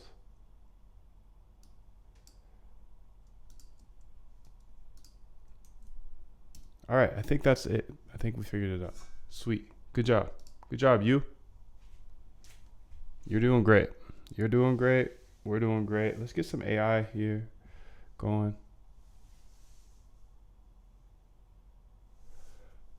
From each time, to ensure the most recent data appears at the end close prices, we need to reverse the order of each data before appending it. Okay, cool. So we just figured it out. That's nice. That's nice. I think this is going to be the same. Date end. That looks chill. That looks good.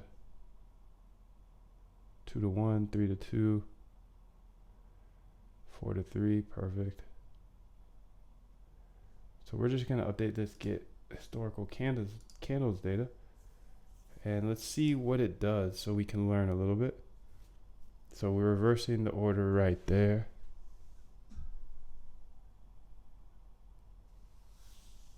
And before we were reversing it at the end. Wait. Yes. All right, let's get this, B. What a big error. I'm glad we found out. Figure this out. Print close prices. Where's the rest of this code?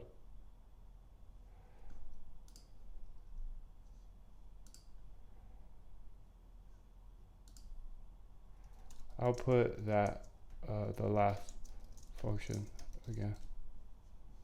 I think it's just return close prices. Return. Just in case I mess it up though. Might as well double check.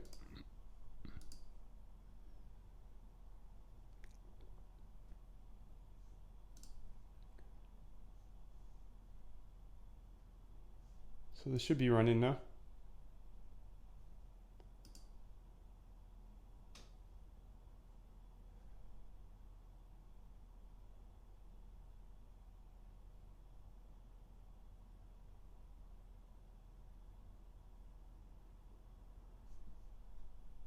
What does this say? So it says from 1.9 to 1.13, 1.5 to 1.9.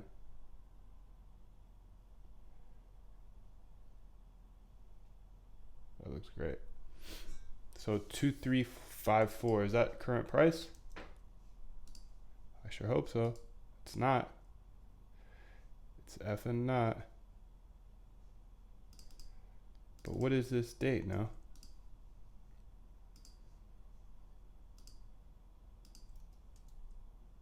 It's new at least.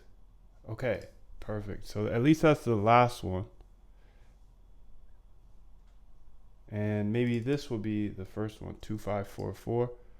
That's looking more like it. Perfect. And then how does it get outputted here on the DYDX? It's the most recent. Okay, so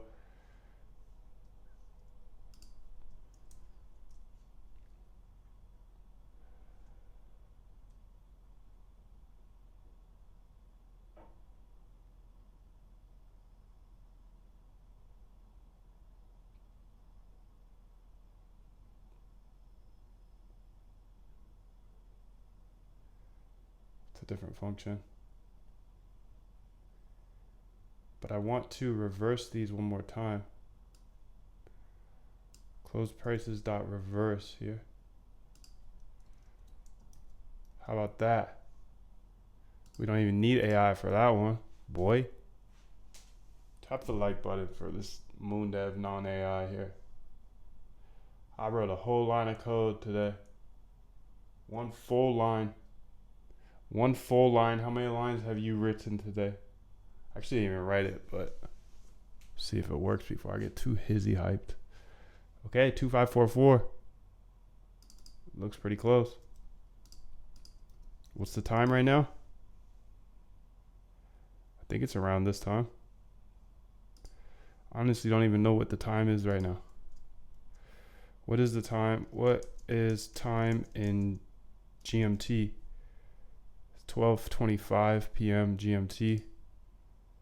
And this says 12. That's because it's the last full hour. All right, we're Gucci. We got it. Perfect. Now we know that works. And I'm going to copy this, mark it out. Let's go to funks over here. Not nice. Let's go to readme.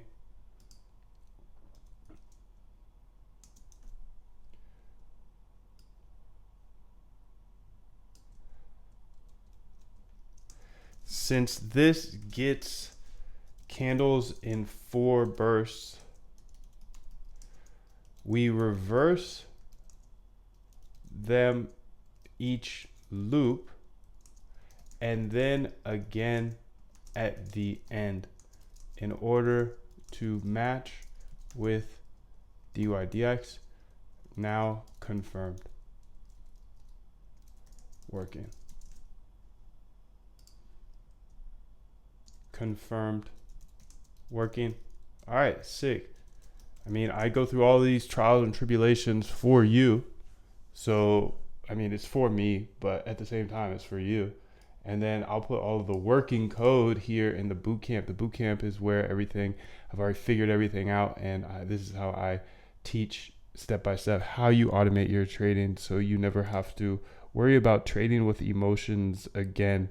So while, these videos may be long on YouTube, they're nice, short, concise videos here in the bootcamp because I show my work pretty much here on this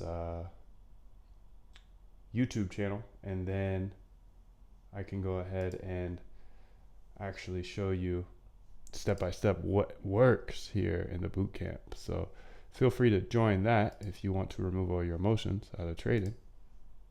And never trade the same. Never trade the same.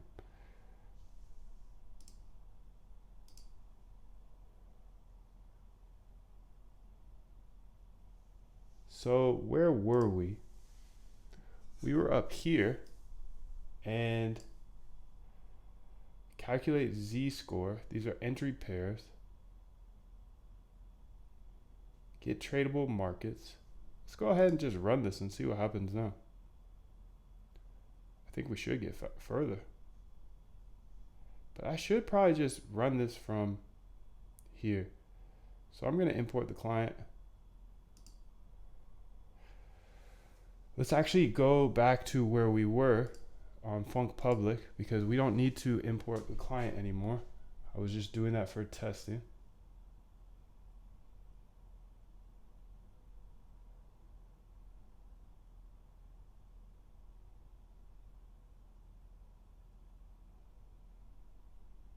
Oh, maybe we weren't doing that here. Okay, cool. So let's go back to entry pairs here. And we need to figure out how to import the client. It's just connections. Copy this. Pod testing. Client equals connect HL. Okay. And then we can go ahead and run this a little easier. How about that? Now we're thinking, Moon. Now we're thinking.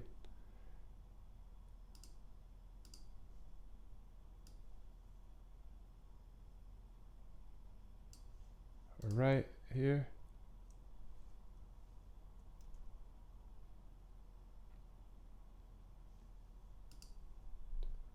And now down here, we can go ahead and test all of this much easier. So let's just run that.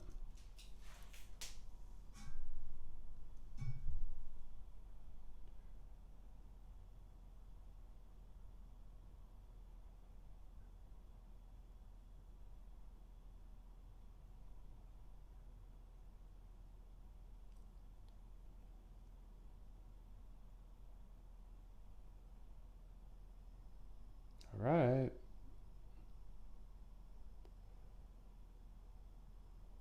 Here we go. Oh, look at this. Look at this. Things are working. Everything's working. Not everything. I don't know what's going on at this point, to be honest. Is everything working? Yeah. Oh my goodness.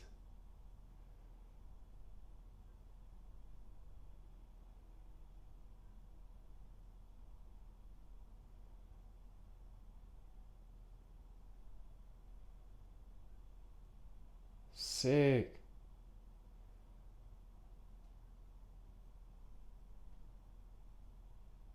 $977.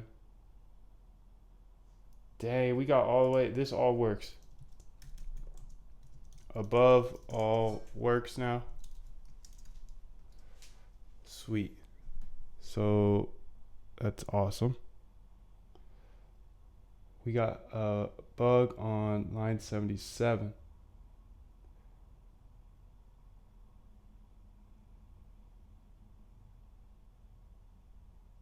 In open positions. Now working on is open position. Okay, perfect.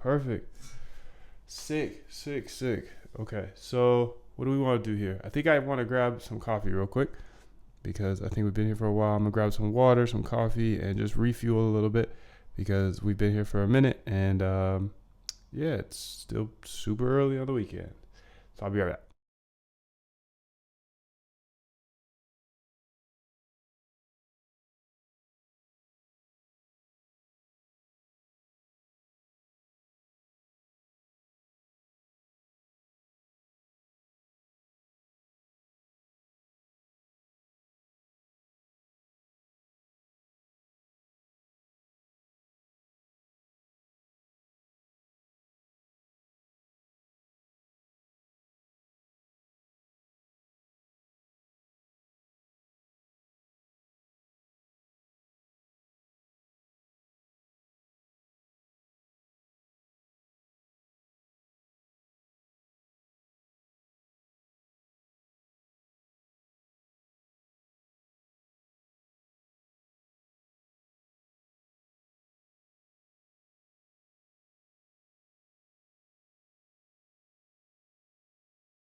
I'm back.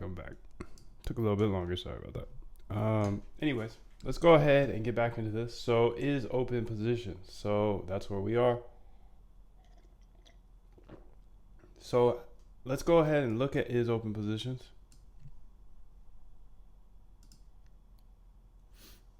Is open positions. Where is this open? Where is this open positions, bees?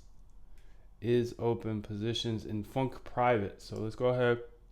Open to the side. Is open positions to do. It says done. Pass in a symbol. Okay. So that's cool that it's done. We're just going to pass in the symbol though.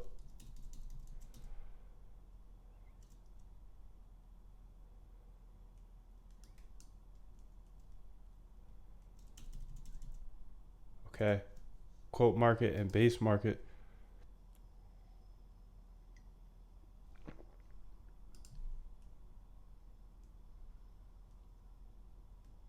Let's print F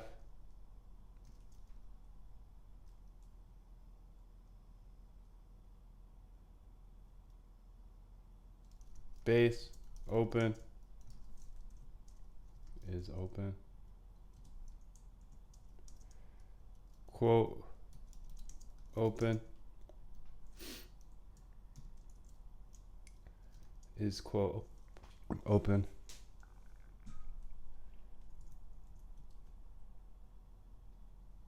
Okay. I suppose we run it again, but yeah, I guess we have to. Unfortunately, it takes a minute. But hey, that's what we gotta do. We gotta do what we gotta do. We gotta do what we gotta do around here, dude. Whatever it takes.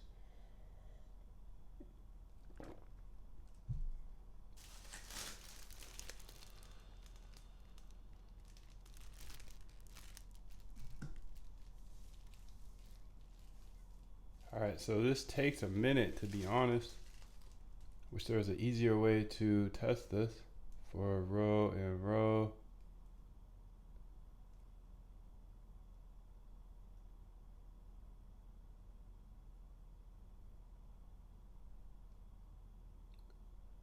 How else could we test this?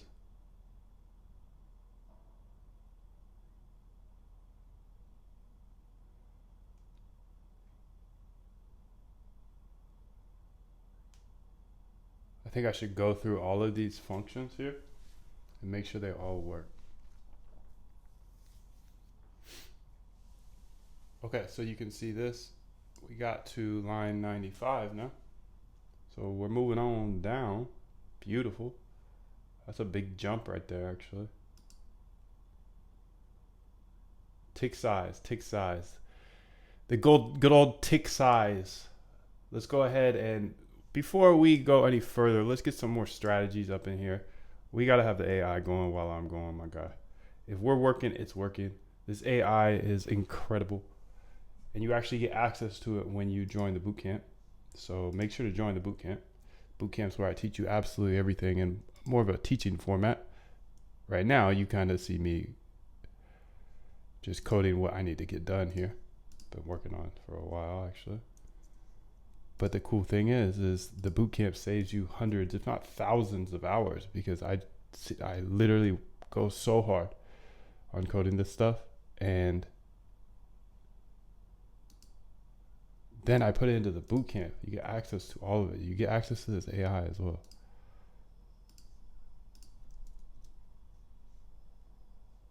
Steal this Bitcoin. I think we already saw that one.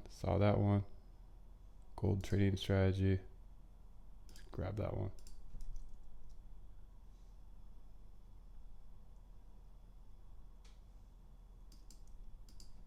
Say profitable trading strategy. Just try some different keywords, you know. So recently uploaded. Is this an ad? This Quotex thing. What is Quotex?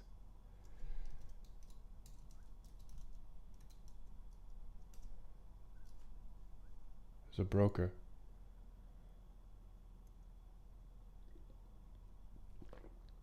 broker with a demo account. Sick. ASI. So this AI will go watch all of these videos one by one. And for each video, it's going to go ahead and figure out what the strategy is. And with that strategy, it's then going to code a backtest. Because remember, the process of automating your trading is come up with a strategy. So you research strategies and then you backtest to see if they worked. If they worked, then we can talk about running them in the future. And that's kind of what I'm building today. I'm building a bot that will run one of my strategies in the future. So it's taking a bit of time because this is a level 40 strategy, but I'll show you how to get up to speed really quickly in the bootcamp. That link should be below in the description. Profitable trading strategy, supply and demand. Okay. So I think that's probably good for now. 10 more strategies in there. And let's run it. So we don't have a base market. We need to get base tick size. So tick size here. How do we get the tick size? I'm pretty sure I have a nice funcs file here. Open to the side. Tick.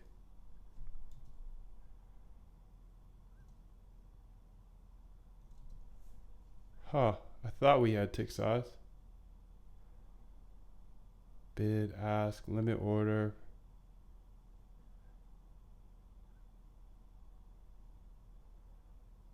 Size, update leverage.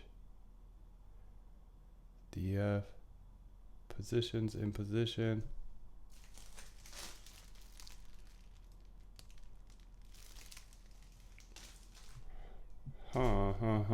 Okay, well, maybe it's in my other thing here. Let me get to my GitHub. Because maybe it's in the, just another bot or something. Let's go ahead and see if I can find my GitHub. Oh, there it is. Hyperliquid.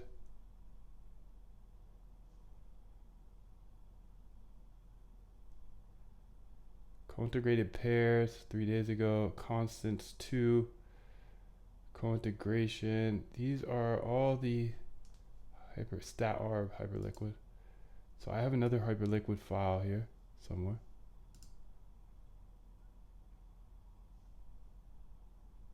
Trading bots by Moon Dev.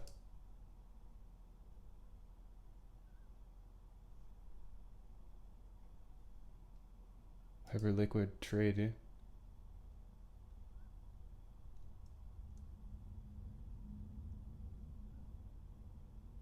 Only trenders. Tick. Oh. I thought it was gonna be there.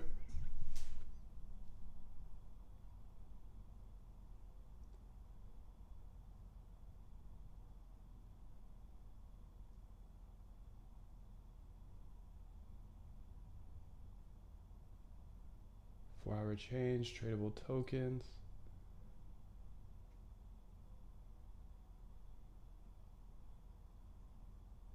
I could have sworn I've done this somewhere, so I'm trying not to do it again.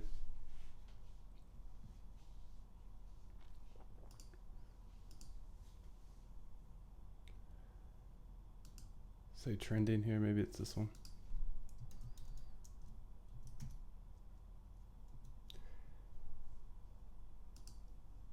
There's zero chance. I just named it something differently. That's all. That's all. And dot size pix decimals. Just didn't call it that.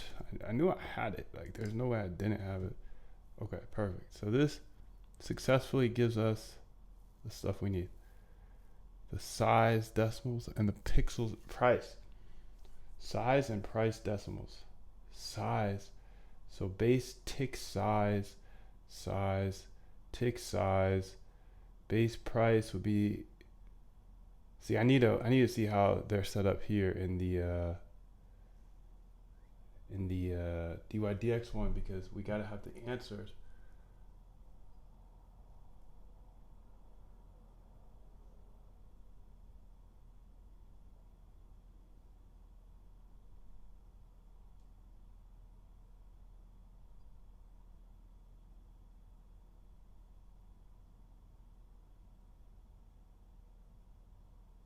I think I can just delete this stuff, to be honest, because we're gonna just do this differently. Oh, that makes my heart sing. It makes my heart sing. Why? Because this is the time that we excel. We are now out on our own. We are pulling away from this other code that we've been using to walk us through this. By the way, make sure to check out this guy's course because he's super smart, and I like to be completely transparent with everything. Sean McDonough, what did he call himself? The crypto wizard, I believe. Yeah, he's awesome. Check out this course if you want to learn how to build the statistical arbitrage bot here for DYDX. I'm basing all of this based on that. So this is like the base layer, level 1. We're going to go to level 50 though. So, and we're doing this on Hyperliquids. But if you want to learn all of the intricacies of this, you can go ahead and check out his bot. He's a good guy. It's not an ad. It's like literally what it's just what it's based off of. So my computer is like getting crushed over here with this VPN on, but that's okay. You can see the AI is outputting the strategies the whole time. That's awesome.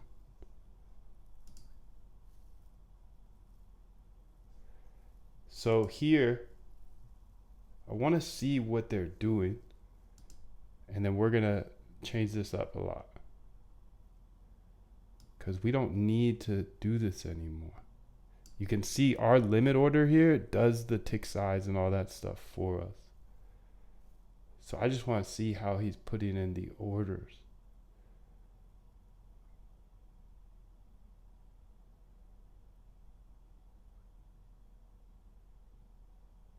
And we should go ahead and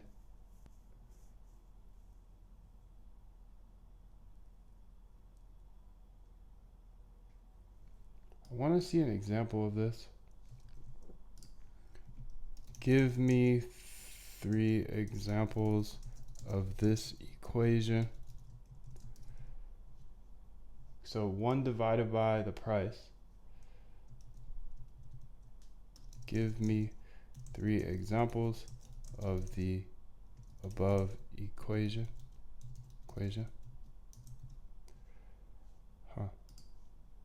ChatGPT does that sometimes. It's weird. I've noticed. So USD per trade, quote price, format number. This is why I like Hyperliquid, because you don't have to do all this bull stuff.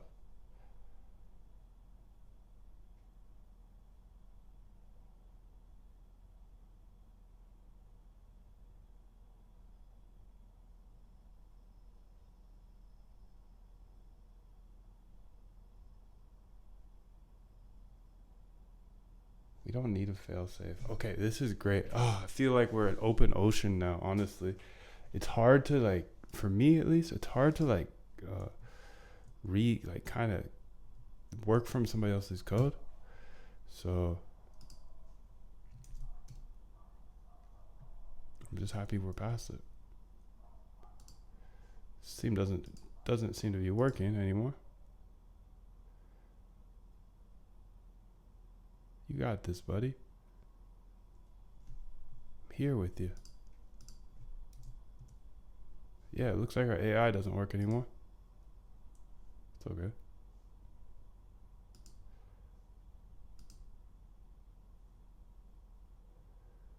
We'll go ahead and use something else here. Or is it my computer? Let's just do this math ourselves. Sometimes I lean too heavily on AI, to be honest. Let's just do this math ourselves. Let's give ourselves 3 examples. 1 divided by the base price. The base price is 2,000.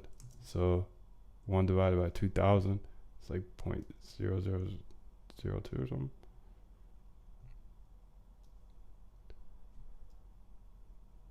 Let's make it, let's make the base price 200. So that would equals 0.005, I believe. And then multiply it by, let's say we wanted to trade $100 times 100. That equals 0.5. So if you wanted to trade a $100 worth of an asset that's $200, you do 1 divided by the base price, multiply by the USD per trade. And we can go see what the USD per trade is, just double check. I think I want to keep it at 65. Let's do 50. Let's do 30. I think there's only like 85 bucks in that account or something. Minimum USD collateral. I don't even know what that is, but we'll get back to it. So where were we? Entry pairs, right? So that looks good. I'm gonna delete this stuff. I'm gonna delete the number formatter. Base quantity. But delete all of this. Sick. This is so dope. I love it. I love it, love it, love it. Tick size, get out of here. Fail safe base price. What is this? Wait, why doesn't this work anymore?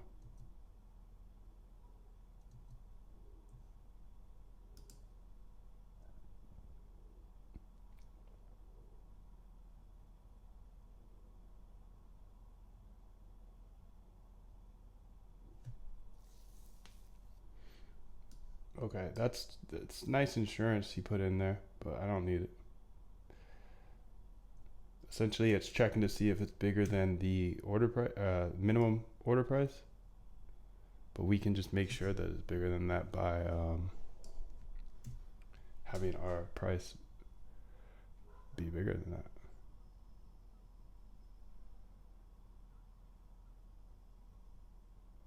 Having our USD be bigger than that. Free collateral would be our balance.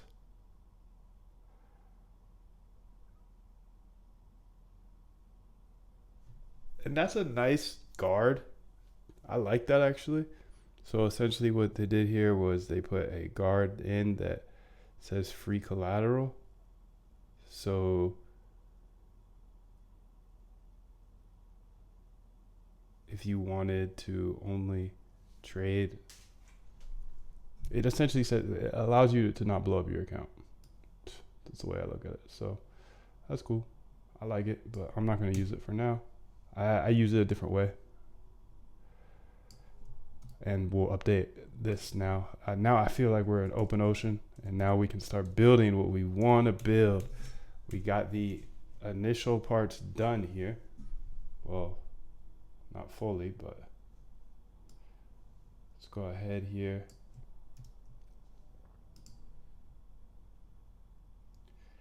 And we're gonna, oh, we're missing size. Fudge. That's okay. We'll get it back. We'll get it back real quick because we got this right here. So func entry pairs.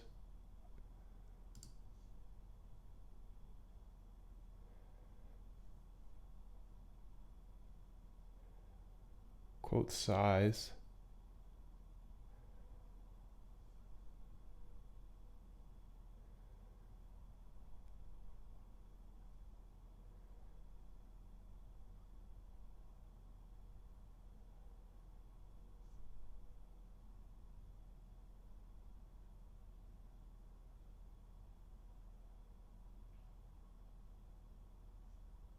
This should be size,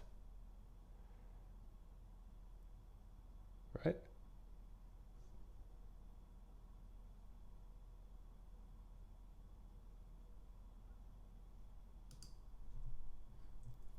Oh, that's because he formatted the number here. Yeah, okay, base size, quote size. Base size, quote size. Okay, and then I'm gonna remove failsafe out of the bot. And so that means we have to go over here to the agent bot and remove the failsafe. Get it out of here. Bye. Get out of here. See ya. Anywhere else we use it? Probably. No. I think we're Gucci. Gucci, Gucci. All right, we're absolutely crushing it. So please do tap that like button, because I don't think anybody else in the world is going to show you this stuff.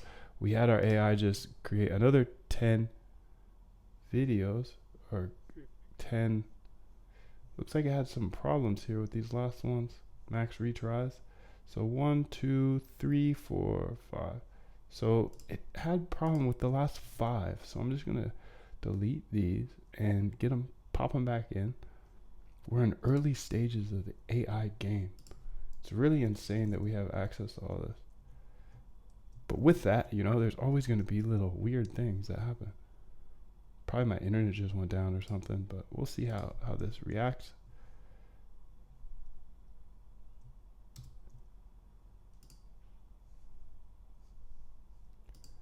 Okay, so now we're going to finish up our bot agent, I believe.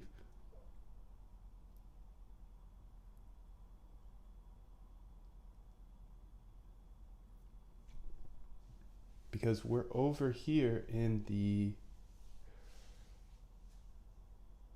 where are we? We're in the right place right now, actually.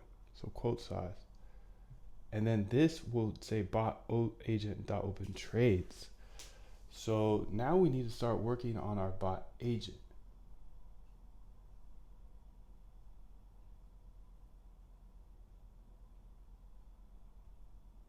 Right?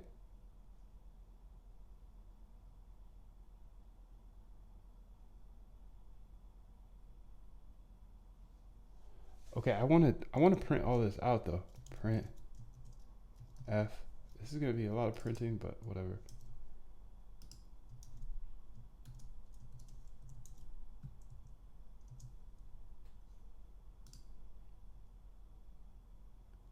Failed to establish connection. Okay, I need to figure out what's going on there. But let's get this done first.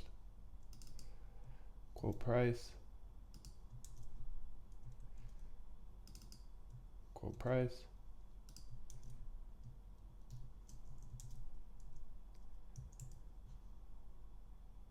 Accept price.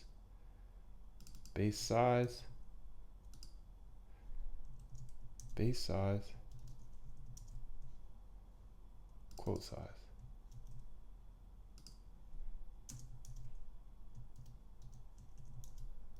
Okay, now we should be able to run this and we can just see the error, see how far it gets now. I think it should get much further now. It should get to this point, but if it doesn't, then we got a little error here. So this is series 1, series 2.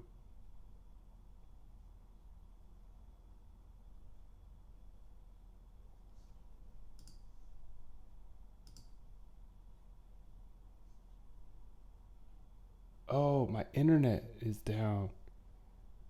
That's what's going on.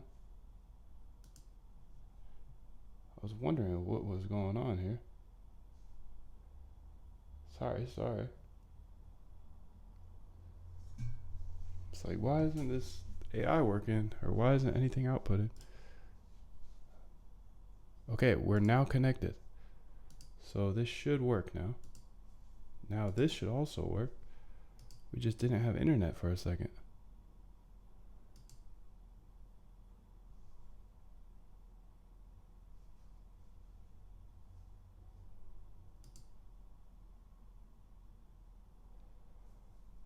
let's run this file. Let's have the AI work for us, because we want the AI working while we're working. Always, always, always. And then we can run this.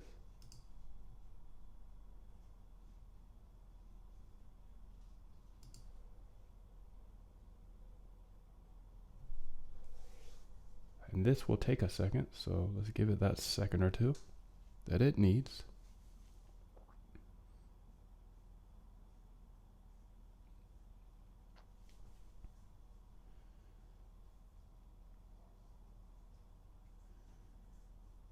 There we go, the AI is running again. That's good to see. Good to see it's back. Back in action.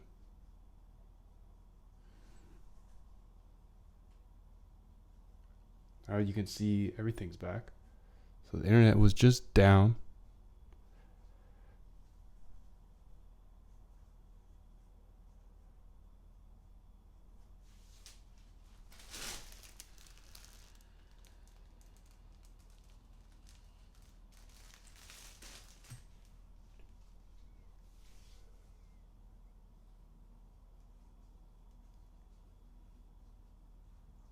Just curious to see where this gets to now.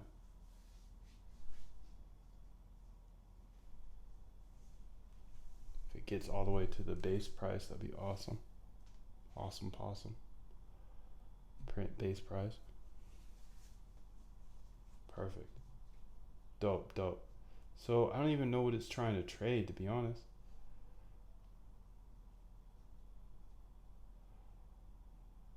Oh, it's SOL. So this 0.55 SOL. It wants, or price is 0.54. And base size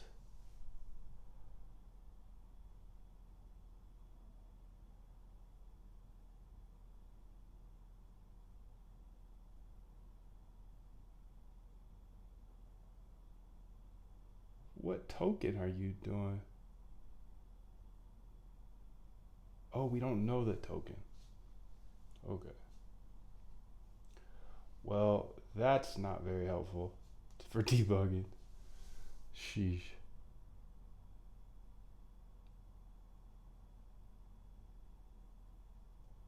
But that's okay, because we don't need this right now.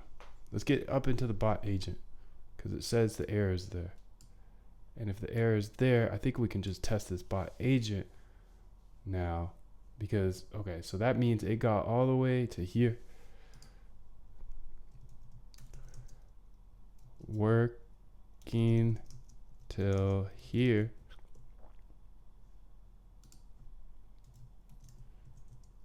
So now moving to work on the bot agent.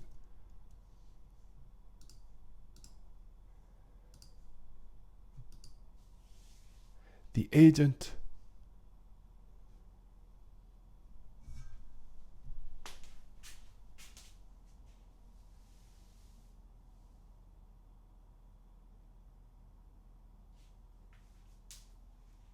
Agent of all agents. All right, so let's get this agent going. So how can we make sure to debug this a lot easier? Well,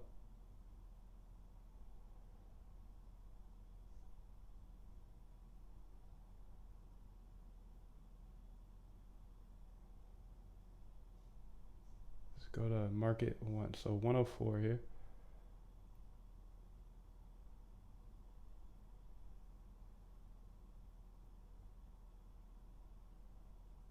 Funk entry pairs bot agent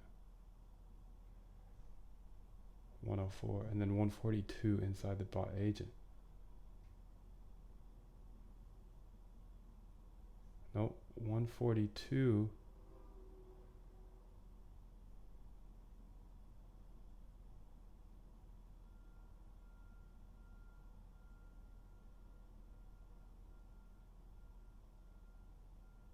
So, okay, so the error shows 142 on the open positions.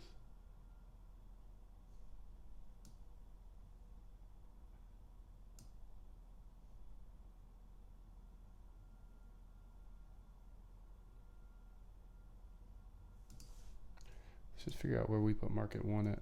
Market one.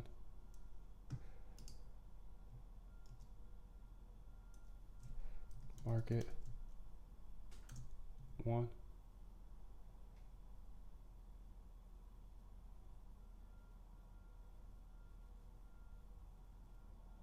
Got an unexpected value of market one. Does it have? It doesn't have it there. Bot agent. What does what's it asking for? So client symbol one.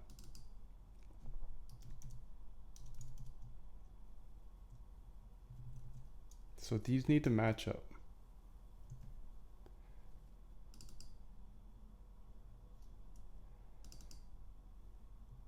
Symbol two.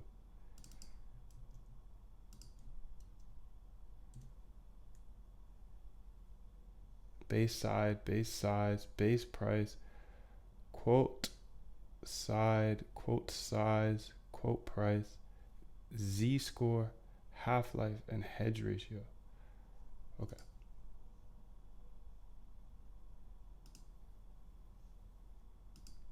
So we need to start looking at open trades.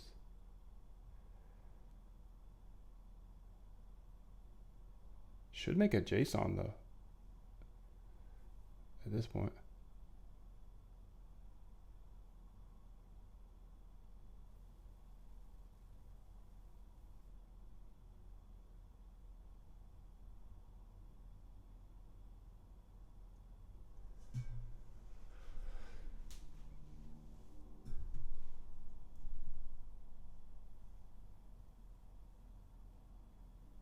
It's good to see the AI continuing to work.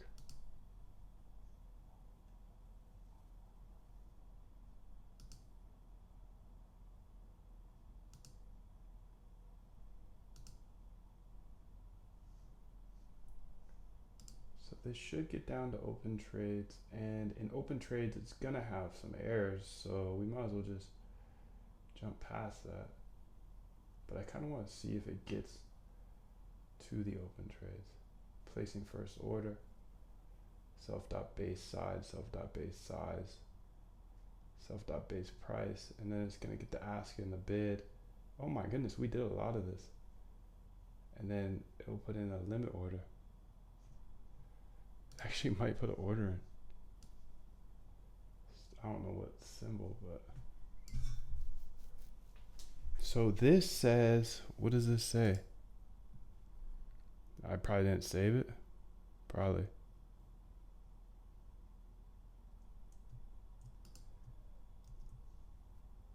Yeah, my bad. Because this says on line 144, 106, bot agent is missing a required. Yeah, I think I just didn't save it. Gosh, don't you hate moon dev sometimes? Just join the boot camp. You get all the code without having to go through my errors. But if you like my errors, please do keep coming back. This is awesome. I like it. I like showing you my errors because this is the real truth behind it. And then you can see just like the easiness on the other side. On the other side.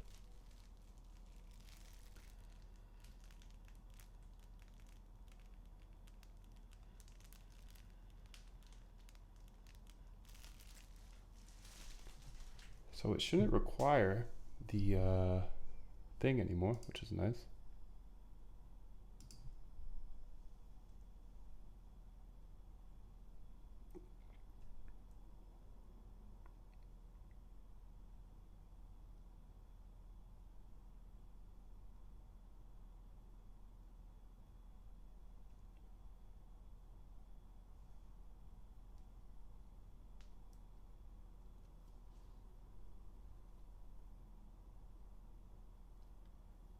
Oh, there we go. It just placed an order.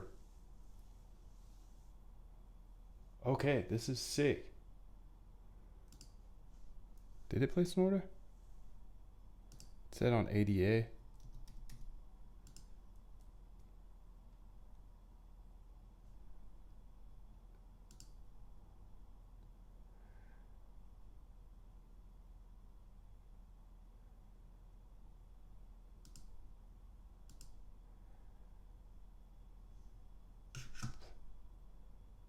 I'd sell. Okay, it just looks like it's having. Okay, sick. We're mobbing though. We're mobbing. We're mobbing. Let's just go see what the error is. Sick. We got this so. We got this so far. It's been a lot of hard work here.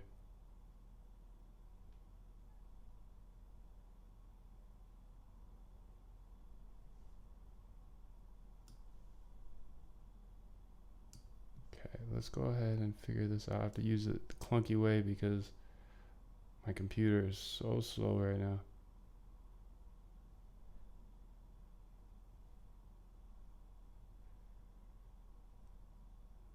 I think we're gonna be done with this.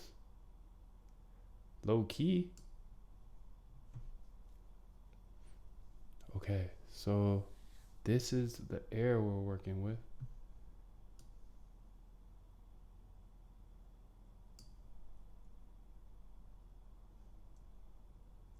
Oh, I'm so excited. You don't understand. You don't understand. I think this is going to be the ARB of the year here.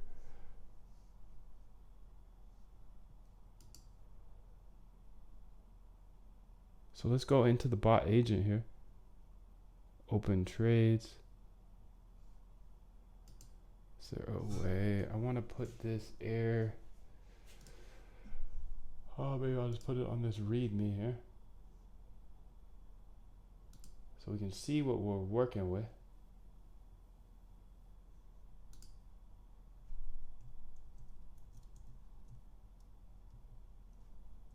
Okay, this is the error, and when I get back, I will fix that error.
Let's get it.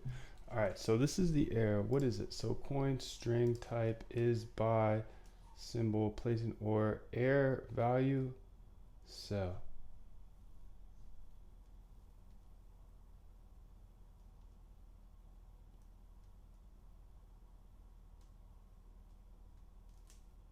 So error placing an order. See if it put in the order. No. Okay.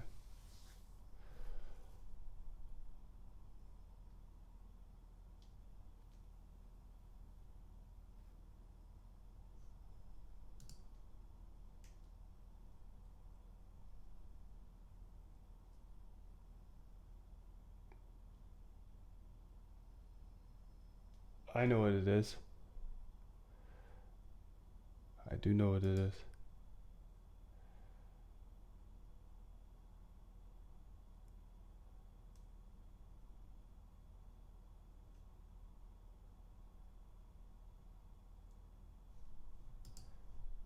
If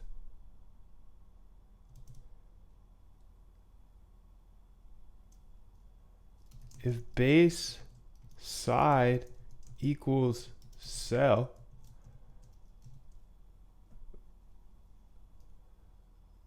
it's actually self.base, then do I even know how to code, bro? Then side equals false, because with Hyperliquid, if side is true, then it's a buy. If it's false, if it's a sell. Else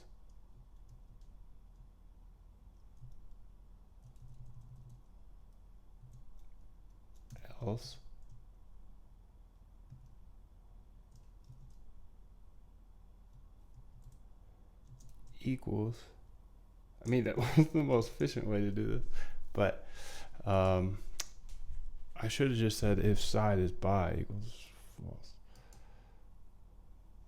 But okay, whatever, it doesn't matter, it works. So if the side is sell, then the self.base side is false, and if it's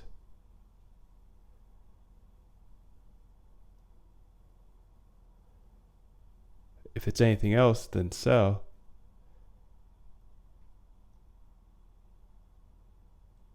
then base side is true. That's it. I know it.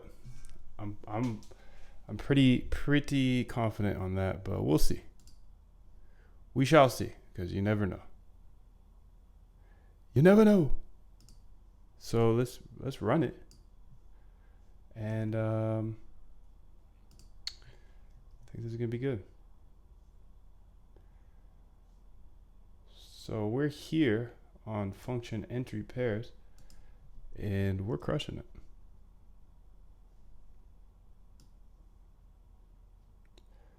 So you can see what's happening here. This is actually not correct, so this is gonna error out right here. I'm actually gonna fix this first.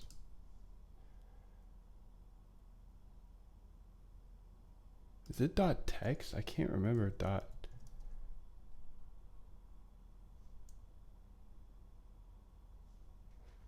What if we check out one of these?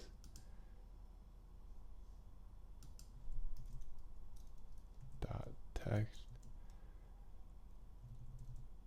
Data. Dot data. Where would that come from? Oh, it would come from here, public.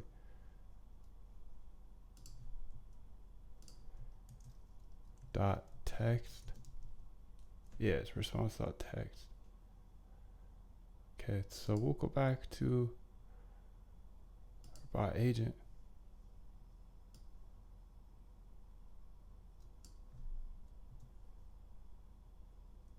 Because I need to see what this base order says, because it will lead us to the promised land. All right, now we can run it. Everything is saved up.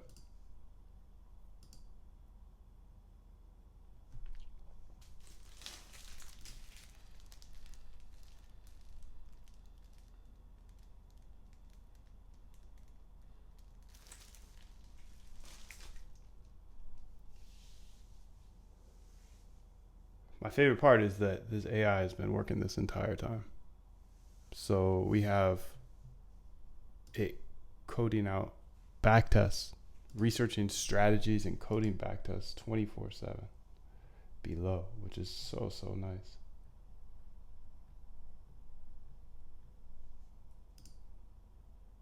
Okay, so this is doing all its thug thizzle, and then we needed to get here so we can see what the printout is.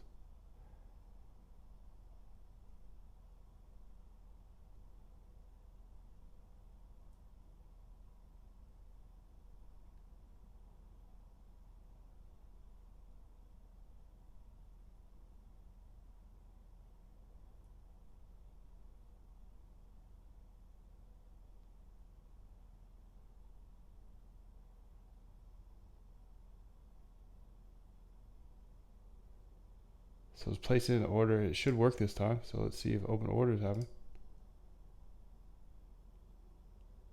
Oh, an error. No, it got in there. It got in there. But it did something else. Oh, it did the... Yeah. Okay. Couple things here. Place the order, which is awesome. But we actually need it to... How do you cancel this order? Oh, I gotta log in or whatever. Enable trading. Stay connected. Establish. I'm trying.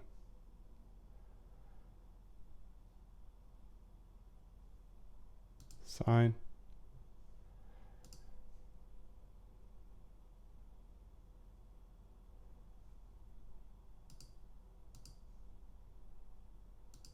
Enable trading. Establish connection.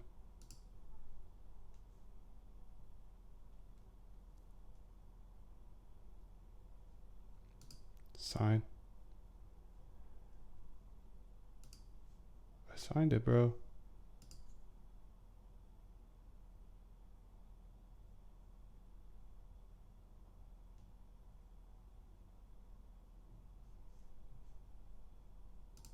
Huh. Well, we need to cancel the order. So I like to cancel all orders every time. Cancel.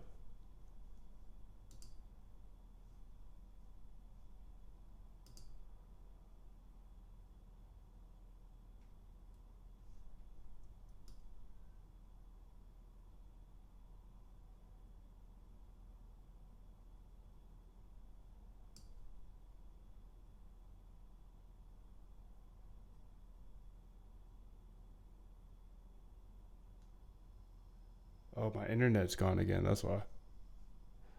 Gotcha. Wonder what's going on here. So we need to cancel all orders, but the thing with this cancel order is it will cancel all orders. And I kind of just wanted to cancel one of the orders. So I'm actually gonna bring it over here and go to bot agent up here. Well, actually, let's make a cancel orders. Making a cancel single order. We're gonna pass in the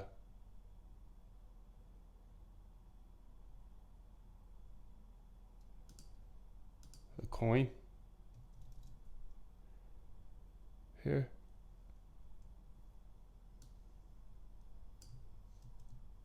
Then we're gonna say, hey. She wasn't working there for a while. Oh, that's because my internet was out. Update and return this code that only will cancel the order for the coin that is passed. Yeah.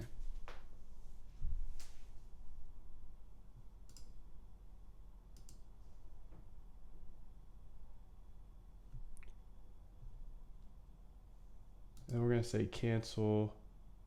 What are we gonna call this? Cancel single order, probably. Yeah, I'm gonna do that. Cancel single order. Single or coin order. One coin order.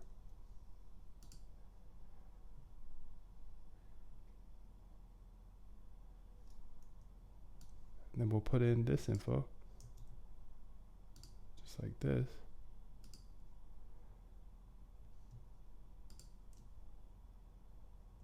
And then we will run this to make sure it works. Time.sleep. We got 98 seconds. Cancel one coin order. And then we still have that order on ADA. So I should be able to pass in ADA and run this B. And it should cancel this order.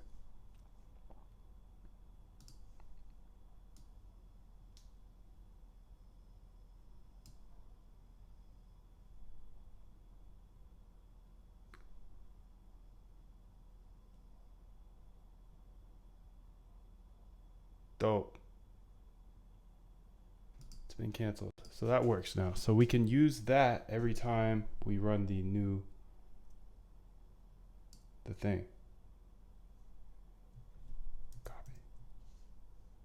Copied it. And the reason we're going to do that is because we're actually going to loop this until it's in. Maybe. And we also may have the error that we need. Yes, we do. Perfect. I just got sidetracked there because it's necessary in the way I do it, at least. End dot, and then we'd have to pass in the self symbol 1 here, like that, and then it should cancel the order. All right, so now it cancels the order, but we actually have some other things we got to work on because it's actually looping.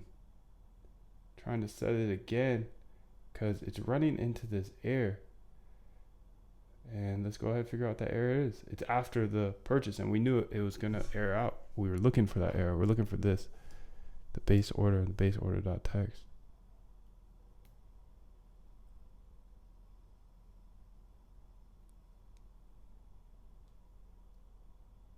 Okay, I think I just saw it. It's just my computer's tweaking like a tweak.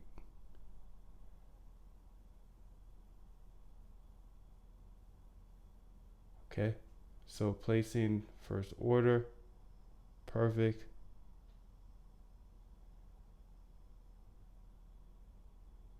Okay, sweet.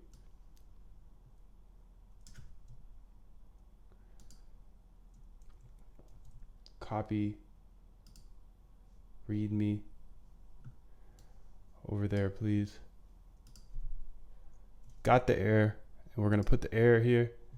I'm just gonna read it. I'm just gonna read it here. But the error, it just says this doesn't work, so that's cool. We got the base order. It didn't get to this next part, so it wouldn't have worked. Perfect. So self.order dictionary, base order,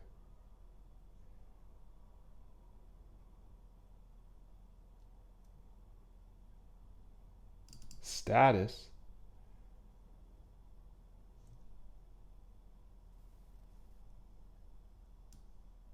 I'm not even going to do this. Here is the output.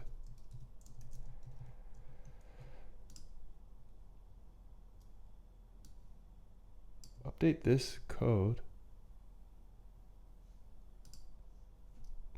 Update the below code to store in the manner the JSON above works. Because essentially this is storing the order ID here and the time. But we want it to do that in a different way. So I'm just asking it to do that for me instead of me like reading into this, like tapping the resting and the OID or, oh, I have the OID right there. Sick.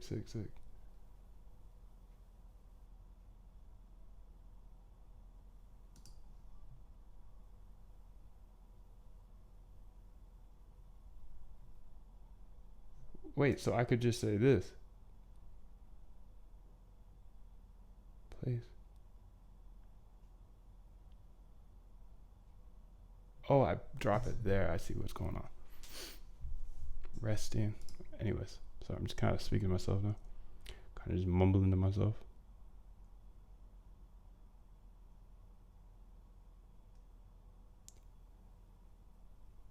Whoa, that's a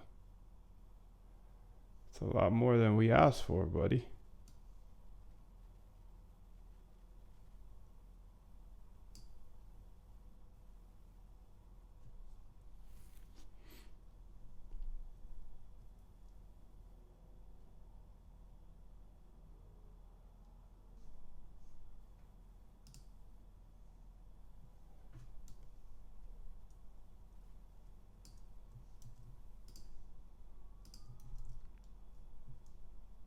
It's a lot more than I wanted.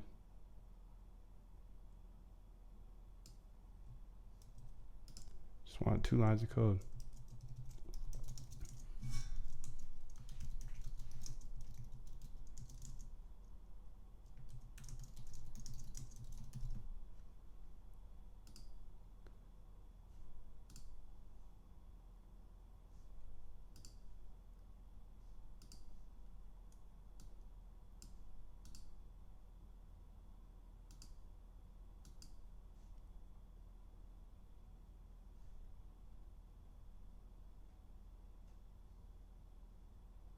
There we go. That's what I wanted.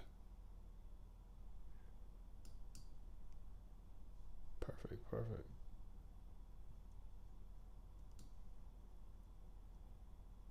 All right, sick. So now we just store it in here like that.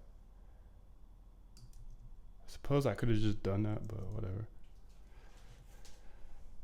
Let's use AI too much in our coding. Let's do that. Okay, self dot symbol, place an order, and that's the E. Pair status would be E. Comments, market 1. This would be symbol 1. Symbol 1, blank. And then make sure the order is filled.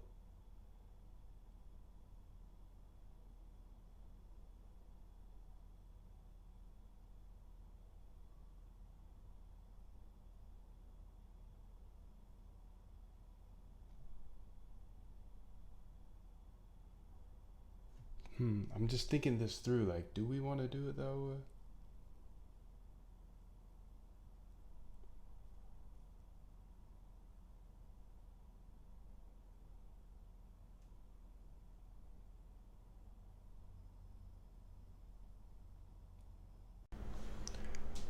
These days, OpenAI essentially just trades for us. I've built this AI here and you can see it run 24/7, and it's essentially just building out backtests for us 24/7 in order for us to be able to quickly see, hey, does this strategy work or does it not work?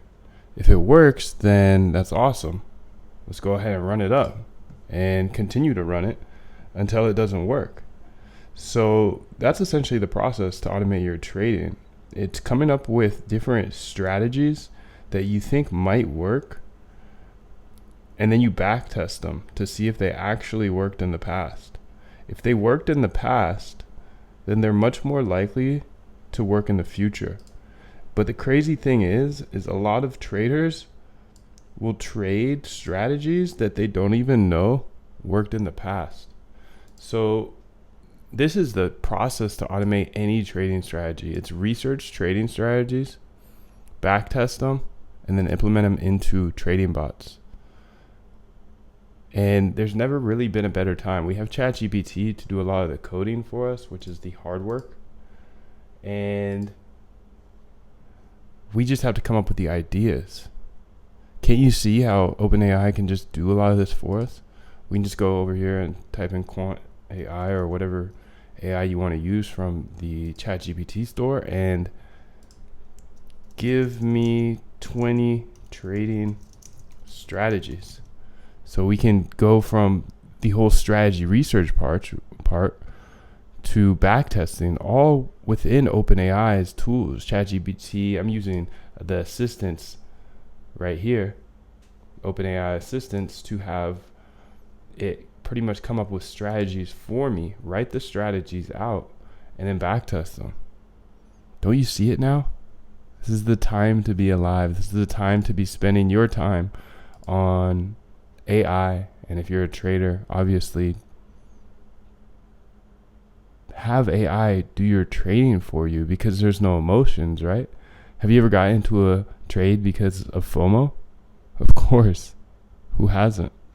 We're humans. That's what happens. Have you ever gotten out of a trade because you were scared? Yeah, I bet. Multiple times. Because again, we're humans, and that's the beauty of it. We have emotions. It's just not very good for trading. So you see, if you remove your emotions, right, it would be much better. You'd be much better at trading, right? You can see the AIs down here. It popped out a whole back test for me. So essentially, it's going through and it's coming up with strategies based on YouTube videos that I find that have a strategy in them. It watches the YouTube video and then it codes out the back test. And it just does that all day long. So I can spend my time on generating more alpha. Remember, the process here is to research strategies and then backtest them to see if they worked in the past. If they worked in the past, they're much more likely to work in the future. Of course, it's not guaranteed to work in the future, but it's much more likely than something that didn't work in the past, right? So it baffles me that some traders don't even backtest. And I get it. It's because they don't know how to code. But we have OpenAI to do all that for us now, which is awesome. So you just have to learn a little bit. And then you can have AI like this that watches videos 24/7, 365, comes up with the best strategies, proves that they're the best strategies by going ahead and coding backtests. You can see here, it's going through the video. It's writing the backtest for us. So what I want to do is, first off, let's get up to 10 likes and I'll show you a full hour of me taking these ideas, turning them into strategies, and then coding backtests. And remember, if you find a working backtest, like some of them we have outputted here from this AI, then we implement them into strategies, into trading bots. So the process is come up with a strategy, figure out if that strategy works in the past by backtesting it, and if it works in the past, then you simply implement it into a trading bot. So what I want to do for the rest of this video, and let me know in the chat, say yes in the chat if you want me to show you a bunch of backtests today. So these are outputting a bunch of strategies and backtests, and I would say they're 80 to 90% done. I just need to go tweak them now. You can see we've gone through and done a lot of them.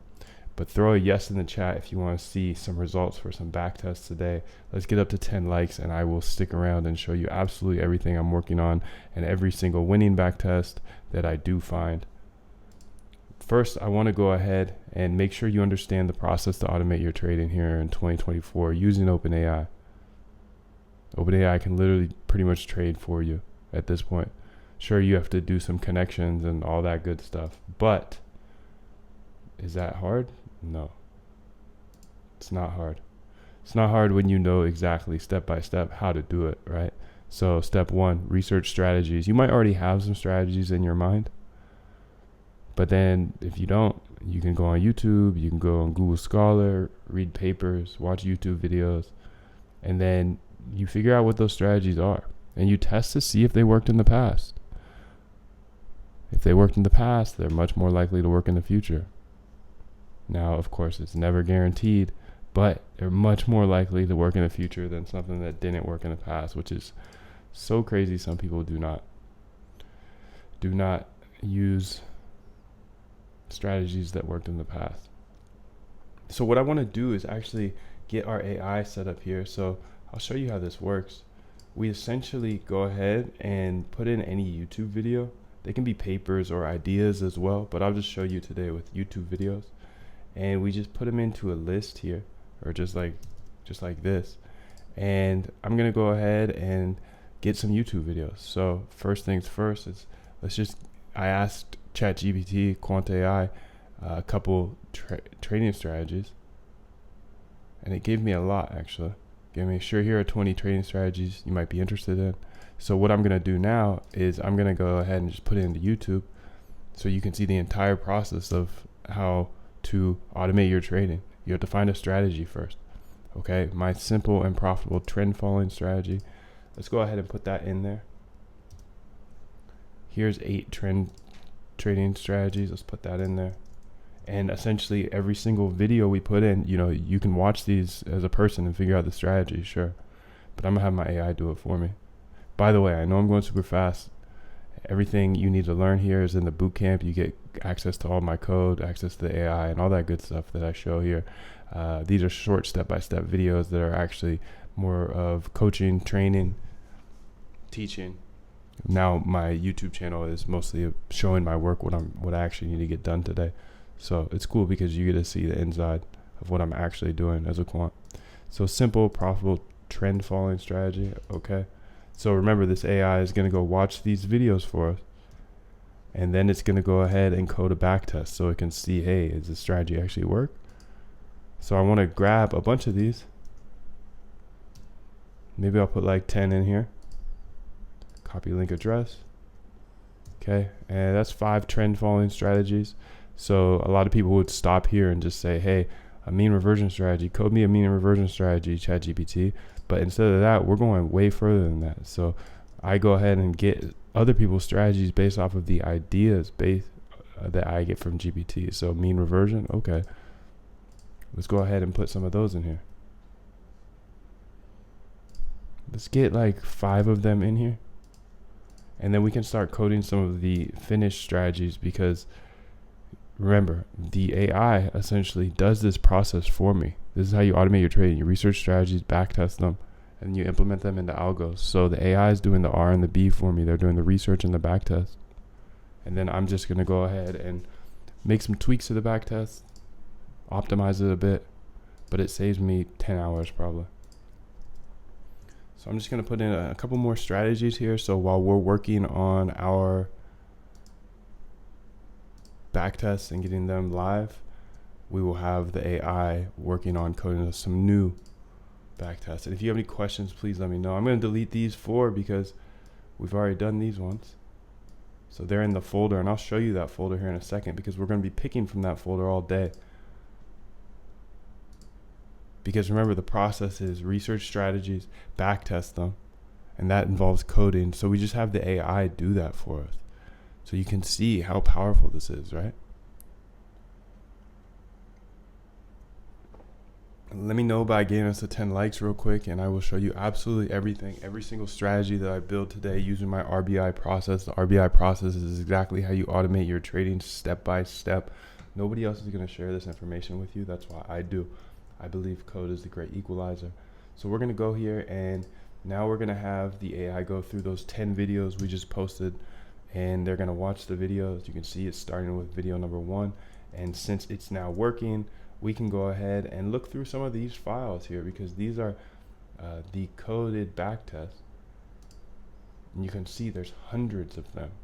So while most traders are trading one strategy by hand, and that strategy is usually guess and check, I'm having AI code hundreds and hundreds and hundreds of backtests that I can then go through and just pick out which ones I want to test in real time. So here we go. This looks average relative to true range, identify support. So this is a dip and rip strategy. That could be interesting. 1, 2, 3, 4 strategy. That looks interesting as well. And if you have any strategy ideas you want to see the AI work on, we can have that done as well. Just throw it in the chat. And all of this is available inside the bootcamp, step-by-step videos, and then you get access to this AI as well. So this AI does the automation, the RBI process for me, which is how to automate your trading. And you can see we have a ton of strategies here outputted by GPT that we will then use to get more intricate strategies here on YouTube. And then we'll pass those intricate strategies into our AI, and the AI will code these backtests for us. How about this one? Let's do this one. Convergence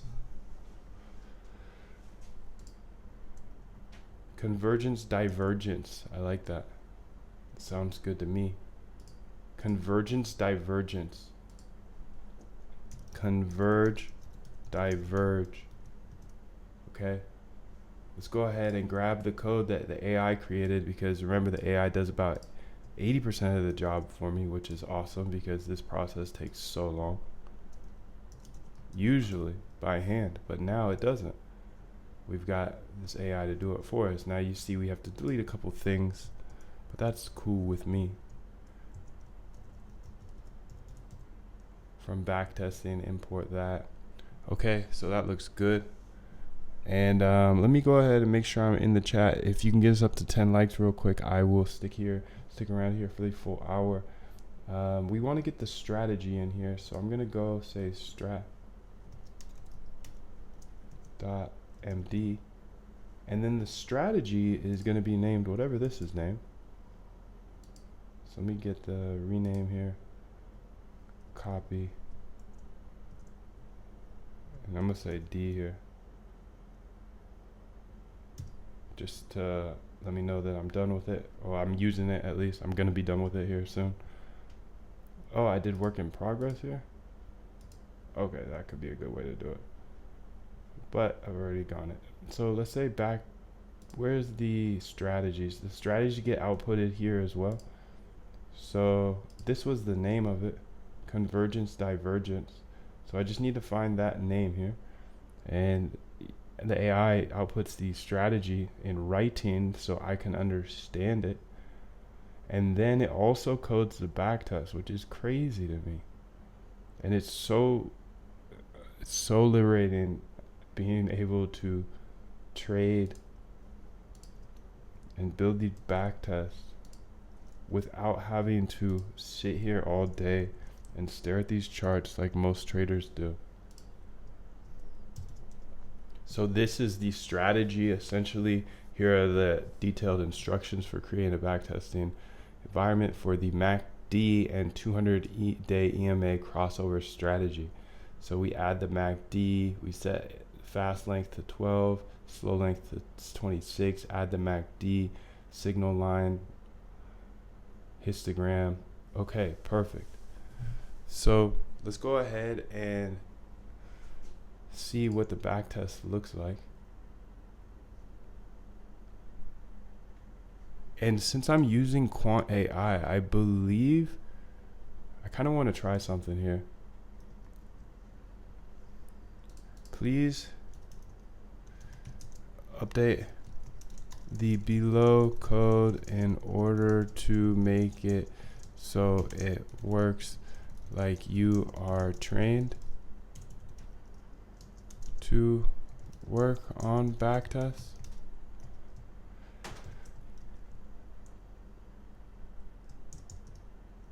Above is the strategy in words. Below is the strategy in code. Please update and send back full code. So the reason I'm trying this is because I'm using the Quant AI GPT and it's trained on a bunch of stuff, so I want to see how it does. But while this goes ahead, we want to go ahead and get some other things done. Let's go ahead and look at the strategies here. So this one down here, I want to use this data path right here. So this is going to load in data here. I'm just going to copy all this over because that makes it super easy. See backtest here. I'm curious to see what this outputs, but it's cool because we've already written the backtest. I just was kind of doing a test here. So volume spike, the MACD strategy here. paste it in. 1 mil cash. See how different this is. If price is over the MA, under the MACD. Interesting. So we're getting it's writing it differently, which is cool because it's kind of like debugging it for us.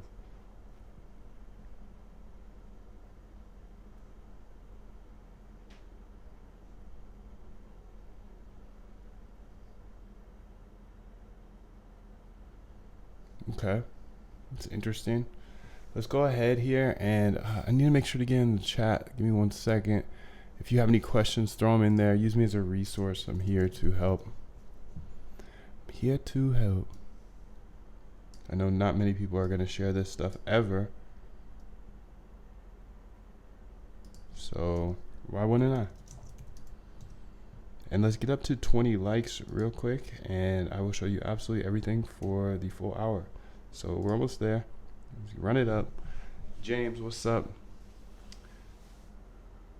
Hey Moon, how far are we from AGI? James says. I think we're very, very close. I mean, I have a hypothesis that OpenAI is already there, and they're giving us pieces that we're able to piece together, and I think we will be able to achieve that as well. And obviously AGI for trading is my goal here, and I'm trying to show everything here on YouTube, because if I can show you exactly how to do this, then we all win, right?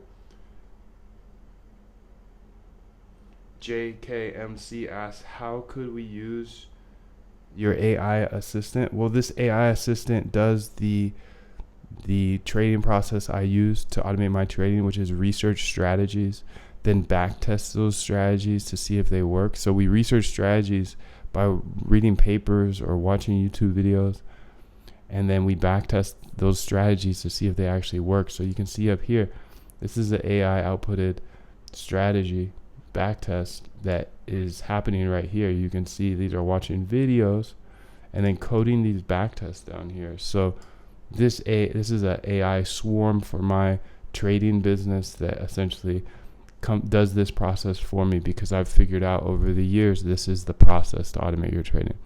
You know, this is the same process I've been going through over and over and over and over again.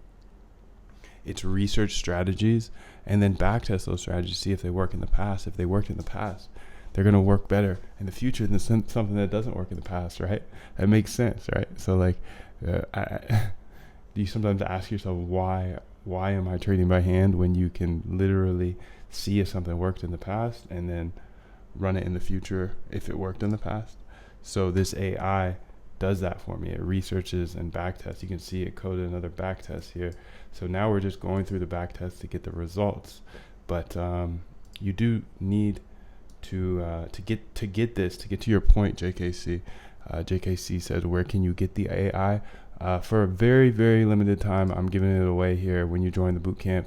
The bootcamp's like super inexpensive to join, so it's crazy that I'm giving pretty much AGI away in this bootcamp when it's this inexpensive to join. But the bootcamp is everything that I know about automating your trading, and it holds your hand step by step in the process of automating your trading. So, you know, you can just step away from your emotions. So let's go ahead here and let's get all of these set up. So we have MACD. Where's the MACD coming from? Def MACD. Okay. What did this say we wanted to use for MACD? Because I kind of like to use I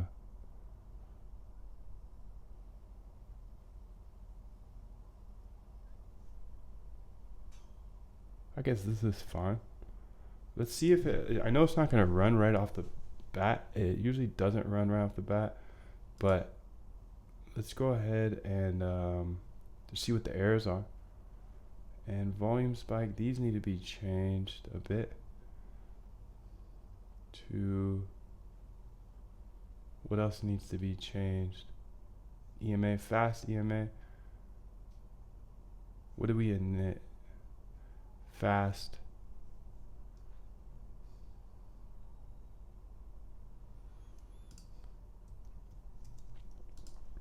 Please update this code so it doesn't use the optimizer anymore.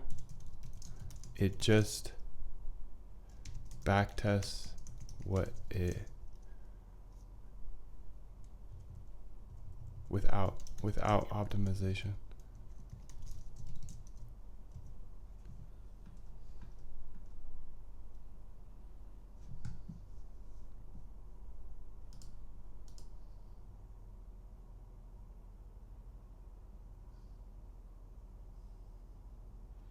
JKMC, I've done a lot of super trading as well. The bootcamp is right here, and it's a bunch of video trainings, and you get access to my community as well, which is quite amazing because pretty much my whole network is in there of quants and algo traders, data scientists, all that good stuff.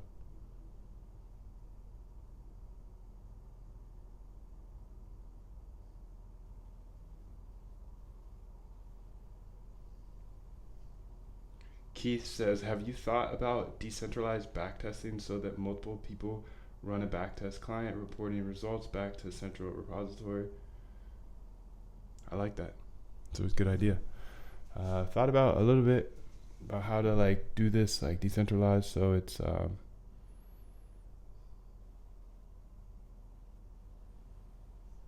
we all can kind of work together. As of now, I'm just trying to post everything on YouTube and inside the bootcamp, the Discord, and that's kind of what we're doing. But it would be cool to like find a way to incentivize people. What do you think there? What are your thoughts? Where are you going with that?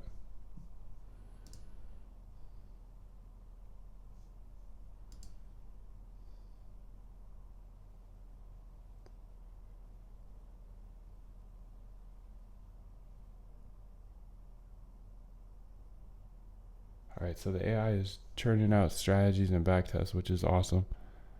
Let's go ahead and get it up to the 10 likes, though. I don't think we're there yet. I want to show you absolutely everything today. Got to get to our like goals, though. So it's on you, bro. Tap that like, and we will get there. I'm just going to change this here to be, just take it out for now. And just say fast length. Because I guess we can optimize a little bit. Fast length. I just won't optimize a lot. So the reason I don't want to optimize too much is because I want to get the backtest working before we spend too much time waiting for optimizations. So let's run this and figure out what the first error is. What is this new ports thing they gave us? Okay. I just updated my VS Code, so got some new little things coming up. So there's no data. Okay.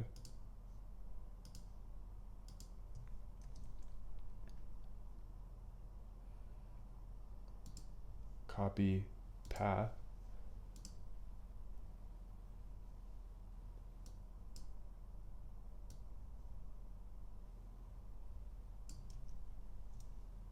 Network error. Baby boy.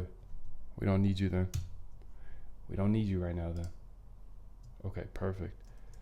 So this is the first error, and this says ema.close no attribute.ewm. So line 13, let's go look at line 13. It says no attribute ewm. Okay.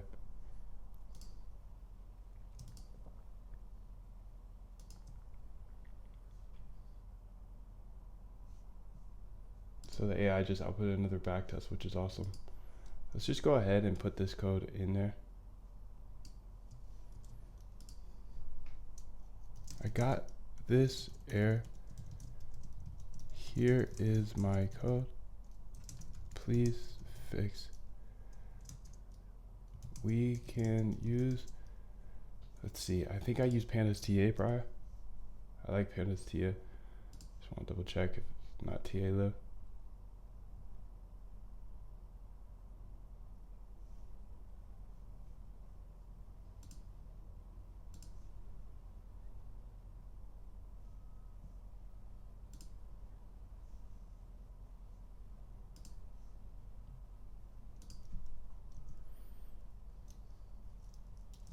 import pandas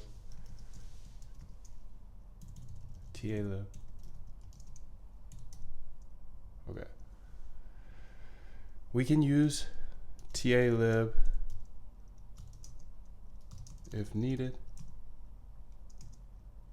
Please output full code.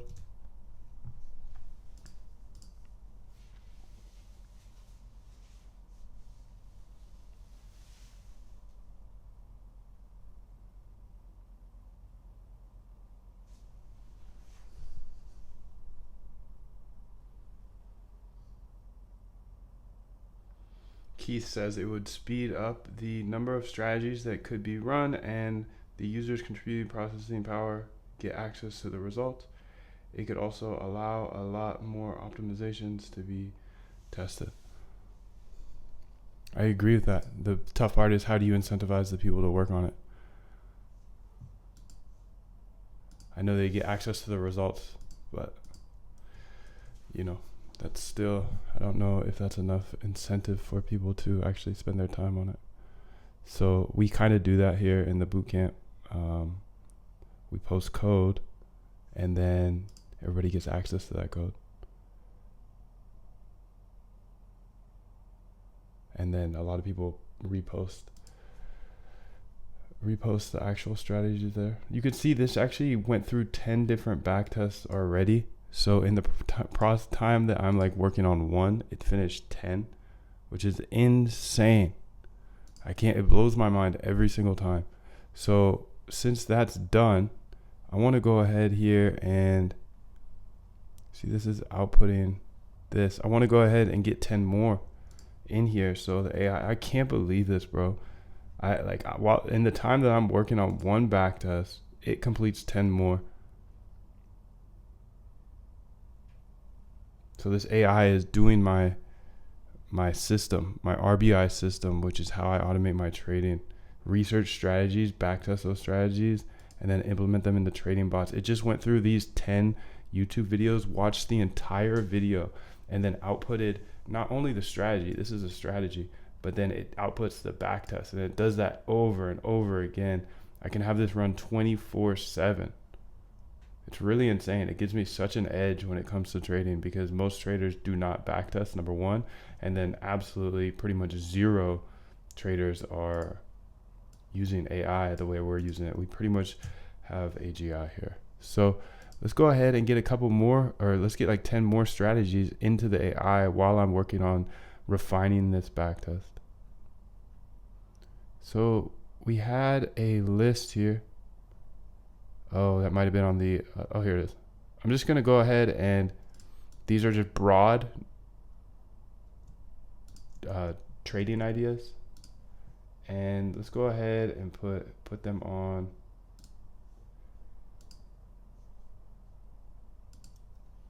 strat idea. What are these? Idea. These aren't idea. They are ideas, I guess.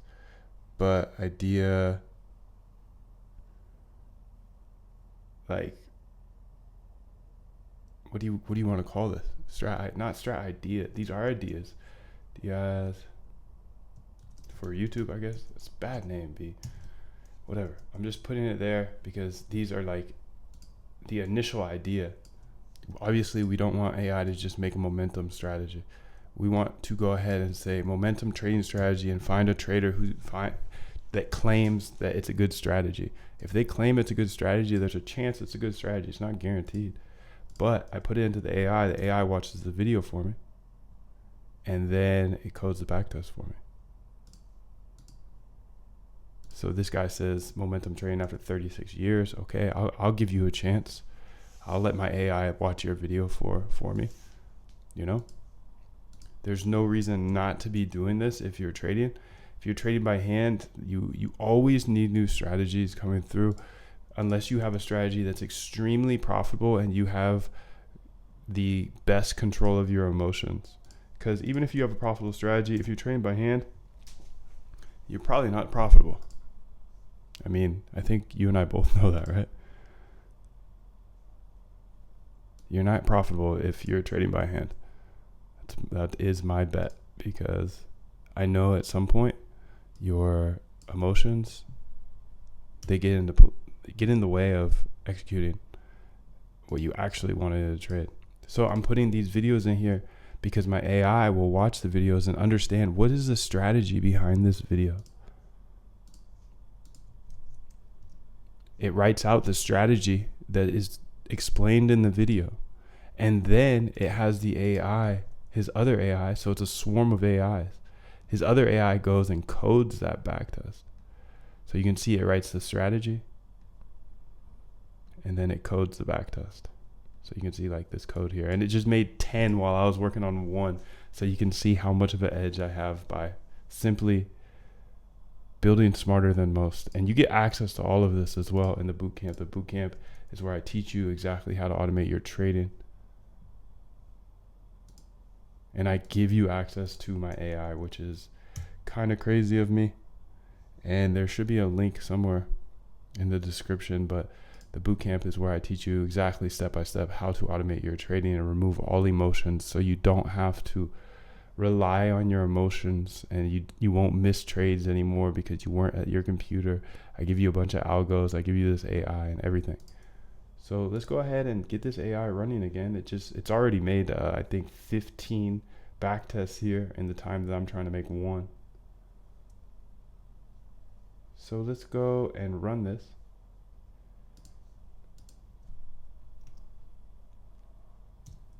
And it should start working on the next strategy. So that's awesome.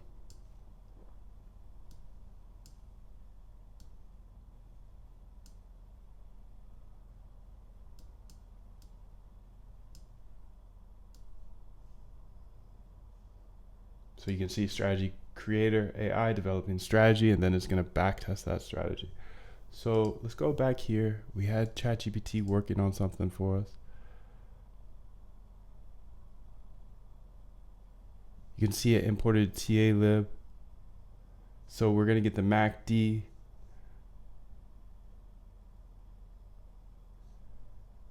The signal, the histogram.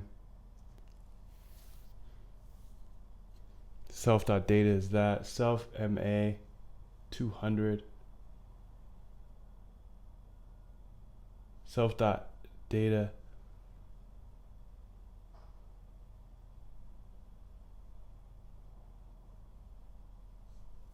I mean, to be honest, this looks like it may have taken something out, but I think that's going to be okay. Let's import TA lib. I want to change the way I get my MACD here.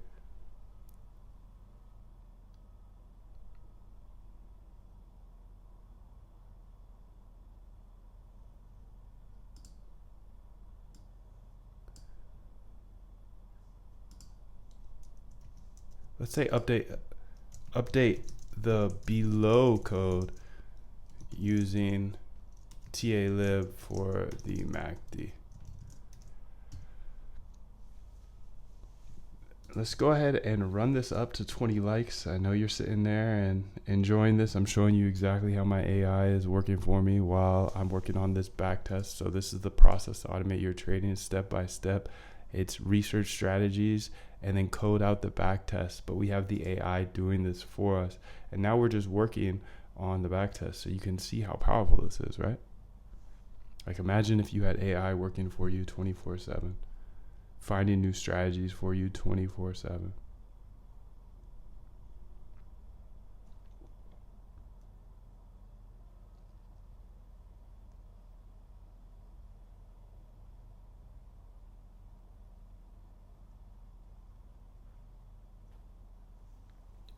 So here we go, MACD, bringing in the strategy here.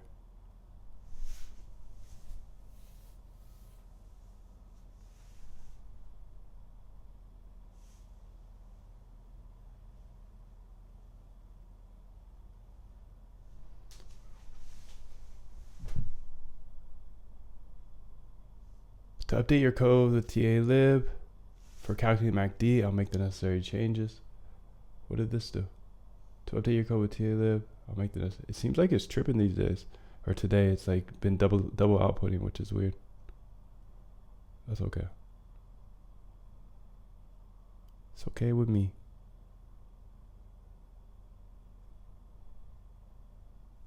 let's try this out.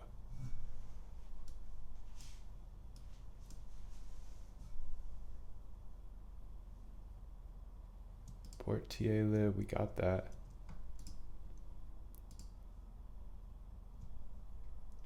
Paste in the strat. Okay. And then let's figure out what the next bug is and keep it moving.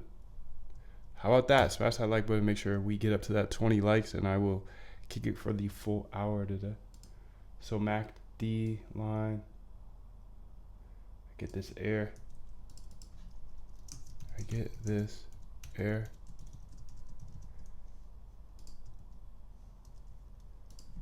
Here is my code. So this says data object does not support item assignment. In line 16.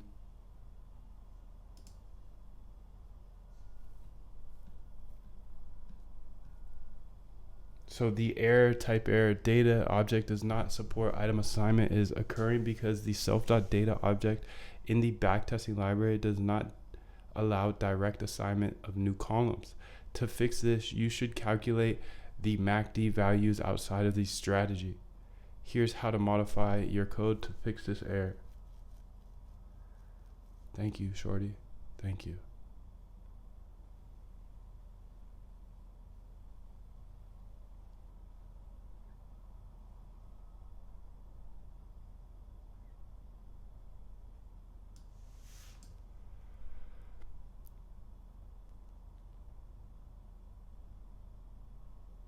Okay, so it wants us to go ahead and put the data up here.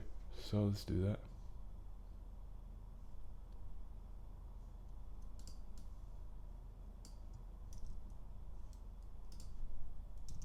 Paste it in. It's our data. And then we want to put in this information. Calculate the MACD. Okay. And then we want to make a class of all of this. And this will be our MACD class. Paste it in. And let's see what the next error is and figure that one out.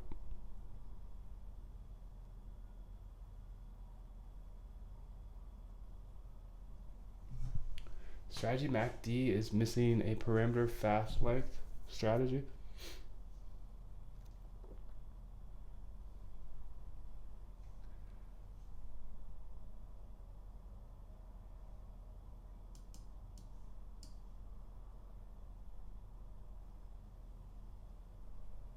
So this says line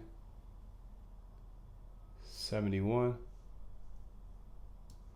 Let's just give it to GBTZ.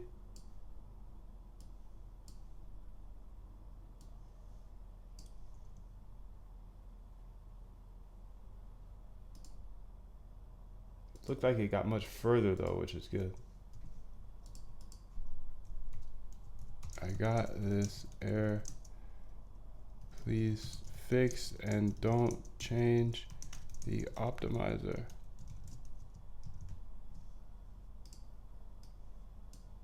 Because we got an optimizer in there, so when this does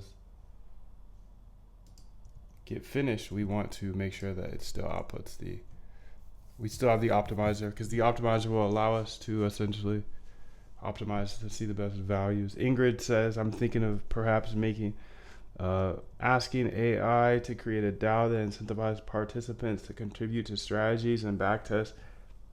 DevDAO and LinksDAO are successful orgs off the top of my head. Good morning. That's a good idea. I like it.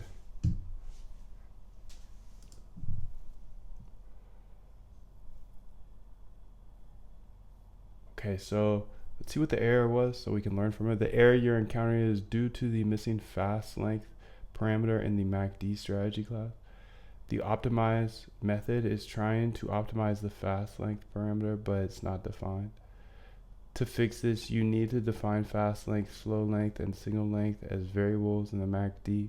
Additionally, because these parameters are used to calculate the MACD lines in the data pre-processing step outside the strat. So here's the refined code. Thank you, Shorty. Okay. It's just now it looks like we got the full code in there, which is nice. Super, super nice. Let's go ahead and paste it in and run this B. Okay, look at that. We got further. Got through that one. See how this works. It's just a little bit of chat GPT time. Go back and forth with the GPT, but the great thing is we have this AI outputting strategies and backtests for us the entire time, so we never waste time.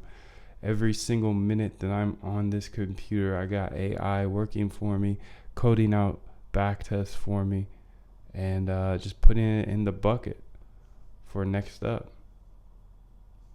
See, it just outputted another strat. So let's see here, line 47, bad param, but that's inside a TA lib. So this is in the line 26. Let's go ahead and see what ChatGPT knows about this.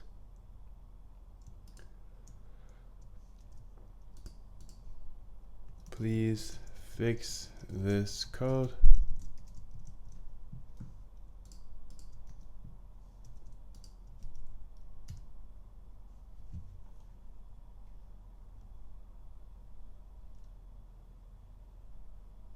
See what the error is so we can learn from it.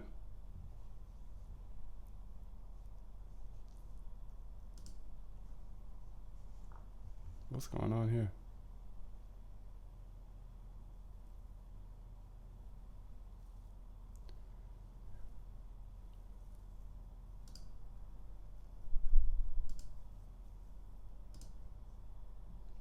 Was it giving me more? Well, why was it still running? MACD strategy. Huh.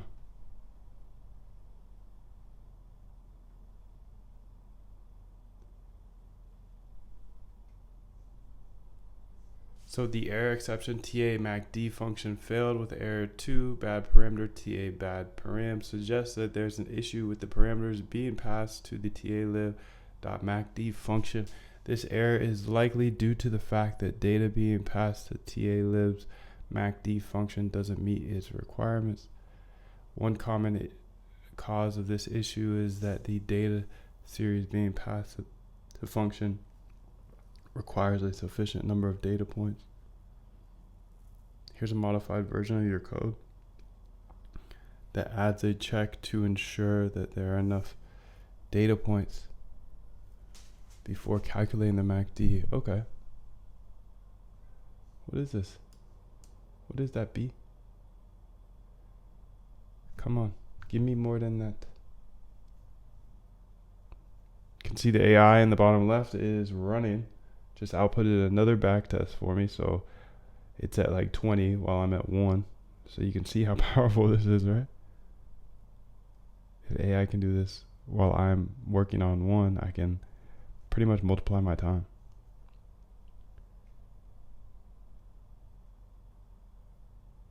That's why I highly suggest you smash the F out that like button so we can show this to more people, because I think that this is the way of 2024 and 2025 and really for the rest of my life as a trader. I'm not trading by hand. I'm never doing that again, B. There's no reason. Why would we trade by hand when we can have OpenAI trade for us? It constantly does that process you can see in the bottom right, which is my RBI process, how to automate your trading. So let's see here. This just keeps giving me a half answer, which is so weird.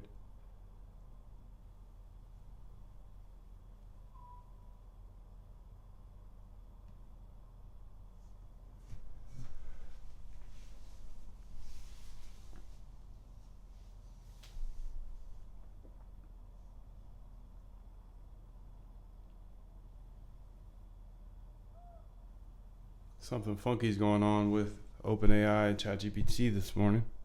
Keeps giving me like a half set of code. You can see it just stopped right here. It also stopped right here, which is interesting. Maybe because it's the morning time and everybody wants to use it right now. I'm not sure. But I've found that using the assistance API or using ChatGPT or GPT-4 through the assistants has been nothing but great and a smooth experience. So if you want to really get the most power out of OpenAI and ChatGPT, you have to be using the API, because you can see like what I'm dealing with here. It's like it gives you half answers, but here it gives you full answers. Like this is such a well-written strategy, entry criteria for a long position, for a short position, entry point. And then it codes out the entire backtest for me. So I've just got this folder of backtests that I can work through. So the error message, bad parameter, indicates that there's an issue with the parameters provided to the TA-lib's MACD function. So let's fix some B.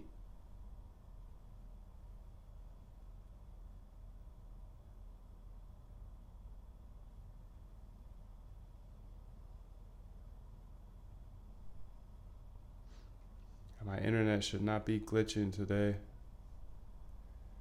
That was just because I was using a VPN, but I'm not using a VPN now. So it's kind of awkward. Let's go ahead and give this another try. I'm gonna go ahead and just copy all this and try to do this with maybe a fresh batch.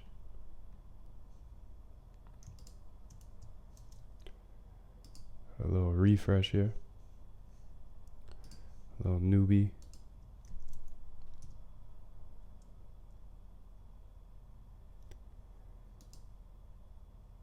All right, here we go. Let's get this now, fella.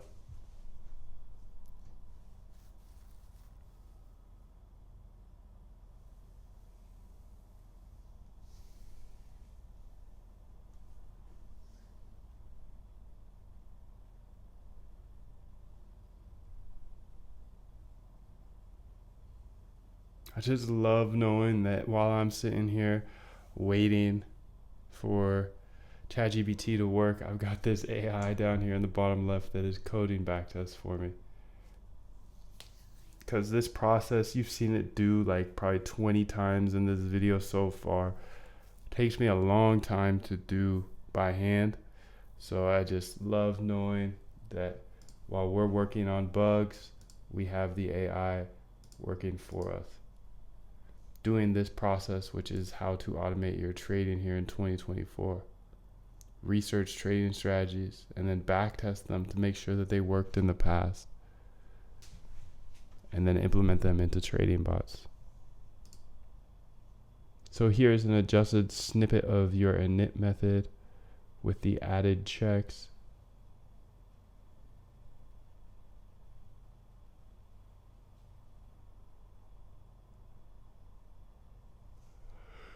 All right, so this will give us a new init method that will tell us essentially if we have enough data in order to do the calculation. So let's place that in there. Let's bring this little guy over a little bit, just like that. Bada boom, bada bang. And this actually needs to go over as well. Forgot you over there, pal.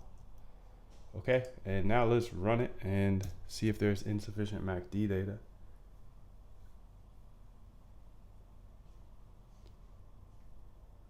I don't see it anywhere. Okay, so that means we have enough data, which is good. Here's the here is the updated output. Here is my code.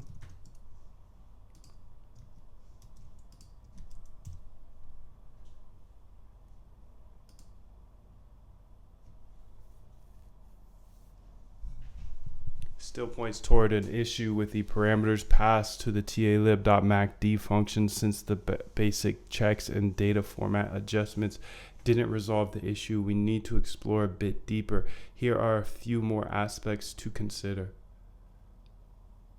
Parameter range check. The talib.macd function expects the fast period to be less than the slow period. Ensure that your fast length is always smaller than your slow length. In your optimization, you are only testing fast length, which is a range of 1 to 2, which might not be sufficient. It would be better to test a wider range. Okay.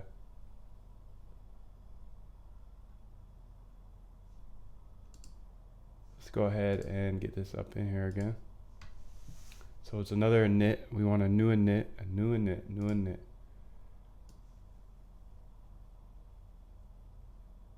And it looks like we put that in there, so we'll put this all here. So you can see this is a relatively easy process. I just go back and forth with ChatGPT and we just figured it out together. Let's make this a little smaller, bigger. Fast length should be between 10, let's do 9 and 12. Okay, it should always be smaller, it says. Fill not, did you mean fill? Maybe. Here is my code.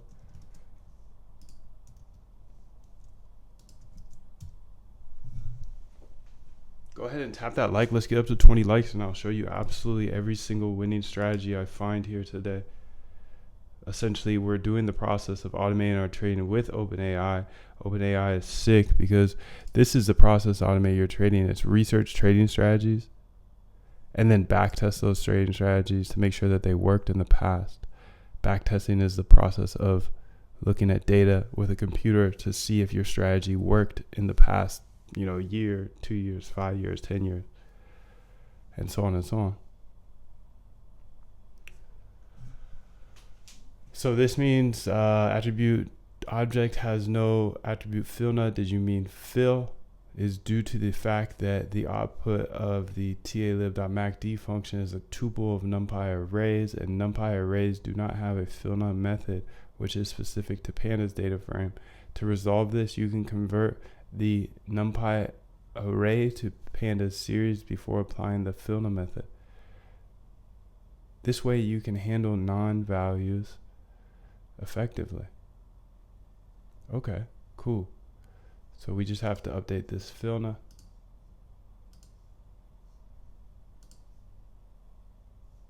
So we'll go here and change this to a series. And we have the AI still outputting strategies and backtests for us, which is great. When that stops, I need to make sure to add in some more videos that it can watch for us. And then come up with the actual strategy and then code the backtest. Okay, key error 1, so it's not in the range. All right, we're getting further. We're almost there. Here is my code. I don't know why I put that in every time. I just don't want it to do anything different, including my file paths. But go ahead and tap that like button and I'll show you absolutely every winning strategy I find for the rest of the time that I do this. I will keep coding every single day, no matter what, and showing you absolutely everything as long as you jump on here with me and get us to our like goals every single day. You do that, I keep coming back. I appreciate everybody here. If you're not clear on how to automate your trading, this is how you do it. You research strategies, backtest those strategies to see if they worked in the past. If they worked in the past, you build a bot that implements them into or lets them trade for 30 days with small size to make sure that they work in the past. So this next statement just needs to be updated so you can see we got past the init, which is quite nice because the init took a little bit of time, but it wasn't like it was hard work. I'm just standing here instructing the AI what to do. Crazy world we live in. Barely gotta know how to code these days. Barely gotta know. Barely.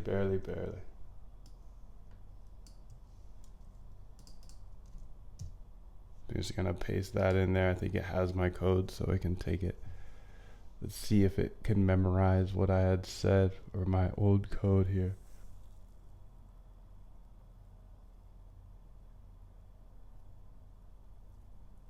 Keith, nah, I don't do that. And there's a reason, because the reason I don't do that is because every single video can actually be watched multiple times, and the AI can, like, imagine one person watching one video coming up with a slightly different idea than the other video. Technically it shouldn't do that, but I've noticed it's done that. So that's kind of good in my opinion, because it allows for different views on things. I also kind of just try to search different things, but I think that would be a good idea for an update, is what you just said. Just have it like kind of make sure that it's not watching the same videos, but I don't really care at this point, because it's just not a priority for me yet, because I've got so many of these and it's so inexpensive for me to do this. It's like 10 cents or something. Maybe it's like probably 5 cents to build backtest. I try not to put the same videos in there, but I'm sure you've seen me put the same videos in there every once in a while.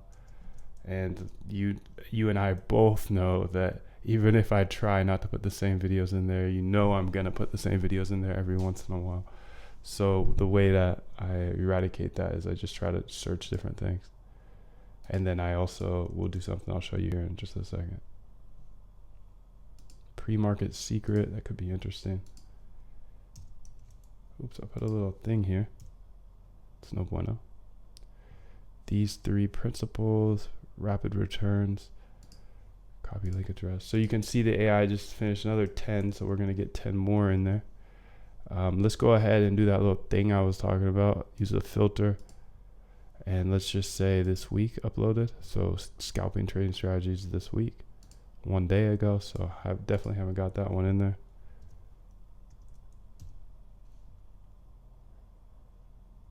You'll never look at scalping the same. Okay, so this AI just does this process that I do by hand as well. The process is to research strategies, then backtest those strategies to make sure that they worked in the past. If they worked in the past, they're much more likely to work in the future. But if they didn't work in the past, then why would you trade that? Big bar scalping strategy.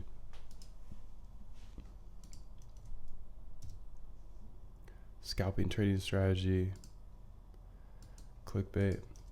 All right, 10. We got 10 more in there. So we've done 25, I believe, today. And that's awesome. You can see how powerful this is, right?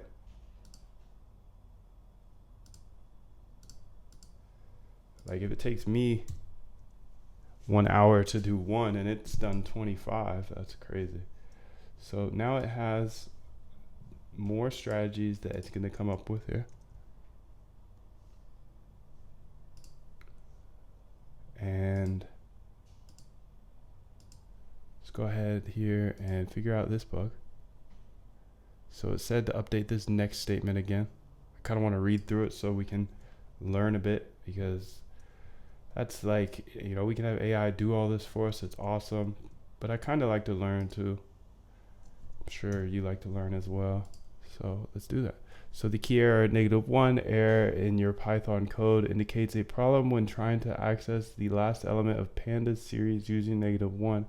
This issue typically occurs when the series is empty or when the -1 index is not valid for the given series. The error is happening in the next method of your MACD strategy class, specifically when you're trying to access self.macd -1, self.macd -1, and signal.-1. To resolve this, you need to ensure that the series self.macd line and self.signal line are not empty before attempting to access the elements. Additionally, since the MACD values are computed for each bar, you should check whether the current bar index is sufficient to provide the MACD.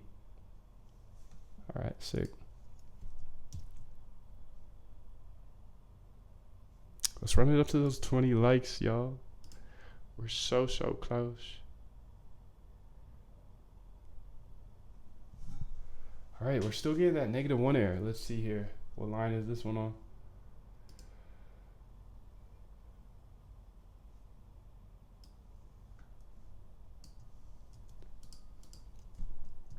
Here is my code.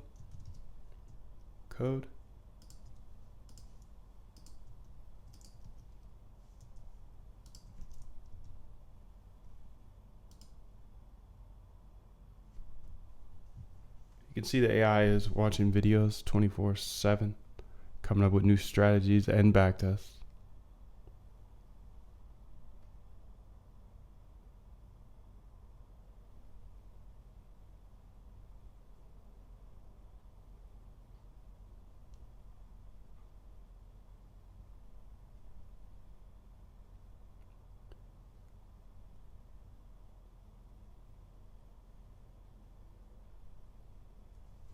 Okay, so let's see what this says. So the persistent key one in your Python code suggests that there's still an issue with accessing the last element. Ensure sufficient data. We've already ensured that B. Let's just go ahead and see if they can figure this out.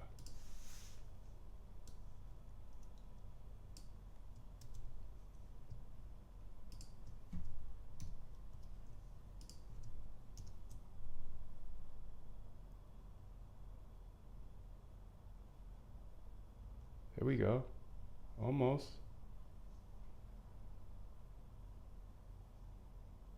MACD, current index, MACD line length. So it is getting further, which is nice.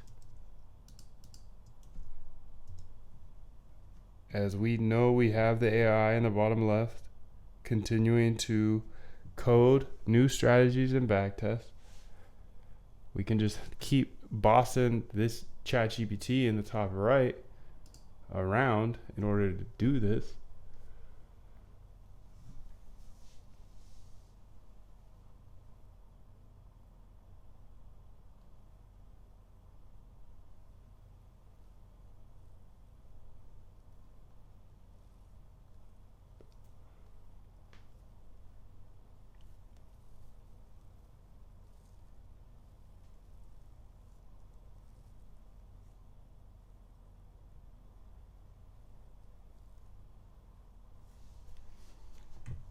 So let's check out this new code here.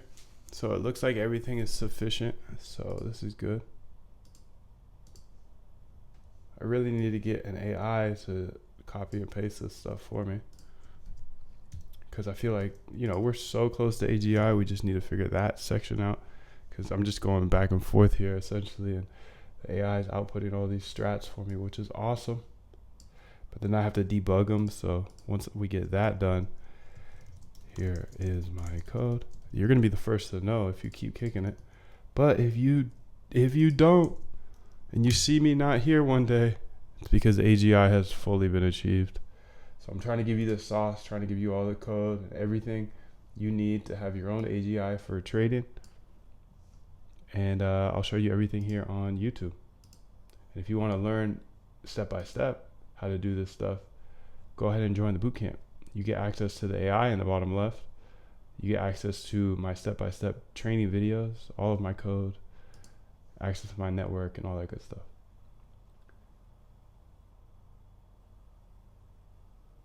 So the data structure you're trying to use, .iloc, is not pandas data frame. In the backtesting library, self.data is actually an array, which behaves differently from a pandas data frame. So let's modify the code.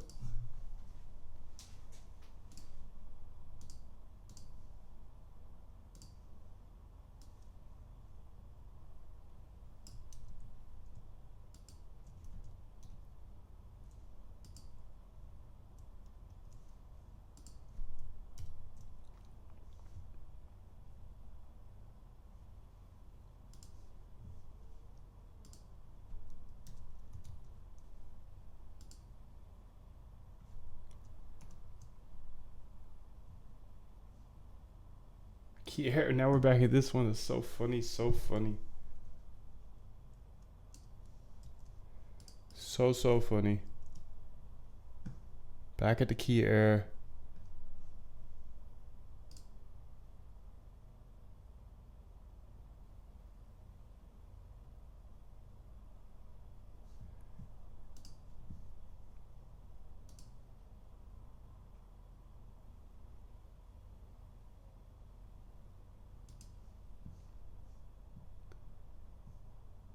Okay, so the continued occurrence of key error, even after reverting index, suggests a more fundamental issue of MACD. Given the complexities and persistent nature of the issue, it's time to consider a different approach. Yes, it is. It is. Please do. Consider a different approach. So we're going to put in this new next statement here. You can see the bottom left, we still have the AI coding for us, so it's all good. It's all good if we take our time because we know we have AI working on our side 24/7.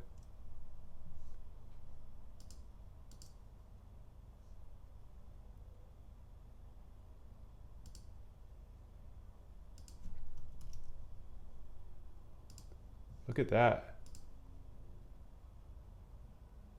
So we got some new workings here. I believe this is the optimization now, but I don't want to be too confident in this. See how it do. So you can see this is an entirely AI generated strategy and backtest. I just had to debug a little bit. Sometimes it's shorter, sometimes it's longer. Usually not longer. But this process usually would have taken me 10 hours, and you can see it drop down to an hour because we had the AI research the strategy for us.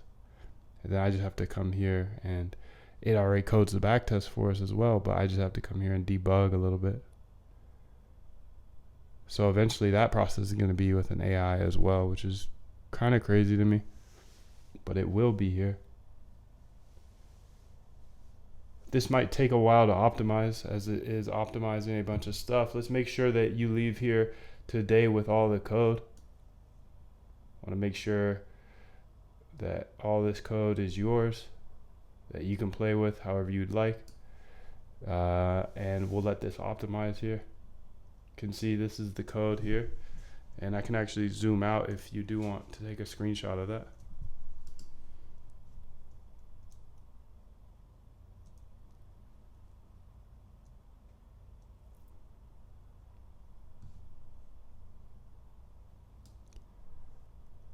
There it is. That's the full code.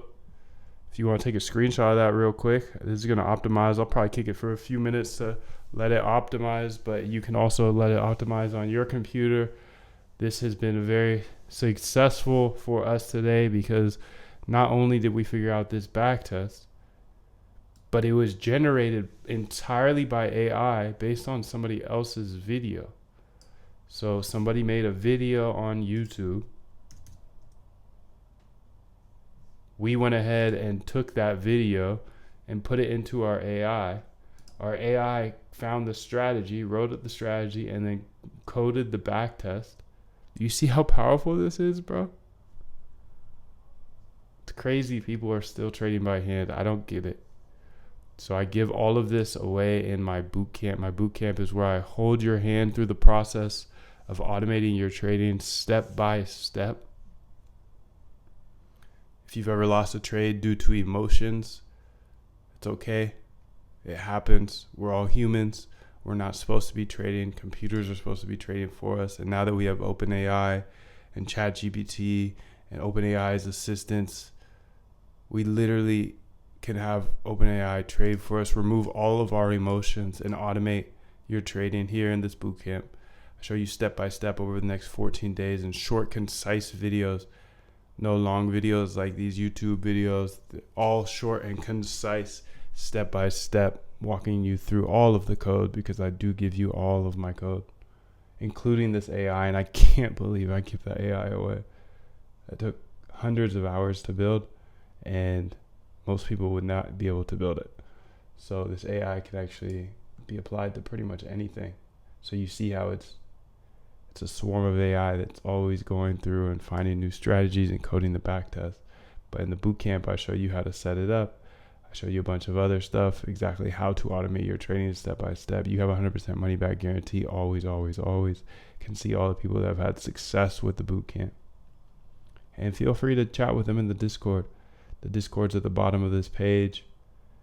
And if you've never coded before, I'd show you exactly how to code, so don't you worry. If you're already a coder, that's even better, because then boom, you're just going to save thousands of hours trying to figure out how to build this for algo trading. So if you know how to code, you have a fast track. But if you don't know how to code, I've shown all of these people how to code so that they can automate their trading. And this is just to get you up to speed with me as soon as possible. So go ask other members, how's it going? How's the bootcamp going? You can see we're optimizing this backtest now. I'll put all this code when it's finished inside the bootcamp. After it's done optimizing, we always put our strategies, our backtest, our code, all in the bootcamp in the Discord. So we all have access to everything. So yeah, that's that. I'm gonna let this optimize. I'll make sure to show you the code one more time here, so this can be like the most profitable YouTube video you've ever been on.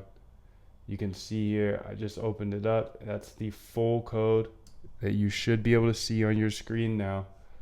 The entire code is on your screen of what we built today. And this is a backtest that was outputted by my AI that you can have access to in the bootcamp. And after this strategy is done optimizing, this will also be in the Discord channel, because every week we post multiple strategies there. And yeah, other than that, I'm gonna let this keep optimizing, and when it's done, I will go ahead and put it into the bootcamp and all that. And I hope you have a wonderful day today. OpenAI can literally find you trading strategies 24/7, 365.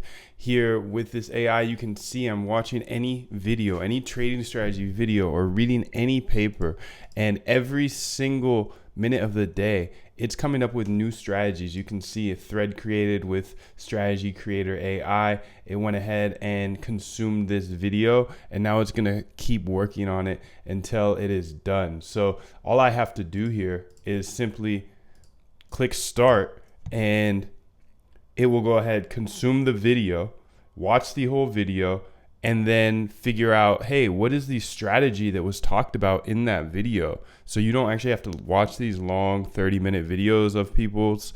You can just watch the full video by having the AI watch the video for you, which is crazy. So 24/7, 365. Do you see how powerful AI could be for your trading? I mean, if you're trading by hand right now, are you looking at past data? Are you backtesting? Are you making sure that it worked in the past? If you're not making sure your strategy worked in the past, there's no difference of you going to a casino versus your exchange, right? Because if you're just trading a strategy that's based off of nuance and your ideas, that's just gambling. And I think we all know that at this point. So the process to automate your trading is really simple. You research trading strategies, then you backtest those strategies to see if they worked in the past.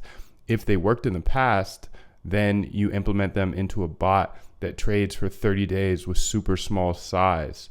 And if that works, and it worked in the past, then you have the confidence to run it with bigger size, right? So that's the process to automating your trading. But do you see how in 2024 and beyond, like we have new AI every single week? Do you see how much more profitable you could be as a trader if you use these tools? Of course, right?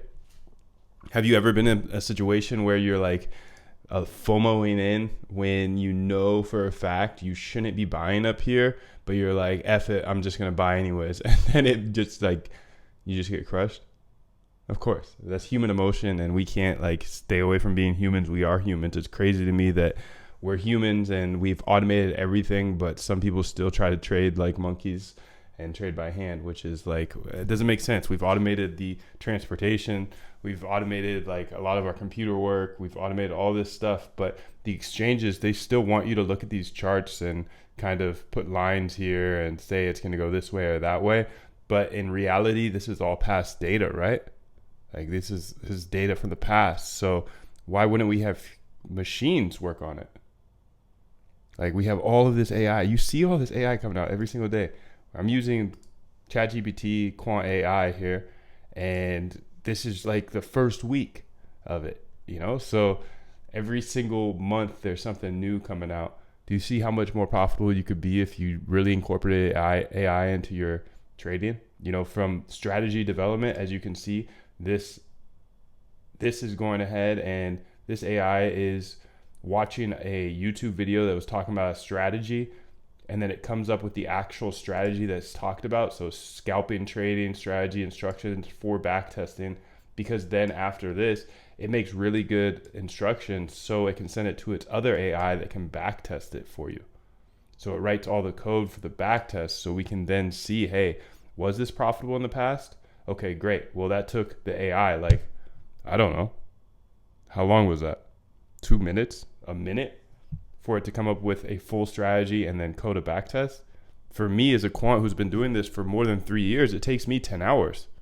So you see that jump, and you've literally been here the whole time. You've seen me backtesting by myself by hand for 3+ years here on YouTube. Now and it's taking me 10 hours per backtest. Now you see me doing it in like a minute or two. So today what we're going to do is I want to continue to blow your mind and show you how my AI is working for me all day long. I'm going to put some new videos in here. I'm going to say, give me 10 trading strategies that are unique and profitable. Let's see what they say. Oh, please sign in again. Come on, I have to go do that thing where I pretend I'm a human, but I'm not a human. So I'll try. Chat.openai.com. Let's go back over here. I was going to use Quant AI, which is built for quant stuff. Quant AI, perfect. Give me 10 trading strategies that are unique and profitable. So this is the reason I'm saying this, is because then I'm going to use these ideas to go search on YouTube or on Google Scholar for papers, and then I'll feed it into my AI down here. So you saw this AI has gone through a bunch of videos already and coded backtests, and the output looks like this. If I go ahead and show you everything, you can see it codes these strategies first. So, you know, it writes out really well written strategies here, breakout funding rate, arbitrage, all types of different strategies here. And then it sends it to his homie where he actually codes the backtest. So you can see here, these are coded backtests. And this usually takes me like 10 hours to do. So you see it being done in minutes. What I'm going to do here now is I'm going to stop it and put some new ideas in here. And how do I put ideas in here? Well, first off, what I'm going to do is take all of the ideas that the ChatGPT just gave me. So let's do that.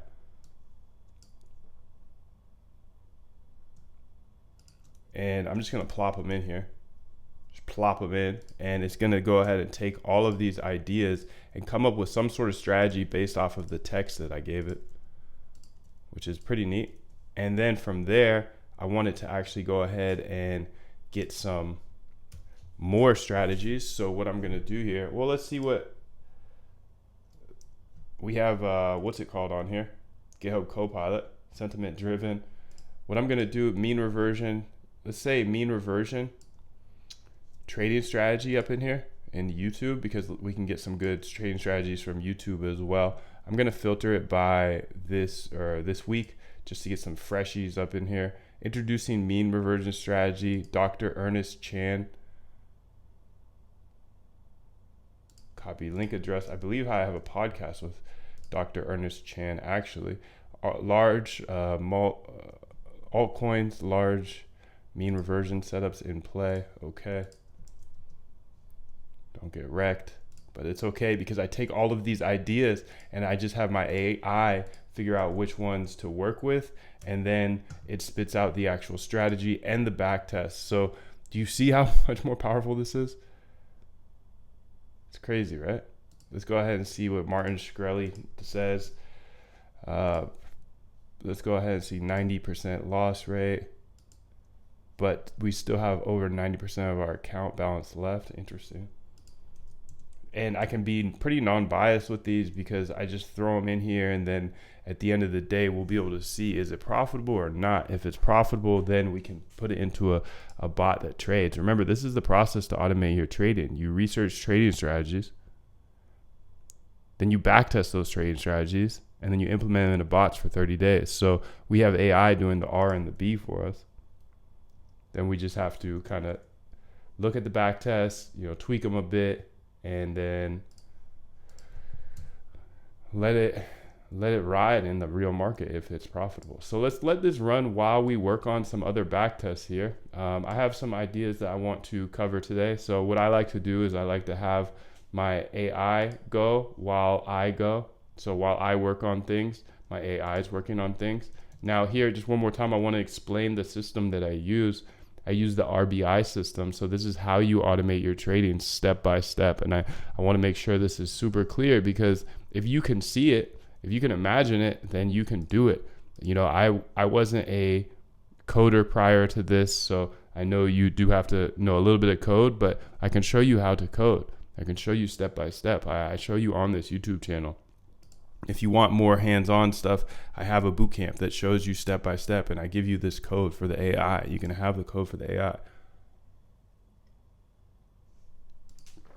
But I want to make it super clear. So let's look in the top left here. This is the RBI system. How do you automate your trading? If you don't know how to automate your trading, it's simply this. You research trading strategies. These come from papers on Google Scholar or just your trading experience. I'm sure you have a couple good ideas, or maybe YouTube videos. So you saw me just put a few YouTube videos into the AI, Reddit, TradingView indicators, and other places around the internet. Really anywhere. Your edge is your edge. So you have to come up with your own ideas, but you can use these resources to get pieces of your ideas. So later in this video, what I'm going to do is I'm going to go ahead and code some back tests by hand, actually. So we have our AI coding back tests for us. We have me coding back tests by hand. I put everything into our Discord, and from doing this, we're able to get different outlooks on the market. Number one, our Discord is full of amazing algorithmic traders that have different views on life. And that's part of the reason I share this stuff, is because I can go ahead and do this automated trading stuff all by myself on my computer. That's cool. I can make a bunch of money. But what's even cooler is being able to share this with other people, because everybody else has different ideas and different ways of living and ways of thinking. And that leads to different trading strategies and algos. So after you come up with these research ideas, you have to code a back test. So I'll show you how to code a back test here in this video, so you get like the most value ever out of this video. So we code the back test, and this is where you'll spend the majority of your time. Backtesting is pretty much the process of seeing if a trading strategy worked in the past. If it worked in the past, it's much more likely to work in the future. Now, I don't want to be one of those YouTubers that say, hey, it's guaranteed to work in the future. I'm not going to show you a trading view back test and then say, hey, this is going to be super profitable. Number one, because trading view is a repaint, so it's not really the best place to look at back tests, in my opinion. And if you're going to learn how to use trading view, you might as well learn how to use Python. And Python is the language that I personally use and most algo traders use, because it is much more customizable, right? So you're able to build absolutely anything. So you can see this strategy AI still coming up with the strategy. It looks like it's taking a little bit of a long time this time, but sometimes they do take a while. If you have any questions, throw them in the chat. Let's get this up to 10 likes real quick, and I will stay here for the full hour. We're super close already, so I appreciate you guys getting in here and tapping that like. LL, what up? How are you? Crow, that's a good question. He says they say thank you for your stream, man. I wonder, how do you stay consistent in your work? That's a really good question, man. I have a vision and a place I'm trying to get to with this algorithmic trading. It's already doing really well for me, and I just want to keep growing it to a return that's going to be like absolutely insane. You know, you see like Jim Simons out there in the Medallion Fund, so I know he's a regular person just like myself. So if he can get to those levels, then I can too.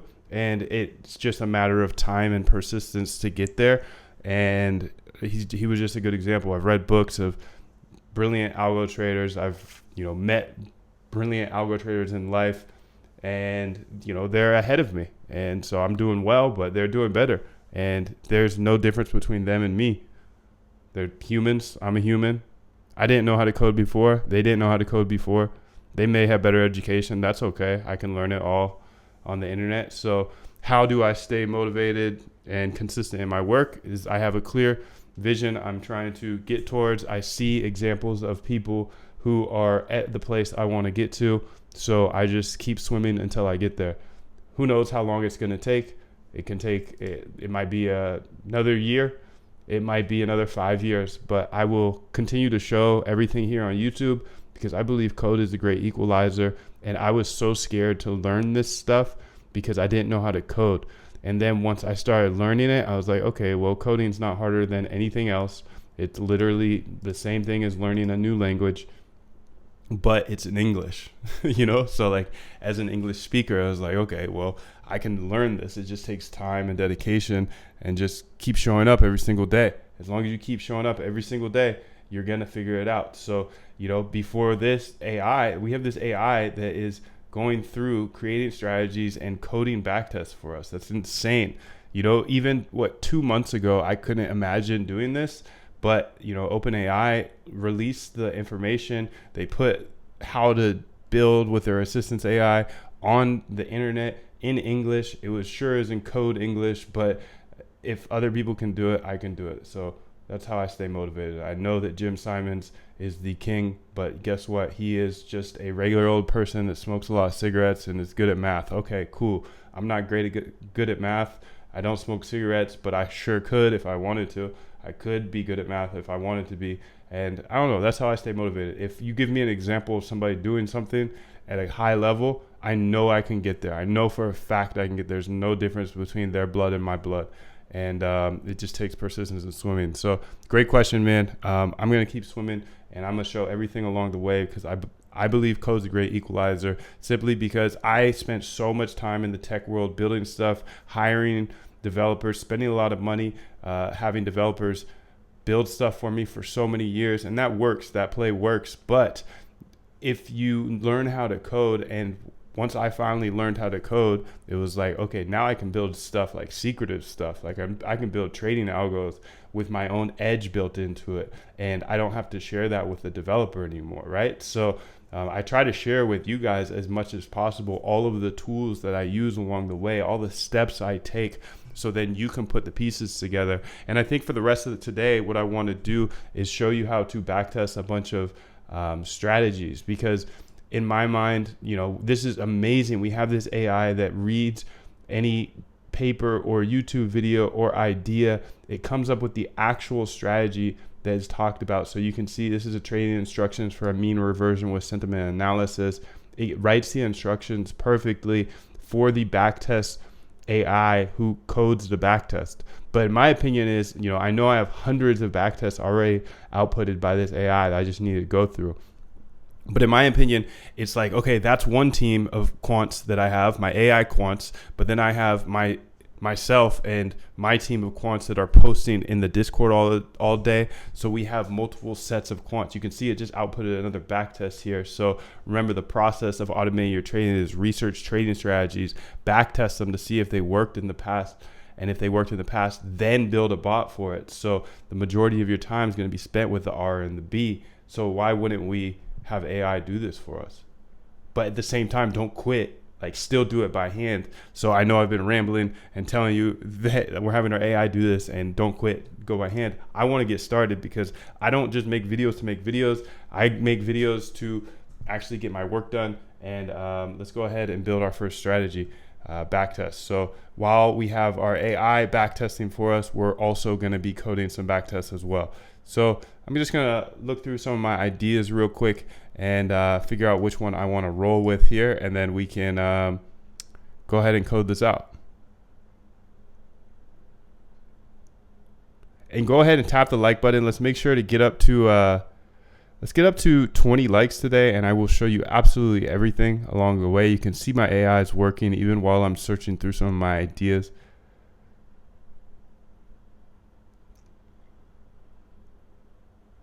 A lot of people ask, why do I backtest so much, and why do I have to find so many strategies? Because in my mind, the more strategies I can have, the more profitable we will be, because we can just layer them on to each other over and over again.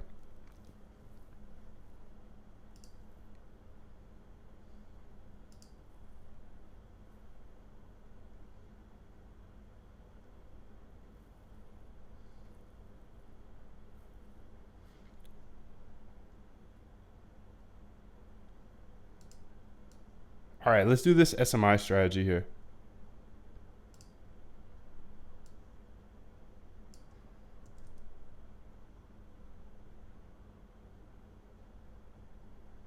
So we're going to build an SMI MFI strategy here. So I'm going to go ahead and put it in this folder here and call it SMI MFI. And this strategy, I'll explain it here in a second. I'll give you the rules here. Let's just call it bt.py. So we have our AI working on a backtest, but again, we go hard, so we also work on a backtest. So the long entry is we're going to place a limit or market order once above the divergence had formed above the SMI hit -40 or below, and then place a short order once a divergence, but again, we go hard, so we also has formed and the SMI hit +40, and then we'll take a profit here at 1 to 2 risk. And then we can play with this to, make sure it all looks good. And yeah, let's start with our imports. So again, we have our AI doing this, but we're also doing this because why wouldn't we have two, I know my AI acts as like 200 of me, but we can use the outputted AI code as well to make new ideas. So like us plus AI, I don't think we're going to be taken over by AI right away. I think it's going to continue to be used as a tool like right now. So I have the AI working outputting strategies, but I'm also outputting strategies. So import backtest. And if you have any questions, throw them in the chat. I'll check every once in a while. Go ahead and get us up to 20 likes, and I will stay for the full hour and show you absolutely everything. We're building this SMI and F5 strategy right now. So first we need to say a class here and say SMI and FI, and we pass in the strategy like this, and we go ahead and then we init something. Initting essentially is we're going to set it up once and like, hey, let's define the params, and these are the params. And if this stuff is too hard for you, don't worry. It was hard for me at one time as well, but I learned it, and now I can tell you like everything, that every question you have in your mind, I am here and I can answer it for you. So feel free to jump in the chat and ask any questions while I'm here. I will stick around for the full hour if we get up to the 20 likes. And if you need to learn all this stuff from scratch, the bootcamp is where to learn it. I'm getting a lot of Discord questions right now of where do I get started? This is awesome stuff. This is where you get started and you can get up to speed with me. I've been doing this for a while now, and the hardest part when I was getting started is nobody was teaching this because it's such a secretive industry and nobody wants to share their alpha. I try to share alpha because in reality, the more alpha I share, I get 10 times back that. You guys are an amazing community. Everybody in the community thus far is so helpful in helping other people out, including myself, which is awesome. So calculate SMI here, and we'll say self and series. Okay, and then we'll say H12 equals series dot high plus series dot low, and then we'll divide that by 2, and then we'll say H12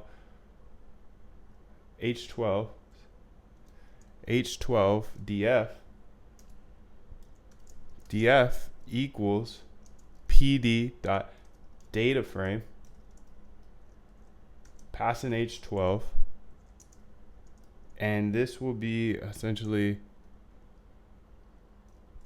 oh, be good. So let's go ahead and say H12 smooth equals H12 df dot rolling window equals self dot SMI period dot mean. See, the AI is still running down here. See, it's outputted that back test. Outputted that back test. So 2 back tests so far. Okay, pretty solid, pretty solid. Just making sure it's not getting stuck. So we'll pass in the mean, and we'll get the values, the mean values dot flatten. And let's get up to 20 likes here, and I will show you absolutely everything, as many strategies as I possibly can here in 1 hour. Times H12. So this is the process of doing it by hand, but we're having the AI also do it for us, which is nice. Smooth. Okay. And then we want to convert Stoke to DF to use rolling mean. So we'll say Stoke DF equals PD dot data frame,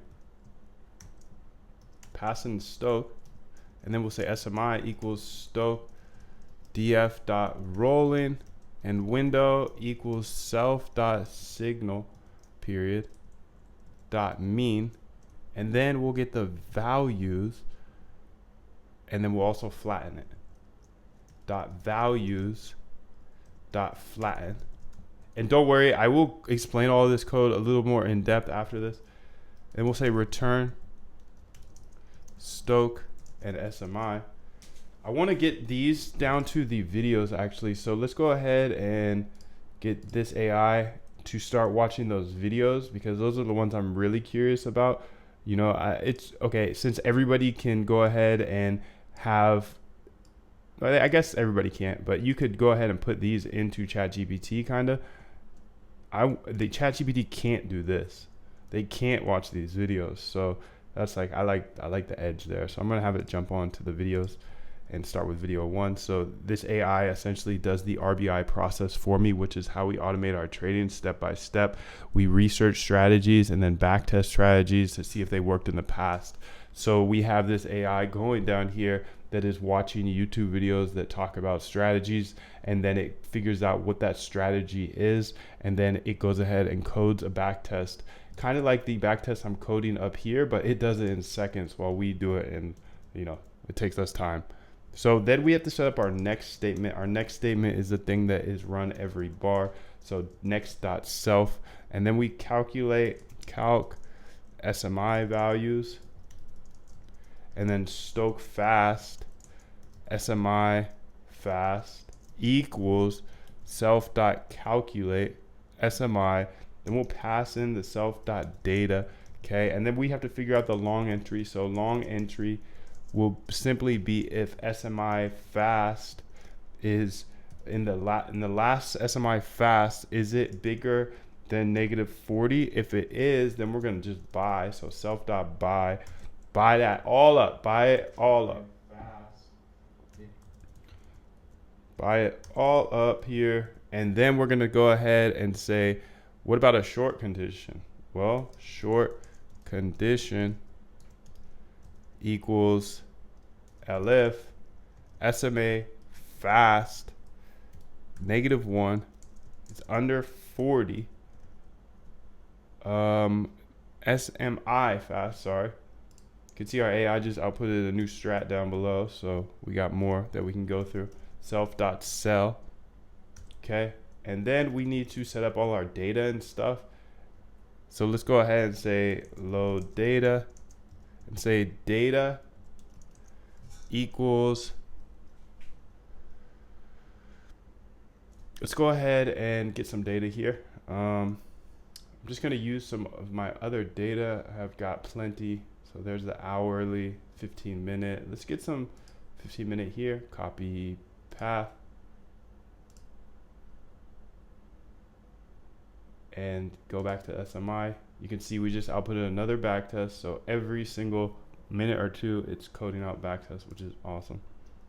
Awesome. pd.read CSV. Pass that in. And then I think we actually need to make a couple updates to that. So let's go. Where did I get that from? I think it was a capitulation trade here. So let's go check out how we did this. Because there's a bunch of stuff here you can see.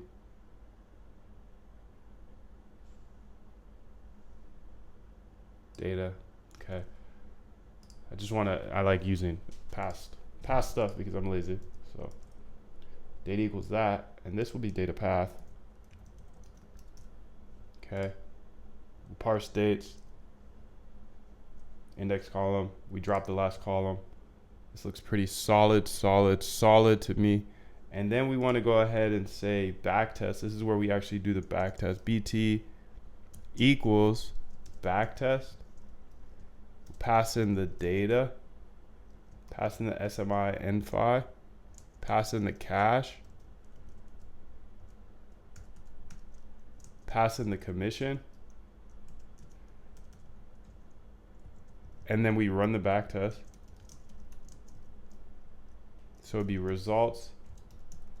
You can see this AI is still outputting new strategies, watching videos 24/7, and just doing this whole process for me. So you can see that I'm doing this, but I'm also having AI do it for me. So remember, the process of automated trading is research trading strategies, right? You might have a strategy already. If you do, that's awesome. Well, how much better would it be if you removed your emotions?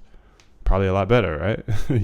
Or if you could trade it at 24/7, be probably a lot better, right? So that's the whole thing. Is like, why wouldn't you automate your trading when you can? Probably because you think you can't. I'm here to tell you can, because I didn't go to school for this either. I've taught hundreds of people how to automate their trading who didn't go to school for this. Let's go ahead and get this finished up. So this is the results here. And we just say bt.run. And then we just print the results. See if we can get this going. We might need to debug a little bit. That's fine. Usually have to. Okay. So method. Where's that error? Line 55. Okay. Let's go ahead and say, like, I get this error. I get this error. Below is my code. Please send back working. Let's pass in the code here. Here is a sample of my data, just so they can have some of the data as well. I always like to give as much information as possible to the AI because I don't know what they're thinking over there. You feel me? You feel me, B? Go ahead and tap that like. Let's get up to the 20 likes real quick. And I'll show you absolutely everything today for the full hour. And yeah, this is crazy because OpenAI is literally coding backtests for me 24/7 based off of YouTube videos. So it looks like you're encountering type error in your backtesting script for a trading strategy. Let's address the issues in your code to get it working. Error in reading CSV. The error is occurring because you are trying to read a CSV file incorrectly. You're assigning data path to the result of the pd.read CSV, which is a data frame. Oops. And then you're trying to use this data frame as a file to open again. You should provide the path directly. So implementation of strategy. Your strategy class SMI N5 seems to have a logical issue in the next statement for a buy signal and under 40 for a sell signal. These conditions seem contradictory and might not reflect your strategy correctly. Okay, I'll look into that. Let's check my notes here. Let's get this first thing fixed though. So I'm gonna go back here and Let's see, where was I? Backtest here. And then let's go ahead and see what they updated here.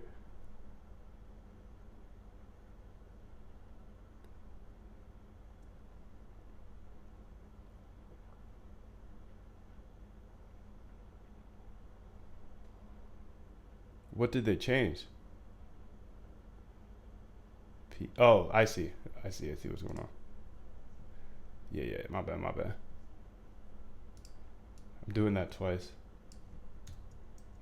That's me. Oh, that's my bad. It's okay though. It's probably what's always gonna happen. Is it's always gonna be my bad because the code don't lie. The code do what you say.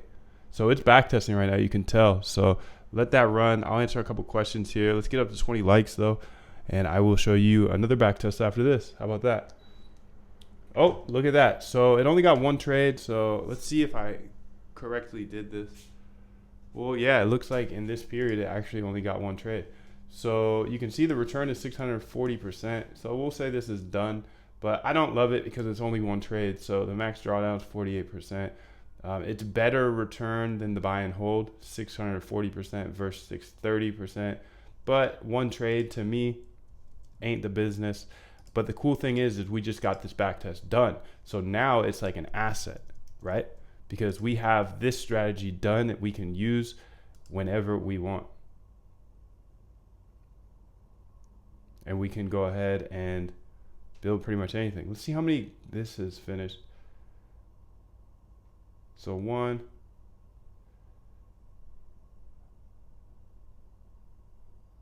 I think 2. I think OpenAI is actually down today or something, because this is a couple times so far it's chopped up here and kind of paused. You can see it's like paused. So I think OpenAI is like something's going on. This actually happens a lot in the morning, as you probably seen with ChatGPT. Sometimes it like stalls out. So we have these 3 done already, and they're in our folder. Our folder here is, you can see it has all of the backtests here. So this is all AI generated backtests. OpenAI assistants are being used here to create these backtests 24/7. Now I'm going to go ahead and give it some new videos here so it can keep going. And then while this keeps going, we'll go ahead and create some more. We'll create some more strategies. So since we just went through this first strategy, I think what would be cool to do is, no, I'll explain that in the boot camp. I could go through all of this code and explain step by step what, each piece means, or I could code another backtest and just get you all that code, because essentially, I'm trying to give you as much information and value each video as possible. So let's make sure that you get this full backtest. I'll go ahead and zoom out, and then I'll answer a couple questions. Here's the full backtest in case you want to use this in some, form. Obviously, there's probably functions in here that you can use or whatever. Anyways, I want to make sure you have as much value as possible in each one of these videos. So there's all the code. I don't think anybody else is going to share this with you. So please do tap that like button. Let's get this up to 20 likes here. There's all the code for that. Let me answer a couple questions. And if we get up to 20 likes, which is just one away, then I will go ahead and code another backtest. Let me answer a couple of these questions while I'm here. AFN says, have you seen AutoGen? I have.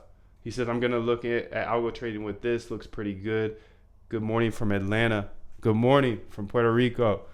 We're pretty close, actually. I mean, relatively. I mean, we're not close to very many people, but Atlanta is not that far. So Atlanta's dope, too.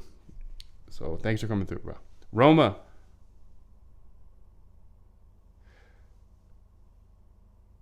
So Roma asks, I've been seeing your live streams a few times, but I don't know where you are. Is the bot live trading? Yeah, I have bots live trading 24/7, multiple strategies, all kind of hedging each other. I do statistical arbitrage. I do trending strategies. I have mean reversion strategies. I have a ton of strategies running at all times. But the cool thing is I don't have to do anything, right? I just monitor those strategies. And so what my time is used on is finding more winning strategies.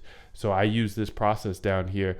It's the RBI system, and it really is just researching new trading strategies all day long, reading papers, watching YouTube videos, and then coding those strategies in a backtest. So like here's a backtest we just built on the stream today. So we code those in the backtest. And then if they work, we implement them into bots. Now I've been doing this for so long that I have a bunch of bots that are already implemented. A lot are live and scaled up. A lot are still in testing mode. I test them for 30 days to make sure that they look good and are matched up with the backtest. And then I can scale up the cash. So the first 30 days, I just keep them really small size. Like, it doesn't matter if they do well or not. Obviously, I want them to do well, but sometimes they won't match up to the backtest. And that's the main thing we're looking for. We did hit the 20 likes, so let's go for 30, B. We have so many people in here today. I'm showing you exactly how OpenAI finds profitable strategies for me 24/7 and then codes out the backtest. So you can see here, essentially this AI goes through and watches these YouTube videos or reads papers, and then it goes ahead and it spits out the strategy. So we have like hundreds and hundreds and hundreds of profitable trading strategies in here. Sure, some of them are unprofitable as well, but how do you find profitable trading strategies? You test a lot and you find unprofitable ones, and then you find a few profitable ones. So so far the testing we've done, I'd say 30% of these have been profitable, which is crazy in my mind.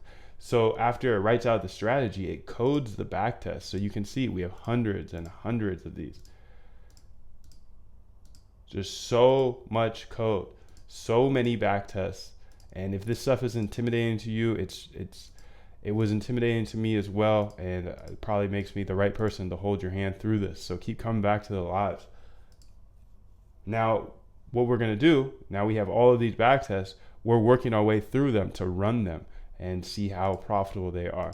Now what I want to do is I want to add some more YouTube videos for it to study, and each video will turn into a strategy, and then it will code a backtest. So let's just say, give me 20 trading strategies, and I just use this for like idea generation, and then essentially I will go into YouTube, because we can all just be like, hey, give me 20 trading strategies, but not everybody can watch all of these YouTube videos like we can, because we have AI to watch it for us. So absolutely, I can suggest 20 trading strategies, blah, blah, blah. Comes with its own risk, yada, yada, yada, yada. Moving average crossover. Let's do a Bollinger Band one. Let's say Bollinger Band.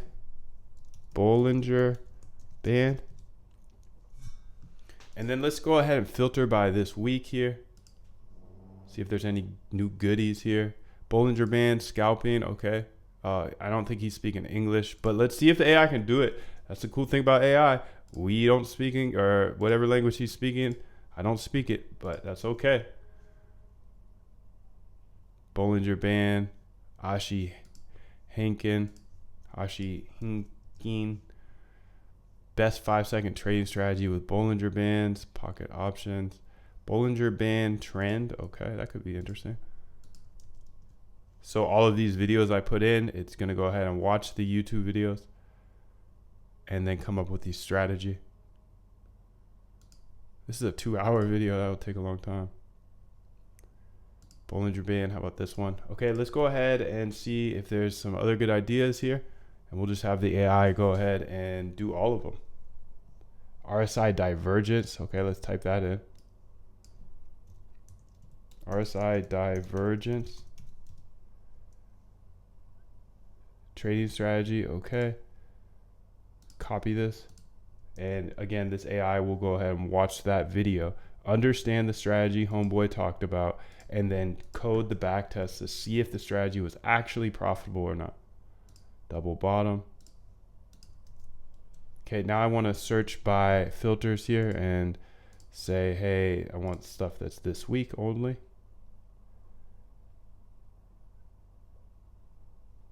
Double top. It's a quick video, so we have quickie. Saturday strategy, Bitcoin bull market strategy. The most reliable strategy, binary options. Okay, so that's a bunch of videos. So for each one of these videos, it's going to watch the video for us and then code out the backtest. And now that we have our AI going and working for us, we are now going to go ahead and do some of this by hand as well, because we go hard, right? There's no reason not to spend my time still coding by hand, even though I have a backtest, because this just sharpens my skills and it helps me come up with new ideas. Because if you imagine, we have our AI doing the researching and the backtesting for us. You're watching it in the bottom left, and you're going to see it output all of these backtests and these strategies. But why wouldn't I also do this by hand? There's no reason, because then we're able to make the connections, right? So we have AI working for us, but like if we also are making our own connections and our own ideas, that's where the custom edge comes into play. You know what I'm saying? So let's try this band bounce strategy. And let me go ahead and answer a couple questions here as well, because I know I'm neglecting the questions today, but it's just it's a live day here. Let's say band bounce. Oops. Band. Come on, Moon. Band bounce. And I gotta say, this one was done here, so I don't forget it. It's gonna F up the file names, but that's okay. D. Okay, band bounce. So we'll talk about this strategy really quickly. I don't want to spend too much time talking about it, but I want to start coding. So I'm just going to pull in the long entry and short entry.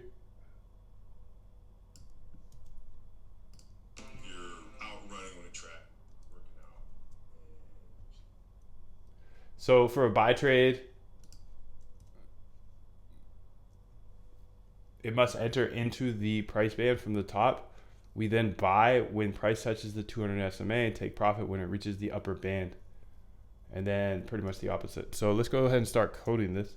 And we have our AI working down here, coding backtest. You can see it's outputted a bunch of strategies and backtests already, which is awesome. And it will keep working. It will keep working while we work. That's why we go hard, because why wouldn't we have both as PD, import pandas as PD? And if this stuff is hard for you, like it doesn't make sense, I go slowly in the boot camp and I show you from scratch, step by step, in short, concise videos, how to do all of this. And I give you all my code, including this AI that will code backtest for you and find strategies all day long based off of YouTube videos. And I explain how to use it. That's the most important thing. I think if you're new to this, that is what I was missing when I got started. Nobody to hold my hand through this process. I give you a bunch of algos you can learn from. The idea here is to get you to a point where you can automate your strategies for the rest of your life, right? Any idea you have. And there's 100% money back guarantee. Always, always, always. I only want you in here if you're thoroughly enjoying it and you are becoming a better trader off of it. So it's good for beginners. If you've never coded before, I teach you how to code, and you don't have to learn all that fluff that you would in school and spend $80,000 or whatever. If you know how to code, then you're going to still save a ton of time, because it's much different. There's just a lot of intricacies here that I show inside the bootcamp that's just going to save a lot of your time. You can see what all these people are saying about it, and you can actually go ahead and chat with them as well in the Discord. There's a link to the Discord at the very bottom of this page. So you can see this just outputted a new strategy. So we have our AI working while we're working. Let's go ahead and finish out this back test. And I know I keep saying I will jump into the chat here, but I'm on fire today, B. I'm on fire today, dog. From backtesting.lib, import crossover. And then we also want you to tap the like button to get us to 30 likes, because then I will stick around for the full hour. Let's go ahead and say data equals, let's just pull in our data from here, because I'm a lazy mofo. Data path, okay. Let's just go ahead and put them up here at the top here. So that's awesome. We got our data in there. And then we want to go ahead and make the class of the actual strategy. It's called band bounce. So band bounce, and we'll say strategy. Pass in the strategy in def and init and say self, okay, boom. And then self.sma period equals 200, okay, dope. Self.sma equals talib.sma, and then self.data. And we'll pass in the close, And I know I'm going fast, but you'll be able to go fast too once you understand all this. I put it all in the boot camp, and you get new strategies pretty much every single day with new back tests as well. And I show you how to use the AI as well, which is awesome. Time period is actually self.time period, my B. And I will get into the chat and answer all your questions here after this back test. Just want to code it out while my AI is coding as well. You can see how much faster my AI is than me, but that's okay. Where was I? Def next. I hit a weird button. Self. I don't even know what button I hit. Current index equals self.data.index.getLoc self.data.index -1. Okay. And this if self.data of low of current index is smaller than self.SMA of current index, self.data of high Moondev, how are you? Current index. Okay, what did I do here? I spelled current index wrong? Yes, I did, bro. I did it again. Current index. Boom, bada bang. All right. Now, little one of those and say if we're going to make the buy here, self.data of the close is current index, boom, is bigger than the self.SMA of current index. Okay, boom. Then we say self.buy. Okay, sweet. And then elif self.data close of, guess what? Current index, boom, is smaller dot self.SMA of, guess what? Current index, boom. And we say self.sell. So this is shorting and longing, which is neat. But this is pretty much the whole strategy. So you can see during that time, my AI went ahead and coded more backtests than I could ever imagine. But that's all good. I will show you absolutely everything here if you just keep tapping the like button. Let's get up to 30 likes here today. And I will show you the final results for this backtest. And hey, what if I even did another one? I don't know. If we get to 30 likes here in the next 11 minutes, then I will stick around and show you another backtest. But that's gonna be a hard task. You'd go have to tell your grandma to come up in here. Cash equals a milli. Commission equals 0.001. Okay. Stats equals bt.run. Okay. And then print stats. And after this one, I'll answer all your questions. Let's get the first bug out the way. Oh, look at that. Bug free. We getting good. Let me go ahead and answer these questions here. First off, you can see there's only one trade in this strat. So, it could be a good one for... it's because my data is not that long. My bad. My data, it's only one trade because my data is not that long. But you can see the return is 452%. Let's go ahead and get some more data in here. That's my bad. My bad. Let's go ahead and find one of these that has data. It's from 2018. So that one did okay, I would say, but I want to see it with something that has more data. So let's go ahead and try that one out. See if it runs. And you can see it's just pretty easy to flip out the data like that. That's why it's just baffling to me that some people still trade by hand because they can't even test to see if their strategy worked in the past. If your strategy doesn't work in the past, then you're literally going to a casino. Right? Literally, that's all we're doing. Okay, Debt Wolf, what's up, B? He says, let's get to 60 likes, y'all. Yes, please. Pro says, do you use OpenAI API for this strategy? How did you implement this logic for the backtest? Yes, this is OpenAI API, and for the backtest, I just told it to backtest. I mean, it took me a long time to build this, so I show it all in the bootcamp. It's just that Look at this. 707% return versus a 212% return. I'm giving away the sauce here. I'm giving you away 700% return strategies. That's insane. This has the buy and hold is 212%. The return of this is 707%. Do you find value like this on YouTube ever? That's my question. So imagine what I show in the bootcamp. Think about that. This strategy has a 100% win rate. It returns 707% over the last 5 years when the buy and hold returned 212%. Bro, this is crazy. I can't believe I give this stuff away. Let's make sure that you get it all. I'm going to zoom out. You can see all the code. Boom. Super simple strategy. And that's the thing. A lot of people will try to get too fancy with it. And I don't care if it's fancy or not. Super simple strategies sometimes do great. So there we go. That is a 707% return. So we'll go ahead and put it here. 707% return. And yeah, let me go ahead and answer some questions here.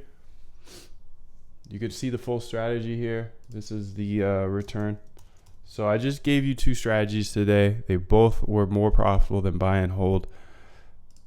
I hope you do consider joining the bootcamp because I show a lot more strategies there, and I slow down and I actually teach this process in my day-to-day. On YouTube, it's just my day-to-day work, things I need to get done. If I were to sit here and, make random YouTube videos, I wouldn't be as good of an algorithmic trader as I would be, or I am. And if I were to do that, I wouldn't be able to help you as much as possible. So I believe code is a great equalizer, and that's why I'm deadly focused on this, because this was the quickest way for me to learn how to code. And I learned a few years back, and now I've been doing this process pretty much every single day. Somebody asked, how do I stay so consistent? I got big goals. I can see that Jim Simons, he's alive. He, is just a person just like me, same blood as me. So why can't I get there? And I've got the years. He's old, I'm here and ready to go. I'm ready to lead the whole team there too. So, my goals are whatever he did, but I want to do better. So, I'm working on it, and we're getting there, and everything I learn along the way, I give to the community, and I teach it back on these YouTube videos because I truly believe code is a great equalizer. And yeah, man, this is crazy. So I put everything in here to teach you step by step, and I give you 7 algos, and we give you full support. So we hold your hand through the process of automating your trading over the next 2 weeks, and then you understand the whole process already. It's researching trading strategies, and then you backtest those strategies, and then you implement the ones that do well in the bots. So I might go ahead and implement this one because this has a 707% return versus the buy and hold of 212. So it's just okay, that's a good strategy. And that's just an example of one strategy that it can be found in the bootcamp. So you get a 100% money back guarantee. You can see all of the people that have had success with this. You can ask me any questions. I'm on live every single day. So yeah, it's enough about that. But you can see this AI is still working here, outputting more backtests. So while I'm doing backtests by hand, finding strategies like this that have 707% return, I have the AI researching more strategies because the process is research strats, backtest those strats, implement them in the bots. Do that over and over again for the next couple of years, and it's nothing but open field ahead of us. This AI is getting better and better. Pro asked, do I currently run any strategies live? Yeah, I got a bunch of strategies live. Roma says, definitely going to get the course once I get paid. That's awesome. Lewis says, isn't the YouTube bot capped by how much the person speaks in it? Yeah, but what YouTube videos do people not speak in? YouTube is literally video and people are talking. So if it's if they don't speak in it, yeah, sure, but it's capped. But I don't know many YouTube videos that the person explaining the strategy doesn't talk about the strategy. So, yeah. Pro says, is it faster to run a backtest using backtesting library or a raw Python with pandas? I would say with a backtesting library, because you don't have to code all the infrastructure for the raw pandas. But either way works. At the end of the day, you're really just trying to find strategies that are profitable in the past. If the strategies are profitable in the past, they're much more likely to work in the future. So today I've shown you 2 full strategies, how to backtest them. You've seen my AI working the entire hour, and let's just go ahead and see how much that costs for an hour of the AI going, because you just saw me go for an hour versus the AI. The AI has gotten like 20 backtests done, and it's cost me 96 cents, as you can see here. 96 cents, because I'm using GPT-4 Turbo, got some other stuff going, so you can see it's $3, but the GPT-4 Turbo is what's being used for these backtests. So it cost me do you think that's worth it? Do you think like 20 backtest codes of backtest is worth 20 cents or 96 cents? Yes, of course. Yesterday I spent a little more. I spent $3.40, but I was doing this much longer yesterday. So yeah, that's just to answer a couple of those questions you might be asking in your head, like how much does the AI cost? Well, it cost me 96 cents for everything you've seen today, and that's pretty crazy to me, because quants are hired for like, I don't know, $1,000 per day. So if it takes me an hour plus, probably takes me more like 5 hours to do a lot of these strategies by hand.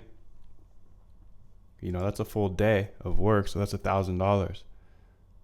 And I just got 20 of them done for 96 cents. It's kind of scary, right? This is just like not even year 1 of AI. I mean, it is year 1, but like we haven't had the API with the assistants and all that good stuff for more than a couple months. So that's crazy. The world we live in now, I'm so grateful to be here with you. I'm going to have this AI run every single day, probably for the rest of my life. And I will keep showing absolutely everything here on YouTube until I can't speak anymore, because I believe code's a great equalizer. And if I share this with you, then you can build some amazing things.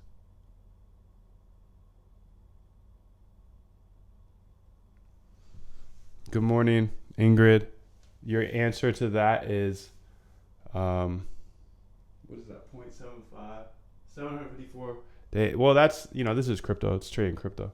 I've got the patience for that.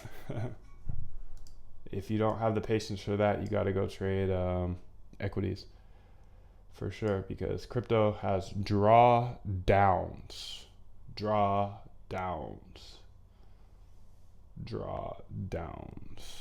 But, the cool thing about this is it can be adapted to whatever you want to trade. So this is just one strategy out of hundreds that I keep building. And I'm going to keep building and keep showing absolutely everything here. And the cool thing is some people don't like drawdowns. So, use a different strategy, or use it in inverse. Use the inverse strategy of it, or combine it with something that has less of a drawdown. I know for me, I made a lot of my money because I can hold through drawdowns. So everybody has a different strategy. Imagine if you bought Bitcoin at $800 and it drew down to $200 over 4 years. That happened. And it happened again and again. And it's going to continue to happen. So for me, since I trade crypto, I can go through drawdowns. But I know a lot of people don't. They can't handle drawdowns. But, the buy and hold here had the same drawdown. So 212% drawdown or 212% return with the same drawdown, essentially. Same drawdown period. I'd rather be running this than that, But it's a really good point. And that's the cool thing about algo trading is you can kind of pick your way, and all I have to do is show you that I'm a regular dude, and if I can do this, you can do this too. And I still have that mindset. If Jim Simons can do what he's done, then I can do that too. There's no difference between him and I. There's no difference, except I don't smoke cigs. I don't chain smoke cigs. That's the only difference. So let me know if you guys have any questions. I'll stick around for like 2 more minutes because I know there's some good questions in here, and I want to help you out as much as possible. And I appreciate everybody coming today for this live stream. And I think at the end of the day, if you can see the process, which I hope you can see the process now, you research strategies, you backtest them, and then you implement them into bots. I'll show you how to implement them into bots, but I've already shown that so many times on my YouTube that I'm just going to show you this first 2 steps today. And I've done that. I've shown you 2 different strategies that are both profitable, and you have all the code for both of them. And you saw my AI working the entire time. You get access to all this AI and my whole community, all of the code, step-by-step videos showing you how to automate your trading, and all that inside the bootcamp. There is a link below. But other than that, I hope you guys have a just beautiful day. And yeah, I just hope you have a wonderful day, and I'll catch you in the next one. Peace.